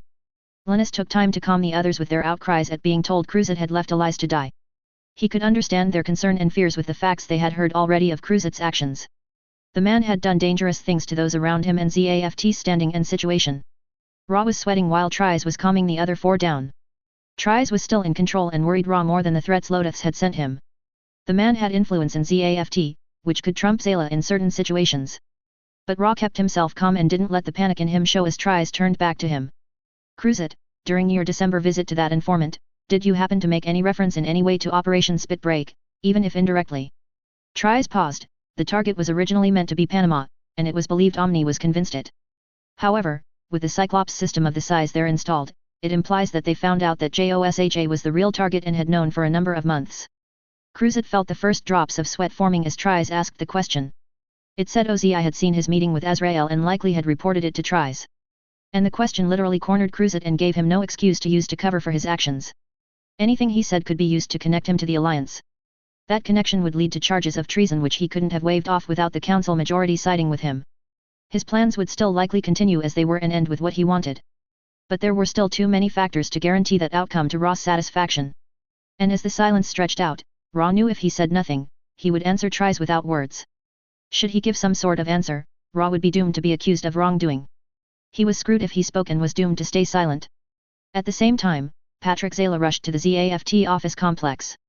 Some had told him Cruzet had been brought back to the plants by the Black Jade. That had been odd, but Patrick wouldn't complain as he needed a report from Cruzet, and the sooner, the better. However, he'd been informed that Cruzet had been escorted to the ZAFT office complex. It had been odd that Tries had ordered it for some inquiry. Patrick had heard something about Tries doing inquiries but hadn't looked into it further. The man managed the ZAFT forces and ensured things got done, all that was needed. However, yesterday Patrick had been told that Tries had been doing the investigation into the leaks that the Defense Committee was supposed to be doing. Patrick wouldn't care that Tries was doing the job if the investigation wasn't a priority. However, the leaks were to stop, and the Defense Committee was to get that done, not Tries. With all that was going on, Patrick wouldn't waste time getting Tries to mind his business. He would have had some from the Defense Committee deliver the message to Tries and move on. Yet, as Tries was questioning Cruzet at this time, Patrick would personally set the man straight. Cruzet was needed for far more important things than some sort of foolish inquiry. Plus, there was no need to investigate Cruzet, his work was important and trusted.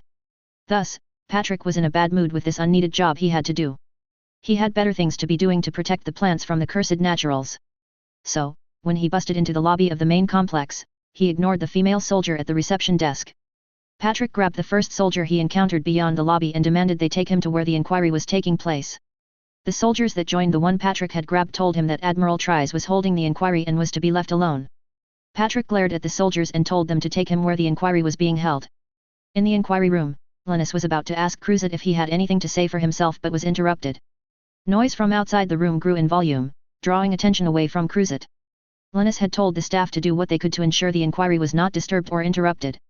Then the doors burst open, revealing Patrick Zayla with 3 soldiers flanking him. Frankly, Linus hadn't expected Patrick to pop up during this inquiry. Patrick was rather busy with how involved the council was in the war these days.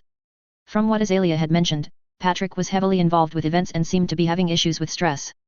It was one of the reasons that Linus had offered to help the Defense Committee, to relieve some of the stress. Patrick was a friend, after all, Linus was always willing to help a friend with problems. On the other hand, Ra smiled internally at Zayla's appearance. It was the miracle he needed to get out of his current situation. Zayla could get this to end before Ra was charged, and it became much harder for him to get out of things. If the inquiry had gone the whole way, the council couldn't have done a great deal to help him. And with how Lotus was on him, she wouldn't have let the council help him without a fight. But with Zayla here now, there was a high chance he would stop this and bail Ra out. Patrick scanned the room and took in the 5 that were on the stand and Cruzet in the chair at the center of the room. On the stand was a man from the Legislative Committee, and another was from the Administrative Committee. There was also Azalea to Trice's left and Maria Lotus to the man's right. None of the 4 should be here as there was plenty of work to do for all of them. If they had time for this farce, they had time to work for their committees or departments. Cruzet was needed for far more important things to see that Patrick had for him to do. What is the meaning of this? Patrick demanded Zayla. Why is this occurring when there is more to be done to win the war? Linus was a tad surprised to see his friend Patrick down here and at ZAFT's office complex. It was rare for Patrick to come down here instead of sending a messenger to deliver whatever Patrick wanted. So, it had been a while since Linus had seen Patrick since he'd been busy with recent events as the chairman.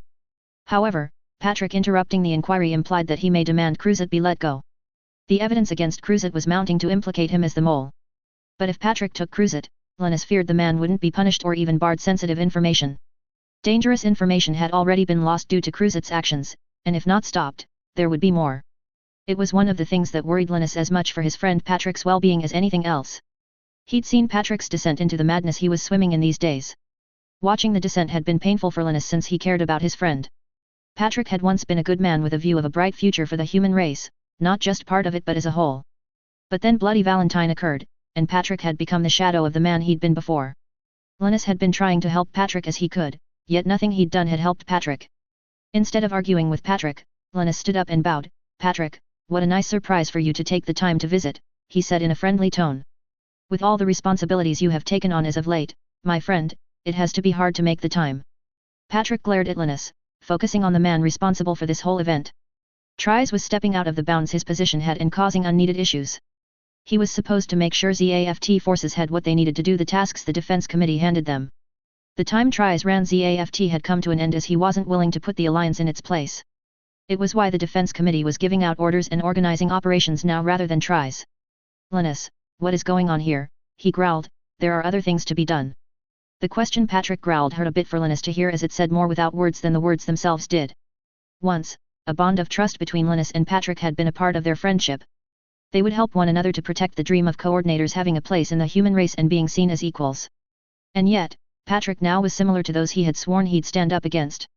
He saw coordinators were a new race, the next step of human evolution. Patrick had stated clearly that naturals were scum and must be wiped clean from the human race. And he had made ZAFT's fight just that, the vendetta to destroy naturals. It fit the description recently given by Ellen Blass on her label Humankind's True Enemy. But Linus didn't want to give up on Patrick and accept that he had lost his way. So, Linus smiled, with you being so busy these days, I thought I could help look into the leaks that have been happening. The defense committee has been stressed with all the tasks they have been getting lately.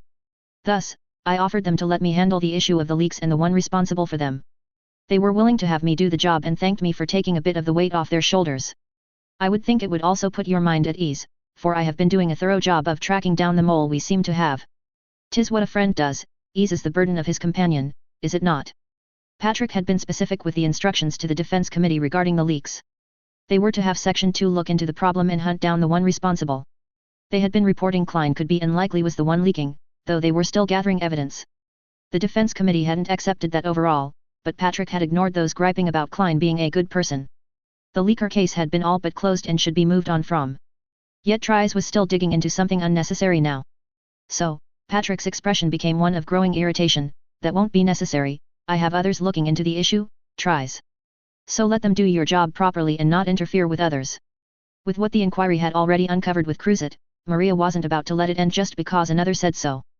Zayla had gotten Cruzet out of investigation before this, which had frustrated Maria. While on the defense committee, Maria had less of a way to claim Zayla was obstruct justice. However, now that Zayla was chairman of the Supreme Council, that changed things if he stepped in. The chairman of the council was not to impede or interfere with an investigation of the Justice Department. That was made clear in the governing documents the plants used to define law. And Maria wouldn't just let Zayla bail out Cruzet when she essentially had a solid case against him. Thus she stood up, on the contrary, Chairman, I would disagree. This inquiry thus far has brought facts to light that need more investigation into Cruzit's activities. Ra stopped himself from flinching at Lodith speaking out against the chairman.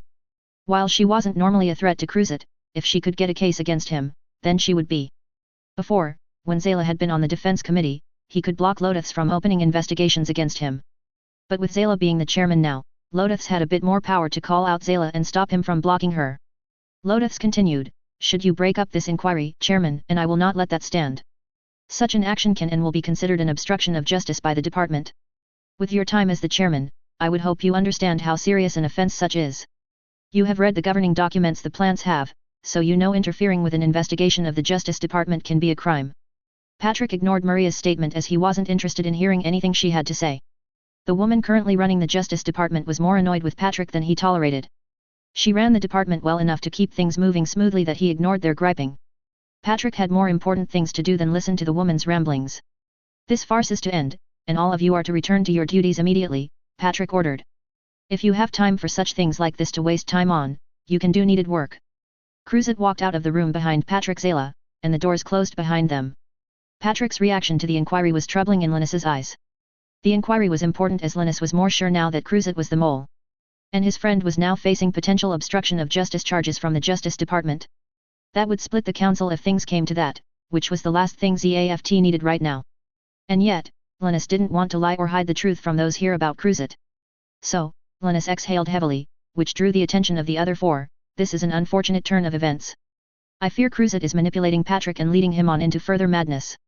To what end, I can't guess yet," he said, "but none of the possibilities I can see are good ones." Maria turned to face Linus at the statements he had just put out. It implied Linus knew facts about Cruzit that he hadn't mentioned yet. She hoped that Linus would share the information he had been holding back. And it wasn't that she blamed him for holding back, for she didn't doubt that he had his reason. But for him to claim Cruzit was manipulating the chairman was bold and troubling. "What makes you say Cruzit is manipulating the chairman, Linus?" Maria asked. "It could explain a few things, but I would need more than just your word to run with such a thing." Linus put his hands together. "Cruzit has been getting more special assignments than most officers other than the champions get." Linus paused. "When I inquire as to why, all I get told is that he is the best fit for the job. I had OZI dig into the point further, and they reported to me that such was untrue." Azalea nodded. "That is much the same explanation I received when I asked why Cruzit was being chosen as often as he was. The only other thing mentioned was that the chairman would request him to be put on the missions." Linus hummed, "And whenever something happens and a mess results, Cruzit never gets blamed even when I tried to hold him accountable for some incidents. That is what makes me suspect Cruzit is manipulating Patrick and others to cover for him. His actions have made it clear that he is the source of the leaks that have happened." Maria blinked at the accusations that Linus was making about Cruzit. And she didn't doubt he had proof of the point which she would love nothing more to have. Maria planned to bring charges against Cruzit even if Zayla barked not to. Should she have a more solid case, the council would side with her and override Zayla. "I assume you have proof of your suspicions, Linus," Maria said. "Rest assured that any proof I can get will help me nail Cruzit and stop him from doing more damage." Linus sighed, knowing what he was about to tell those there would likely set others against them. Cruzit's meeting with Azrael was about as damning as any of his actions as it showed he was working with the enemy. Spitbreak had occurred the way it did due to Cruzit giving information to Azrael. And it was even possible that Cruzit had met with the Alliance at L4 while pursuing the Eternal. OZI was currently looking into that possibility and seeing what damage could have been done. Cruzit was lying about his activities in Alaska, and he was not seeing an informant as he claims, Tries remarked. He gave information to an enemy agent, which resulted in Spitbreak's results. It was Azalea's turn to blink with disbelief at Linus's statement. If true, Cruzit was guilty of treason and needed to be apprehended as quickly as possible. However, Azalea would need proof that was essentially unquestionable to accuse Cruzit and have enough on her side to take him in. "Do you have physical proof of that, Linus?" Azalea asked. "If I could see it, I would convince others, and we would take Cruzit. Should he be the mole as you say, then I'm all for stopping him before more damage is done." Tries input a command, and a display screen lit up on the right side of the room. The video which began playing was the one OZI had taken of the event in Alaska involving Cruzit. It showed around Josh A.'s interior, appearing to be waiting for someone to meet him. A moment later, Cruzit was approached by a man in a business suit, and the two began to talk. Linus paused the video and zoomed in on the man in the business suit. The man Cruzit is talking to is named Murida Azrael. He is the director of the Alliance National Defense Industry Association. He is also the current leader of the anti-coordinator organization Blue Cosmos. OZI agents recorded this when they were tracking Cruzit upon my orders. For him to meet with an Alliance leader is troubling. And I can only conclude that Cruzat told Azrael about Spit Break, which ended up getting many killed. Logically, I can only wonder how long Cruzat had been giving information and getting the same from the Alliance. But in the end, it is clear that Cruzat isn't acting in the best interest of the plants as he claims. Linus resumed the video, and Cruzat was seen giving a storage disk to Azrael. Maria couldn't agree more with Linus about Cruzat after seeing the video. Cruzat had betrayed ZAFT and the plants and would do so if left to his own devices. She now had the proof that she needed to charge and prosecute Cruzat and win the case. If the chairman stood in her way of that, she would charge him with obstruction of justice. There was a somber silence after Linus's remarks, but Maria spoke after a minute. "I've seen enough," she stated. "There is enough evidence to arrest and prosecute the man on several charges, the foremost being treason." Maria paused. "I may have my grudge against the man, I didn't wish to believe he'd gone so far when you came to me. But the evidence presented is a far more telling accounting of events than what comes out of Cruzat's mouth." Maria rose and bowed to Linus. "Forgive me if I seem abrupt, but there is work to do, and it needs to be done with haste. Good day." Maria left the room after that, and Linus had no doubt she would get the Justice Department to work on arresting Cruzat. The other three bid farewell to Tries and left the room as well. Linus stayed in his seat, contemplating facts as they stood and what would be the best action for him to take. The change that had occurred in Patrick over the last year had been problematic. And with the recent events, Cruzat had gained unwavering faith from Patrick and others. That was far more dangerous than ignorance of what a subordinate was doing when sending them out. The way those in control of the council were deciding things only came with a path forward that looked bleaker and darker than at the beginning of this war. Patrick was hell-bent on harming some sort of Earth as much as he could. Unfortunately, that would come back to harm the plants and likely end in the homeland's destruction. Linus couldn't in good conscience sit by and do nothing while his friend, who had lost his way, did something worse than the event that took his wife from him. So, with that in mind, Linus made his way out of the room to get things in motion. With Patrick having authority that could officially overrule Linus's own with ZAFT, Linus knew it was best to vanish. Patrick would do something to try and get Linus out of the way and out of the picture. However, Linus had come up with a protocol for a situation such as he faced now. He'd designed it if the council ever took control through the committees and went down a dark path. And if ZAFT wasn't going a dark path currently, Linus couldn't see how it could get much darker. He may wish he didn't have to resort to the protocol, which would put the homeland in a worse position, but it was more dangerous to do nothing. The protocol was known as Final Order 66, and only Linus could initiate the order. The Defense Committee had no idea it existed, nor did the Supreme Council. It was given to officers and captains once it was clear they could be trusted, and they had shown they wanted to protect the homeland above anything else. It was made clear in the message given to the officers to say nothing about the order to any on the Defense Committee or the Council. The order told said officers that things had come to the point those loyal to the homeland had to take matters into their own hands. The ZAFT military would be split, and those who knew what needed to be done would take orders from Linus himself and ignore all others. The Council couldn't be trusted to protect the homeland anymore with their actions. The war was being used for their wish to kill naturals, which wouldn't end for the plants. Thus, Linus took his trusted aides to tell everyone in the offices to pack things up but do so subtly. It would be best none suspect he and those at the ZAFT offices were moving elsewhere and vanishing from the rest. He also sent his order over encrypted channels so that the process of separation could begin. Linus also sent a message to those at the dock his personal ship was docked at to prepare it to leave. Those at the salon would make sure none would discover the ship being loaded or leaving. The transfer of personnel and supplies commuted unnoticed and uninterrupted as time progressed.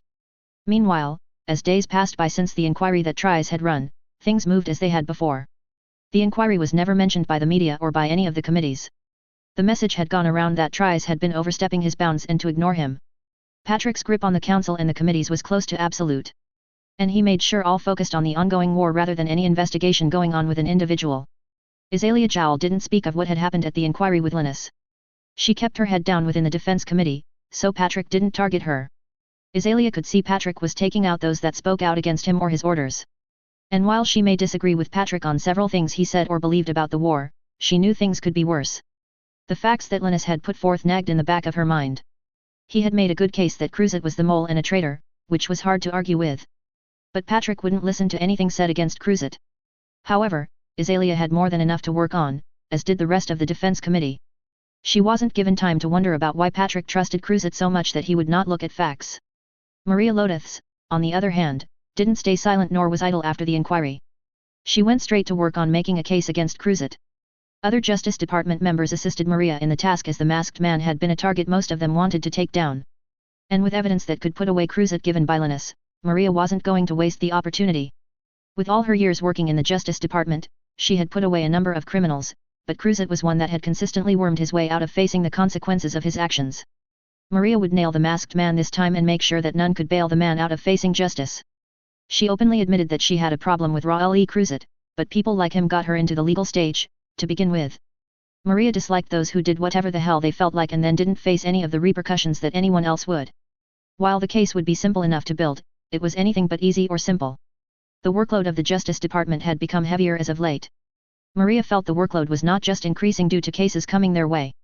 She suspected that half the cases the department was getting were being sent to them to keep them busy. The council's actions didn't help, and it was creating more cases for the Justice Department to deal with. So, while Maria wanted to take down Cruzat, she wouldn't let her grudge against Cruzat blind her. The Justice Department needed her leadership and management more than she felt the need to take down Cruzat. Her duties took priority, and she could be patient in taking down Cruzat. Maria had revolutionized the Justice Department and how it ran since she took over its head. She had overhauled the department's processes and redid several of them to get things in order. Before Maria took the helm, cases with the Justice Department took weeks to process. After she was done with the cleanup and reorganization, they took days at most for the majority of cases to be worked through. There were no longer backlogs that the other committees complained about. The administrative and legislative committees had been grateful for Maria's changes. She had improved the Justice Department's reputation in the 2 years she'd been running it, and she didn't intend to change. Maria reviewed the list of standing cases the department had to work on. Once the list was cleared, Maria would have some focus on Cruzat and taking him down. With the cases on the list, Maria felt they could be cleared before the end of the day. As long as there weren't notable interruptions, things would move along smoothly. But as if Maria's thoughts about interruptions were a signal, the door to her office opened. When Maria glanced up, she was kind of surprised to see Chairman Zala. He was involved with Cruzat, so if he was here for that, he was interfering with something he shouldn't. The man was enough of a problem with how he ran the council. His actions made more work for her and the rest of the Justice Department.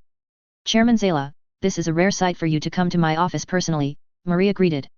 You usually send someone else to deliver instructions from you for whatever you think you need from us. Well, yes, but I'm here to have you do something rather specific, Chairman Zala replied. Patrick came forward and placed a small pile of papers in front of Maria. Maria stared at Zala for a moment, then glanced down at the papers he had put on her desk. The title said it was a form to make a case against someone, which got her a bit curious. Maria picked up the top page and scanned the form to see what Zala wanted the department to do. The form Maria looked over was one to charge one with treason, a rare crime for the Justice Department to have a case for even these days. For a split second, Maria thought perhaps the chairman had finally seen reason.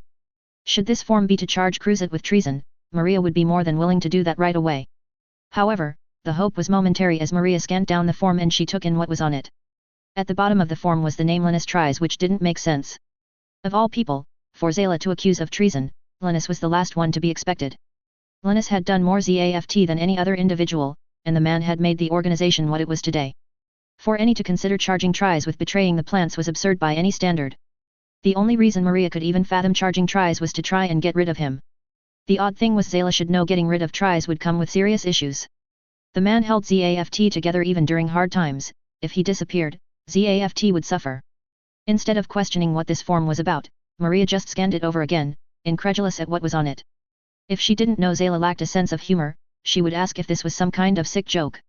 Maria put the page down and gazed at Chairman Zala. If I weren't aware you have little to no sense of humor, I would think you were trying to pull some sort of joke with this form. Maria narrowed her eyes. So, what are you trying to do with this form, Chairman? As the form states, you are to arrest Linus Tries for the crime of treason, Chairman Zala replied. Maria knew the top page of the form wouldn't stand up in even a preliminary examination by any prosecutor. And she looked at the accompanying pages with the initial form of what crime was to be charged. She found a ridiculous string of obviously false lies on the pages after the first one. The lies were so blatantly wrong that Maria could disprove them in less than a minute. Look into Linus's service record, pretty much every lie would be shown as false. Linus was one of the most decorated and exonerated military officers ZAFT had, and almost every officer would say that. It only implied further that Zala was trying to get rid of Linus for one reason or another. The slander that Zala was attempting to hoist on Linus was beyond foolish. Maria, for a moment, thought about exploding at the chairman and demanded to know what he was doing. It would be rightly deserved, and the man was not using his brain in any real way with what he'd handed her. But Maria felt lashing out wouldn't help this at all. Zala was here to try and use the Justice Department in a way he had no power. So, Maria was reining in her anger as she put down the rest of the pages. Tell me, Chairman, she started evenly, what do you think the purpose of the Justice Department is? The Justice Department is to arrest criminals, and so you have one. These forms show you that the job needs to be done, Zayla returned. The answer was almost generic, and that frustrated Maria further. Zayla was framing the view of the Justice Department being some type of attack dogs for the council. That wasn't what the Justice Department was, it was for upholding law and holding people accountable to them. Maria picked up the pile of papers Zayla had brought. If you truly believe that bringing criminals to justice is our job, then you wouldn't bring such garbage here to this department or me, she barked. This form is beyond a poorly written insult, Chairman, she snapped, taking the pages and throwing them into the trash. Yet, claiming you know the purpose of this department, you come here and tell me to charge someone of treason? And instead of pinning such a crime on one who deserves that, you would have me do such on the one who deserves it the least. Linus tries, a man that has a record that few can say something bad about, you want charged with treason. You also supply evidence that is ridiculous and, for the majority of it, clearly false. Maria took a breath to calm down before she continued, let me state this so that you understand, sir. The Justice Department is not the Supreme Council's attack dogs for you to sick on whoever disagrees with your views or intentions. The department upholds the laws the plants have and oversees legal matters when the need arises. We are autonomous from the council since we also ensure council members don't violate the laws. So, I cannot and will not accuse Linus Tries of treason as I know he has committed nothing of the sort. You will have to provide solid evidence, not the drivel written on this form, even to have me think about accusing someone of treason. If you don't, Chairman, I will charge you with both obstruction of justice and abuse of authority before the end of the day. Then I'll see you removed from your position as these actions show you are clearly unfit for it. Chairman Zayla wasn't happy with what Maria told or threatened him, leaving in a huff. Maria noted Zayla's reaction and knew it wasn't the end of the issues she had with Patrick Zayla. And it wasn't more than a few minutes later that Maria's deputy attorney, Charles Manning, came into her office. The man was a friend that had joined the department around the same time Maria had. The two had become a team that quickly rose within the department to their positions. Charles smiled, I assume whatever the chairman came to have the department do wasn't something we would normally do then, Chief, Charles asked. He certainly appeared displeased as he was leaving. With how she had refused the chairman, Maria was sure the man would target her. Never mind the work she had put into the Justice Department and improving it. Zayla did not see reason anymore, and he was too much of a radical to have any. Thus, Maria sighed, that's putting it mildly, Charles, she replied. Honestly, I'll be amazed and shocked if, by tomorrow, I'm not relieved of my position as Director and Chief Attorney of the Justice Department. Charles thought for a moment that Maria was making some sort of joke about the chairman. But after a moment and Maria's expression did not change, he realized she was being serious. Maria believed the chairman would relieve her as head of the department by tomorrow. It was horrible to think about since Maria had made the Justice Department what it was now. The staff wouldn't stand for it and would go on strike in a heartbeat should Maria be removed. So, Charles Manning gawked a bit as he saw that the woman he respected and was glad he worked with wasn't joking. Chief, are you really serious? He questioned without stopping himself. With the reaction the chairman gave when I told him that the Justice Department isn't the attack dogs he can send after those he commands, yes, Charles, I'm serious. Maria shook her head, I wouldn't doubt I'll be removed from being chief attorney soon. She exhaled, I'm just saddened things have come to this point, and none do anything to stop this. Even should Maria be removed from her position, it wouldn't change the answer from any in the department. The chairman would receive the same answer from any staff, and they weren't attack dogs for others. So, Charles raised his hands and rubbed his temples, that won't change things, I'm of the same mind when it comes to the purpose of the Justice Department. That means that Chairman Zayla will do the same for me as well. Without either of us, I doubt any others would come to work. In fact, I know they would go on strike if we both get removed. Maria was about to agree, but then at the thought of the stated situation. Apparently, Chairman Zayla had forgotten how much the Justice Department did for the council. She chuckled, well, perhaps it would do the current chairman and the other members of the council good to understand just how much we in the Justice Department do to help govern the plants. And I can think of little better way than for the department to shut down to get that across. Plus, I'm a tad curious about how much the chairman knows of the laws. For if he knows as little as I believe he does, the chaos he's dealing with now will become much worse rather quickly. The next day, as had been predicted, a group of soldiers came into the Justice Department to relieve Maria Lothiths of her position as chief attorney. A day later, Charles Manning went through the same experience as refusing to accuse Tries of the crime of treason. Due to these actions, the rest of those who worked in the Justice Department refused to go to work. This caused the Justice Department as a whole to come to a standstill and stop functioning. And as the days went by, Linus and all of those in ZAFT offices slipped away to the salons dock. Linus was in the last group that vanished from the office complex into unused corridors. 2 staff members approached Linus after coming to the salons docking area. Admiral, said the female, things are going according to plan. The salon is fully supplied, and the crew is on board waiting for your arrival. Linus nodded in response. Very good, have our agents gotten in place to make an exit unnoticed? The male staff member nodded. Yes, Admiral, they replied. Everything is in place for the salon to leave, and none be aware of it. However, there has been a development in the last 24 hours. Linus gestured for the man to continue, and they did. Mrs. Lotus was relieved of duty hours ago. From information, her deputy will go through the same in the next 24 hours. There are rumors that the Justice Department is threatening to shut down if that happens. Linus knew if the Justice Department shut down, it would have a cascading effect and hit the council hard. Maria had done an amazing job shaping and improving the Justice Department over her 2 years as its head. And when the department went down, all their work would be piled onto the Legislative Committee and the Administration Committee. That would, in turn, bog down the rest and make the council much less effective as a whole. However, Linus doubted that would change Patrick's leadership, just slow him down. That would cause Patrick to be frustrated and blame all for being too slow. It was a bad situation coming, but there was nothing Linus could do to help in that, not with Patrick wanting him out of the picture. Linus shook his head. There is little we can do to affect those events, he stated. Make sure our agents keep their eyes and ears open while not being found out. We will need to keep in the loop and know what is happening around the homeland. The 2 staff members nodded and went separate ways as Linus came into the main docking area. Waiting in the dock was the ship that Linus commanded exclusively and had been involved in its design. The Salon-class ZAFT command battleship, the only one of its kind, was 350 meters in length and was red overall. Its shape was similar to the FFMHY-101 Eternal, with the central ship length being connected to a wing structure at the back section.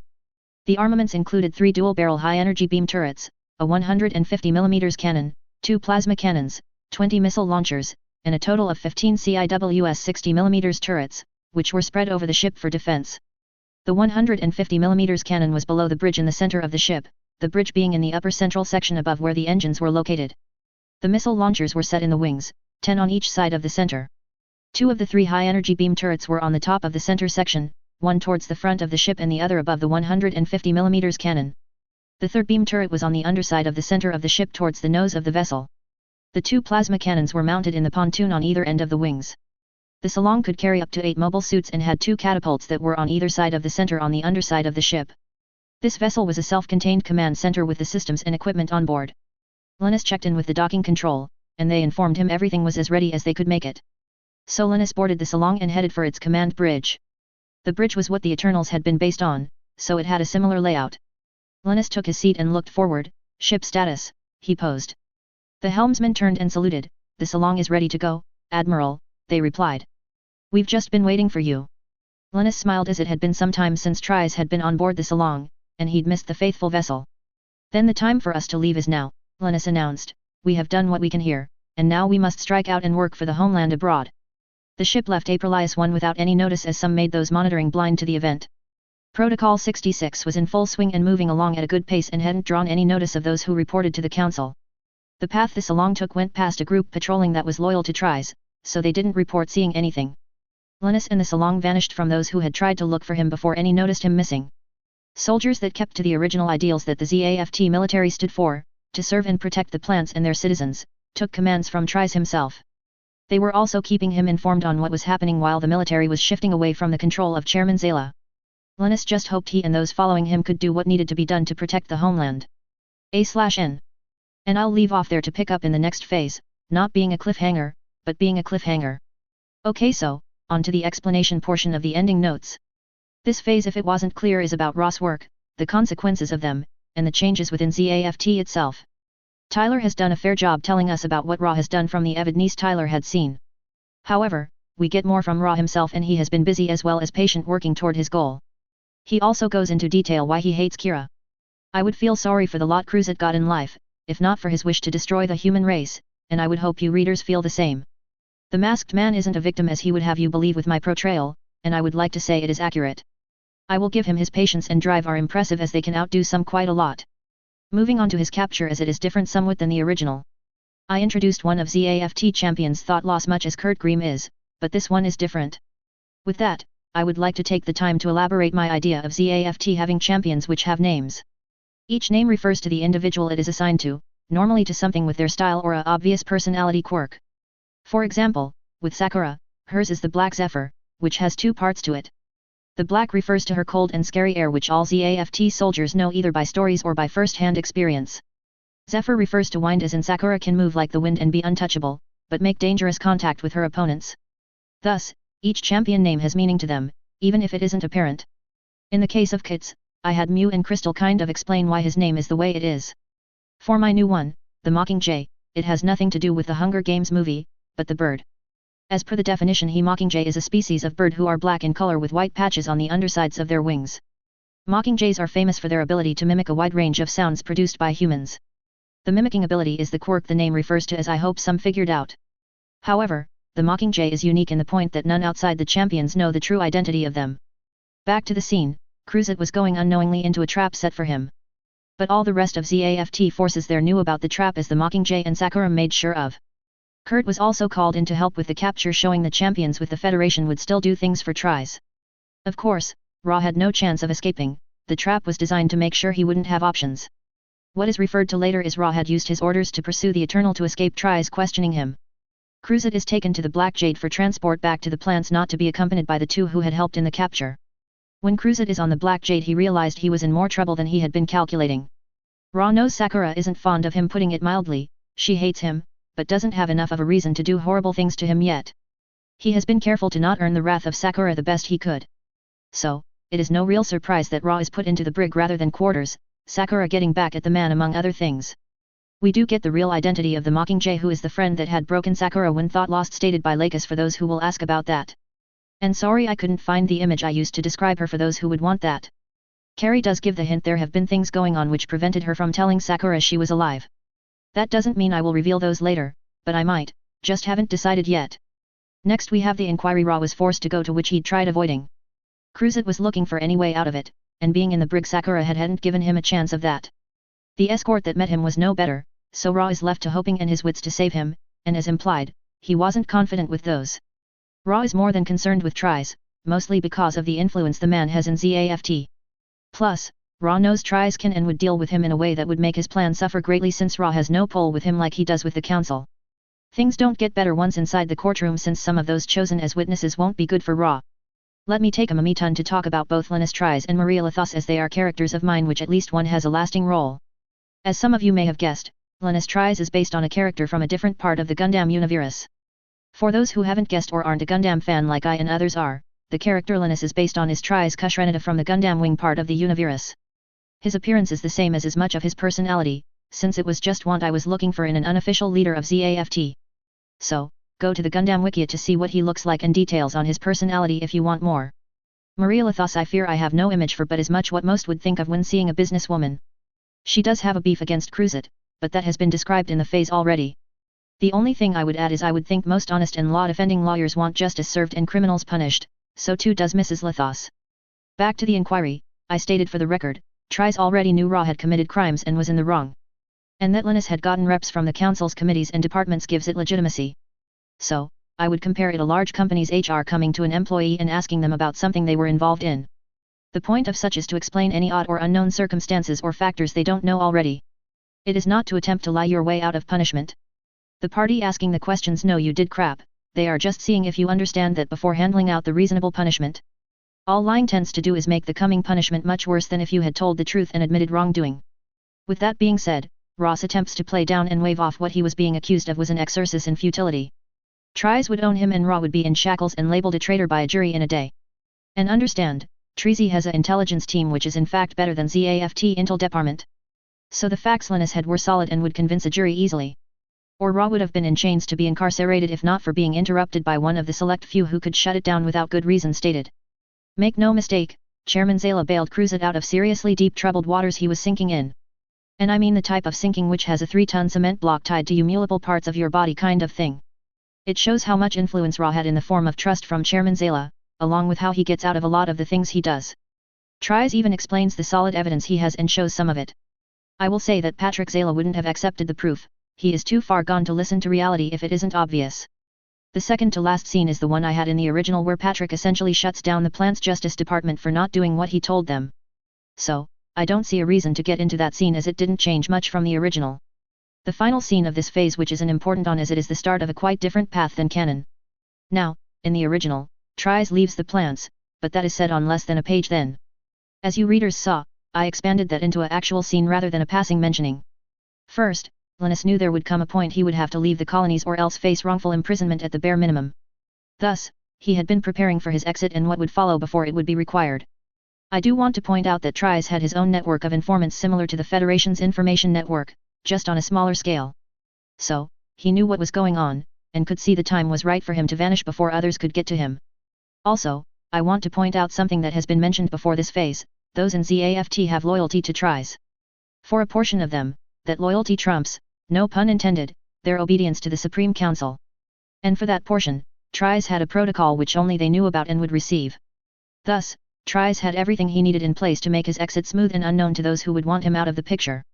And yes, I was making a joke with calling it Protocol 66, which is in reference to Order 66, for you Star Wars fans. I'm one too. So, I know I said long closing notes being longer was possibly going to become a normal thing, but I really had hoped it wouldn't. However, I will state in my defense, I regret none of what I pointed out or highlighted. I hope you readers appreciate the time I take to give details and give you a peek behind the curtain I work behind. Thus, as always, you all know what's coming, right? If some of you could take the time to write a review, to tell me what you think, ask questions you may have, or just to support my work. Yes, reviews support my writing, it encourages me to keep working at it. So, while I don't like the tactic, you want this story to keep coming, please write a review. It helps me get through the spurts of writer's block that come to me. The next phase is titled, Descent into a Wanig Nightmare. Hope it will be done in the next 2 weeks, peace out until then. Chapter 48, Phase 51, Descent into a Waking Nightmare. A/N. Okay, here is Phase 51, and I'll say right now, don't read the original for a bit as it won't be the same as it. But on to the formality that I do every few phase. I do not own anything from the Gundam universe that I use in my story, as much as I would love to. I only take credit for my characters and musings. If they come across as based on characters from other places, it isn't meant to be, just a coincidence. With that out of the way, I hope you readers enjoy the phase. Phase 51, Descent into a Waking Nightmare. July 20th, 71 CE. Plants, L5. The day after the head and deputy of the Justice Department were relieved of duty, Patrick got to work. He gave orders to Section 2 to raid the ZAFT Administration Office Complex, which did the day-to-day work of ZAFT. The goal was to apprehend Tries for his resistance and arrest him before putting him away in prison. The sooner Tries was out of the picture, the better things would be for those actually working to bring the war to the needed conclusion. Tries had his chance to help with the point and had been dragging his feet and not following the reasonable orders from the Defense Committee. The final straw had been Tries questioning Cruzet when there were far more important things to be done. Thus, it was time the man stepped aside to allow others who could do what was needed to work. While Section 2 went about his orders, Patrick attended to his duties on the council, not worrying about his results. He expected Section 2 to get the task done proficiently as they normally did. They were given tasks not trusted to others and would get the task done no matter what it required to complete. The efforts finish the war had been delayed, which had made things messy as of late. However, due to the efforts of those like Patrick and those loyal to the cause of saving coordinators, things were getting back on track. Lodith's was out of the way, meant her interference chasing after certain individuals would be gone. The woman had been plaguing and slowing down ZAFT operations with her pursuit of those that had been doing undercover work. Messages sent to them to get on task and not interfere with the war efforts over the last few months had gone ignored. So, Lodith's removal had been required, and it had just taken time to get it to happen. Others on the council had been against removing the woman from her position. Their argument had been that Lodith's helped governmental affairs move smoothly. Ultimately, Patrick just had to make an executive order to override the council and get the job done. Genesis's construction was scheduled to be completed in the next month to be tested, then declared operational. There had been some minor delays, but those had been overcome, and the schedule had been kept. The first target for the weapon would be the Alliance's Ptolemais lunar base, and that would be the real test of Genesis. Patrick was confident that the destruction of Omni's lunar HQ would not just deal a serious blow but send a message to the Alliance. The message was to be their end was nigh, and there would be nothing they could do to stop it.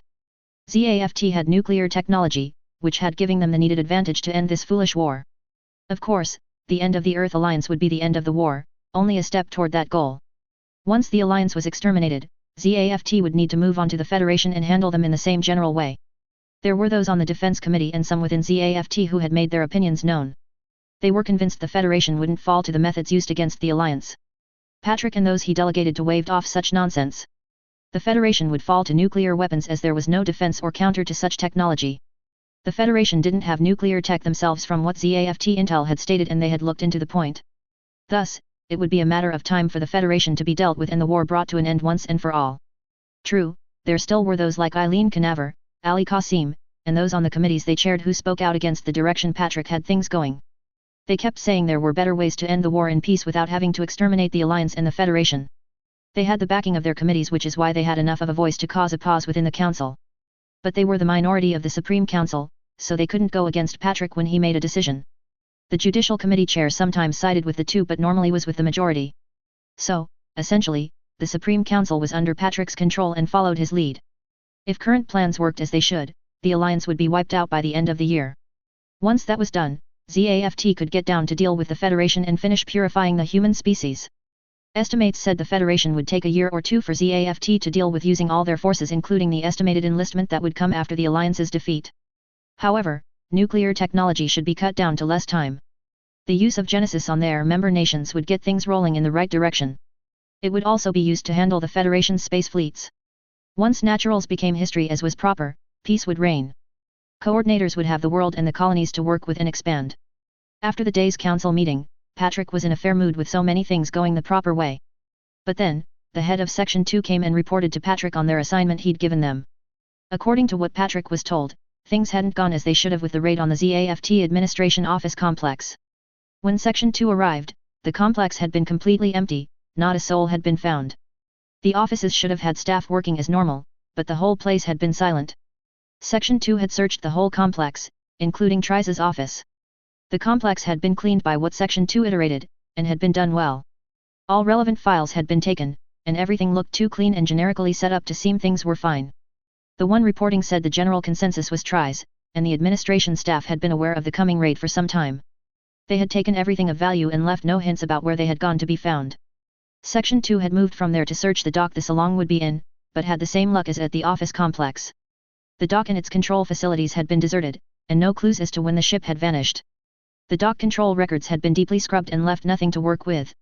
The signs were clear that others had assisted Trice in escaping pursuers and detection. Even checking with ZAFT patrols gave no information as to where or when Trice had left the plants. None questioned about Trice's disappearance had given helpful data to explain what few signs had been found. Thus, Section 2 had no way to catch Trice or even figure out where he could have gone at the current time. Patrick was angry Trice had slipped away without any knowing or reporting the activity. The man shouldn't have been able to escape without any being the wiser. The Defense Committee should have known of the Salong's departure as they would with any ship, but they claimed to be aware of anything to do with it. Any security footage had been either corrupted or scrubbed, so it was unviewable to any. All signs pointed to Trice planning his escape ahead and managed to do so better than expected. The man vanishing was troublesome as it was obvious Trice had some working within for him. But on the other hand, Trice was now out of the picture, so wouldn't interfere directly, which was something good to work with. So, Patrick instead vented his frustration by putting in the work to discredit Trice as much as he could. It would lay groundwork to prevent Trice from doing more within ZAFT. There was uncertainty in the days that followed the shutdown of the Justice Department and the raid on the ZAFT command offices. Rumors of the ongoing war were cycling around the public sphere. Whispers were surfacing about how the Alliance could be building nuclear weapons again. The fear of another nuclear strike against the plants grew among the general public. The attempts from the governing body to calm the fears met with little success. Whispers about nuclear weapons wouldn't go away no matter how hard the public relations tried to dismiss such fears as baseless rumor and gossip. The public unrest worsened when Chairman Zala announced Trice was a traitor to the plants. The details the chairman gave by which he accused Trice didn't help his case or policies. The chairman painted a picture of lies about the unofficial leader of ZAFT's military, which went contrary to his well-known reputation. The claims of Trice being a traitor were met with mixed reactions from the public. One side defended Trice for all he'd done for the homeland over the years. The other side of those that believed the chairman's claims about Trice cried out against the other. Those who believed Trice was innocent defended him by shouting all the good Trice had done for ZAFT and the plants. Trice's defenders had no shortage of material to use to show Trice had done much in order to protect the plants. The man's military record was a shining example and had little bad things to say about him. While those who believed Linus Trice was a traitor countered the facts that defended him with the lies fed to them by the government. Overall, the argument brought chaos and turmoil to the plants, divided the citizens, and made it worse. And the chairman's announcement acted as a tipping point for other problems to come on for the plants. The issues that this caused for the Supreme Council didn't just come with the citizens of the plants being divided on the issue of Linus Trice. The workload had grown heavy right after the Justice Department shut down. The work which normally went to the Justice Department shifted to being worked by other committees. And that was on top of their increased duties due to the orders of Chairman Zala. Then, the National Defense Committee began seeing signs that a growing portion of the military forces was no longer listening to those on the committee or any other government members. Dissension quickly began growing within the government itself with current events happening. Yet, even with all of this resulting from the public announcement of Linus Tries being a criminal, Patrick Zala didn't seem to notice this growing problem. Nonetheless, the news of the war on Earth dragged down any potential morale boost gained by the ousting of Tries. The reports coming in from ZAFT forces stationed on Earth didn't instill confidence, the opposite really. With the Earth Alliance gaining access to mobile suits, they had been getting bolder as time passed. Their attempts against the Federation hadn't been fruitful, but that wasn't the case with ZAFT. Their most recent action was to attack the Carpentaria base in the Oceanic Union, and in the end, the Alliance pushed back ZAFT forces. As a result, the Earth Alliance had gained a second mass driver to use. All of this caused the war between ZAFT and the Earth Alliance to get bloodier and more gruesome with each passing day. Meanwhile, Azrael returned to Earth after returning to Ptolemais on the Dominion. He had ordered a shuttle to Earth after having the storage disk's contents copied by those at Ptolemais. The base could start producing the device and then get to making nuclear weapons to use. Azrael took the original disk with him on the shuttle as he would give it to his colleagues. It would show them he wasn't useless, as they claimed and implied. For Azrael had acquired the device that would give the Alliance nuclear technology back. It had been over 4 years since the technology was stolen from them via the April Fool's crisis.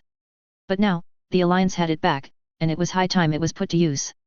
With nuclear weapons, Omni could end the war, which should have ended a month after the Bloody Valentine. The attack on Junius 7 was to be followed up with a nuclear bombardment of the rest of the plants. Junius 7 had merely been a trial run on nuclear attacks on colonies. But the Enjammers had destroyed that plan so completely that it had screwed over the Alliance for a while. Yet, that was in the past now, and things could be put right at last. Some would be against using nuclear technology for weapons, but they were in the minority. Their urging to use it to help those suffering from the energy crisis could be seen later. The other things about needing nuclear weapons for the Alliance had to do with ZAFT having the same technology. Azrael had no doubt ZAFT was working on their own version of a nuclear weapon. It wouldn't be a warhead, the memory of Junius 7 would ensure that. But the point was ZAFT would have a weapon they would use against Earth. Those like Zala would demand naturals die so coordinators could take over. That had to be stopped for the survival of the human race as it was meant to be.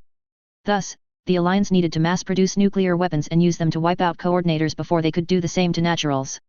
Azrael smiled as the shuttle landed at one of the secret locations the Alliance's General Council met at.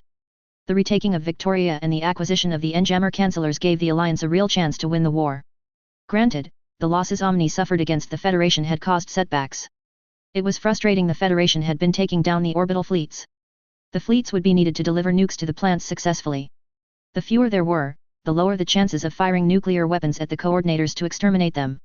So plans would have to be accelerated so they could have the best success possible. Azrael was escorted after exiting the shuttle to the meeting room as the conference was to take place soon. He assumed the meeting would be for planning the nuclear strikes on the plants.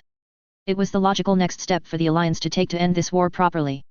The rest of ZAFT could be hunted down and handled when the plant colonies were destroyed. Once ZAFT was dealt with, the Alliance could move to get the Federation in line and order. The Federation needed to clean out the coordinators that infected them. The Alliance would ensure the infection would be removed properly whether those in the Federation liked it or not. Peace would come after the Federation fell into line, and the human race would move forward as it was meant to be. Azrael was told that Omni had taken Carpentaria from ZAFT along the way to the conference room. It was a real win for Omni to force ZAFT out of a base they had held for years. Since its establishment, ZAFT's Carpentaria had been a thorn in the Alliance's side. It had been a threat and led to the downfall of Victoria, so it had been a blight on the Alliance. Several attempts had been made to oust ZAFT from Carpentaria during the war, but all had failed. But at last, it sounded like Omni had done the job and forced ZAFT out, and the Pacific was effectively under Alliance control except within Federation-controlled territory. Plus, it gave the Alliance now had 2 of the 5 mass drivers of the world. Azrael entered the conference room, took his seat, and waited for the rest of the council to arrive. Once all members arrived, the meeting began with a summary of recent events. The taking of Victoria and Carpentaria had helped the war and given the Alliance 2 mass drivers to replace the loss of Panama.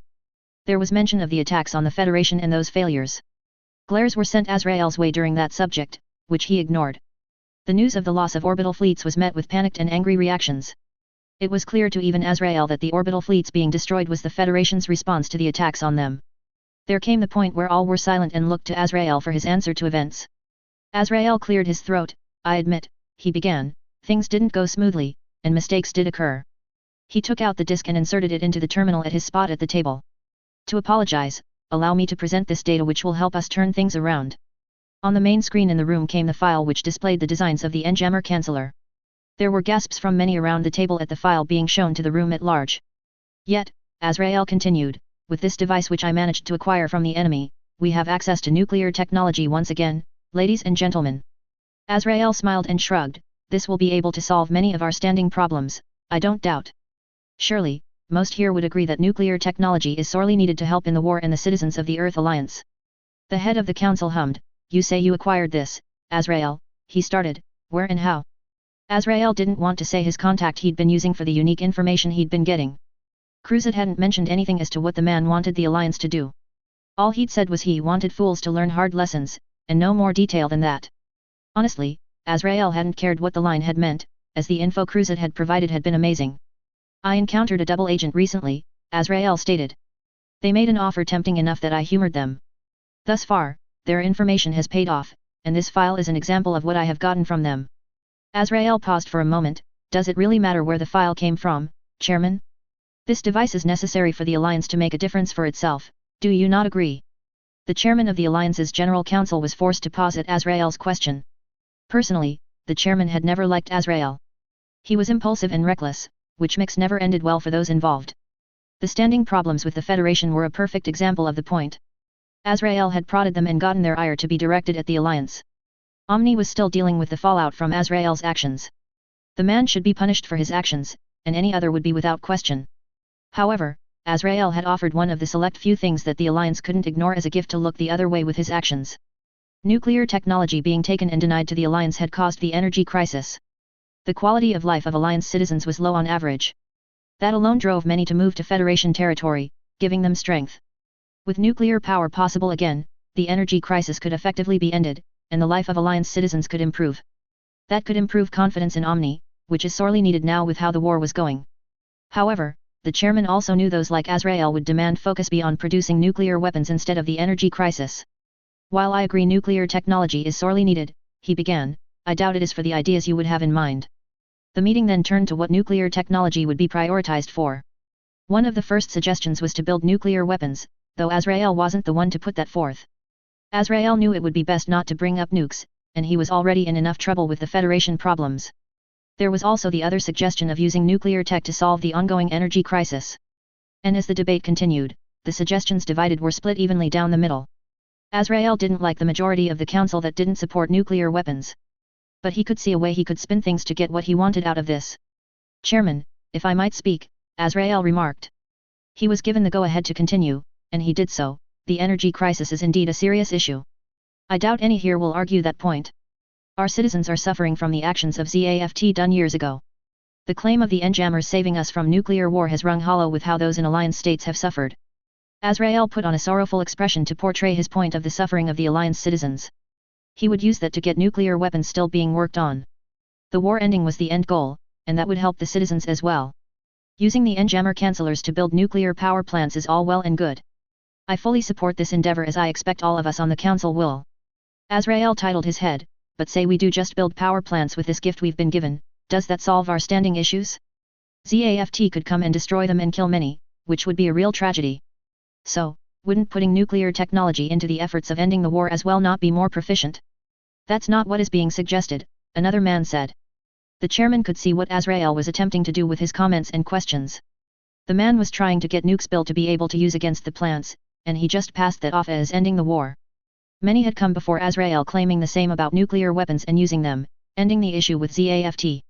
However, none mentioned the point that a nuclear strike on a plant colony had started the whole war. Plus, if Azrael went with the enemy file, ZAFT had the same device and likely was already employing it. Should Omni fire nuclear weapons at the plants, nothing stopped them from using the same on Earth.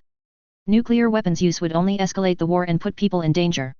You should recall, Azrael, it was a nuclear strike on a colony that started this whole war in the first place. The reason the N-jammers were invented and deployed on Earth, the chairman reasoned. Then, you claim you got the file from an enemy agent. That means ZAFT has the same device and likely has or will have nuclear weapons. If we use them on the plants, there is no guarantee ZAFT wouldn't respond in kind and use them on Earth. There were mutters of agreement to what the chairman said to the council. While Azrael knew the man had a point with ZAFT having the canceller like they now did, that was more reason to produce weapons. It was better to shoot at your enemy first so they couldn't fire back at you, it was a proven methodology. Azrael didn't get a chance to counter the chairman as another man spoke up. Because of your bungled actions with the Federation, we are suffering right now, Azrael. The seaborne fleets have suffered losses, and 3 orbital fleets have been destroyed. You have forced us to have to fight against ZAFT and the Federation at the same time now. And yet, you say that position isn't harsh enough to struggle with? We should have Omni go and stir up even more trouble attacking the plants. That would require throwing all we have left of the orbital fleets at most of ZAFT's fighting force. Azrael hadn't liked the news about the orbital fleets being attacked and destroyed.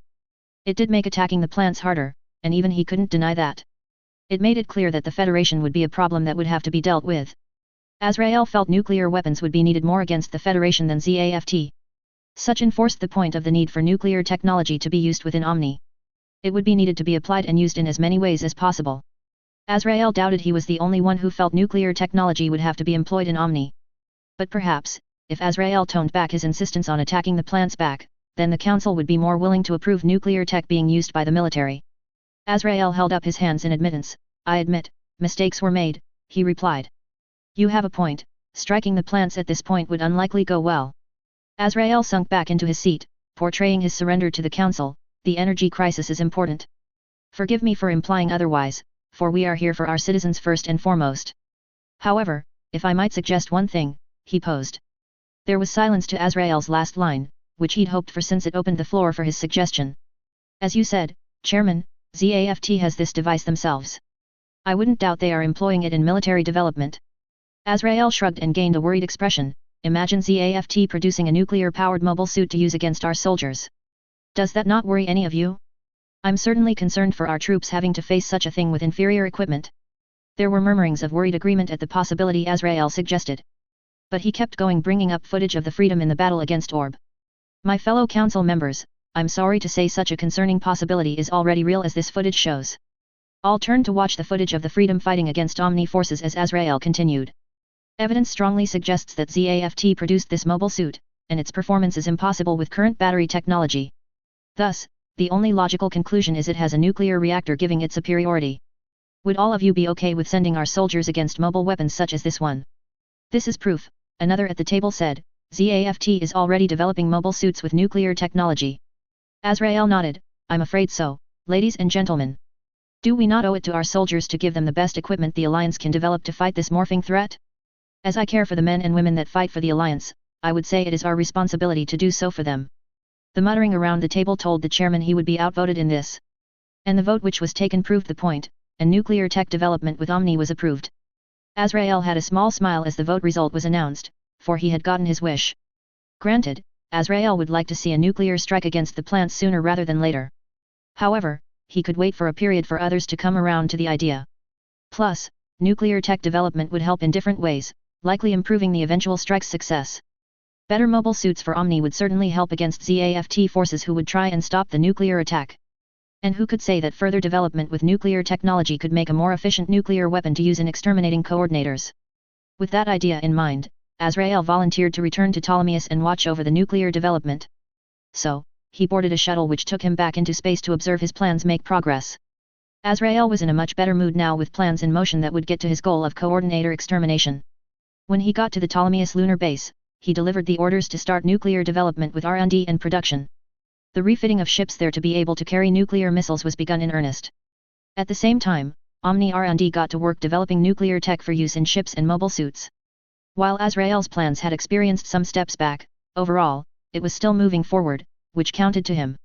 He would personally see that at least one nuclear warhead hit one of the plants. He preferred to see much more. But patience rewarded those that practiced it, and Azrael knew that, so he would wait.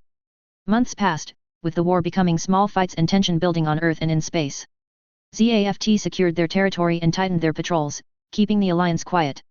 As busy as ZAFT's lunar and home fleet were, strange things were popping up. But those running ZAFT began to notice some forces weren't following orders as they were being specifically given. Ships weren't reporting in as often as they were supposed to, while some were just missing.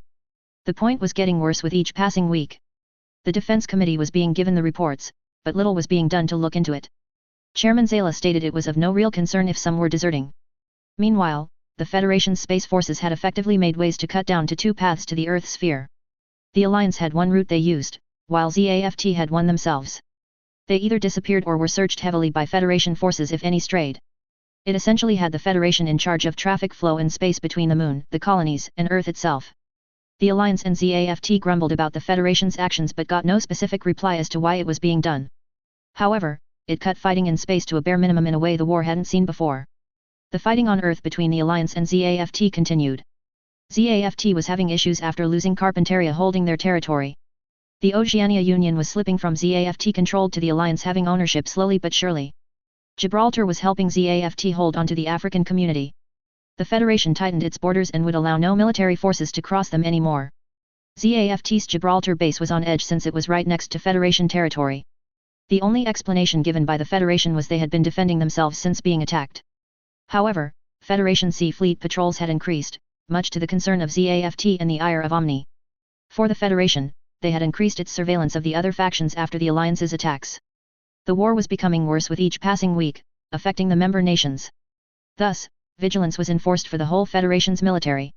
The fall of Carpentaria to the Alliance upped tension within the Federation as it gave the Alliance a foothold in the Pacific, worryingly close to the member nations. And none in the Federation's leadership expected the Alliance to leave them alone for very long. So, patrols of the Earthbound fleets were doubled and tightened. From intelligence which came toward the end of August, the Federation did discover a fleet had been assembled at Victoria. On the 1st of September, the Omni fleet headed out and headed around the southern tip of Africa. It became clear to the Federation's military that Omni would make a strike against one of two places from the intel. Omni would either attack Federation Earth HQ at Asgard, or they would strike the Euros coalition for their mass driver. With the size of the fleet, it was unlikely Omni would attack Asgard since it wouldn't succeed. Thus, it was accepted that Omni would attempt to take the Kronos mass driver. The assumption was confirmed when the Alliance fleet turned and entered the Mediterranean Sea. The current day dawned as the view of the southwestern coastline of the Federation's Euros coalition came to the site of the large Alliance fleet. The mission they had was riddled with dangers to them for the majority of the journey. The fleet's mission was to break through whatever defenses the Federation had around Rome and take control of the mass driver. It sounded simple on the face of it, but the Federation had proved going against it was anything but. Those in command of the fleet had been studying the 3 previous attempts made to seize Federation territory, specifically the endeavors to take the other mass drivers that the Federation controlled in both the Republic and Orb. The captain of the fleet did not agree with the members of the current Earth Alliance leadership. The Federation and its military were not to be taken lightly, that was a mistake that came with a heavy price. The attacks on the 3 Federation member nations in the Pacific Ocean were proof of that, and the Euros coalition was seen as the strong power of the Atlantic Ocean by most. And the destruction of the orbital fleets just enforced the point the Federation was not to be underestimated. All attempts to overtake the Federation territory that faced the Pacific had failed. One of the major issues the Alliance faced was emphasized by footage from the previous attacks. The Federation's defenses for their territory were not visible until it was used. It was unlikely there would be any different kind of setup to defend the coalition's coastline facing the Mediterranean. So, the fleet was essentially going in blind to what they would face in trying to take the mass driver. The only good thing going for the Alliance's 5th Seaborne Fleet was that they hadn't met any Federation forces yet. It could mean the Federation forces at Asgard wouldn't pursue them in time to stop the strike. The Federation's Asgard base was their most powerful and housed a lot of their forces. The base took up the whole island, which had been called Iceland before the Reconstruction War. That base had stood in the way of the Earth forces doing anything in the area of the Euros coalition. Every single assault made on that base never got to the island itself and always came with terrible losses. Not even the 5th Fleet would stand a chance against it right now. It was the reason the route around Africa's southern tip was chosen rather than going east and supplying at the Atlantic Federation first. Avoiding Asgard would give a chance to strike at the Federation without sacrificing a fleet to try. So, the fleet sailed through the Strait of Gibraltar and continued onward toward Rome. ZAFT forces didn't miss the Alliance fleet cruising by their Gibraltar base. The size alone was concerning, but the fleet just passed by. ZAFT had been on high alert the moment the fleet was detected. But they were puzzled Omni didn't assault the Gibraltar base. With the fall of Carpentaria, it was assumed the Alliance would attack Gibraltar after regrouping enough. So, for them to pass Gibraltar by was beyond odd when they had every reason to attack. The only explanation that any could come up with was the Alliance had set its sights on the Federation. All long-range detection and spying equipment had been directed at the Federation's mass driver area when that had been suggested. The Alliance fleet moved towards the first collection of islands in the sea. The islands had been known as the Balearic Islands before the Reconstruction War. None lived on the islands anymore, they had unmanned sensor equipment the Federation had installed years before. And the sensor and detection outposts sent an alert to the military command center in Rome. It confirmed the Alliance's attack was inbound, so preparations were sped up for the Federation. Tension was running high as such an attack hadn't happened before. It had been assumed it would come from the Suez Canal since the Alliance controlled that. However, there were still defenses if ZAFT were to make an attempt to take the mass driver as well. The fleet didn't slow their approach to their target, which had become visible in the distance. And it wasn't the fleet leaders who wondered if there would be a response to their approach, but rather what it would be. Thus far, there had been no sign of any Federation reaction or response to the Fifth Fleet. No radio chatter was heard on any channel sweep made by shipcom officers. They even checked civilian channels and found them strangely silent. The quiet and calm only increased the feeling of foreboding and impending gloom. And the longer there was no visible reaction or radio chatter, the more uneasy the fleet as a whole became. The attacks on the Pacific-facing Federation nations had started similar to this. The difference between those events and this one was that the warning message was absent. Apparently, the Federation didn't see a reason to give a warning any longer with what the Alliance had done. Mobile suits on both sides were a given in this battle, as the previous attacks made clear. The Federation had their own mobile suits and knew how to use them effectively against the Alliance. And in recent weeks, the Federation had proven their suits could hold their own and push ZAFT around hard. Their mass production model design was nothing to scoff at. Omni had been studying footage and what information they could find on the Federation's suits. And while they may not have beam rifles as daggers did, their weapons still made them serious concern. Their blades could slice through laminated armor without much issue, better than Gin swords. They also had flight systems built into the units rather than having it as optional equipment as the daggers did. The Federation also had custom-designed machines alongside their mass production models. And the Intel Omni had made it obvious the custom models had at least elements of the G project. There were the characteristics of what were being called Gundam types.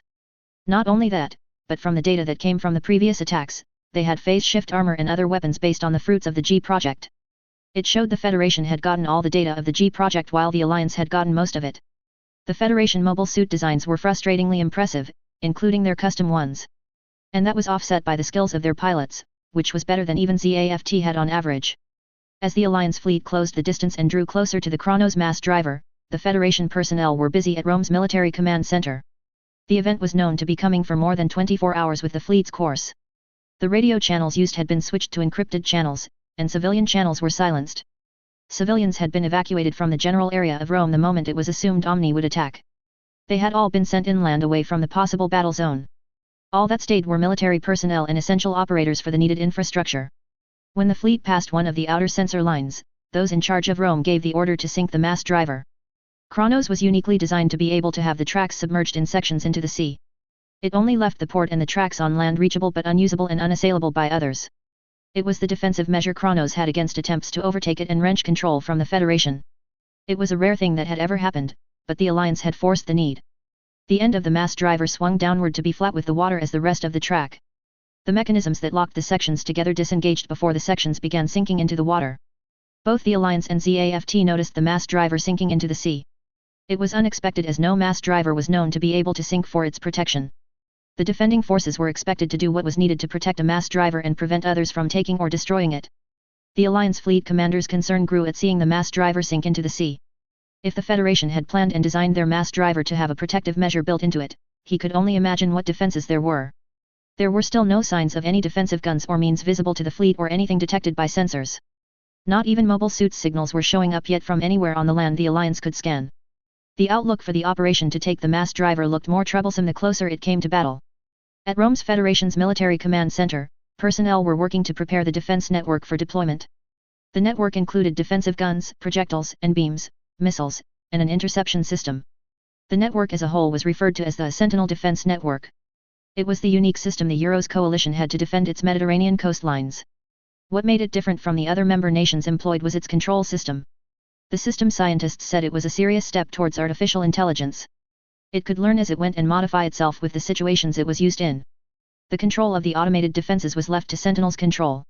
The system was given orders that it would carry out to the best of its capabilities. All the defensive guns and equipment were built into hidden locations when not in use, as was standard for the Federation. The mentality was used so that the Alliance and ZAFT couldn't plan ahead for an attack effectively. Neither faction had attempted to assault the Kronos area before now. But with the Alliance approaching, they would be the ones that would test the system fully. Estimations gave very good prospects for the ousting of Omni's fleet. The guns and interception systems were set along the western coastline of the Leahan Peninsula. It was formerly known as the Italian Peninsula before the Reconstruction War. Then for the west-facing part of the system, equipment was set on the three smaller islands close to the peninsula.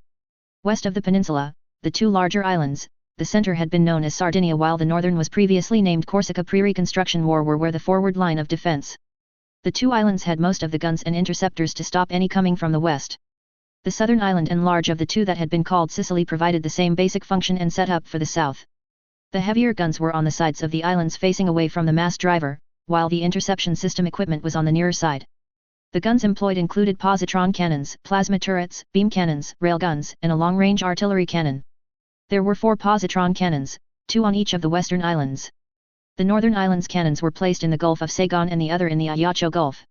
On the western island, 1 positron cannon was on a cape of land called the Kacha Cape at the northwestern part of the island.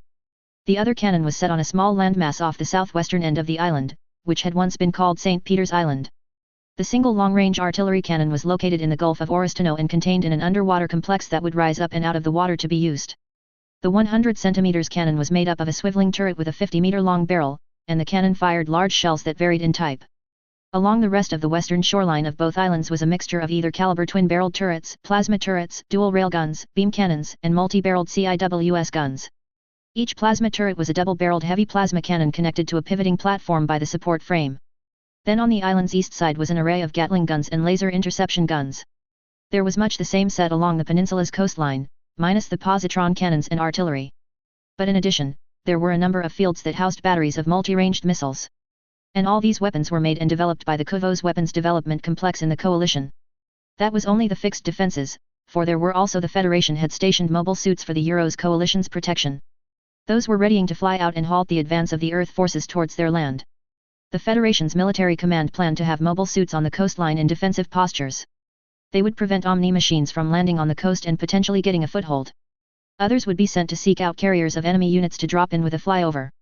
If the Alliance could be halted and not have their mobile suits make landfall, then Federation forces could push them back.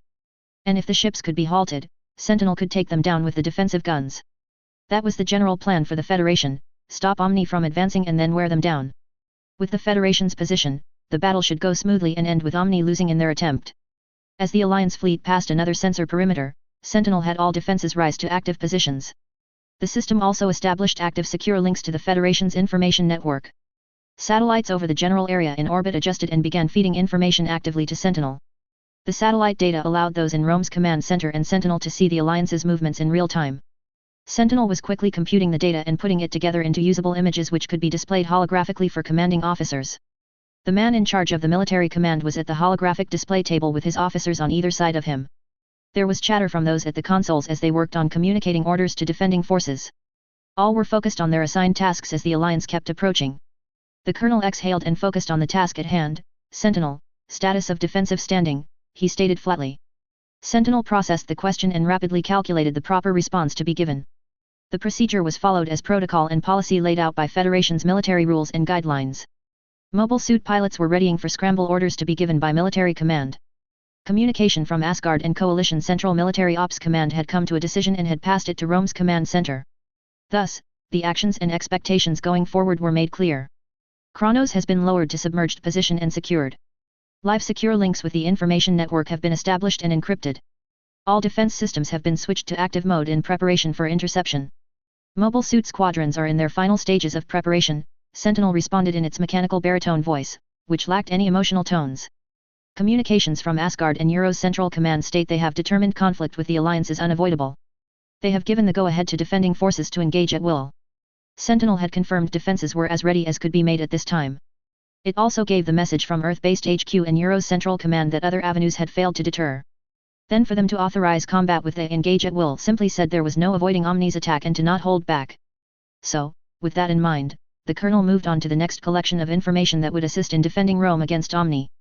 What information have you acquired on the Alliance fleet coming our way? He asked. It is best if we know the size and complement we are working against. Sentinel quickly gathered the needed data needed for the stated question. Informants around Victoria's network had sent in a general makeup of the fleet. With the general data, the name of the ships led to information on the crews and equipment the fleet had to work with. The information also included the name of the fleet commander, fleet complement, and recurring tactics the fleet tended to use on missions. After the information was processed and organized, Sentinel answered the question given to it. The fleet is identified as Omni Enforcer's 5th Seaborne Fleet. It consists of 39 vessels, 10 Spengler-class carriers, 10 Arkansas-class vessels, 9 Des Moines-class vessels, and 10 Fraser-class vessels. The flagship of the fleet is designated as the Henry Johnson. According to available information, it is under the command of Captain Christopher Robinson, Sentinel iterated. Known tactics: the fleet historically employ swarming tactics to overwhelm enemy forces. Captain Robinson is known for being upfront and straightforward in battle according to Alliance records. The colonel didn't like they would be fighting against Omni's largest seaborne fleet in the coming battle. It wouldn't change the results in the end, just make the journey to get to it longer and harder. Defending forces wouldn't back down even in the face of hardship. An approximate time frame for the Alliance fleet to come into firing range, the colonel posed. Sentinel gave an instant response: the fleet approaching the outer defense perimeter will reach firing range in 32 minutes 45 seconds. The EDA will be adjusted if the course or speed of the fleet changes. All in the operation room heard Sentinel's time frame for the enemy fleet being in weapons range. It motivated all there to work harder to protect their homeland from the coming invaders. Not just the soldiers that would be fighting on the field but those that would support them in the battle. The Faith Sentinel would effectively halt and wear down the Alliance fleet was solid. The mobile suits and the ground forces would pick up the slack from there and finish things up. However, the Alliance had become so aggressive recently that predictable behavior was much less expected from them. As the 30 minutes went by with the Alliance fleet closing in, both sides felt the tension climbing.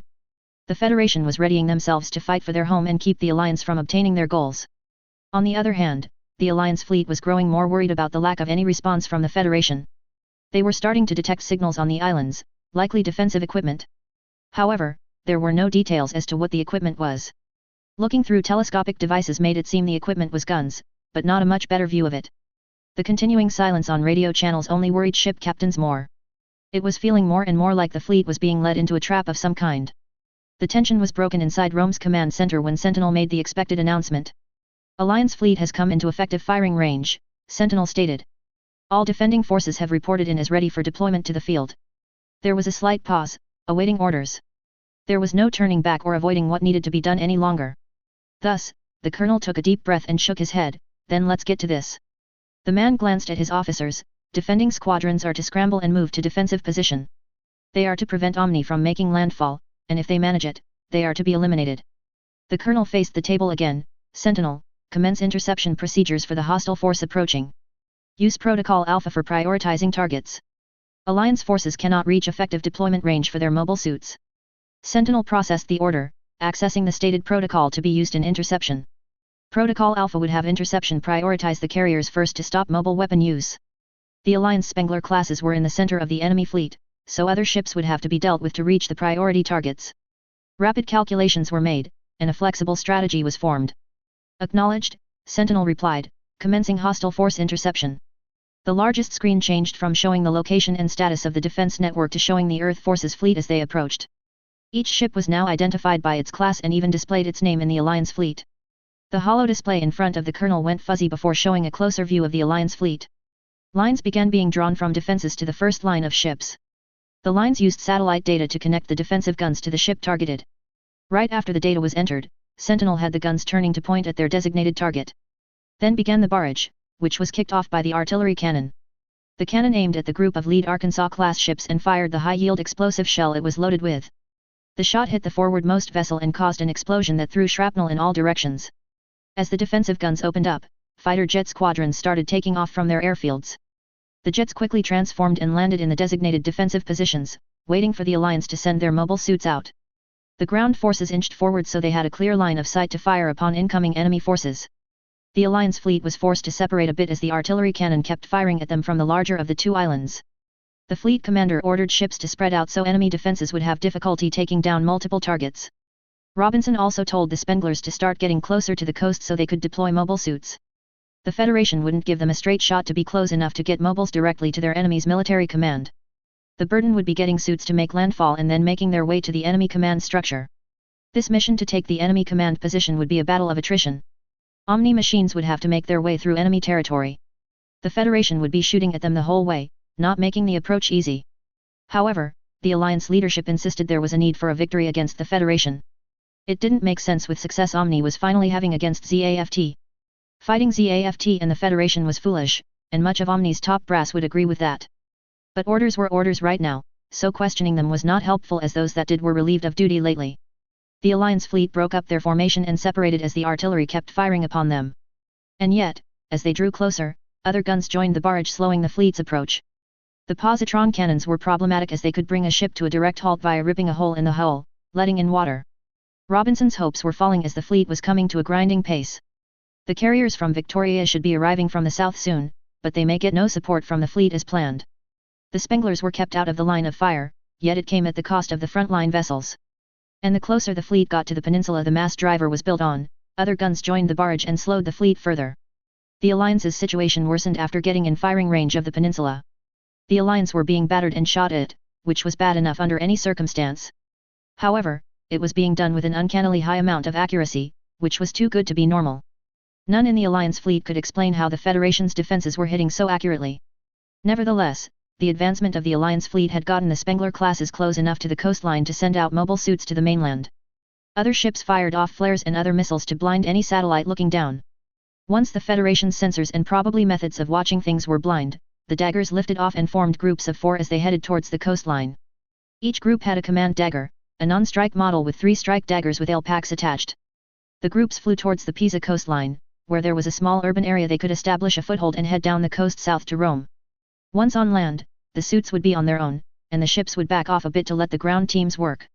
When the suits got to Rome, they could get the defenses to lighten up and let the ships come in to help. Transports would come in from the south and drop teams around Rome to get started. And as the island defenses were focusing on the ships rather than the mobile suits, the Alliance's deployment was not hampered at first. Some suits were shot down by the interception's guns, but not a great deal, so most got into sight of the shoreline. Robinson ordered the fleet to pull back and out from the barrage of the Federation after seeing the first daggers landing. The dagger teams regrouped in the city area before moving southward to the end.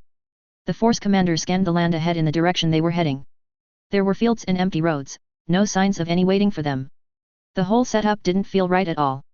Not only had the Federation let them reach the mainland, which they hadn't in previous attacks, but none of them were also waiting to meet them. Granted, there was still one major city Omni would have to pass through along the coast to get to Rome, so Federation forces could be waiting there. Then there was a military base at a lake outside of Rome itself they would have to deal with too. With things as they stood, the ground leader decided they would wait until nightfall to move out from their position. He relayed that to the fleet as the failure of the ground teams would make the whole mission a bust. Robinson agreed with the ground team leader and so got in contact with the transports. He told them not to fly over Rome but on the east side of the peninsula and then head west and drop reinforcements and supplies to the ground teams. Those at the city of Pisa quickly worked to secure the city and post watches to make sure they weren't taken by surprise by Federation forces. As the Alliance fleet pulled back, those in Rome's command center held their breaths. The fleet was falling back too quickly to be trusted as the Alliance gave up. They had blinded sensors for a few minutes, and satellites couldn't accurately see what was going on either. And the colonel in charge didn't like such had happened, not with the Alliance being as unpredictable as they were. It was possible, and they probably got in a force of mobile suits during that short period.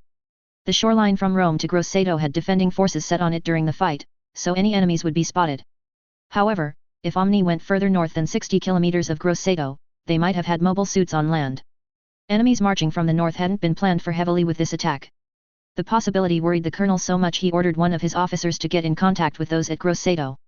He wanted them on alert and sent recon to scan the coastline for signs of enemy forces. In the meantime, the Rome command center remained on alert, and Sentinel was kept active just in case the Alliance fleet returned. When orders came to Grosseto's military command, they read over what had come from Rome. The commander running things at the city, Nier, looked over the information before waving over one of his officers. Rome thinks enemy forces may have snuck in north of here, Commander Nier said. Put together a recon team to check if there are signs of that being true.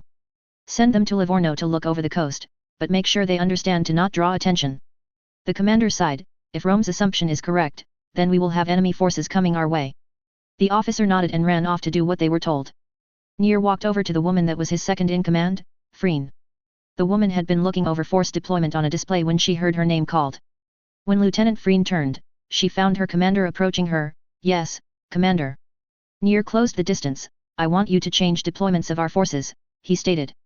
We need to strengthen the northern barricade ASAP. Lieutenant Freen blinked.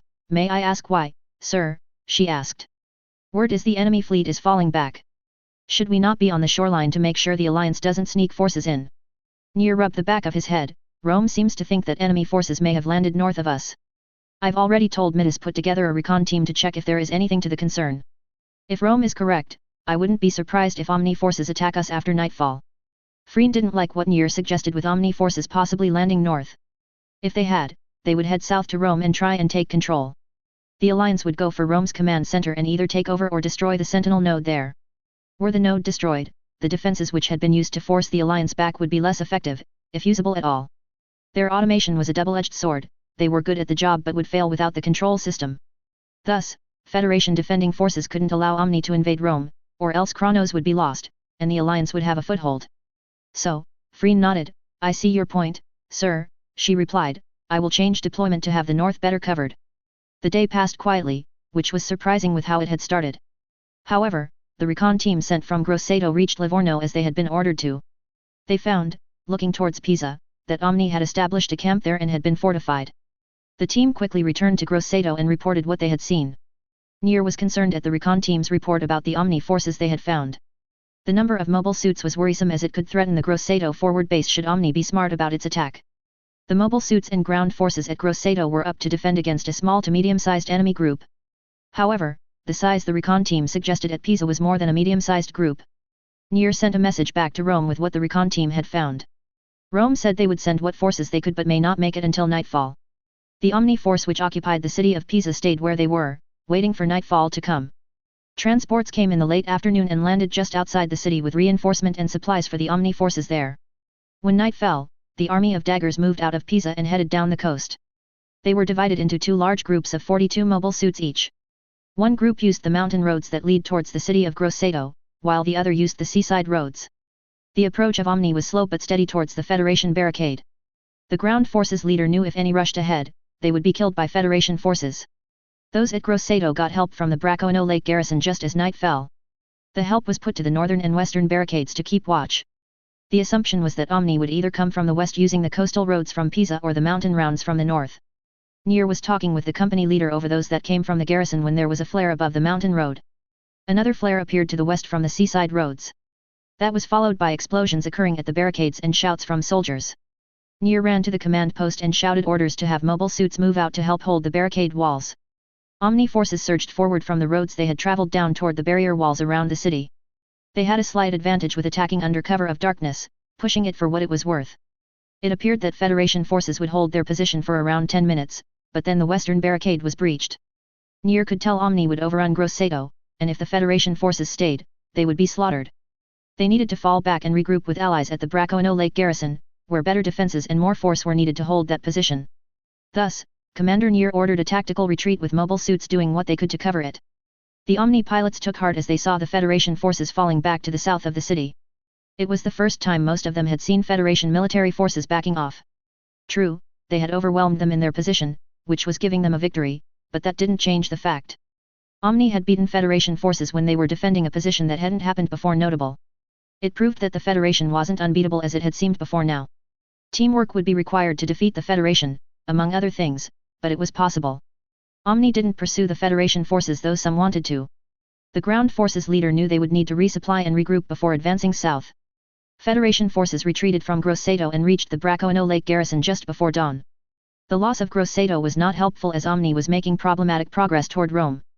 The garrison was the major defense standing between Omni and them, having potential victory in obtaining Kronos.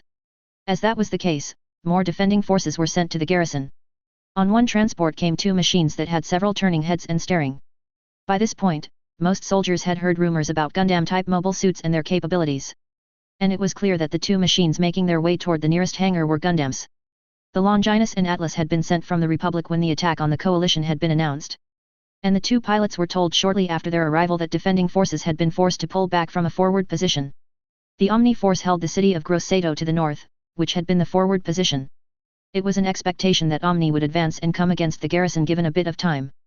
But with Gundams here, the chances of repelling Omni went up a sizable amount. Watches were increased at the forward fortification to have a warning when Omni would come.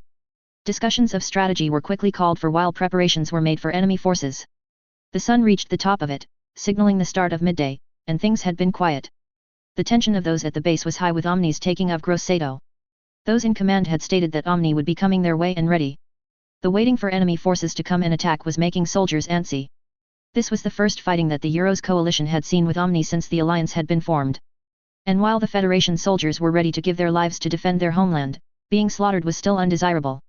Tactics for defense were being debated, and which would be best to employ against Omni.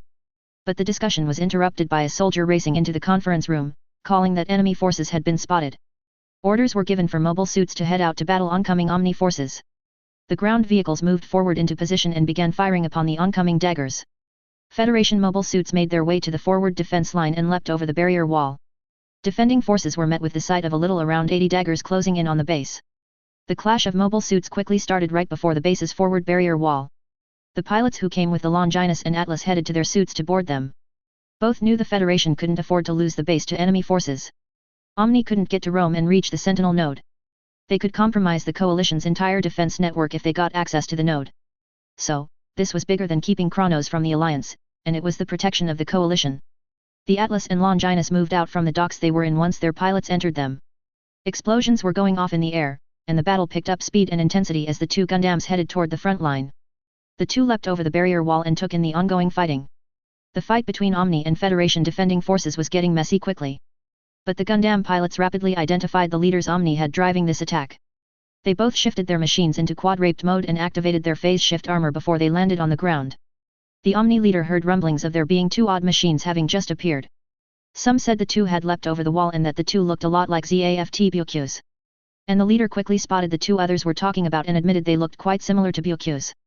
The orange one had what looked like thrusters on the sides and a collection of weapons on its back. The collection looked to be made up of two Gatling guns and a heavy rifle of some sort. The blue unit had a similar form, a backpack set up with two cannons and thrusters attached. Their coloration was odd as it didn't match what the Federation machines used. But the leader had two subleaders focus on the two newcomers and handled them before the problem became. The Longinus kept moving forward as some enemy suits turned toward it and countered. The pilot deployed its Homura deflectors which caused beams to bounce off before hitting the Longinus. The deflection caught Omni points off guard as the Federation wasn't known to have that kind of tech in their arsenal yet. The Longinus began using its Gatling guns to pepper its enemy, but they raised their shield and blocked the attacks. The Longinus shifted back into its suit mode and took out one of its boomerang blades. The beam blade ignited before the Longinus sliced through one of the daggers destroying the machine. The enemy suit revealing it was not a Bulletin CUE, but a mobile suit was bad enough for the daggers trying to dispatch it. However, the suit's appearance also strongly implied it was one of the new Gundam type classifications.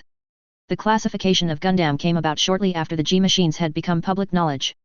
They had proven through ZAFT's use such a classification referred to a dangerous and unique mobile suit.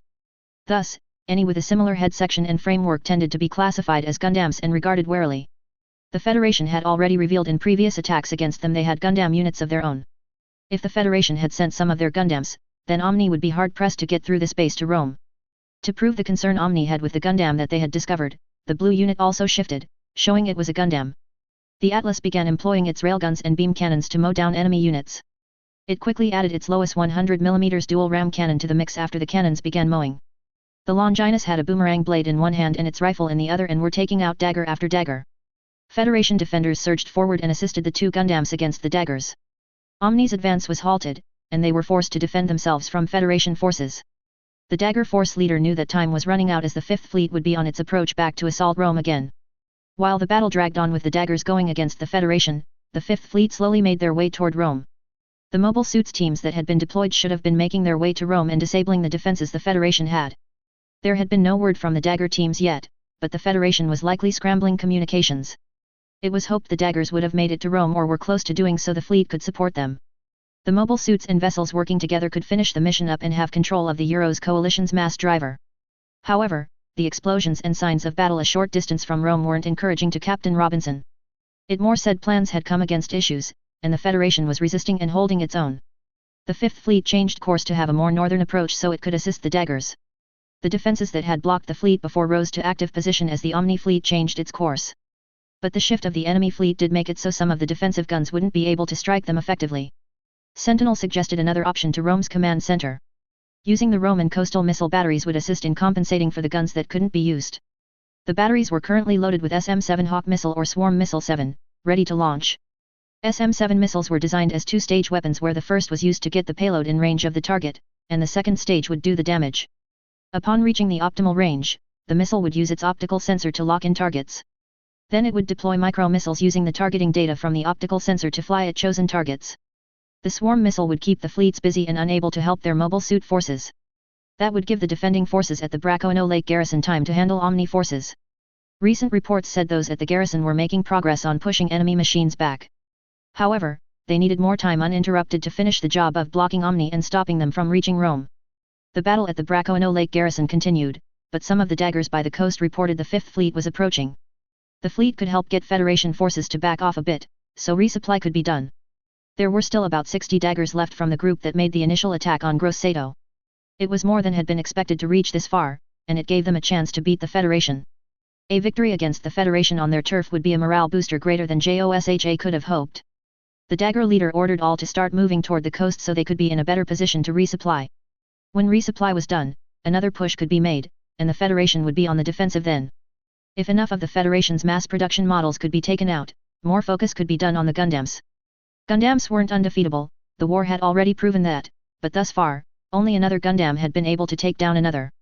Yet, this battle could show that Gundams would fall like any other mobile suit if enough opponents rushed them. The Fifth Fleet did manage to get closer to the shoreline than the day before, but they were being hammered. They still got into shortwave radio range and contacted the Dagger group leader. The status update Robinson got was both encouraging and worrisome. That the daggers had reached where they had was amazing since it was unlikely at the outset. However, they had been halted, and there were 2 confirmed Gundams on the Federation's side. The daggers needed resupply soon enough to continue pushing forward, and staggering would be necessary. If it weren't staggered, the Federation would overwhelm them, and the attempt to reach Rome and take the mass driver would be over. And a few minutes later, the Fifth Fleet Spanglers got into range to do the resupply. Daggers closest to the coasts began lifting off and returning to the Spanglers to repair and resupply. Nevertheless, hopes of hanging in Omni had changed when missile batteries popped up along the shoreline to the south. Moments after, the batteries came up to the active position, and they swiveled to aim at the Fifth Fleet. The closer batteries tilted downward while others further should point more upward. The batteries flipped their tube flaps open and launched their SM-7 missiles into the air. The missile launch was detected by the ships of the Fifth Fleet, and all but the Spanglers turned their CWIS guns to intercept. However, the range of the CWIS made them be less accurate as the missiles climbed into the sky over the fleet. All the missiles shortly reached the top of their launching arc before their optical sensor quickly took in the vessels as targets. A few seconds later, the central third of the missiles ejected the outer panels revealing racks of the micro-missile. The racks pivoted out to have the micro-missiles aiming at 50 degrees perpendicular to the missile body. The micro-missiles zoomed out and then adjusted their courses to align with the path to their assigned targets. Reports coming into Robinson about missiles launching from batteries on the coastline hadn't been good. All but the Spanglers had changed over to intercept the incoming missiles so the resupply could continue. However, then the missile had detached pieces, and the multiple signals multiplied by a factor of 12 due to swarms of missiles coming from the larger ones. Robinson knew the number of missiles coming at the fleet would be extremely hard to intercept before they struck ships. Even if the Spanglers joined in, the results wouldn't change enough to prevent vessels from being struck by the projectiles. As Robinson watched, explosions of missiles were intercepted, but missiles kept getting closer to the ships defending the south. He frowned as the Arkansas, Des Moines, and Fraser classes were engulfed by explosions as missiles hit them. The other thing the missiles did was affect the approach of the daggers coming to resupply and turn it into a gauntlet. The Henry Johnson's comm officer began reporting the ships sinking or out of commission to Captain Robinson. And by what was being said, the majority of the southern defending line of the fleet had been decimated. The chances of the Fifth Fleet and its mobile weapon forces succeeding at taking Rome were fading. There still was small hope for Omni to win this fight if the daggers could force back the Federation forces they were fighting currently. Should the Federation fire no more missiles like they just did, then losses could be minimized. There was little other option for the Fifth Fleet, as retreating now would allow the Federation to slaughter them with the defenses they had. Either the fleet succeeded, or it would go down trying to was all that could be done with things as they were. The Longinus's pilot finished blasting a dagger when they noticed some of the daggers were leaving. After some observation, it was clear the enemy was falling back to their carriers to resupply. Should the enemy repair and resupply, that would force defending forces onto the defensive until they ended out doing the same. In the end, the Federation would outlast Omni since reinforcements were en route from a large base north of the peninsula. But if the close of this battle required reinforcements to finish it, many lives would have been lost before that occurred. So, the best thing to do was stop the enemy from resupplying. The pilot reported their observations of Omni's actions to the garrison commanders so they could get to what needed to be done. The Longinus attempted to do the job by sniping daggers flying toward their carriers. However, they weren't given a chance to stand and use their SNIPERT system to get a good lock on targets. The garrison commander grabbed binoculars after hearing the message from the Longinus. He scanned the bay the enemy fleet was coming towards and found the Gundam pilot was right. The enemy was indeed heading back to their carriers to no doubt resupply. Should the enemy resupply and return to the battle, it would pressure defending forces. Reinforcements were still over an hour out from being able to help those at the garrison, keeping Omni at bay. Asgard had sent vessels to help, but they hadn't arrived yet to get the Alliance fleet to back off and not help their allies. Thus, if enemy resupply could be halted, it would help defenders hold out for long enough to either push the enemy back or reinforcements to arrive to assist. So, the garrison commander ordered some of the Valkyries to move to hinder and possibly stop enemy units from leaving the battle. The dagger leader quickly saw the Federation was shifting to stop resupply efforts that they were doing. It wasn't stopping the process completely but slowing it down and dispatching daggers as they attempted to get back to Spangler classes. There had been a barrage of missiles on the fleet, which had taken down ships by the radio chatter. But the Spanglers could still resupply machines that reached them, which was the goal. This mission had become either succeed or die trying to. The dagger leader knew they wouldn't do it at all if they didn't breach the garrison soon. No doubt, Federation reinforcements were on the way to help their allies. When they reached here, the Federation would win this campaign if Omni wasn't taking Rome's command center. Thus, there needed to be a heavy push in the next half an hour, or prospects of winning would fade to next to nothing. Resupplies of daggers were being rushed as much as they could be on the Spanglers. It was not said but understood that getting daggers back on the field was the only hope Omni had to win this campaign. The Federation was in a tight position which was almost unheard of in the war until now. This was the first time that Omni had the Federation on the ropes. The Federation had been seen as unmovable and unassailable until now. Whatever came their way, they had handled it cleanly and like it was nothing to worry about. But now, the Federation was vulnerable, and Omni could get an advantage and get a victory. And with the losses of orbital fleets, the Alliance needed a serious boost to morale, and beating the Federation would definitely do that. Valkyries were defending the garrison barrier wall, but some were working to stop daggers from reaching the coast and lifting off. However, other daggers were doing what they could to stop the hindrance to their resupply. The Atlas took up a position with the barrier wall defenders and used its cannons to take down enemy units. When a dagger got close enough, it would sometimes use its rocket anchor to either grab the dagger or impale it. Should the dagger get impaled, it would explode, but if grabbed, the Atlas would swing it around and throw it into its fellows. The Longinus made its way toward the coast and began helping the Valkyries. It had its boomerang blades out slashing daggers it got close enough to while using its Gatling guns for enemies farther away. The defending Federation forces dug in where they could to halt the daggers' progress. But aircraft lifted off the Omni vessels and flew over to assist the daggers in their fight. For around 15 minutes, the battle continued in the way it had come. Daggers were slowly resupplying and then returning to the field to fight. Federation forces were pressed and unable to make much progress. Even with the Gundams on the Federation's side, the Federation couldn't push Omni back. The Gundams helped keep the daggers at bay and not breach the garrison's barrier wall. However, the Federation knew they would need to change their standing if this battle was to end with the least lives lost. Many soldiers had already given their lives in defense of the coalition and the Federation as a whole. But the need for reinforcements couldn't be fulfilled soon enough to bring this to an end. However, the ships in the rear of the Fifth Fleet were attacked from behind. Robinson received a report that attacks were coming from the southwest and the sonar operator called enemy vessels were starting to appear. In the next few minutes, it was clear the group of Federation vessels sailing toward them were there to handle the fleet. It would shift Omni to the defensive, which was the last thing they needed right now. Back in Rome's command center, those there were glad to see help from Asgard arriving on site to help. The garrison defense was holding, but it was extremely difficult doing so. Should the garrison be breached, Rome would be in trouble as most of its defending forces were helping at the garrison barrier wall. If Omni were to reach Rome, they could get to the Sentinel node, which would be a serious situation. With reinforcements here, the defensive lines could be formed and strengthened. The Alliance had been brought to a halt and hadn't been allowed to advance beyond the garrison. Yet, Omni had proven their mass production mobile suits were nothing to underestimate. They had also learned the value of teamwork which they had used to make it as far as they had. If not for those standing their ground at the garrison and some giving their lives, then Omni would have been entering Rome by this point. Sentinel was still feeding information for defending forces to keep things moving in a good direction for the Federation.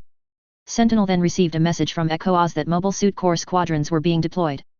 MSC Special Forces squadrons are being deployed via orbital drops through the atmosphere. Given entry vectors, they indicate that one group will land near the border between the Euros Coalition and the Eurasia Federation. The other group will land in the combat zone at the Bracono Lake Garrison.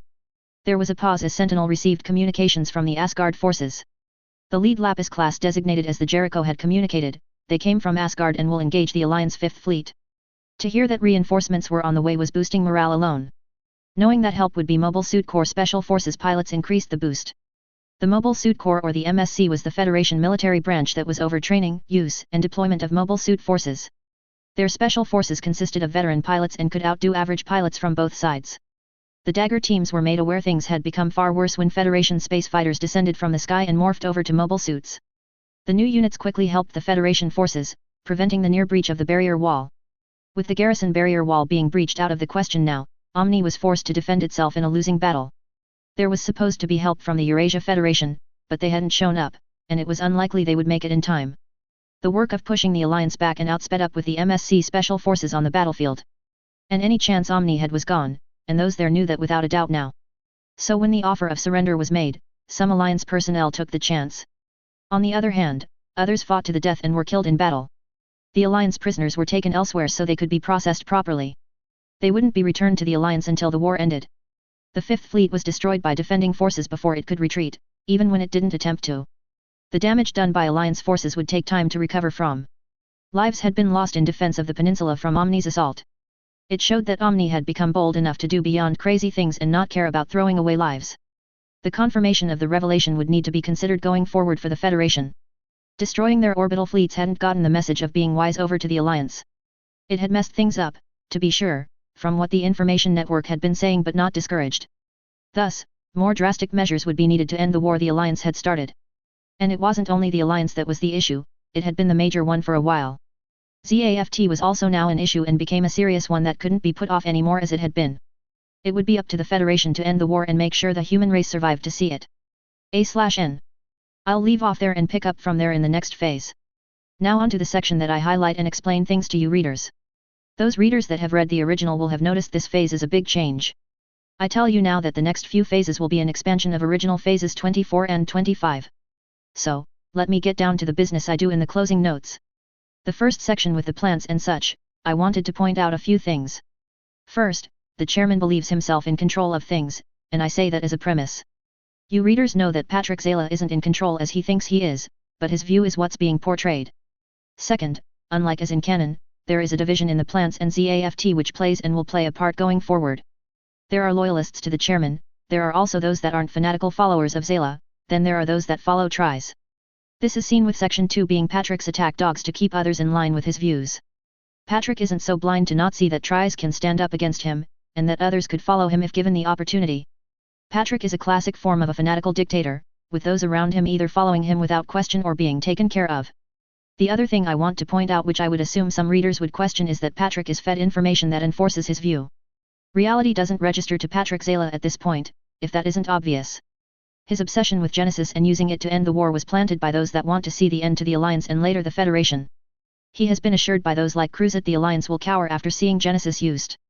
Thus, the man doesn't need to fear any response from either of the other two factions.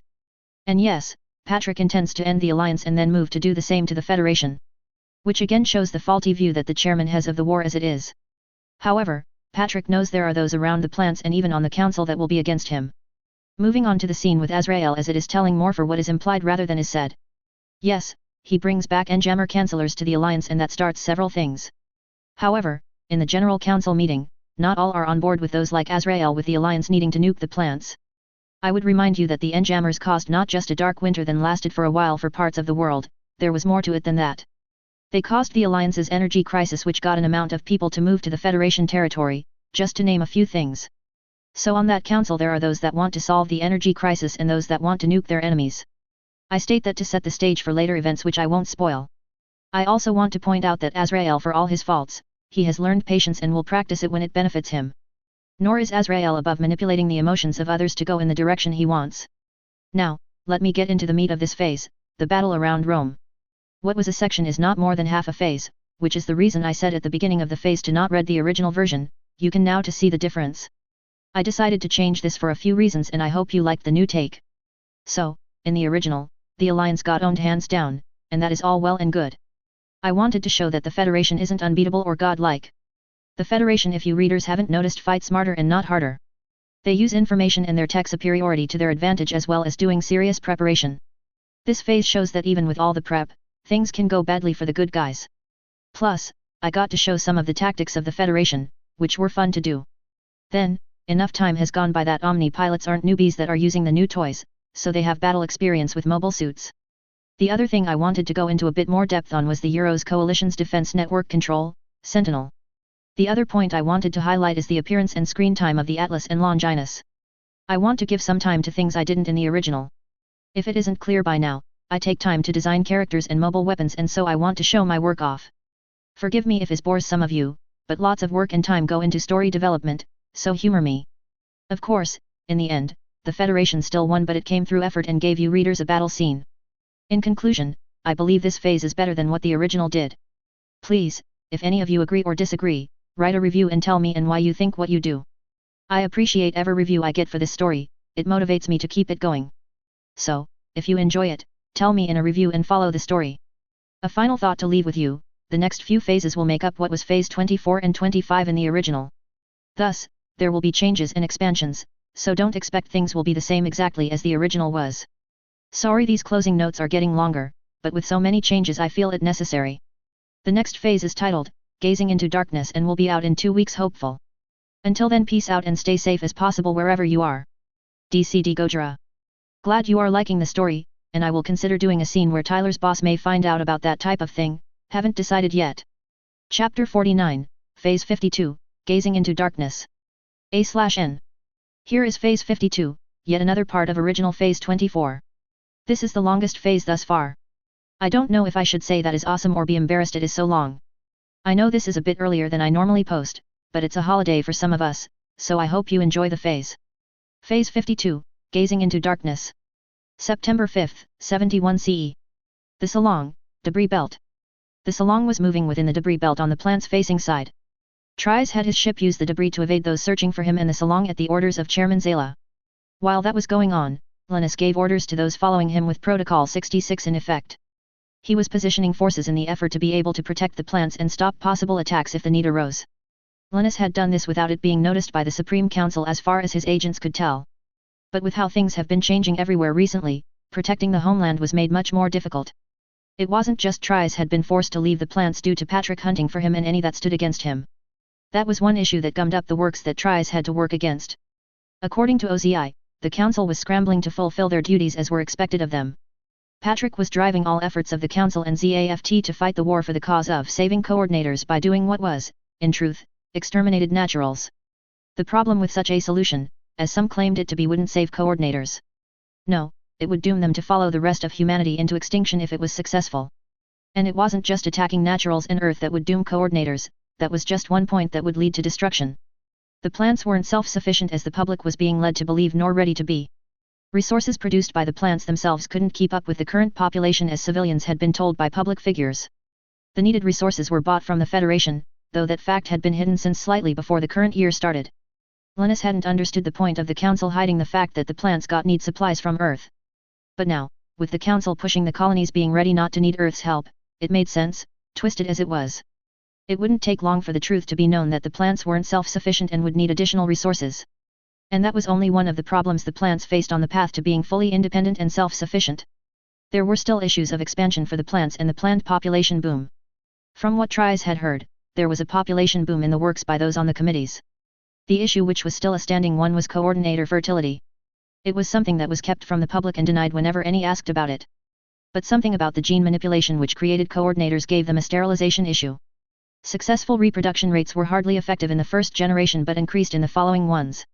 Selective breeding hadn't corrected the issues even though Linus had heard others screech it would, and it was the only option there was available.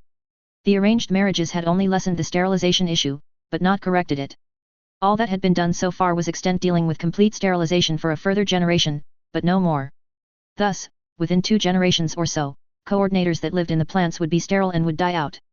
If naturals were exterminated as Patrick and others wanted, there would be no way to change the point. The human race would be doomed to extinction, and there would be no remedy that would work. The expansion of the population that would increase was also problematic for different reasons. Resources needed for construction could be found on the Moon or Earth. Should nuclear weapons be used on Earth that cut out the major source of the needed metals? The Moon's supply of the needed metals was far less available and would run out if mined heavily within a year or 2. So, there wouldn't be the material required to construct colonies, leading to space issues for coordinators. Much like the population issue, expanding by building colonies would be doomed to failure in the end. And thus, the plans that the Council was following would not end well for anyone, which anyone who used logic could see. There was more to worry about than focusing on wiping out the Alliance as ZAFT was working toward. Linus hadn't missed the Alliance's attack on Carpentaria that had occurred early last month either. It had saddened him as many men and women had lost their lives needlessly from the attack. The Alliance had used their mass production mobile suits to overwhelm ZAFT forces. Omni had learned the value of teamwork over the last few months, likely from observing how well it worked for the Federation.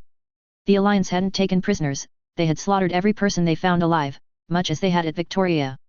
Alliance soldiers had killed even the children that had been there without hesitation. It showed that the hatred of Coordinator and Natural of one another had worsened. There was no reason to expect Omni to change the mentality of slaughtering all ZAFT personnel they came across. And yet the Council showed no signs they cared about those that had lost their lives in this war. They were more interested in using the deaths to justify their goals and vendettas instead. The recent events brought back to mind the video Linus had watched, which had been the recent speech of the Republic's Prime Minister Ellen Blass. Linus respected the woman that was called the Dragon of the Republic. She stood fast with her beliefs and would defend them as she could, as proven over the years she'd been managing the Republic of East Asia. Blass was definitely made from the same cut as Siegel was, a believer in humanity and what it could be. Her speech had been unlike anything Linus had listened to before and touched his heart. Blass hadn't held back and told things as they were, not sparing detail of what the war was. And so few people were willing to say what the war was doing or what it had become over the years. Blass had just outright said the war had been going longer than it should have. There was no foreseeable end in sight, and neither ZAFT nor the Alliance were willing to talk or look for an alternative to the killing. Promises were made to seek alternatives, and some like Siegel and those in the Federation had been true to their word. Other than that, few had even appeared to try to end the war peacefully. The woman had even called out those in power for not caring for the soldiers willing to give their lives for the side they fought for.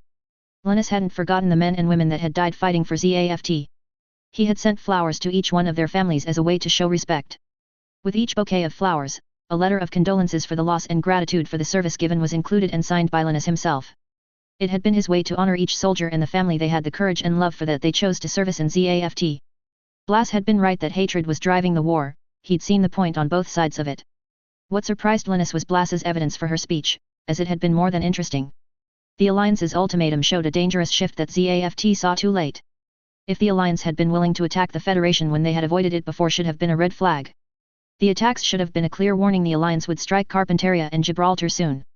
Blass made it clear the Alliance no longer cared how others saw them, victory in the war was all that mattered to those in control of it now. But because the Council and Defense Committee refused to see the signs, many had died. Even Linus bore some blame as he'd not been paying the attention he should have, and Carpentaria had been lost because it had been unprepared. Minister Blass had put the war aptly in a way that Linus doubted few could do. Horrors had become commonplace and even seen as normal when they shouldn't be. The human race had been lowering itself to being as animals or less. Linus had nearly lost his wife to a terrorist attack on the shuttle she was on, and though she'd survived, it had been close. It had been why Linus valued the lives entrusted to him to lead with ZAFT, for every life was precious. Perhaps that was why Blass's call to listen had touched Linus as it had, he knew the pain of loved ones being hurt himself. Blass had been right, the death of the soldiers that were happening wasn't needed, it was more slaughter. And Linus had been doing what he could to help minimize the lives lost. But that was made even harder with the Defense Committee and the Council literally keeping him out of major operations lately. Then Linus had known Junius 7 had been a test platform for peaceful coexistence. He had been the ZAFT commander about to switch patrol shifts when the terrorist group had appeared. Linus had been told there was some sort of VIP on Junius 7 at the time but not who it had been. Blass revealing that Peacecraft was the said VIP was concerning as the man had enemies who had anti-coordinator sentiment. His team had jumped in and done everything possible to stop the mobile armors alongside those on duty. But the missile carriers had been missed and weren't caught in time to prevent the colony from being struck. None blamed Linus for what happened, instead the commander on duty had resigned for the failure. Linus's team was praised for their efforts to stop the terrorist and save the colony. So many people had died from that one action, and Linus could never forget the brief moment he heard people uttering their final screams as the colony was breaking apart. He had momentarily relived that moment as Blass had been describing the event. The woman's insistence on not blaming the soldiers for the war was one of the few comforts Linus could take from the speech. The woman understood that soldiers did as they were ordered, most didn't kill because they could or wanted to. They were protecting their homes and families, which none should be faulted for ever doing. But then came Minister Blass's definition of those that promoted the war. Linus didn't disagree with Blass's definition of humankind's true enemy, for it had been correct. And she had given it so that no one could genuinely argue it was biased toward a specific group. What had hurt was Patrick fit all points of the definition, not loosely but pretty much on point. The sad thing was, at one time, Patrick would have agreed with Blass and said she was exactly right. It echoed how lost Patrick had become after losing his beloved Lenore to the Bloody Valentine. And how Cruzat had used that loss to twist Patrick's pain into the thirst for revenge. After listening to the speech, Linus came to the decision he knew had to be made. He and those following him couldn't protect the homeland by themselves from those who threatened it. If the Alliance was the only threat, they could manage, but their former allies were now against them. It would be simpler to go to the Federation, lay out their plight, and ask for their help. Linus was confident that the Federation would be willing to assist him as their goal wasn't different than his. He wanted a peaceful end to this war as much as the Federation did, so working together would make the chances of it coming to pass. He knew how to get a hold of the Federation military leaders when he needed to, and he had ensured that. 2 of his former champions had made sure he would have a connection when needed to the Federation's leaders. When he contacted the Federation Admiralty, specifically their Ben Moses, Linus explained what had been happening in ZAFT and the plants. He didn't doubt they knew an amount of the goings-on with their information network. But Linus would put what he had on the table in hopes the Federation would be willing to work with him. Thus, he informed them of what he was doing and that there was a growing split between the ZAFT and the Supreme Council. Linus then talked about the difficulty of effectively protecting the plants with the Alliance as it was now and the Council acting as it was. Linus made his case that he was willing to do anything for the plants to keep them safe. Even if it meant he gave up his position after the war and joined the Federation's military, Linus would agree to that. The one condition Linus had to work with the Federation in their efforts to try to bring peace was that the plants were kept safe. Admiral Moses was surprised to get a call from ZAFT's Linus Tries, as the man was the leader of ZAFT's forces. ZAFT wasn't on friendly terms with the Federation much before now, and it was at the worst it had been lately.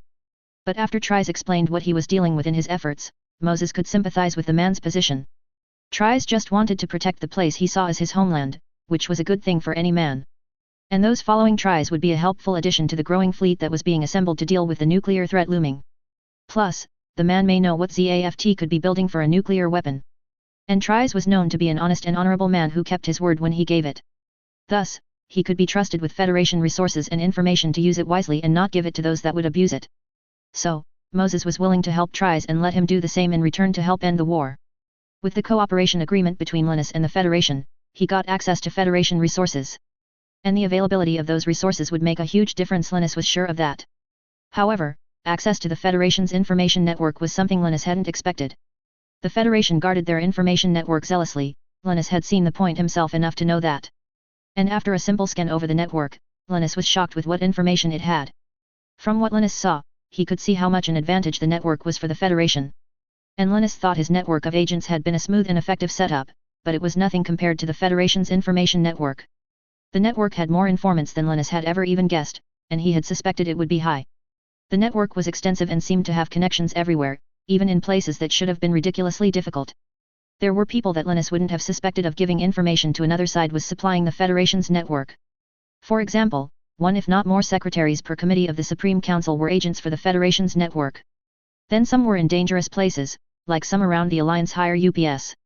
There were even a few within organizations like Blue Cosmos. The risks some of the informants were taking were life-threatening. It was humbling what some were risking to provide critical information for the network. In truth, Linus was impressed with just how much and how accurate the network actually was.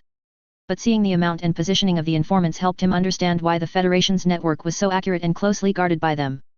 With access to the information network, he could more effectively delegate movements to the forces at his command.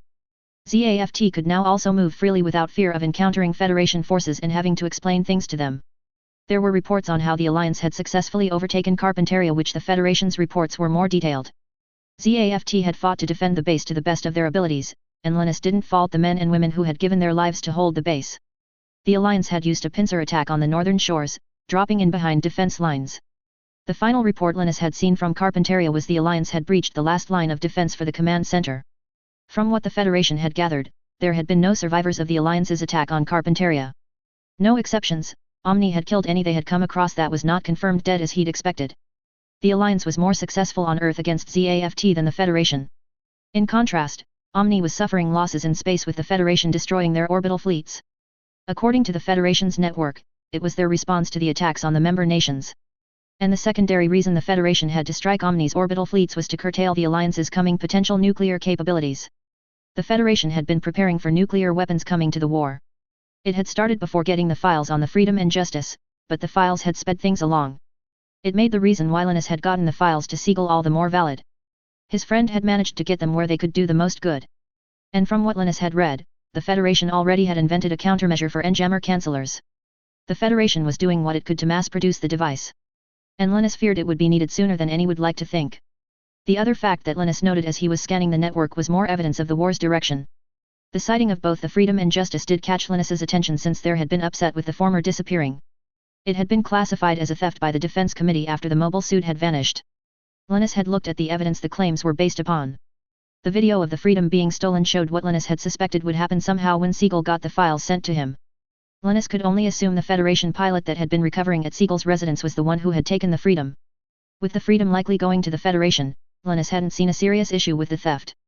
He had informed the Defense Committee with what information he could get, the Freedom hadn't fallen into enemy hands and would unlikely go to them.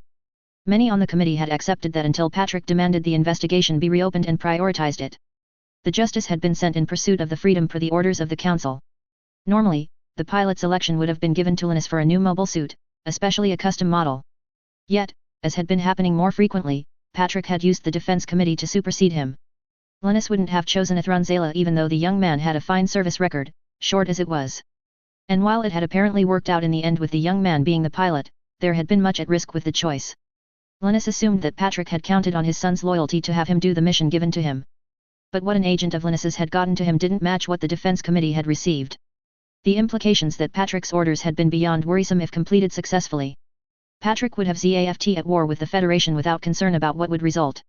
ZAFT wouldn't win against the Federation though they would last longer than the Alliance.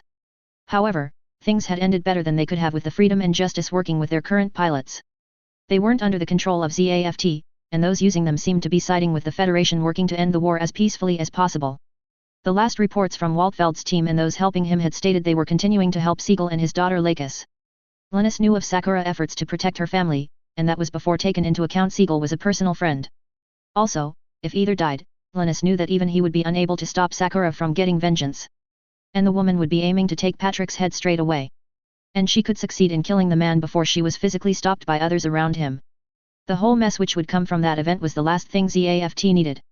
Thankfully, the Federation had intervened by sending Salas teams to extract Siegel and Miss Klein from Aprilius 1. And now, the two were out of reach of the chairman for the time being, and that was for the better. They would put the Eternal to good use and not let it sit in a dock unused, Linus was sure. The other information collection that caught Linus's attention was their reasoning for their actions. The Federation was well known for doing things but not explaining why they took their actions. The odd things Linus had noticed the Federation doing over the years made sense. They had been preparing for not if but when they would be attacked with the war going on around them. The Federation had known they would be forced into the war at some point. They had even been ready should ZAFT be the side to pull them into the conflict. The Federation's military's responses had been textbook and logical even by Linus's standards. He applauded their defense and dedication to protecting and serving their citizens, it was admirable. Linus had attempted to make ZAFT into something with similar values for the citizens of the plants. Linus had then reached the most recent event, the Alliance's assault on the old Italian peninsula. It was where the Euros coalition's mass driver was located, which the Alliance obviously wanted. It was surprising that the mass driver had the means to protect itself. Normally, mass drivers depended on those in control of it would use their own military forces to protect it.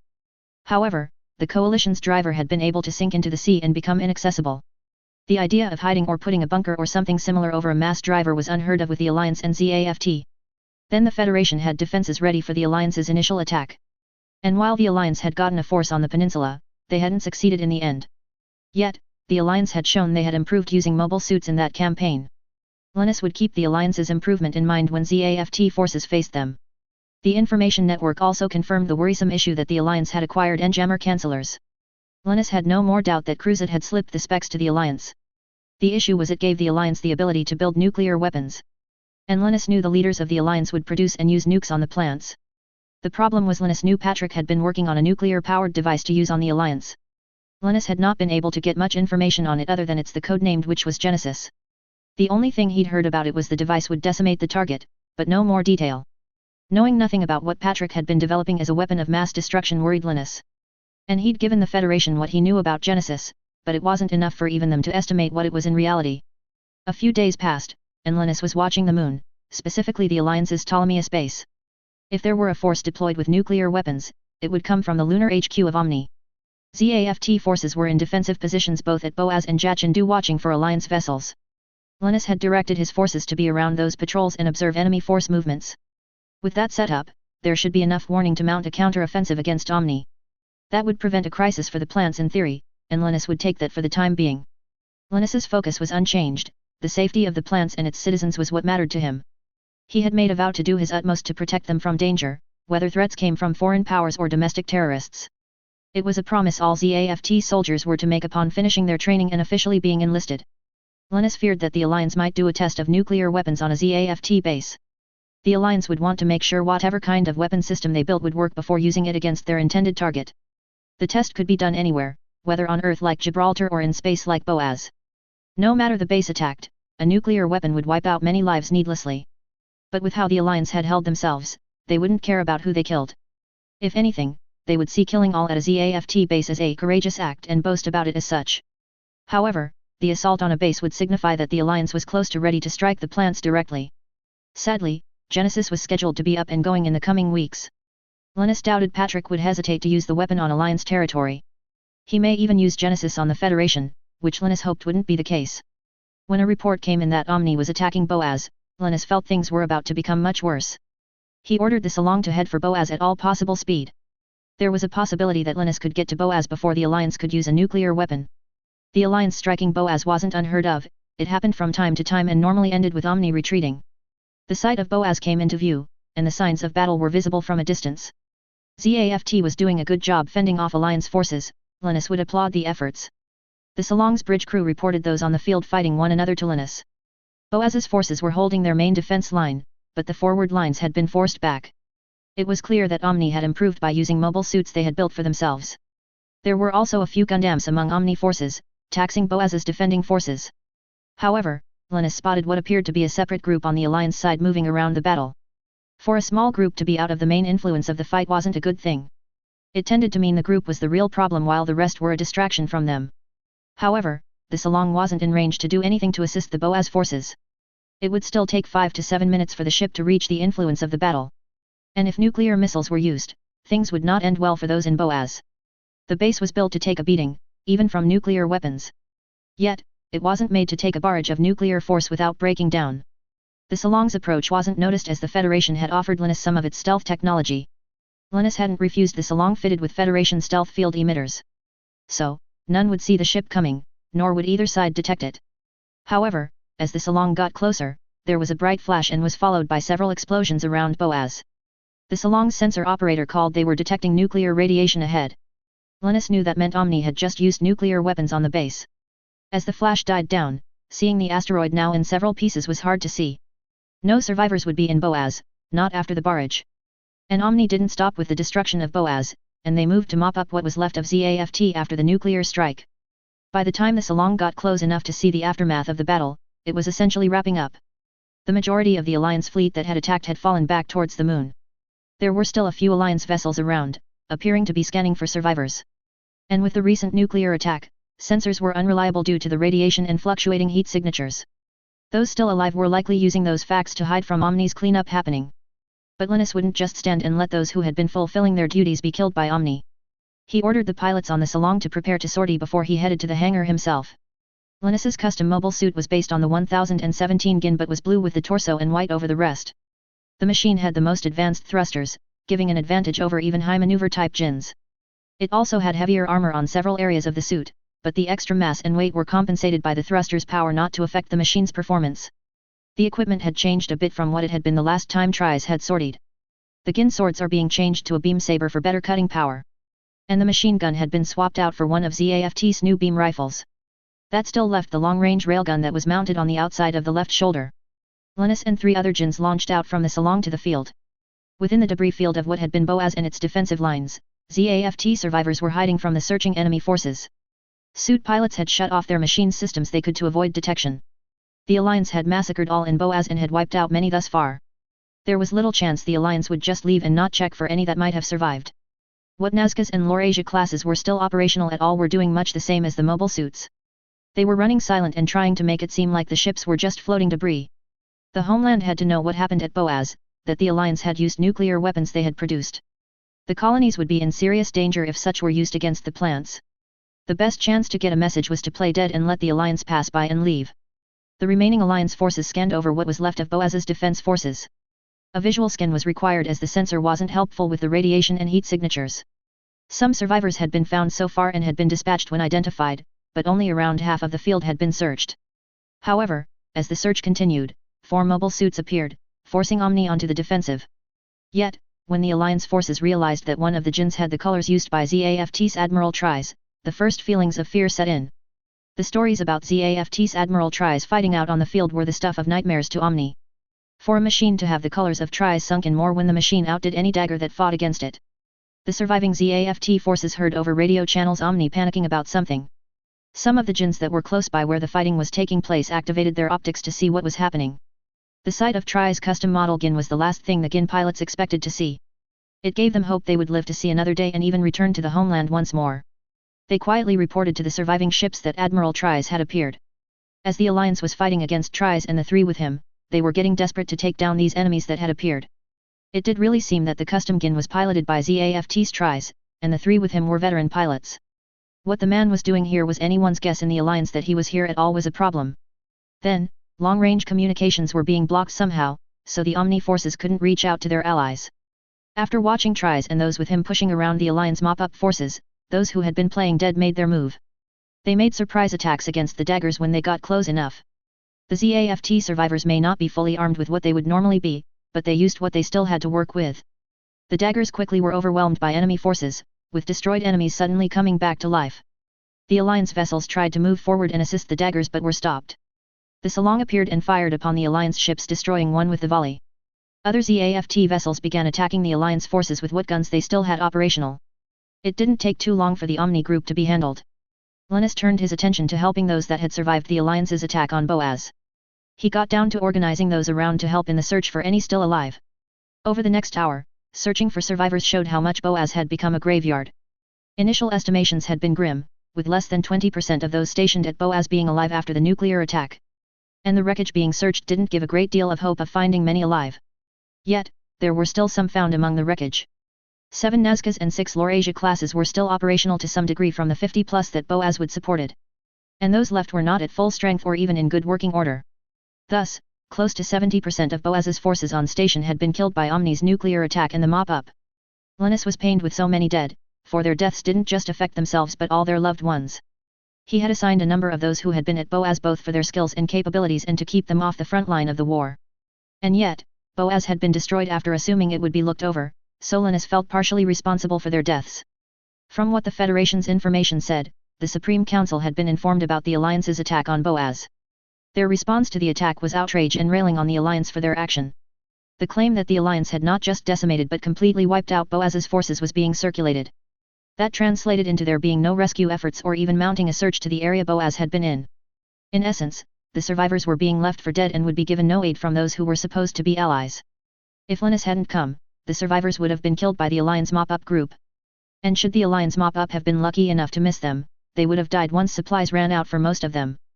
Once all the ZAFT pilots who were found alive were returned to the surviving ships, Linus returned to the Salong. When he reached the bridge, he connected channels to the remaining ZAFT vessels so a conference could happen. Linus was told the status of each ship and its crew, which weren't good but were better than them being lost. Not one crew hadn't had personnel with injuries, and some hadn't made it succumbing to their injuries. Linus mentioned that the homeland had concluded they were dead, along with the rest who had been defending Boaz. He wouldn't lie to those who had survived as they didn't deserve to be led along. That help had been coming by order of the Council and the Defense Committee. Clearly, those in control like Patrick didn't care about those who risked their lives for the plants anymore. They likely didn't see the soldiers as people or individuals but as pawns in their war who could use as they saw fit. It was the same mentality as the Alliance and its Omni had for those who fought for them. It was fanaticism enforced on both sides now, either you were completely dedicated, or you were expendable. When Admiral Tris laid out the truth, the survivors didn't want to believe what had been said. For them to be abandoned by their allies hurt as ZAFT was supposed to be a united force to stand up against the Alliance. They weren't supposed to leave some for dead after an enemy attack. However, Admiral Tris wasn't one to lie to the troops even when it would be more helpful if he did. All in ZAFT knew Admiral Tris valued honesty and integrity above niceties and making others feel better about themselves. So, if the Admiral said the Council and the Defense Committee had abandoned them, it was likely true. And it also meant going back to the plants right now was pointless. They would be accused of abandoning their allies and deserting under enemy fire. So, being under the command of Admiral Tris was the best option for them. The Admiral would help them and still defend the homeland as they had vowed to do when enlisting. Linus had the survivors travel with him to others under his command so that repairs could be made for them. They had agreed to follow him as they had stated after being told the truth about the Council. While Linus didn't want to put the survivors into danger with what they'd seen, there wasn't much of an option with the war. There was the need to have the forces willing to fight to do so and prevent the Alliance from achieving its goals. Linus feared that the need to protect the plants would soon involve battling ZAFT forces. It showed how far things had degenerated, and it was truly sad. Linus only wished that ZAFT could be returned to what it had been in the early years of the war. He'd made it into an organization with honor that showed mercy to its enemies. The Alliance had begrudgingly admitted that ZAFT had integrity and honor with how they held themselves at the time. Yet, the current ZAFT was barely a shadow of what it was years ago.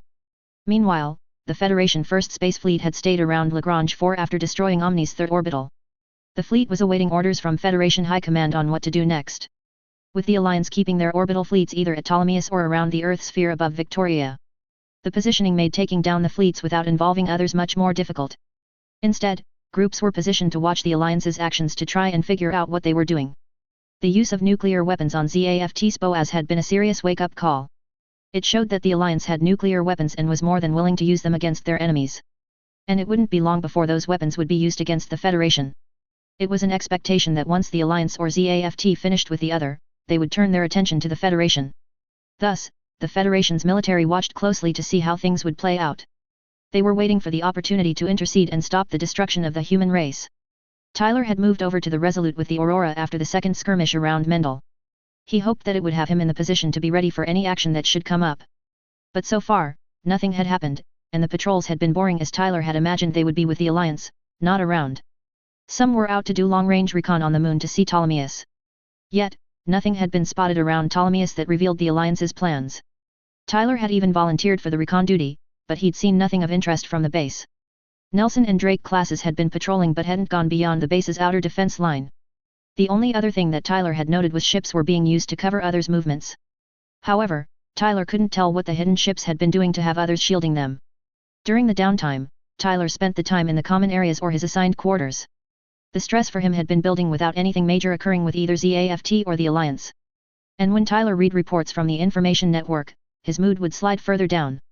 The things Tyler read just iterated how the war was getting worse by the day. His health was improving and was normal-ish even if it wasn't his 100% he liked to be it. But the waiting was taking a toll on Tyler, and it was one that he didn't like to shoulder. It had given him bags under his eyes and a ragged look on his face as he did the needed work. The downhill path the war was taking was escalating at an alarming rate, to put it mildly. Tyler's mood could be worse, like if he were on the Valerian. If that were the case, then Tyler would have to deal with his boss often, and that was a position Tyler avoided like the plague. He didn't like being around his boss if there was a way not to be. It was due to the stories about the woman and his own experience he had with Admiral Rain. The woman just had an air about her that demanded respect and intimidated without a problem. The current situation and circumstances made Tyler realize he needed time to unwind. Tyler did some figuring and found he hadn't had what most would recognize as a vacation for more than a year. The time at Heliopolis wasn't technically a vacation since he was still doing work for the Federation. Tyler had been stretching himself thin between protecting his friends and doing serious background work. The war had been getting to him, Tyler just wasn't letting it show to those he was around. And he knew that the war and what it involved would get worse, and he would be involved in it somehow. Tyler knew numbers would be on the side of those who would protect humanity. But that wasn't as comfortable as with nuclear weapons flying around, and many lives would be at risk. And by this point, the planets were under just as much threat as Earth, and the Moon were. Thus, those protecting humanity would have to halt and counter those that wanted to destroy humanity. The task was daunting, to be sure, and Tyler didn't kid around about that point. The Alliance was out to attack the planets with nuclear weapons. If they got past ZAFT, they would try to destroy all the colonies until they succeeded or were stopped. They wouldn't hesitate to kill all those innocent people that lived in the colonies. Should the Alliance succeed, they would turn their attention to the Federation member nation to threaten to do the same. ZAFT and the Supreme Council that led them weren't much different in their aims to end the war. It was unlikely ZAFT would use nuclear warheads, the Bloody Valentine would have them use an alternative nuclear-powered weapon. They would use the weapon against Earth and the Moon to wipe out their enemies. The issue, in the end, was the same for both groups, they would screw themselves over and bring about their own destruction. They could deny the outcome as they liked, but using nuclear weapons would doom all. The plants being destroyed would cause attacks on Earth, causing nuclear fallout, which would kill those that didn't die in the initial attack. And an attack on Earth would doom the colonies as they couldn't produce enough resources for themselves to survive. The mere thought of what would happen if the Alliance or ZAFT got their way had Tyler in a glum mood. He had wandered to the ship's mess to get a meal and decide what to do for the day. No operations were planned, and Tyler wouldn't be allowed to do recon for a while with how often he had done it. Tyler was being told that he was to give others the chance to do the job. And with his boss in the fleet, Tyler knew he had not to behave like he normally did and not listen to commanding officers. Tyler's report had passed Admiral Rain's expectations, and he didn't want to get punished by her again with events as they were. So, Tyler kept his head down and was not noticed by his boss the best he could. Thus, Tyler was left with time on his hands he had to figure out what to use it for. There was a planning meeting set for 8 hours from the current time, which Tyler felt would be good for him to attend. However, he also wanted to check on his friends and see what was happening with them. There was also the option for Tyler to catch up on his sleep as doctors had said he should too. At the same time, Lisa was looking for Tyler to check up on him. His recovery was going along well, and he was past the point where his health would affect his ability to do what he did. However, he was still pushing himself more than the average soldier, almost like he had something to prove. Tyler had done more than was expected from almost anyone, definitely more than the average soldier even in the Federation. And yet, he was beating himself up about recent events as if they had been his failure. Lisa hadn't gotten the story from Tyler though she had tried. Something about the second Archangel class had bothered him. He had moped for the last week, and it wasn't helping him, as his silence was making things worse for him. She found him in the mess hall staring at the food he had in front of him, appearing to be lost in thought. She made her way over, took a seat next to Tyler, and said nothing, allowing him to speak first. Tyler glanced over and saw Lisa taking a seat next to him. It wasn't a surprise that Lisa had found him, he hadn't been trying to hide or avoid people very hard. He was grateful to have her as a friend, especially during frustrating times as the current situation was. Tyler hadn't seen Lisa much over the last week for several reasons. Tyler's volunteering for missions and patrols had kept him busy and on a different schedule. That schedule didn't have the two crossing paths much other than the occasional sight around the ship. Plus, Lisa had been going out in the Athena doing what Tyler had done. Tyler exhaled heavily. "Hey Lisa," he greeted, "hope you're doing better than I am." Tyler's tone of voice made it clear his mood was not good, and he likely had weight on his shoulders.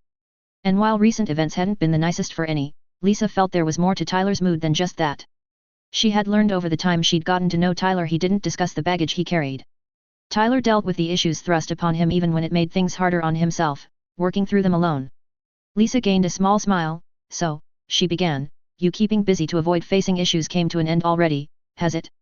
And by the look of it, sleep is a stranger to you as of late without drugs forcing you together. Should I ask what you are avoiding facing that you are doing such punishment to yourself?" Tyler knew Lisa was right about seeing his actions as a form of avoidance when facing current issues. He hadn't talked to his friends about the second battle with the Dominion and what had happened with it. Tyler knew those on the Archangel didn't want Natarl dead, and he had just about done the deed.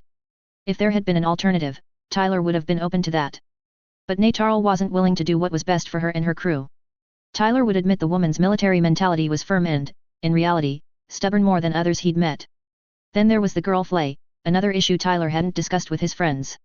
He had been about to destroy the machine the girl was being held by, which would have killed her. Tyler felt at that time if whatever the girl had reached the Alliance, it would make things worse. And the information network had proved Tyler right when it stated the Alliance had gotten N-Jammer canceller specs. Should he have destroyed the Calamity, it was possible he could have delayed that event. And yet, it would have ended with the death of Flay as well, and Tyler doubted his friends would be okay with that. Avoidance was a nicety that Tyler both resorted to and cursed for what it brought him. He was not talking to his friends, which he liked doing since he was lonely.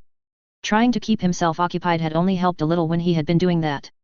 Tyler knew he needed to speak with his friends and settle things, and he would beat himself up until he did. "So," Tyler sighed in response to Lisa's question, "I've been told no recon missions until further notice and sleep only embraces me for 4 hours if I'm really lucky, less normally." Tyler paused for a moment. "As for what I'm avoiding, that would be facing my friends and those on the Archangel after what happened with the Dominion. If it had worked out as it was intended, then I would do things that would have ended with the Dominion's destruction. They didn't want that, and I don't know if the reasoning I could use would help them understand the need." Lisa blinked. "The Dominion?" she questioned. "Are you referring to that other Archangel class that was on the Alliance side in the battle we came upon?" Tyler's head lowered to the table. "Yeah, the Black Archangel. The issue is that the captain of it is the Archangel's former vice-captain." Lisa thought for a moment about the last sentence Tyler had said. From what she'd observed, Tyler had never gotten along with the Archangel's vice-captain, nor had she dealt with Tyler well. "As I recall, you had run-ins with her, and none of those went well," Lisa remarked. "Though you said she isn't a bad person at heart." Tyler knew with the relationship he had with Natarl, and few would have blamed him for shooting her ship down. However, Tyler had chosen the high road as he felt those he respected would expect of him and do what he could not to kill Natarl and her crew. Also, the Archangel's crew doesn't want the woman dead or harmed as they still care about Natarl. Tyler could sympathize with the feeling even if he didn't like the woman as the ship's crew did. He had tried to give Natarl an alternative option to choose so he wouldn't have to try and kill her in the end. Azrael had to either be captured or killed, that was what protocol with war criminals demanded. And Natarl protecting him as an officer of the Alliance hadn't helped her case to stay alive. In the end, Tyler hadn't taken the direct shot, and the indirect shot had failed to deny the Alliance what they wanted. Tyler ended out sighing, I know I have issues with the woman, but that doesn't mean I want her dead, he replied. But those on the Archangel may not understand that I wasn't trying to kill her. With a wanted war criminal on the ship, protocol states to capture or kill them.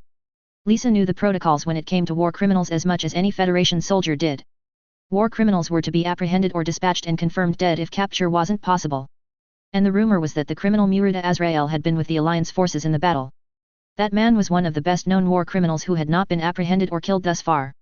Azrael had been deeply involved with planning the nuclear strike on June 7, and evidence had made such clear. As Lisa had read, the man had escaped and evaded capture for years. Azrael always was either not found in places he was to be or was gone before Federation agents arrived. Tyler shouldn't blame himself for missing one of the top criminals the Federation had been trying to get. And you have been blaming yourself for not taking down the man on the ship, haven't you? Tyler nodded in response, and Lisa put a hand on his shoulder. Tyler, that man has evaded many of the best in the Federation, don't beat yourself up for missing him. She took a breath and continued, as for your friends, putting off the point isn't helping, just go and tell them the truth. If they are your friends as you believe, then they will not hold what happened against you. Tyler knew Lisa was right, but that wasn't the only thing bothering him currently. The ongoing war was getting worse by the day, and even the normal hate-filled cries didn't explain the acceleration. Crazy people were being heeded more when they should be put in an asylum or at least ignored. It made no sense why things were going the way they were, logically, it shouldn't. The chain of events brought forth the question of what started the war and why did it keep going. After a moment of silence, Tyler spoke up, Lisa, what even started this war, he asked. And I mean before Bloody Valentine. How did things go so wrong and get the human species where it stands now? I've been racking my brain and can't explain why some hate-filled and crazy people have the loudest voices that are heeded. Then, why does this keep going when it is obvious it will kill us all if it goes the direction it is right now? Tyler's questions were ones that many Lisa had asked wouldn't doubt. It asked how this war had come to be and where it was going. And thus far, none had been able to give definitive answers to the questions. All that could be said was the darker side of nature possessed by humans. History clearly showed that the human species has a dark side that some heeded and brought about chaos and death. Lisa sighed, I don't have definitive answers to those questions. Lisa paused, I don't know if any will ever have answers to the why some wish to cause suffering to others. Some people give into and nurture humanity's dark side for selfish reasons. While events like coordinators coming to be and colony construction brought it out more, they weren't the causes. As of now, those who are hell-bent on bringing about their perfect vision of humanity use this war for their goals. Like your mother said, humankind's true enemy is at work to bring down the human race. They will either kill us all or drive us back to darker days in earlier history. Tyler understood what Lisa was saying about the dark side of humanity. History has made it clear from the earliest records that existed humans had a dark nature within them. Overall, humanity chose the good within them and filled their potential, even facing the darkness others embraced.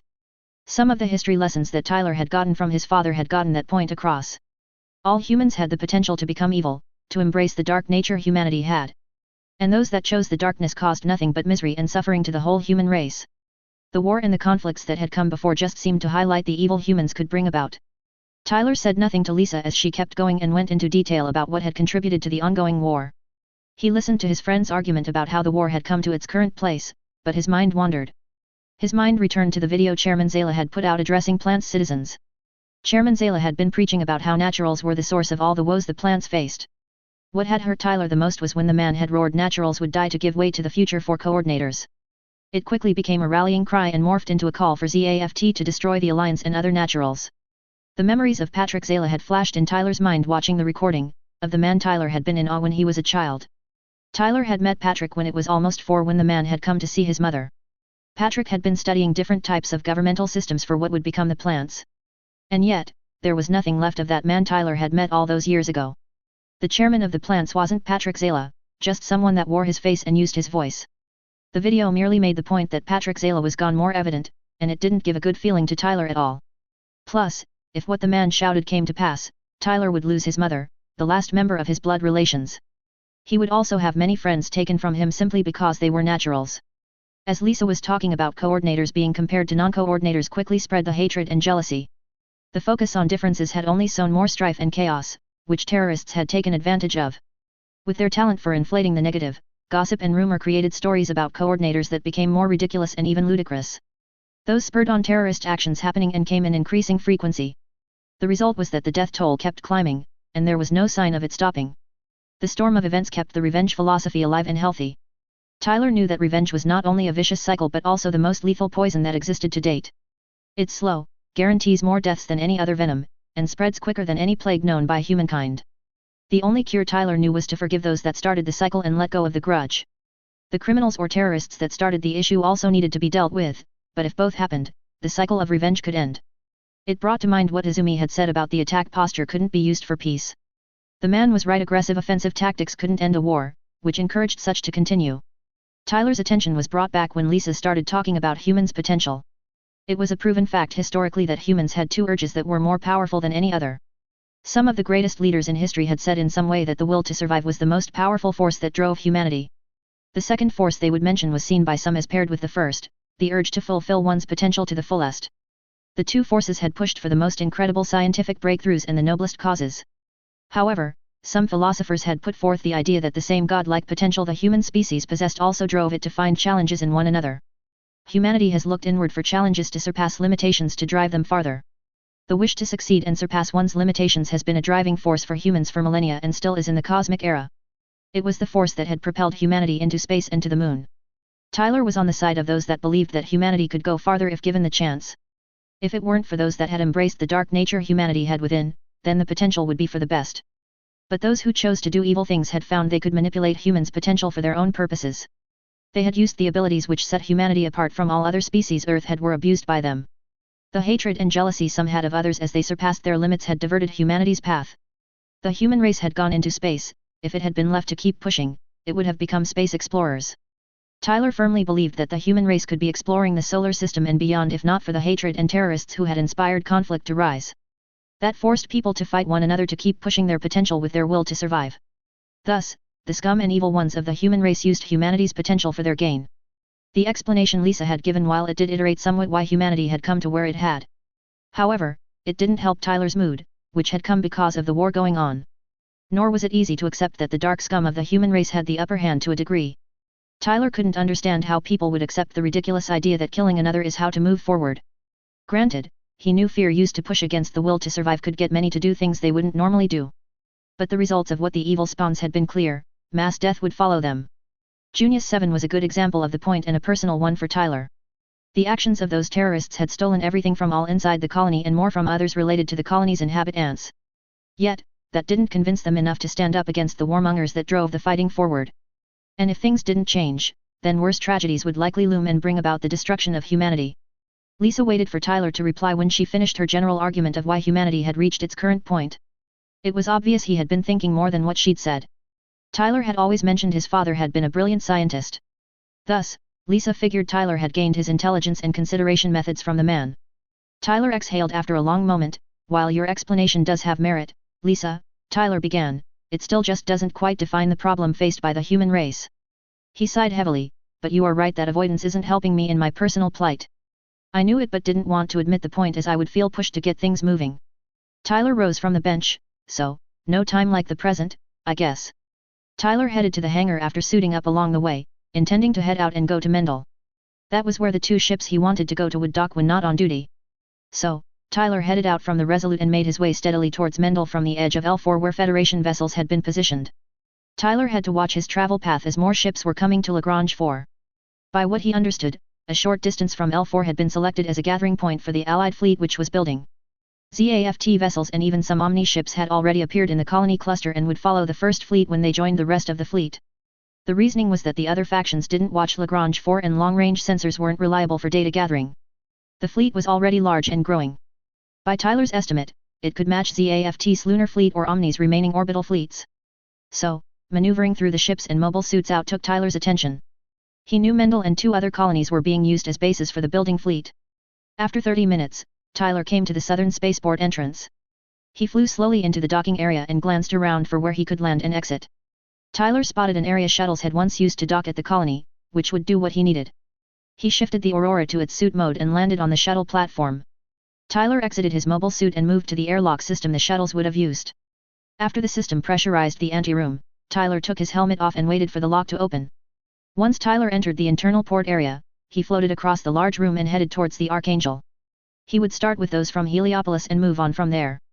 Tyler still didn't look forward to the conversation he was going to have with Tal, Mirialia, Sai, and Kuzi. He had been about to destroy the Dominion and all on board, and they respected Natarl far more than Tyler ever had. Tyler had been doing what he had to protect the Archangel and the rest, which had the possibility of horrible actions to achieve the point. Then, Tyler had gotten really close to killing Flay with the second shot at the Calamity, which would have been fatal if Tyler hadn't flinched. Hell, Tyler could have scared the crap out of them with how he disabled the Dominion for all he knew. Honestly, Tyler didn't know where to start the conversation with them and not seem like beyond a cold-hearted jerk. But he knew that if he didn't talk with them, he could torment himself until he did. With that in mind, Tyler sailed into the boarding tunnel to the Archangel with his conviction set. He came into the corridor from the boarding tunnel and glanced around, finding he was on the lower deck, a level above the hangar floor. Once knowing where he was, Tyler moved and grabbed one of the handles on the wall and squeezed.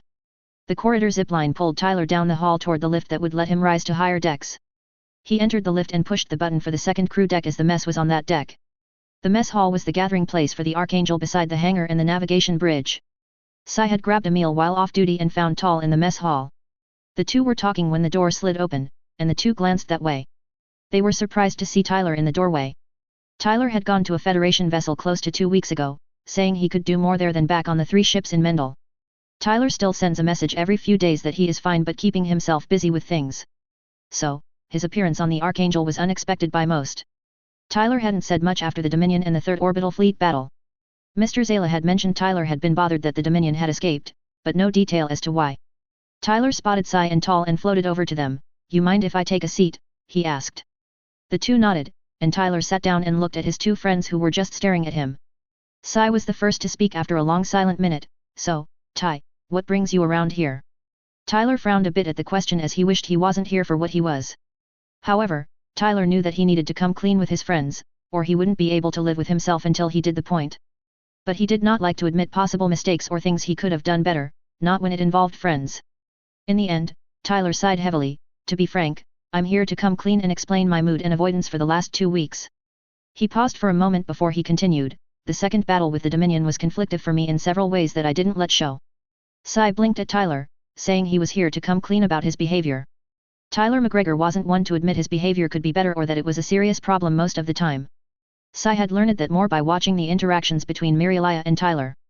Mirialia cursed Tyler's behavior more often than not. She detested his apparent disregard for authority and rules, which came up quite a bit.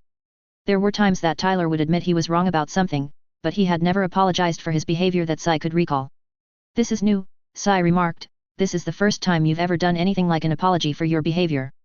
Tyler knew his stubbornness was akin to a double-edged sword since it both helped and hindered. He normally didn't apologize for his actions when they were called out. Sure, he would admit the results that came out of them could be better sometimes, but not say sorry for what he did. But he would sometimes force himself to say he should have done differently, yet that was in front of those like his mother or boss. So, Tyler looked at the table. "Okay, I admit that I don't apologize for my actions or behavior often, but that's because I do my utmost to live life the best I can without regret." Tyler exhaled. "But in the second battle with the Dominion, I did things that I really should have considered differently." Tyler paused for a moment, then continued. "I know all on the Archangel respect Natarl to some degree, and I don't hold it against any. You are free to do that as you like. I will keep my view of the woman needing anger management, among other things, to improve herself before I consider respecting her to any degree." Tyler stopped again and took a long breath, "But she was attacking us instead of ignoring her given orders in favor of common sense." Tyler thought about his weak justification. "Yet, I'm not helping my case with that point." Tyler held a hand. "Let me have a moment to gather my thoughts and organize them to make sense with what I'm trying to convey." Tal's mouth fell open at Tyler's last sentence as he'd never expected to hear it from him. Tyler wasn't a guy to be at a loss for words. Ty always has some counter ready or something to say for himself and his actions. This was a first for Tal to see Tyler caught without an explanation for whatever he was talking about. "Wow, Ty," Tal uttered, "I think this is the first time I've seen you without something to say about what you did and why." Mirialia would be gawking at this. He shook his head. "Luckily for you, and she's on duty on the bridge right now, so she can't hold this against you." Tyler knew Tal was right, and he always had a counter or response ready before now. But this was a more personal thing as he just about killed people his friends knew. Tyler didn't want his friends to think he was a cold-hearted killer because of the war. He just did the job when it was required, and it sickened him on all occasions that didn't involve criminals. And yet, Tyler had good reasons for what he did to the Dominion and those from it. Azrael was a war criminal and one of the most dangerous ones to date. The man either needed to be captured or eliminated before he ended more innocent lives. And if some died to achieve that, that was seen as acceptable even though Tyler didn't like it. He knew the logic of the view and agreed with it in principle, but the practice was harder to get down. Perhaps, that was the place to start with this conversation, what Azrael was and why he was dangerous. Tyler brought his head back up and looked at his friends. I think it would be best to start with the motivation behind what I did. Tyler took a breath. There was a man on the Dominion whose voice you probably heard by the name of Muruta Azrael. Sai nodded. By what Captain Ramius said, he is the director of the Alliance's national defense industries. Tyler slowly nodded, but his frown deepened at Sai's response. Yes, that is correct, and that is one of the positions the man has used to worm his way out of facing the consequences. He is also the head of the anti-coordinator organization Blue Cosmos. Thus, the man is in a position of influence and power within the Earth Alliance, who wants coordinators to be exterminated. There is a clear conflict of interest and temptation to abuse his position for his own gain. Tal didn't like what Tyler was saying about this director Azrael. The guy's voice had been downright creepy to Tal. It definitely sounded like the guy had a thirst for violence and destruction. And if what Tyler said about him was right, then he was more dangerous than Tal had felt he was. Should the man be a member of Blue Cosmos, he would want those like Tyler and Kira dead just because they were coordinators. That was something they hadn't chosen about themselves, so they shouldn't be held accountable for being what they were. The vibe the guy had was creepy before, Tal commented, now he sounds outright evil. Tyler tilted his head and nodded to the remark, it is pretty much the truth, Tal. I wish it weren't, but the scumbag has a record longer than you could imagine with the Federation. Sai was curious what Director Azrael could have done to be as known to the Federation as Tyler implied. Tyler made it seem like Azrael had a bad record with the Federation, which wasn't so easy to do as far as Sai knew. Tyler continued, before you ask the question, Sai, Azrael had a seriously nasty record with the Federation. There have been attempts to capture him, and even some tries to kill him. And there's a reason that is the case with the scumbag, and while I can't tell you everything, I can tell you enough. Sai was shocked that the Alliance could employ someone the Federation had tried to capture and even kill. The Federation was known for being fair and not judging a person for mistakes made or actions taken. The only reason Sai could think of for such drastic measures to be considered by the Federation was the individual showing they wouldn't change and were dangerous. But before he could ask for details, Tyler spoke again. First fact that you should understand is Azrael isn't a good person in any way. He is a dirty snake that the Alliance has been hiding and helping. Tyler paused. Others will try to convince you as the director of the National Defense Industries, Azrael has done much to help the Alliance in their efforts to protect Earth. That is nothing but a lie. He has helped develop weapons of war and stir up people to anger and fuel hatred. Tyler stopped again to calm his breathing, which had sped up with his anger for Azrael and what the man represented. Sai could see Tyler was getting worked up, and that was odd. Tyler wasn't the kind of person to get worked up about things. He was the one to be calm and collected, the voice of reason in a storm of chaos. It was one of the reasons that Sai and the others looked to Tyler as a pillar of strength in hard times. So, to see Tyler showing frustration over Director Azrael made Sai wonder how Tyler knew the man. He clearly knew him in some way or had been affected by something the director did. But for the life of Sai, he couldn't figure out what the connection could be. Tyler continued, you can feel free to tell what I'm about to say to any on the ship, maybe it will help them understand what types the Alliance gets into bed with. Tyler gazed at Tal and Sai. Muruta Azrael has been classified as a war criminal by the Federation. That label was applied to the man months after the Bloody Valentine. Sai and Tal were horrified to be told the Alliance's director Azrael was labeled a war criminal. That was a label none joked about or even suggested about someone who didn't fit the definition, so serious was the classification. It was the classification the Federation gave to those who committed unforgivable crimes like genocide. In fact, the definition for the label was strictly set, and little had been added over the years. Being classified as a war criminal was even worse than being called a terrorist. Terrorists were judged upon their actions and victims, which was less than war criminals were held accountable for. The crimes were limited to a select few related to people's mass death normally. War criminals were judged upon what they did, what the immediate results were, and what came in the long term from their crime. And by what Sai had read during a history class he'd taken, the definition stated clearly a war criminal didn't have to be directly involved in the crime, merely part of planning or helping it happen. Thus, if Tyler called Azrael a war criminal, then either he had to know the details of the charges or know what the man had been involved in. Sai swallowed. Are you sure that Director Azrael is classified as a war criminal, Ty? Tyler glanced at Sai with a deadpanned expression. You better believe I'm sure that scumbag is a war criminal. Tyler sighed. I know I may sound unfeeling with stating the man is a criminal. And I ask you to forgive me for being worked up because of the man, but because of him, my life changed drastically forever. So, to tell the truth, I would love nothing more than to see Azrael shackled in chains while being tried for the crimes he's committed over the years. Tal's and Sai's mouths fell open. Yes, Azrael has committed multiple war crimes which are seen separately from what he has done as a terrorist. Tal closed his mouth and shook his head hard. What did he do to have you like this, Tai. Tyler looked back down at the table. He was heavily involved in the planning of the nuclear strike on June 7. Sai and Toll were dead silent as Tyler said Azrael was involved in the Bloody Valentine. They hadn't forgotten that Tyler had lost family when the colony collapsed. Tyler took a breath, leaned back a bit, and let his breathing calm him down somewhat before he got to the next part of this conversation. Then he looked back at Toll and Sai. The reason I tell you that Azrael is a war criminal is the Federation's protocol for such types. The protocol is clear about war criminals. They are to be captured or eliminated if the former isn't possible. If it comes to elimination, Tyler hesitated for a moment, sacrifices of other lives are seen as acceptable. Sai became angry when Tyler said the Federation saw sacrifices of lives to get a war criminal as acceptable. The Federation was supposed to be noble in what they did, preserve life to the best of its abilities. Sai banged a fist down on the table. The Federation is willing to kill others to take down one criminal, he demanded. They are supposed to be better than that.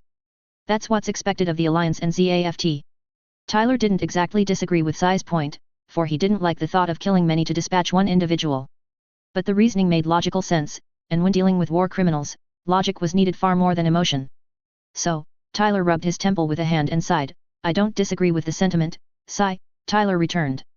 However, there is a logic to the protocol, and when it comes to war criminals, logic is better than emotion. Objective reasoning states that if a war criminal is left to be free in their own devices, they will commit crimes again. The number of people Azrael had a hand in the killing, Tyler stopped and took a calming breath, isn't small. It is beyond sickening how many are dead because of that man, and he has gotten away with it all, not facing a single consequence for a single death. Instead, he is praised for his efforts by those in the Alliance for killing enemies who are innocent people. Knowing that, I can understand the need to deal with such criminals and stop their rampage. If some other lives are taken to stop the criminal, then it saves many more lives from being taken in the future. The phrase "the needs of the many outweigh the needs of the few" is the logic used for it. I don't like it since it isn't nice, but I can't deny it is true in the big picture. Tall put a hand on Sai's shoulder. Tai has a point. It isn't nice, but it has a reason to it. Tyler nodded. It is to help humanity survive this storm of hate and chaos. Don't mistake the protocol's logic. I wouldn't go straight to killing Azrael if I could capture him. Tyler exhaled heavily. As much as I don't get along with Natarl, I don't want her dead.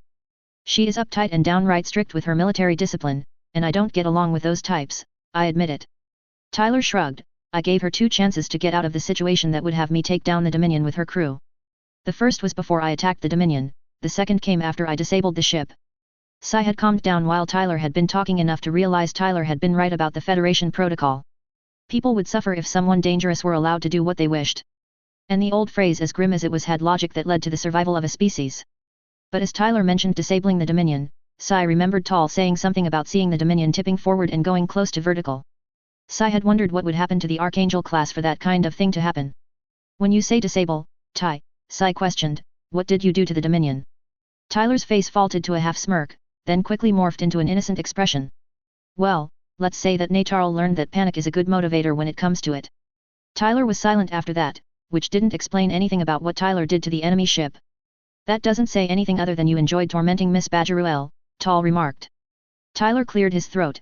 If you promise not to tell the Archangel's officers the details, then I'll give you a rundown, Tyler replied calmly. Sai blinked. Why would them knowing the point be a problem? Tyler looked slightly worried. Because I'm pretty sure if they knew what I could do to the Archangel class, they would ban me from the ship. With the distrust I've earned along the journey to Earth and what happened in Shira, it wouldn't be a surprising response. So, I think it would be best they just be left wondering how skilled I am for the time being. Sai and Tall glanced at one another with that reply.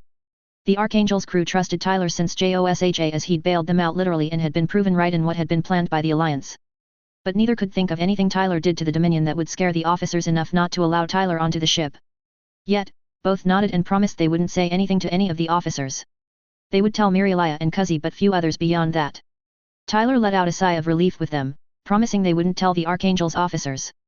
If they knew what he knew of the ship class and how he could exploit the weaknesses and flaws, Tyler didn't think they would let him near the ship. Thanks, you might understand after I get through what I did to the Dominion. Tyler paused and gathered his thoughts before he kept going. So, in the first battle, I messed with the Dominion's internal systems. The result of that was the ship's performance was around 50% of its full operational capacity. Thus, the Dominion was already at a disadvantage when it went against me the second time.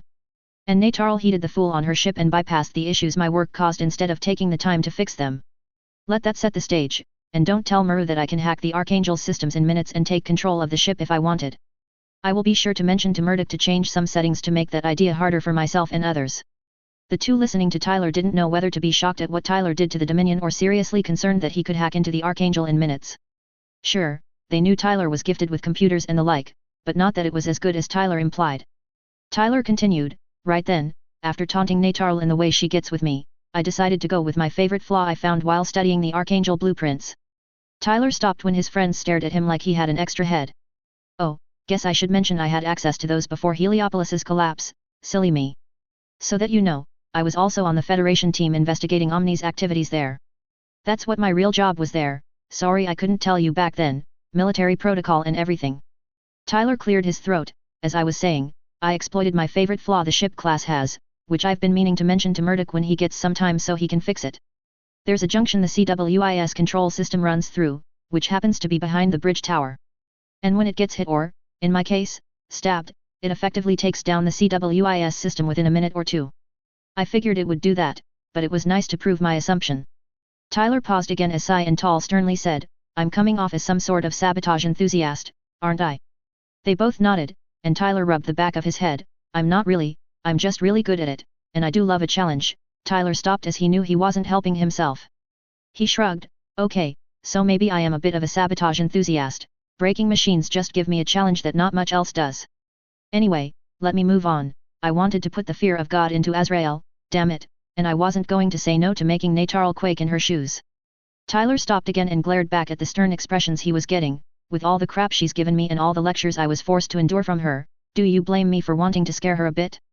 I didn't want to kill her, as I said, but a healthy dose of fear does wonders at snapping a stubborn person out of habit. Tyler sighed before he kept going, so, I added to the crap she was dealing with by shooting the gyro stabilizer, which wrecked the ship's orientation. As Tyler kept going, Sai couldn't help but be frightened at just how much Tyler had done to the Dominion. Yet, he had not damaged the main structure much, leaving the crew unharmed.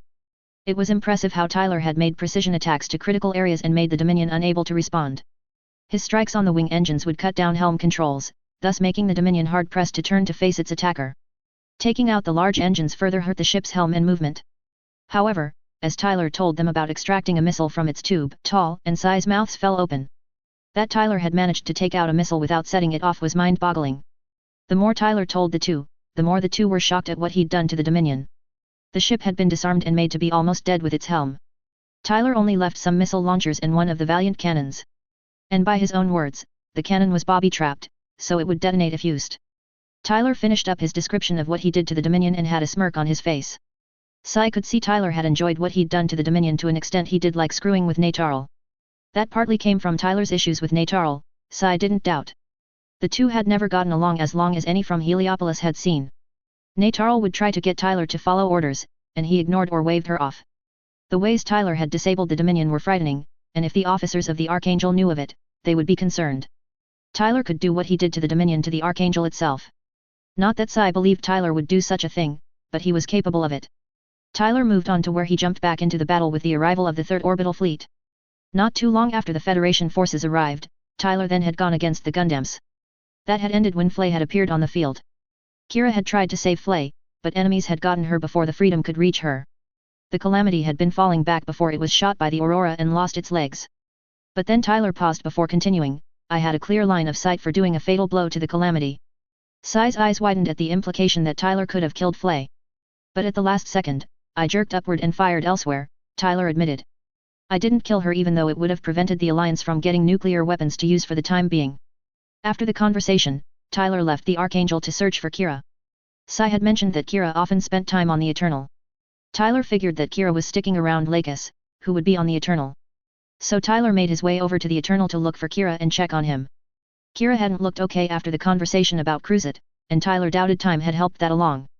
Then, Kira hadn't been okay after the second battle with the Dominion. And with Kira being the kind of person he was, he would keep all his issues to himself. His naivete harmed in cases like this and had Tyler cursing it with fervor. At the same time, Kira found himself in a precarious situation on the Eternal. He'd been helping as he could to do what he could and keep himself occupied. Kira would admit that keeping himself busy also took the time that his thoughts could go back to what Cruzit had said. The conversation with Tyler had helped, but it hadn't gotten Cruzit's words to leave him alone. And yet, Kira found himself in a room with Lakis glaring at him, and he didn't know what she had pulled him aside. The glare and stern expression told Kira that something he had done or not done had irked her. Lakis wasn't one to normally call him out on things he did or didn't do, that was normally done by Tyler and sometimes Athrun. And while Kira rarely denied Lakis when she asked for things from him, he didn't know what to say to her in this. Lakis finally had gotten Kira by himself so she could confront him about things. She had still not heard much, if anything, about what Kira had experienced inside Mendel. Lakis could tell whatever had occurred was affecting Kira even if he tried to hide it. It was better after Kira had spoken about it with Tyler, but the issue wasn't resolved. As he always seemed to, Kira kept the issues he was dealing with inside and didn't talk about them. She'd found difficulty getting Kira to open up and tell her what was bothering him.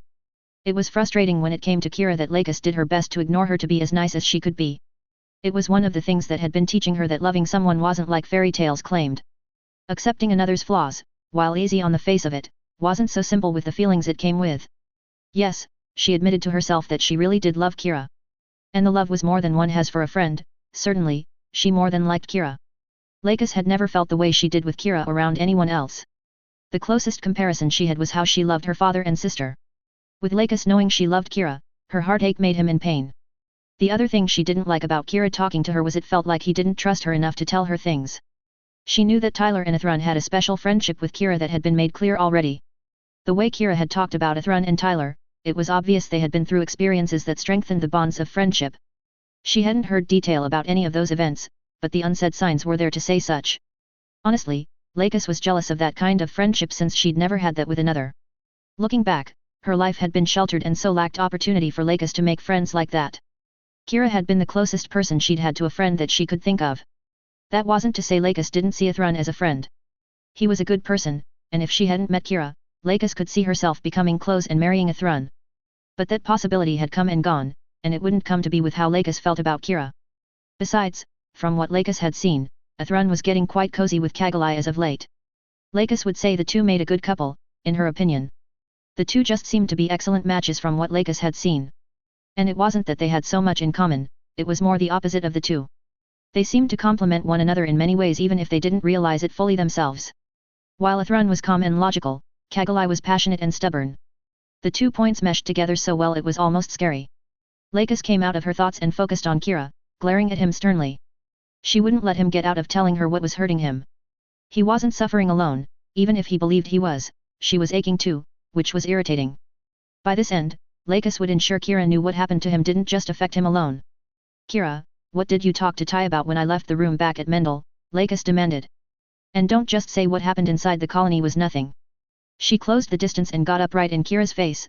Something is bothering you, or you wouldn't have talked to Tyler about it. Lakis kept glaring at Kira, who was looking a tad nervous. So, she just about growled, what happened while you were inside Mendel, mister? Kira was sweating at both Lakis's demand and the air she was putting off right now. Lakis was normally a sweet and kind girl, caring about others. So, to see her angry was rare, and Kira wasn't used to having such directed at him. He didn't want to worry or bother her with what Cruz had said about him. Kira was still processing it himself, and Tyler had helped him move forward slowly. Lakis shouldn't have to bear the burden Kira was carrying, it didn't feel right to force her. It was why he hadn't told her anything about what he and Tyler had discussed involving Cruzit. Thus, he hesitated with Lakis's demand as he didn't want to answer her. And yet, he didn't want to lie to her either, as she was a close friend. He trusted Lakis, but he was still having difficulty accepting what had been said and moving forward from it. However, Lakis wasn't allowing him to get out from under her gaze, and she sounded more than just irritated. Kira did his best not to meet her eyes. It's nothing to worry about, he muttered as convincingly as he could. Lakis wasn't about to accept Kira's attempt to wave off her demand for information from him. He'd had the chance to tell her by choice what had happened inside Mendel, and he hadn't taken the opportunity. She wouldn't let him escape telling her what occurred now that she had gotten him alone. Lakis would use what methods she needed to for the goal of getting Kira to reveal what was eating him.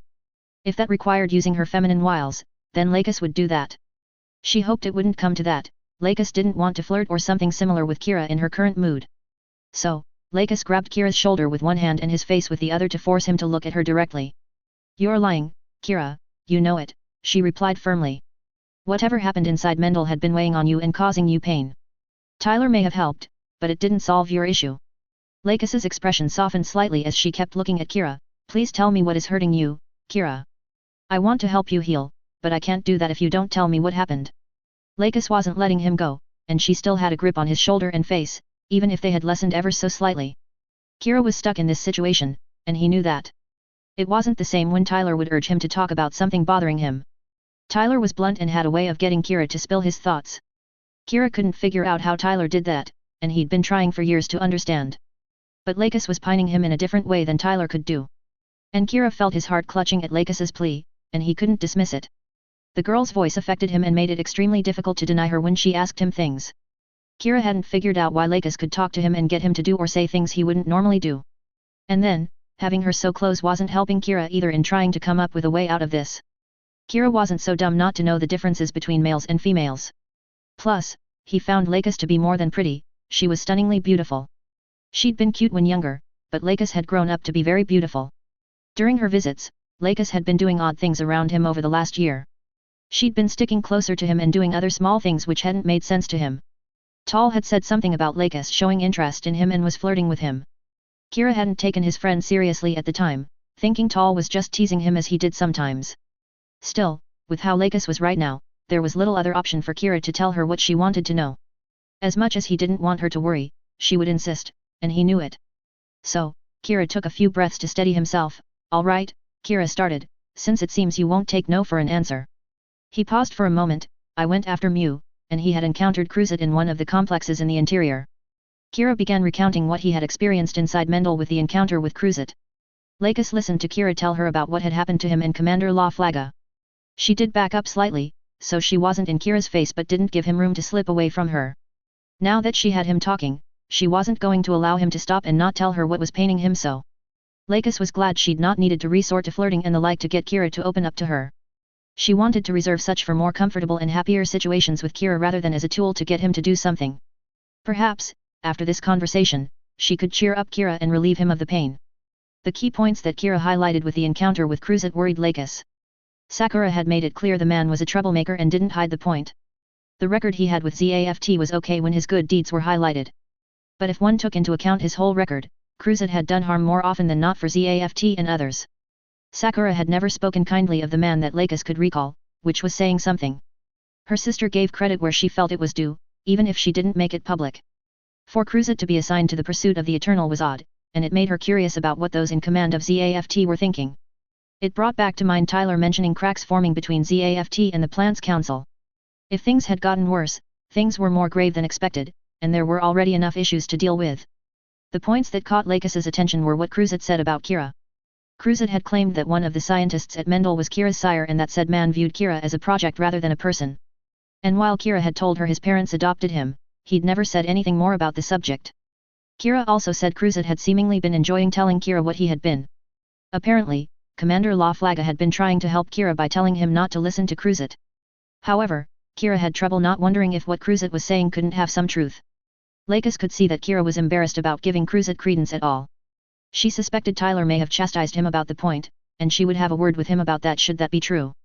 Kira had been beating himself up more than enough, Tyler didn't have to point it out and admonish him about it. She knew Tyler cared about Kira, but some lines could be approached cautiously, which Tyler blew past. Kira continued with Cruzit ranting about the project that he claimed Kira was in the middle of. What was being described by Kira both concerned Lakis and disgusted her at the same time. The scientist named Yulin Hibiki, who was supposed to be Kira's father, was a name she'd heard before. The man was supposed to have invented some kind of machine that did the same functions as the human womb. From what her father had said once, Hibiki had claimed the artificial womb would create a whole new generation of coordinators. Lakis hadn't heard how this new generation would differ from the current coordinators, but she was curious. As far as she knew, the standing issue of sterilization hadn't been solved. Selectively arranged marriage was the current method to cut down the issue, not correct and solve it. Lakis assumed the Federation was looking into coordinator sterilization as many of their citizens were coordinators. If any could figure out a way, Lakis would bet on the Federation finding a way to solve the issue. They seemed to have the best scientists working for them and had the right reasons to succeed. Kira then mentioned two terms that made Lakis pause and wonder, ultimate coordinator and the perfect human. The terms clearly referred to someone's view of what humanity could be, and likely Hibiki's were Lakis to guess. She was left to wonder what Hibiki saw as perfect when it came to humans. If Kira was the work of Hibiki, then she was left to question what made Kira the pinnacle of humanity. She loved him the way he was, faults and all, but he wasn't any more perfect than she was or anyone else. She would admit that Kira was just a regular boy, a kind and handsome one, but not above those around him. He would be the first to admit he was far from perfect, so Cruzet's titles didn't make sense in their application. Kira could very well be the work of this Dr. Hibiki regarding gene manipulation. But that didn't make Kira who he was right now, and his choices were what shaped him to be who he was. Kira had no more control over how he was born than anyone else did. It was one of the events people did not influence themselves and shouldn't be blamed for the outcome. She could understand Kira's horror at the possibility of a man doing disgusting things to create him. Lakis knew some individuals would do unspeakable things to achieve their goals. Humanity had the capacity to be cruel and evil to one another, and history made that clear to see for those who read it. Minister Blass had mentioned the more extreme examples of the idea in her speech. But those who did mass murder weren't the only ones that were cruel and evil, and there were other horrible things that could be seen similarly.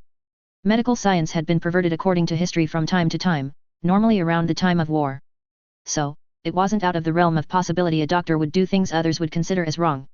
And with the way Kira stated Cruzet told him this information in, Lakis was sure this Hibiki hadn't cared what others thought of him. Such kinds of people were dangerous and surprised many with what they were willing to do. Nonetheless, Kira wasn't a bad person even if the circumstances he came into the world by weren't the best. And being told about what was bothering him didn't make her love him any less after hearing it. Kira was silent after he finished recounting what had occurred inside of Mendel. He could be seen as foolish for worrying about what Cruzet said about him. Tyler had been right, and he shouldn't have let Cruzet get to him.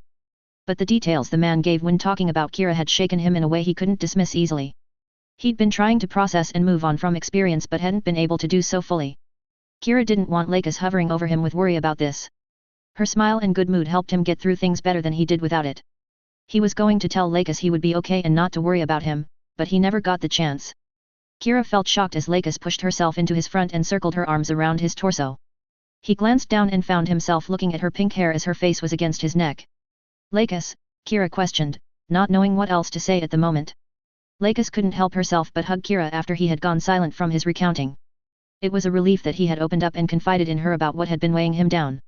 Her heart had warmed with her wish to comfort and help Kira move forward from this. He was too kind a person to shoulder such harsh facts and bear the load. Kira thought of others before himself and did what he could to assist people. Granted, his cluelessness was sometimes annoying and even irritating and caused her frustration. However, her love for him made her ignore that fault and want to help him as much as possible. She smiled. Kira, she began in a calm, soothing tone, you are not a mistake nor evil. No one can change or affect how they enter the world any more than they can stop the sun from shining. Don't mistake the facts and judge where you are now. You are fine the way you are, and your choices are what got you here. Kira had nothing to say to Lakis's reply. She had told him somewhat the same as Tyler had before, just in a different way. When addressing a serious subject, Tyler had been blunt and upfront, much as he normally was. Conversely, Lakis was kind and soothing, which helped him more. He didn't know how she managed to know what to say to help the most in any given situation. She should just tell him to get over the experience and not think about what Cruzet said.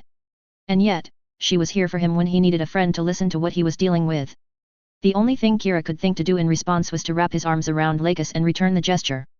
Lakis was overjoyed when Kira circled his arms around her. Yes, he had embraced her before now, but this felt different, more intimate to her. Of course, Lakis was glad she could help Kira move forward from what was bothering him. However, it had become rare for her and Kira to be alone with one another lately, much to her chagrin. Lakis had tried to get them alone but couldn't manage it with all that was going on. But the current situation was the chance Lakis had wished for with Kira. She had been coming to the realization that her attempts to tell Kira without words how she felt about him. Yet, every action she had made to get Kira's attention had gone unheeded by the boy. It was one of the instances that his cluelessness frustrated her so much. And with the war picking up as it was, Lakis knew she needed to tell him with words and now was as good in time as any. She didn't want to admit she loved Kira in front of a crowd just yet. Lakis summoned the courage she could, released Kira, and looked at him with a serious expression. Kira, she started but hesitated for a moment, there is one thing I've wanted to tell you. Now is as good a time as any before this war gets more hectic. Kira blinked at what Lakis said since something about how she said the two sentences caught his attention. He was glad she listened to him as he'd gotten the Cruzet business off his chest. But what could Lakis want to tell him when they were alone? And as he glanced at Lakis, he found she was trembling somewhat. He'd not seen her like this before, and she tended to keep a smile on her face. That wasn't to say Lakis didn't show worry or sadness, she did from time to time. But this felt different than those times, but Kira couldn't say what Lakis had been like. Lakis, Kira uttered, are you okay? Lakis wished that Kira wasn't as clueless as he was at times like this as it caused frustration which irked her. She wanted to be serious and tell Kira how she felt about him, but he couldn't read the signs. Smart as Kira was, his naivete, as Tyler and even Athrun would refer to it as, was hard to miss and accept. She could even see why the two cursed the idea as they seemingly did. Lakis would be right beside them in cursing it. However, she felt this was the right time to tell Kira she loved him and that future opportunities would be rarer. She knew the pains of missed opportunities as she'd experienced that herself. Time with her mother before she had died was a perfect example of Lakis's life. Lakis didn't want to miss the chance to be with Kira as an intimate partner. And yet, this confession was much harder in practice than when she had planned it in her head. It was silly in a way, Lakis would admit, even if she didn't want to say so. She could stand in front of crowds and audiences without fear gripping her heart and freezing her up. Her singing career had opened her eyes to what it was like to perform before many people. Public speaking had followed and had been easier after being an idol for the plant's citizens. It had been years since Lakis had felt stage fright or something similar to it. The closest experience was the lessons Sakura had given her on piloting a mobile suit. Sakura had insisted upon it and hadn't given Lakis the chance to refuse her. But here and now, with Kira, she was more worried than she had been in during the current year. There was the possibility that Kira could reject her confession.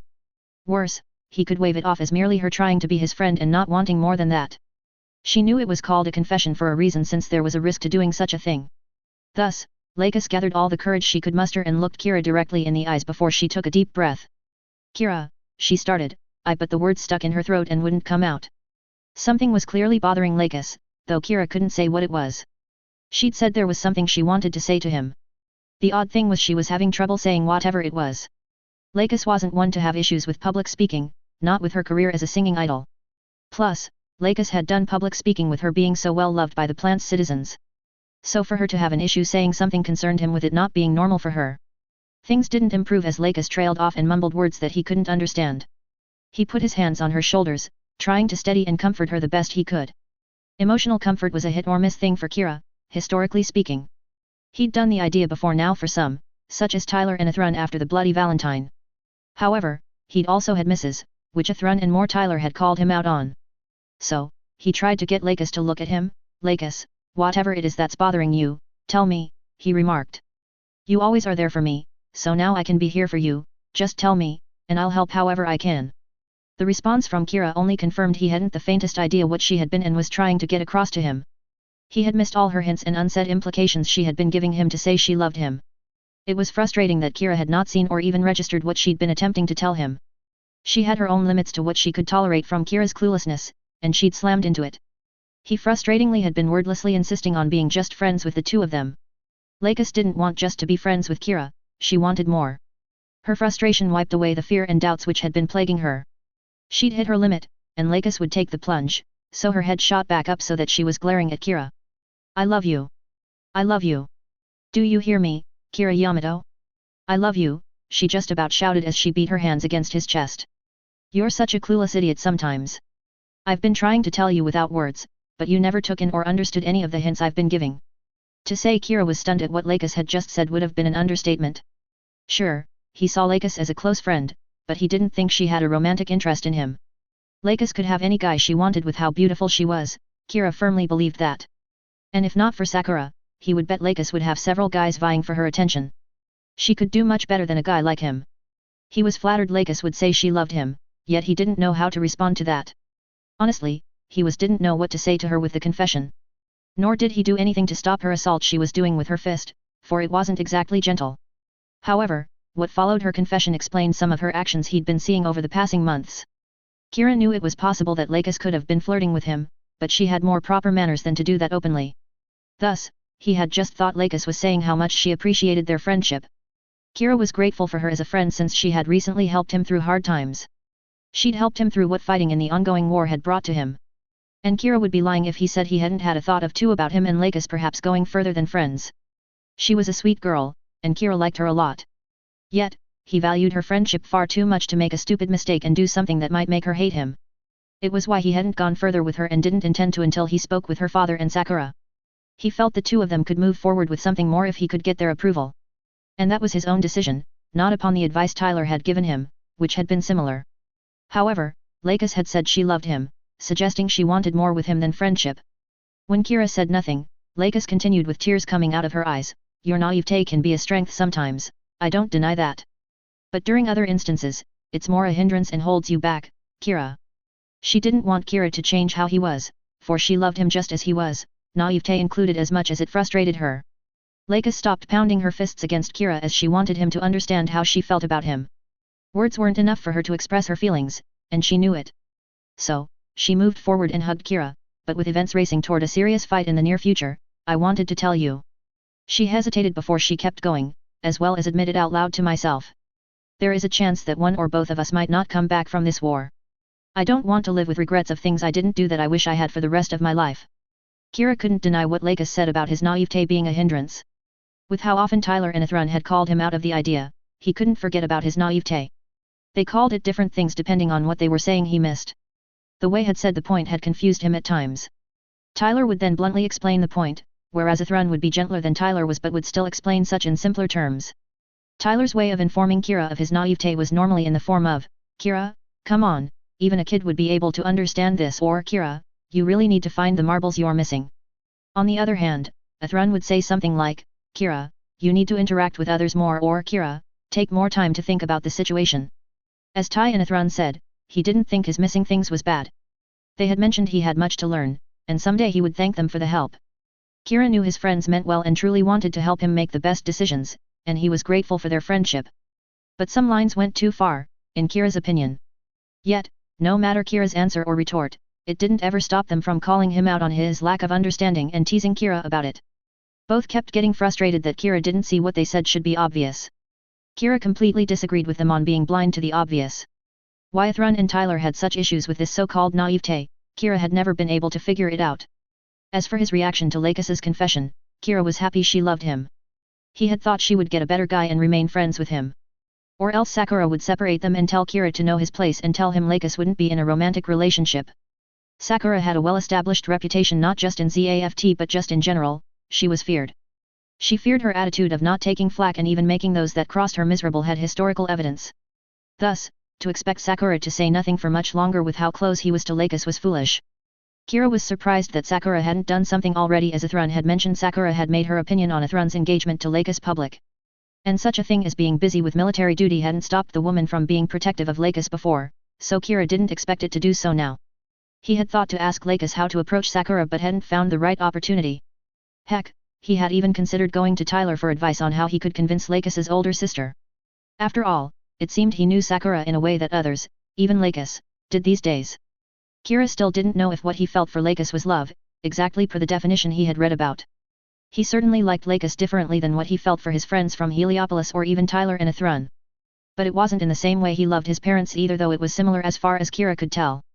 He hadn't had much time to sort out his feeling about current events, let alone those which involved Lakis. Kira had tried to figure out his feelings but hadn't made notable progress on the point. And at times like this, talking out loud had always helped. Well, Lakis, I'm happy that you feel that way. Kira stopped hesitating, but I don't know what I exactly feel yet. Being with you feels different than anyone else I have in my life. I always enjoy the time we spend together. Kira stopped again, thinking, when you are around, I feel things are better, and a warmth fills me, yet I don't know if that's the same as love. Kira kept describing his view, and Lakis kept listening with a smile on her face. Once again, Kira's naivete was blinding him to the obvious. He was listing what the feeling of love for another involved. The boy just hadn't connected the dots he described to conclude he did love her.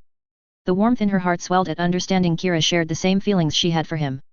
He had much to learn, and she would do her utmost to help teach him, to assist with that frustrating naivete of his.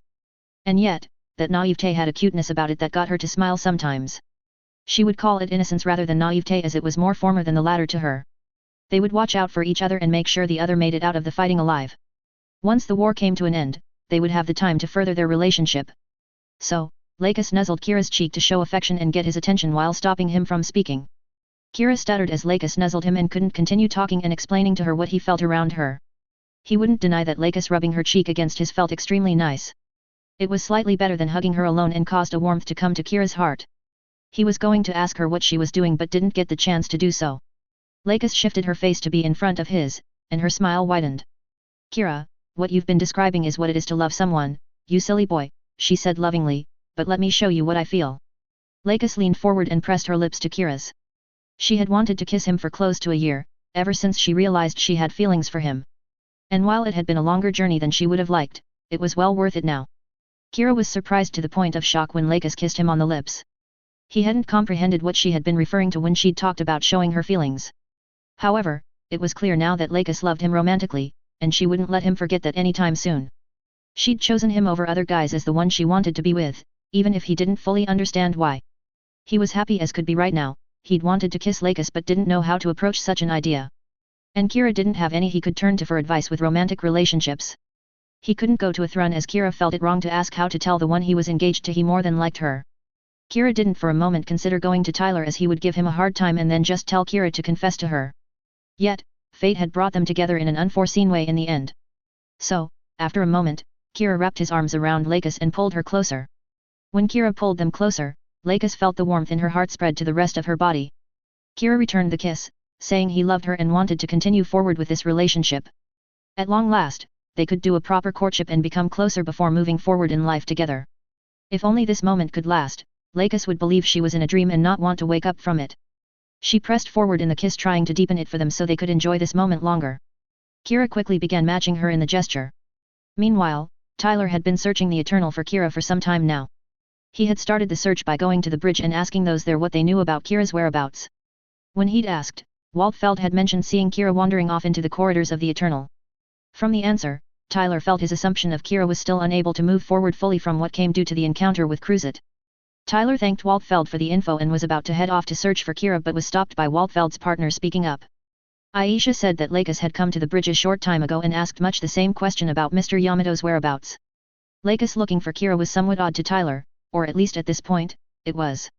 And it wasn't that Lakis searching for comforting Kira that was odd to him, he expected such from the girl. It was more a nagging feeling that Tyler was having that wouldn't leave him be. The feeling gave him the impression of something being going on that was important. Truthfully, Tyler wanted to ensure Kira was moving forward before things got more involved. A pivotal battle was coming and coming soon, Tyler was sure of that with the tension building. And having personal issues affecting you was the last thing one needed with serious fights, Tyler had learned that lesson personally. Now was the time to settle or put aside personal or closely held issues before hard times came and demanded attention.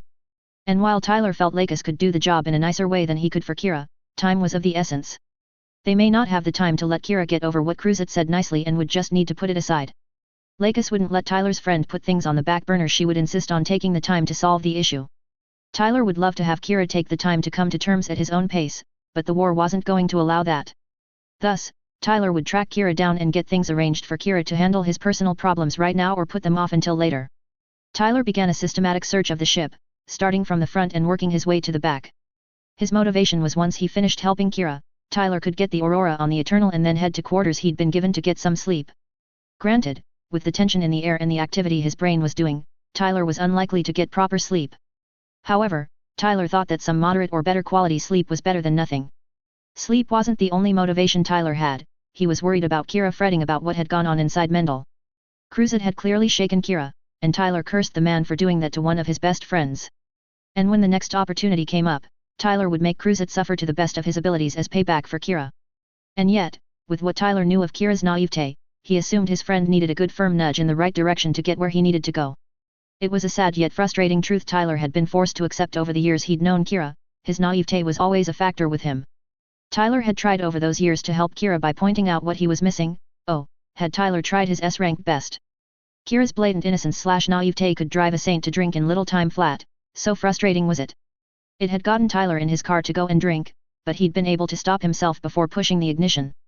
If it were only Kira was a slow learner, then it would have been more bearable than it was. And sadder still, Kira was quick to pick up things in the academic setting, but that didn't translate to the social side. No, the naive obliviousness was so nerve-grating that it was hard not to lash out at Kira in pure response to it. The only good thing it had done for Tyler was help him develop incredible and long-lasting patience. And it was out of advice and practice from both his father and mother that Tyler made the efforts to develop that said patience. Tyler had lost count long ago in his friendship with Kira on how often he had to help him understand or not miss something. It happened frequently enough it wasn't worth counting the times that Tyler ignored for the care he had for Kira. Athrun had joined Tyler in the attempt to help Kira and had as much success as Tyler, which was none in the long term. Athrun tended to be nicer in his attempts to help Kira than Tyler, who was blunt and to the point. Tyler knew it was part of Athrun's personality, and he just had a kind disposition compared to him. Yet, regardless of their methods, neither of them had cured Kira of his stubborn naivete. Tyler checked the main crew area of the Eternal, such as the mess hall and the like, where the crew would gather during downtimes. He found no sign of Kira or Lakis, making his task non-simple. Tyler also figured the lack of evidence of the two likely meant they were in a more private setting. Not that Tyler was worried about the two being alone, nothing would happen with the two. Tyler was confident the likelihood of anything close to romantic occurring between Lakis and Kira was as likely as ZAFT or the Alliance laying down their weapons and ending the war before the end of the year. It was more probable for Athrun to admit he was developing feelings for Kagalai. Yes, Tyler hadn't missed the sparks starting to fly between those two. And Tyler was happy for the two should they pursue a relationship, he would be cheering them on. But Tyler's jaw would drop if Kira and Lakis went beyond a friendly hug within the current year. Kira's naivete would work against him and Lakis's wish to have something more than a friendship with the guy. Tyler swore the girl would make a move at some point and just do something like confess and take the initiative. Tyler shook his head at the thought of Lakis hinting to Kira that she liked him and the guy blinking in confusion at her actions. Lakis had to be frustrated with her nonverbal hints not affecting at all on Kira's responses to her. Perhaps, someday, the two would get together, and Tyler would cheer them on when it finally happened. Tyler continued searching for Kira, moving on to the crew quarters as the two wanted rooms would have a more private setting. He worked his way through the whole crew deck and had nothing to show for his efforts. Tyler had to take a moment to think about where else the two could have gone so they wouldn't be disturbed easily. Tyler did ask some of the crew if Lakis had been seen leaving the ship, and all he asked said they hadn't seen her go into the port. That likely meant Kira and Lakis were still on the Eternal somewhere, as Lakis leaving would have been noticed. Tyler headed for the hangar as there were a few spots where a pair could converse without being overheard. Yet, upon coming into the hangar, he glanced around and saw no signs of the two. Tyler was running out of places to look for the two which could be considered private enough. He'd been searching for close to half an hour by now and had found nothing of the two. It made him scratch his head since Tyler tended to be good at tracking people down. Tyler decided to glance into the pilot lounge before checking the less likely spots one could find privacy at the price of tighter spaces. He punched the button to open the door, still thinking about where the two could be. Tyler floated inside the lounge, and his gaze flipped up and what he saw brought all his thoughts to a grinding halt. Right in front of Tyler were Kira and Lakis, arms wrapped around one another and lips locked. The scene was exactly the one Tyler had been sure he wouldn't see anytime in the near future. Granted, it was possible, slim as the possibility was in Tyler's mind, but it was supposed to be unlikely to the point it was laughable.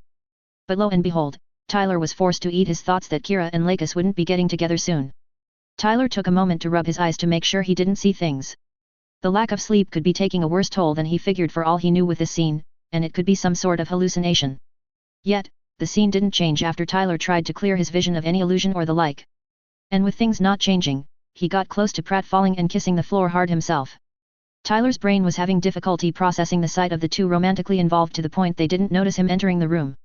His jaw went slack as Tyler could only stare in consideration at his best friend, smooching the girl that had been flirting with him. Now, Tyler wasn't against Lakis and Kira getting together and having a romantic relationship. On the contrary, he was happy for the two as they did make a good pair regardless of what others may say. It was certainly better than Athrun and Lakis, though Tyler had nothing against that pairing either. Kira just got Lakis to smile more and laugh readily, which Tyler had seen his dad do with his mom. Tyler just felt it would take Kira longer to understand what Lakis was telling him and agree to the relationship. In fact, he'd bet on that. Kira had been blind to Lakis's flirting, and Tyler had noticed Lakis had been frustrated with that result. He'd meant to tell her that nonverbal hints wouldn't do much with Kira but hadn't gotten around to it. It had bordered on amusing to watch Kira's obliviousness but had leaning toward sad. Tyler had tried to tell Lakis about Kira's naivete, but she hadn't listened to him, saying Kira was just innocent. Tyler had kept his opinion to himself after that and let Lakis learn for herself what he'd been referring to. It brought back memories of the early days of knowing Kira and learning about his stubborn naivete. Tyler would never deny that Kira was smart when it came to figuring things out in a logical manner. Academically, Kira did better overall than Tyler, though Tyler didn't do badly. Tyler's mom would make sure he improved if he did poorly, and he knew that. But when it came to the social aspect of life, Kira just about fell flat with how oblivious he was. If Tyler had to put the idea into a descriptive term, he would have to go with a special kind of stupid. The historical definition was stupid to the point where there's no sense of logic to be found in what they say or do. And that about nailed what Kira was like when it came to social things, in Tyler's opinion. Tyler meant no insult when he referred to Kira as a special kind of stupid, even if the definition implied it. It was just the way Tyler referred to Kira's naivete without calling it out directly and potentially embarrassing him. Kira knew what Tyler meant when he told him he was a special kind of stupid. It was an indirect way to say Kira was missing something obvious and to take the time to study the current situation. Tyler did it to help Kira as he couldn't help but feel sorry for him with how much he missed due to his naivete. A split-second thought crossed Tyler's mind that involved Sakura. The thought came from remembering Sakura's actions regarding her baby sister. With the woman's overprotectiveness, Tyler doubted she would be the happiest that Lakis and Kira were getting together. Tyler didn't want to know how many guys Sakura had shooed away or really chased away from Lakis. He'd looked into what Sakura did to guys more to warn Athrun of potential issues he may have to face. Tyler had been worried when Athrun had mentioned being engaged, and it hadn't taken long to find out it was to Lakis. The things Tyler had read on the information network about Sakura's protective nature had been uncomfortable to disturbing. Tyler doubted the number of guys that had suffered under Sakura for Lakis's protection was small, not with the reputation Sakura had with everyone besides him. However, Tyler hadn't heard anything that would come close to suggesting she might approve of Kira. The only thing that could be in Kira's favor was Sakura hadn't done anything to him yet, it might say she didn't mind him being around Lakis. Tyler returned his attention to the present and the unchanged scene in front of him. Again, he was happy for the two becoming a couple as they were a good pair, in his opinion. And yet, as a responsible adult, Tyler should tell these two this wasn't the time or place for their moment.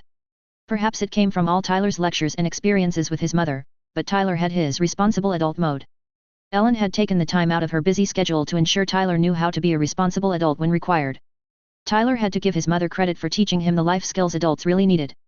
And in this situation, an adult would stop things from going too far and the two from becoming intimate. Now was not the time for that time of thing for the two, they were only 16 after all. Lines had to be drawn for the two for the time being, and, in a few years, they could continue with their relationship. Tyler closed his mouth before he folded his arms and waited for the scene to change. The two should notice him there soon enough, and he could lay down the law for them. However, as the minutes passed by, nothing changed as Kira and Lakis stayed wrapped around each other. And as time kept dragging on, Tyler felt awkward just standing and waiting to be noticed by the two. It was also a tad annoying to be ignored by Lakis and Kira as he was, since it was odd for them. But Tyler would do his best to be nice and polite by not interrupting the moment the two were having. However, patience had its limits to satisfying courtesy. Tyler would wait for a bit longer for the two to notice him before he would make his presence known. Kira and Lakis parted slightly but still kept close to one another. They clearly still hadn't realized Tyler was in the room waiting for the two to understand they were being watched. Lakis pulled back from the kiss, loathed to end it, but the need for air had demanded it. She was panting as she kept gazing at Kira with a loving expression on her face. At last, Lakis had confessed to Kira, and he'd understood what she had been trying to tell him. Her heart was swollen with happiness with being with Kira as she was right now. Lakis wouldn't let him go for a while, hugging him just felt so good. There was little that she could think of which would spoil the moment. After a few minutes more, Tyler felt he had waited for the two to notice his presence voluntarily.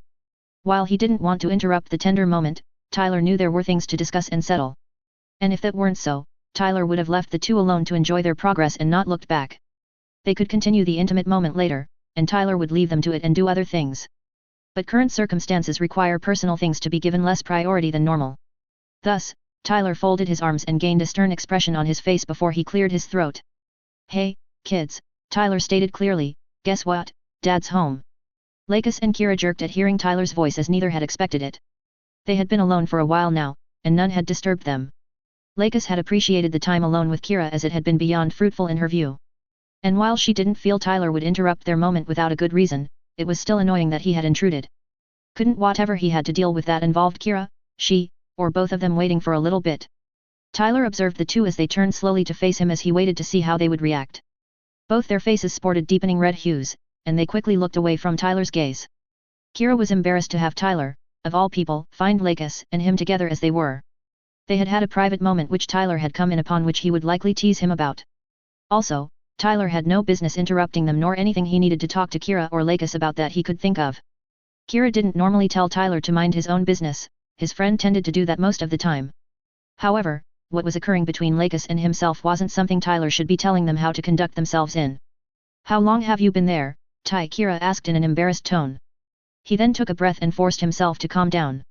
Kira could still feel the heat in his cheeks, but he spoke again, "What are you doing here? I don't doubt there are things you could be doing." Tyler was left to wonder whether he should laugh at Kira's embarrassment, which he was attempting to hide, or prod his friend with the opportunity he'd been given. He hadn't seen Kira so embarrassed in years that Tyler could recall. At least, nothing Tyler had meant or tried doing had gotten Kira to turn as red as he was right now. However, what pushed for Tyler's decision was that Kira had given pure gold with his first question. Asking how long Tyler had been there was begging in Tyler's mind to tease and prod his friend. Not just begging to be teased, but also giving express permission. Thus, Tyler didn't intend to let Kira off by asking him how long he had been watching without a proper response. Tyler gazed at the two for a moment. "How long, you ask my good friend?" he posed, then gained a bit of a smirk. "Long enough to witness you two smooching with a fair amount of vigor, that's for sure." Kira and Lakis's faces became a little redder at Tyler saying he'd watched them kissing. Yet, Tyler didn't stop. I must say, Kira, I didn't know you had it in you. He shrugged his shoulders.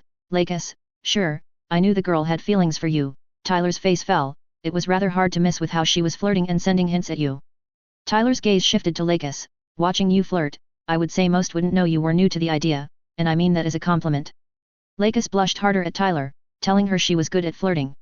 She had just been trying to get Kira's attention on her, not attempting to perform for others to see. Lakis had one of the house staff get a book for her to help her flirt and get Kira to understand how she felt. And that Tyler had seen it and Kira miss it completely frustrated her. Granted, Tyler wasn't an ignorant fool, nor innocent as Kira was, but he'd still seen the point, so why hadn't Kira? Tyler may have an advantage with his military training, and Sakura certainly did with her saying to Lakis not to make her attraction toward Kira so obvious. Tyler continued, however, you two finally got together when I thought it would take longer. Perhaps, Athrun and I have been wrong about you not learning much, if anything, from the times we pointed out what you miss. I've been more than worried you would be doomed to be held back by your naivete until Lakis dragged you off, to be honest. But it's nice to feel that all that assistance provided wasn't wasted, my dear friend. Lakis attempted to glare at Tyler, but her embarrassed blush lost the effect on Tyler. True, she had considered the possibility of having to drag Kira off and show him how she felt. She had essentially done that in a way by pulling Kira aside and confessing to him. However, Tyler's way of saying it could imply she may force herself on Kira, and she wouldn't do that to him. Tyler was taking advantage of this situation to tease Kira and her with how they danced around their relationship. I would not drag Kira off, Ty, Lakis snapped with clear embarrassed tones, and it isn't any of your business what Kira and I do in private. And what are you doing here anyways, were you spying on us? Tyler's smirk morphed into a knowing smile. I know you wouldn't drag Kira off, Lakis, not to rape him or anything at least. You're not that kind of girl, and I thank God you aren't since that older sister of yours almost turned out to be and still could. That would be just my luck if Sakura would think to do that to me, Tyler remarked, then shuddered at the thought. The image of Sakura capturing him and then raping him was not a pleasant idea to contemplate for him. However, he couldn't deny the woman was capable of such a thing as she had gotten close to raping him already once. Tyler made a mental note to devise a contingency for the possibility of Sakura dragging him off. And you're right that your relationship with Kira is none of my business. Tyler nodded his head, but I can be happy for the two of you getting together and cheer you on, you know, that is within my rights. And as a friend, teasing is both a privilege and an expectation with me, ask Kira on that one. Kira's cheeks had been getting redder as Tyler had been talking. The dragging off thing hadn't made sense to him until Tyler had mentioned her not raping him. That had brought on some odd images with Lakis, which had led to them doing intimate things. The thoughts of them having sex were currently causing Kira's cheeks to deepen the red hue. Kira focused his mind back on the present to get his thoughts away from doing things with Lakis. Tyler hadn't said what he was doing here, and he'd just gotten down to teasing them. Tyler had paused to think about how to answer Lakis's accusing him of spying on them. He hadn't been spying or anything, nor looking for them to do the idea. Tyler wasn't one to purposely spy on friends, he felt that was a breach of trust and wouldn't do such things for that to occur. Tyler had the ability to spy on others, and he'd had professional training for the skill set as a part of his Salas boot camp. Also, that skill set allowed Tyler to spy on another without being noticed by the target. So, should Tyler have wanted to spy on Kira and Lakis, he could have done so, and they would never know he was doing so. However, Tyler felt it would be better to enforce the point he didn't spy on friends. As for your other question, absolutely not, Lakis, Tyler replied, I don't spy without very good reason, and your love life isn't something I see a reason to keep up on. And trust me, there are much easier ways of finding out about it than watching you two go at it. Besides, if I were spying on you, neither of you would be any the wiser about the activity. That is the case because I've received training for spying and intel gathering from the Federation's military. Plus, in my defense, I don't knowingly or purposely spy on friends, a personal policy that I have to keep trust between friends and myself. Tyler stopped and took a breath. As for what I'm doing here, I was looking for Kira to ask him a question or two while there was downtime. When I asked those on the Eternal, I was told he disappeared a little while ago wandering off or something like that. Kira shook his head. You just wanted to ask questions, he uttered, that's the reason you came upon us like this. Tyler held up his hands in a gesture to ask for patience. I assure you, I was just looking for you to help you with the Cruzet and Mendel business. It either needs to be settled or put on the back burner sooner rather than later, as tension is climbing. This war is heading for a big battle, and it will come sooner than I think any of us will like. Tyler paused for a moment, however, I certainly would say congrats on getting together. It's about damn time if you ask me. Tyler waggled a finger at Kira. Your naivete has been doing you harm, Kira. Hopefully, your relationship with Lakis will get it to tone down. Heavens knows Athrun, and I have tried without success to help you on that front. Tyler hesitated for a few seconds. Just make sure you two don't let the passion get the better of you and go too far with the romance until you are older. The last line Tyler said brought the thoughts of Lakis and him doing things back to Kira's mind. He hadn't planned to do anything couples did with Lakis, at least not yet, since they were both teenagers. But then, Kira hadn't expected Lakis's confession to come, which had changed things. The kiss had felt more than just good. Kira couldn't deny that without lying. Logically, Kira knew the kiss to lead to more intimate activities, and he'd thought they could hold back and not go too far. Yet, what had been coursing through him when kissing Lakis had pushed logic away from his mind. The action had both excited and scared Kira, and he couldn't figure out which affected him more. Nonetheless, Tyler's snickering drew Kira's attention back to the current situation. What is that supposed to mean? Kira questioned. We aren't doing anything as you suggest. Tyler stopped snickering cold after Kira had spoken, for it said that Kira didn't understand what Tyler had been referring to. It would seem his friend's cursed naivete was back in full force and doing no favors for the guy. Tyler knew that Kira was dense and normally didn't hold it against him, but this was ridiculous. Kira didn't understand that he and Lakis were teenagers and had been engaged in romantic passion. That led to further things that neither were ready for emotionally or in any other way. And yet, Kira hadn't the faintest clue what Tyler's advice had been hinting at. Tyler stared at Kira for a long minute, looking for any sign of Kira joking or not saying something he knew as truth. He found nothing, which got Tyler to let out a long sigh of pity mixed with minor frustration. Alas, it would appear that your naivete is still hard at work holding you back and doing you no favors, Kira. It's just so good at stunting your growth that it is frustrating as ever, and I can't help but worry about you because of it. Tyler shook his head and gazed at Kira. I wonder if you'll ever move on from being the special kind of stupid you are with social stuff. Kira's face became redder at the comment, though he had nothing he could say in response to Tyler. On the other hand, Lakis had gotten over her embarrassment and was now irritated with Tyler. Then he had called Kira stupid, which had crossed a line that she wouldn't let go unanswered. Kira wasn't stupid, and Lakis wouldn't let anyone refer to him as such.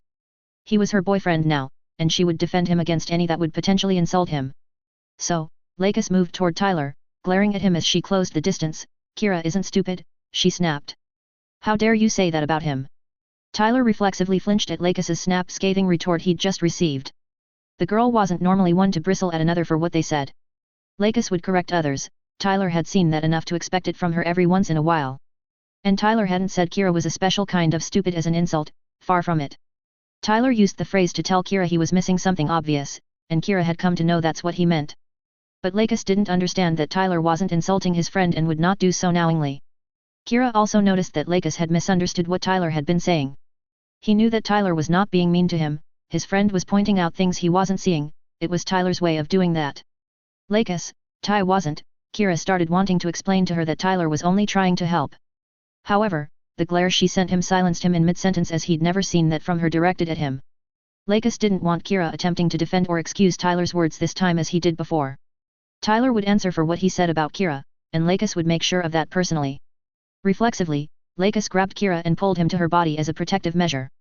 She didn't know why she pulled Kira to herself, and it was instinctive, which she couldn't explain. But she still glared at Tyler, angry with how he had insulted Kira. Tyler could see Lakis was taking this misunderstanding too seriously for his liking. He didn't blame the girl, she was loyal to Kira, and he couldn't fault that. Heck, Kira hadn't a clue how lucky he was to have someone like Lakis defending him. Yet, Tyler knew he would need to choose his words carefully or suffer Lakis's wrath. He wanted to avoid the girl's wrath if at all possible, as she was a friend. Plus, Tyler feared Lakis's wrath may be like Sakura's, which was a scary thought to him. Thus, Tyler took some calming breaths before he swallowed hard. Lakis. Tyler hesitated as the girl's glare intensified. He held up his hands in a gesture of calm. Look, I would never say words or phrases to or about Kira with the intention to be mean. I would hope you would know I don't diss or insult a friend either in their company or out of it by this point. Tyler stopped and took a steadying breath. With that in mind, when I say Kira is a special kind of stupid, it's not implying that he's dumb or unintelligent. I assure you, I'm well aware that he is smart academically, admittedly more than I am when it comes to it. It's just, Tyler paused again, quickly sorting out his thoughts for a proper explanation he could give to Lakis. Well, you, of all people, have seen the point of how clueless Kira is when it comes to the social aspect of things. You can call it what you like, naivete, ignorance, innocence, or a special kind of stupid as I do when calling the idea out. Tyler moved back a bit since Lakis was still glaring at him, so, when I tell Kira he's a special kind of stupid, I'm just telling him he is missing something obvious and to look harder. Kira could see Tyler was floundering in his attempted explanation to Lakis. It was odd to see Tyler flounder when talking to another, and it happened so often that it was more expected that he would talk smoothly in most conversations. And Kira knew his friend wasn't being mean to him when he referred to his naivete as a thrun, and he called it. He sometimes thanked them for helping him not miss things he didn't know were happening. So, Kira spoke up for Tyler, he's telling the truth, Lakis, he isn't trying to be mean or insult me. A thrun does much the same thing, just in a different way which tends to be less blunt, Kira insisted. They've been doing it for years, so I'm used to it by now. Lakis was still miffed at what Tyler said since it certainly wasn't nice how it was put. But Kira said it wasn't meant to be rude or insulting, and he sounded like he was telling the truth. So, she took a moment to calm down and forgive Tyler for what he said this time. Tyler was grateful to Kira for jumping to his defense even when he fully expected him to do so, as Tyler would do for him or a thrun without hesitation. He didn't want Lakis mad at him if there was a way to help it. Tyler had seen what angry women could do, and it more than worried him. The phrase "hell hath no fury a woman scorned" hadn't made sense the first time Tyler had heard it, but it did now. He didn't know the context of the author who had come up with the phrase had, but the meaning was clear: don't get a woman angry with you and believe you'll be fine. And with Lakis being a friend, Tyler certainly didn't want bad feelings between them. So, Tyler felt a subject change was overdue and would hopefully help him out of hot water. He cleared his throat to shift attention to him again, right then, to other subjects. Kira, you and Lakis are still teenagers and are too young to advance your new relationship too far forward. Don't get lost in the moment's passion, please, and do something you will regret. Tyler trailed off, going over what he'd just said, as it was odd for him to be saying such things. Granted, he was mature for his age, and he'd done a lot of growing up after the Bloody Valentine. But the words he was saying felt uncomfortably familiar, like he'd heard something like them before now. After a minute, Tyler realized why the words were familiar and where he'd heard them before. They came from a conversation he'd had with his mother just before he'd headed off to basic training. Tyler remembered the conversation/lecture because it happened to be the dreaded Birds and the Bees parental lecture. While Tyler respected his mother, he never thought he would one day sound like her, especially with Tyler's childhood spent as it was. He'd not been rebellious per se, but he hadn't been the model child either, as he had misbehaved occasionally. Tyler had been determined that when he grew up, he wouldn't be as strict as his mother. However, here he was, being a parent-like adult as he had told himself he wouldn't be. A child dreaded to sound like their parent, but it wasn't exactly as Tyler had heard. He was now lecturing friends on things their parents should be, and the irony was thick with that. Kira and Lakis had been embarrassed with Tyler, saying they were to be good and not go too far in their relationship yet. But with him trailing off, they both stared at Tyler, who appeared to have become lost in thought. It was a few long minutes before Tyler's expression morphed into a look of surprise mixed with slight horror. He then slapped his forehead, "Good golly, I'm starting to sound like my mother." Tyler shook his head, "I never thought I'd live to see the day I would start lecturing another as she has me." Tyler's comment and the reaction were amusing to Lakis as he said it as a bad thing. From what she knew of Minister Blass, the woman was a strong one that spoke from her heart. Lakis could only imagine what that kind of woman would be like as a mother. She only had vague memories of her own mother, Tazara Klein. However, Lakis had heard of the horror of a child who sounds like a parent, though she'd never understood why it could be a bad thing. Still, Lakis couldn't stop herself snickering at Tyler's change when he felt he was speaking as his mother did. At hearing Lakis's snickering, Kira couldn't help but join her in it. Tyler wasn't amused at being laughed at for him sounding like his mother, so he grumbled under his breath. "Yeah, go ahead, laugh it up," he muttered. "As I said, I never thought I would one day sound like my mother did with some of the lectures she's given me." Tyler waited for the two to stop laughing at him as he meant what he said about them not going too far. The two were too young to be physically intimate and potentially have children. And it wasn't that Tyler felt the two wouldn't make good parents, for he didn't doubt they would. It was because they weren't emotionally ready for the job of raising and taking care of a child yet. As any friend would do, Tyler wanted to warn them before they made a mistake they would likely regret. Tyler cleared his throat, sounding like my mother aside, "I was being serious when I said you're too young to take things too far." The thoughts of Lakis and him doing private things came back to Kira's mind, and the images were more vivid this time. Kira wasn't saying that Lakis was unattractive, quite the opposite, really, she was drop-dead gorgeous. That was the issue, with her confessing, he was noticing Lakis in a different way than he had before. Kira didn't know how to deal with these new thoughts about her. In the end, Kira looked away from Tyler, not knowing what to say in response to his statement. Lakis noticed Kira's embarrassment, and she found it cute, and it brought warmth to her heart. Not to say she didn't want to do intimate things with Kira, but oh, did she ever want to be as close as physically possible. However, she knew there was wisdom in what Tyler said about them being too young for the responsibilities that came with such. But they had control of themselves thus far and would do so until they were ready to proceed further. "We wouldn't go too far, Ty," Lakis responded calmly. It would be nice if you gave us some credit for our self-control. Oh, Tyler had given credit to Lakis that she had shown self-control up to this point, for she had. Kira wouldn't be a concern any more than Lakis would be if not for passion coming into the mix. Tyler wouldn't be doing this if the passion he saw in the kiss could be waved off, but he wouldn't do that. While okay in the right time and place, passion was a driving force akin to a double-edged sword. It could help and increase good things, but it could also hinder and do harm at other times. Romance tended to work with passion more often than not, and if not for their age, Tyler would step back and let them figure things out for themselves. Yet, with the war going on and the world as unstable as it was, decisions influenced by passion were not helpful. In the end, he exhaled heavily. While I applaud your self-control up to this point, Lakis, I stand with my point. Tyler paused for a moment. Passion is a powerful driving force, but it can push you to a hasty decision that you could regret later. And with the kiss you two were having, passion wouldn't have to push all that much for you two to cross the line. Tyler glanced at his friend. Kira, you aren't ready for a kid, so don't go knocking Lakis up. Is that plain enough for you? Lakis blushed hard at that last line. Tyler, she stammered, we wouldn't do that. Tyler shrugged but smiled a small smile. I don't know. That kiss you two were in looked pretty heated if you ask me. He put a hand to his chin. I can only imagine if I hadn't interrupted, you could have gone longer and further. Tyler shrugged again. I'm just saying to keep it to affectionate gestures that are appropriate in public for the time being. Give yourselves a few years before doing more than that. That's my suggestion to the both of you, and I hope you take it to heart. Tyler did enjoy the rest of the conversation with the two as he did get to tease them. Lakis didn't appreciate Tyler teasing her and Kira, as he was clearly enjoying it. She figured she could get back at him, telling him how he could end out with Sakura.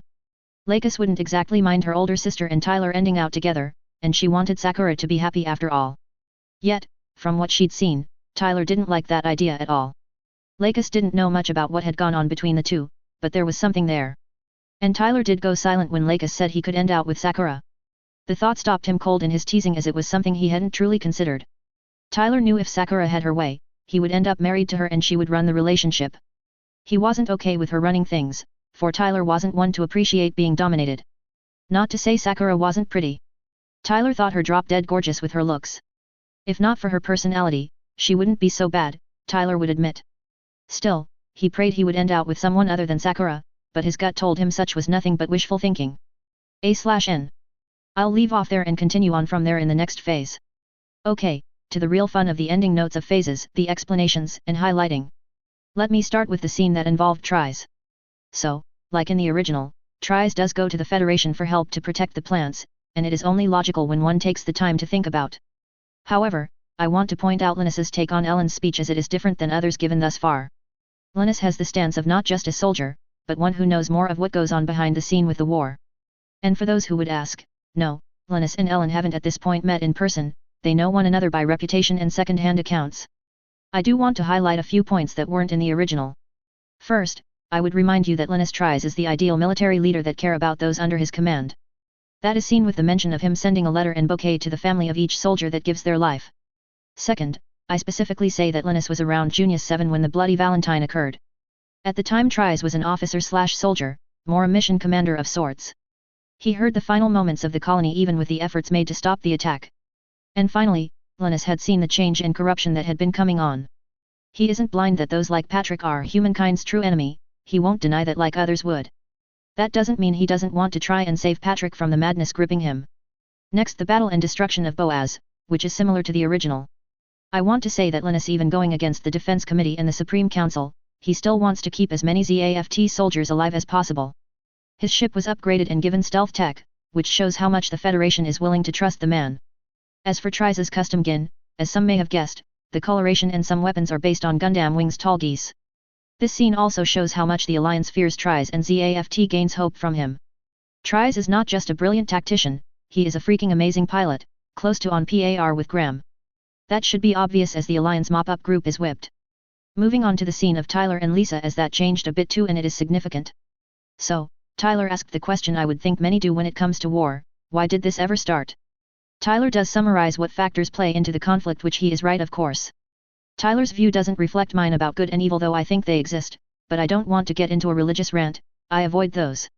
With Tyler's memories of Patrick Zala, I am debating whether to do that in a flashback. If you readers want to see such, write a review or message me and say so. Back to the conversation, Tyler admits that he is avoiding facing his friends, mostly for what he did to the Dominion and nearly killing Flay. That shifts to him going and talking to Sai and Tall, which I want to point out some things there. So, Tyler, as mentioned by his friends, is stubborn, rarely if ever apologizes for what he does or his behavior, and always has some sort of explanation to say why he did something. Rare is it for Tyler to be caught off guard or be at a loss for words, but it does happen. He also essentially admits he likes breaking machines as a sabotage enthusiast. Now on to the final scene, which is what you readers really liked and want more detail on. I don't blame you readers for liking this scene between Lakis and Kira, which Tyler comes in on later. This scene is one of those I would say we all wanted in canon but never ever got from the anime's producers. I'm not bashing them directly, but some show of romance between the two we wanted would have been nice. The vast majority of us could see the sparks between the two, it was hard to miss for fudging sakes. And I don't consider the two hugging and staring at each other a romantic scene, it is only fluff, dang it. So, as an author, I thought, since we didn't get what we wanted, then I can write what we should have gotten to some degree. The two are much better than Flay, and I'm not dissing the girls, so don't take this as me bashing or trying to offend those who are fans of Kira and Flay being a couple. I just don't see those two getting together either in canon where Flay was manipulative, nor in my story where she is more a friend. Nor will this lead to a lemon. I don't write those as a personal policy, though some have asked. I hope you readers appreciate the scene with the two both for the romantic content and the comedy that came at the end. However, I'm not here to justify why I made the decisions I have for my story. So, I expanded the original scene to give it more depth and tell a little of what Lakis had been feeling with Kira. Can any blame the girl with all the things she's been doing to get Kira's attention? Perhaps, some female readers can message me and give me more and better insight, I would welcome it. So, our girl Lakis corners Kira to get the explanation of what happened inside Mendel, which she missed, and to tell him how she feels. She comforts him at the end, which turns into her confession. We learn how frustrated she's been with Kira missing her nonverbal hints she had been sending at him to say she liked him. Can you blame the girl for being so fed up with the obliviousness Kira has been showing? By this point, I hope it is clear as day such as due to Kria's naivete, since I've referred to it so many times. And yet, that naivete is what makes us like Kira as much as we do and appreciate his character as it is.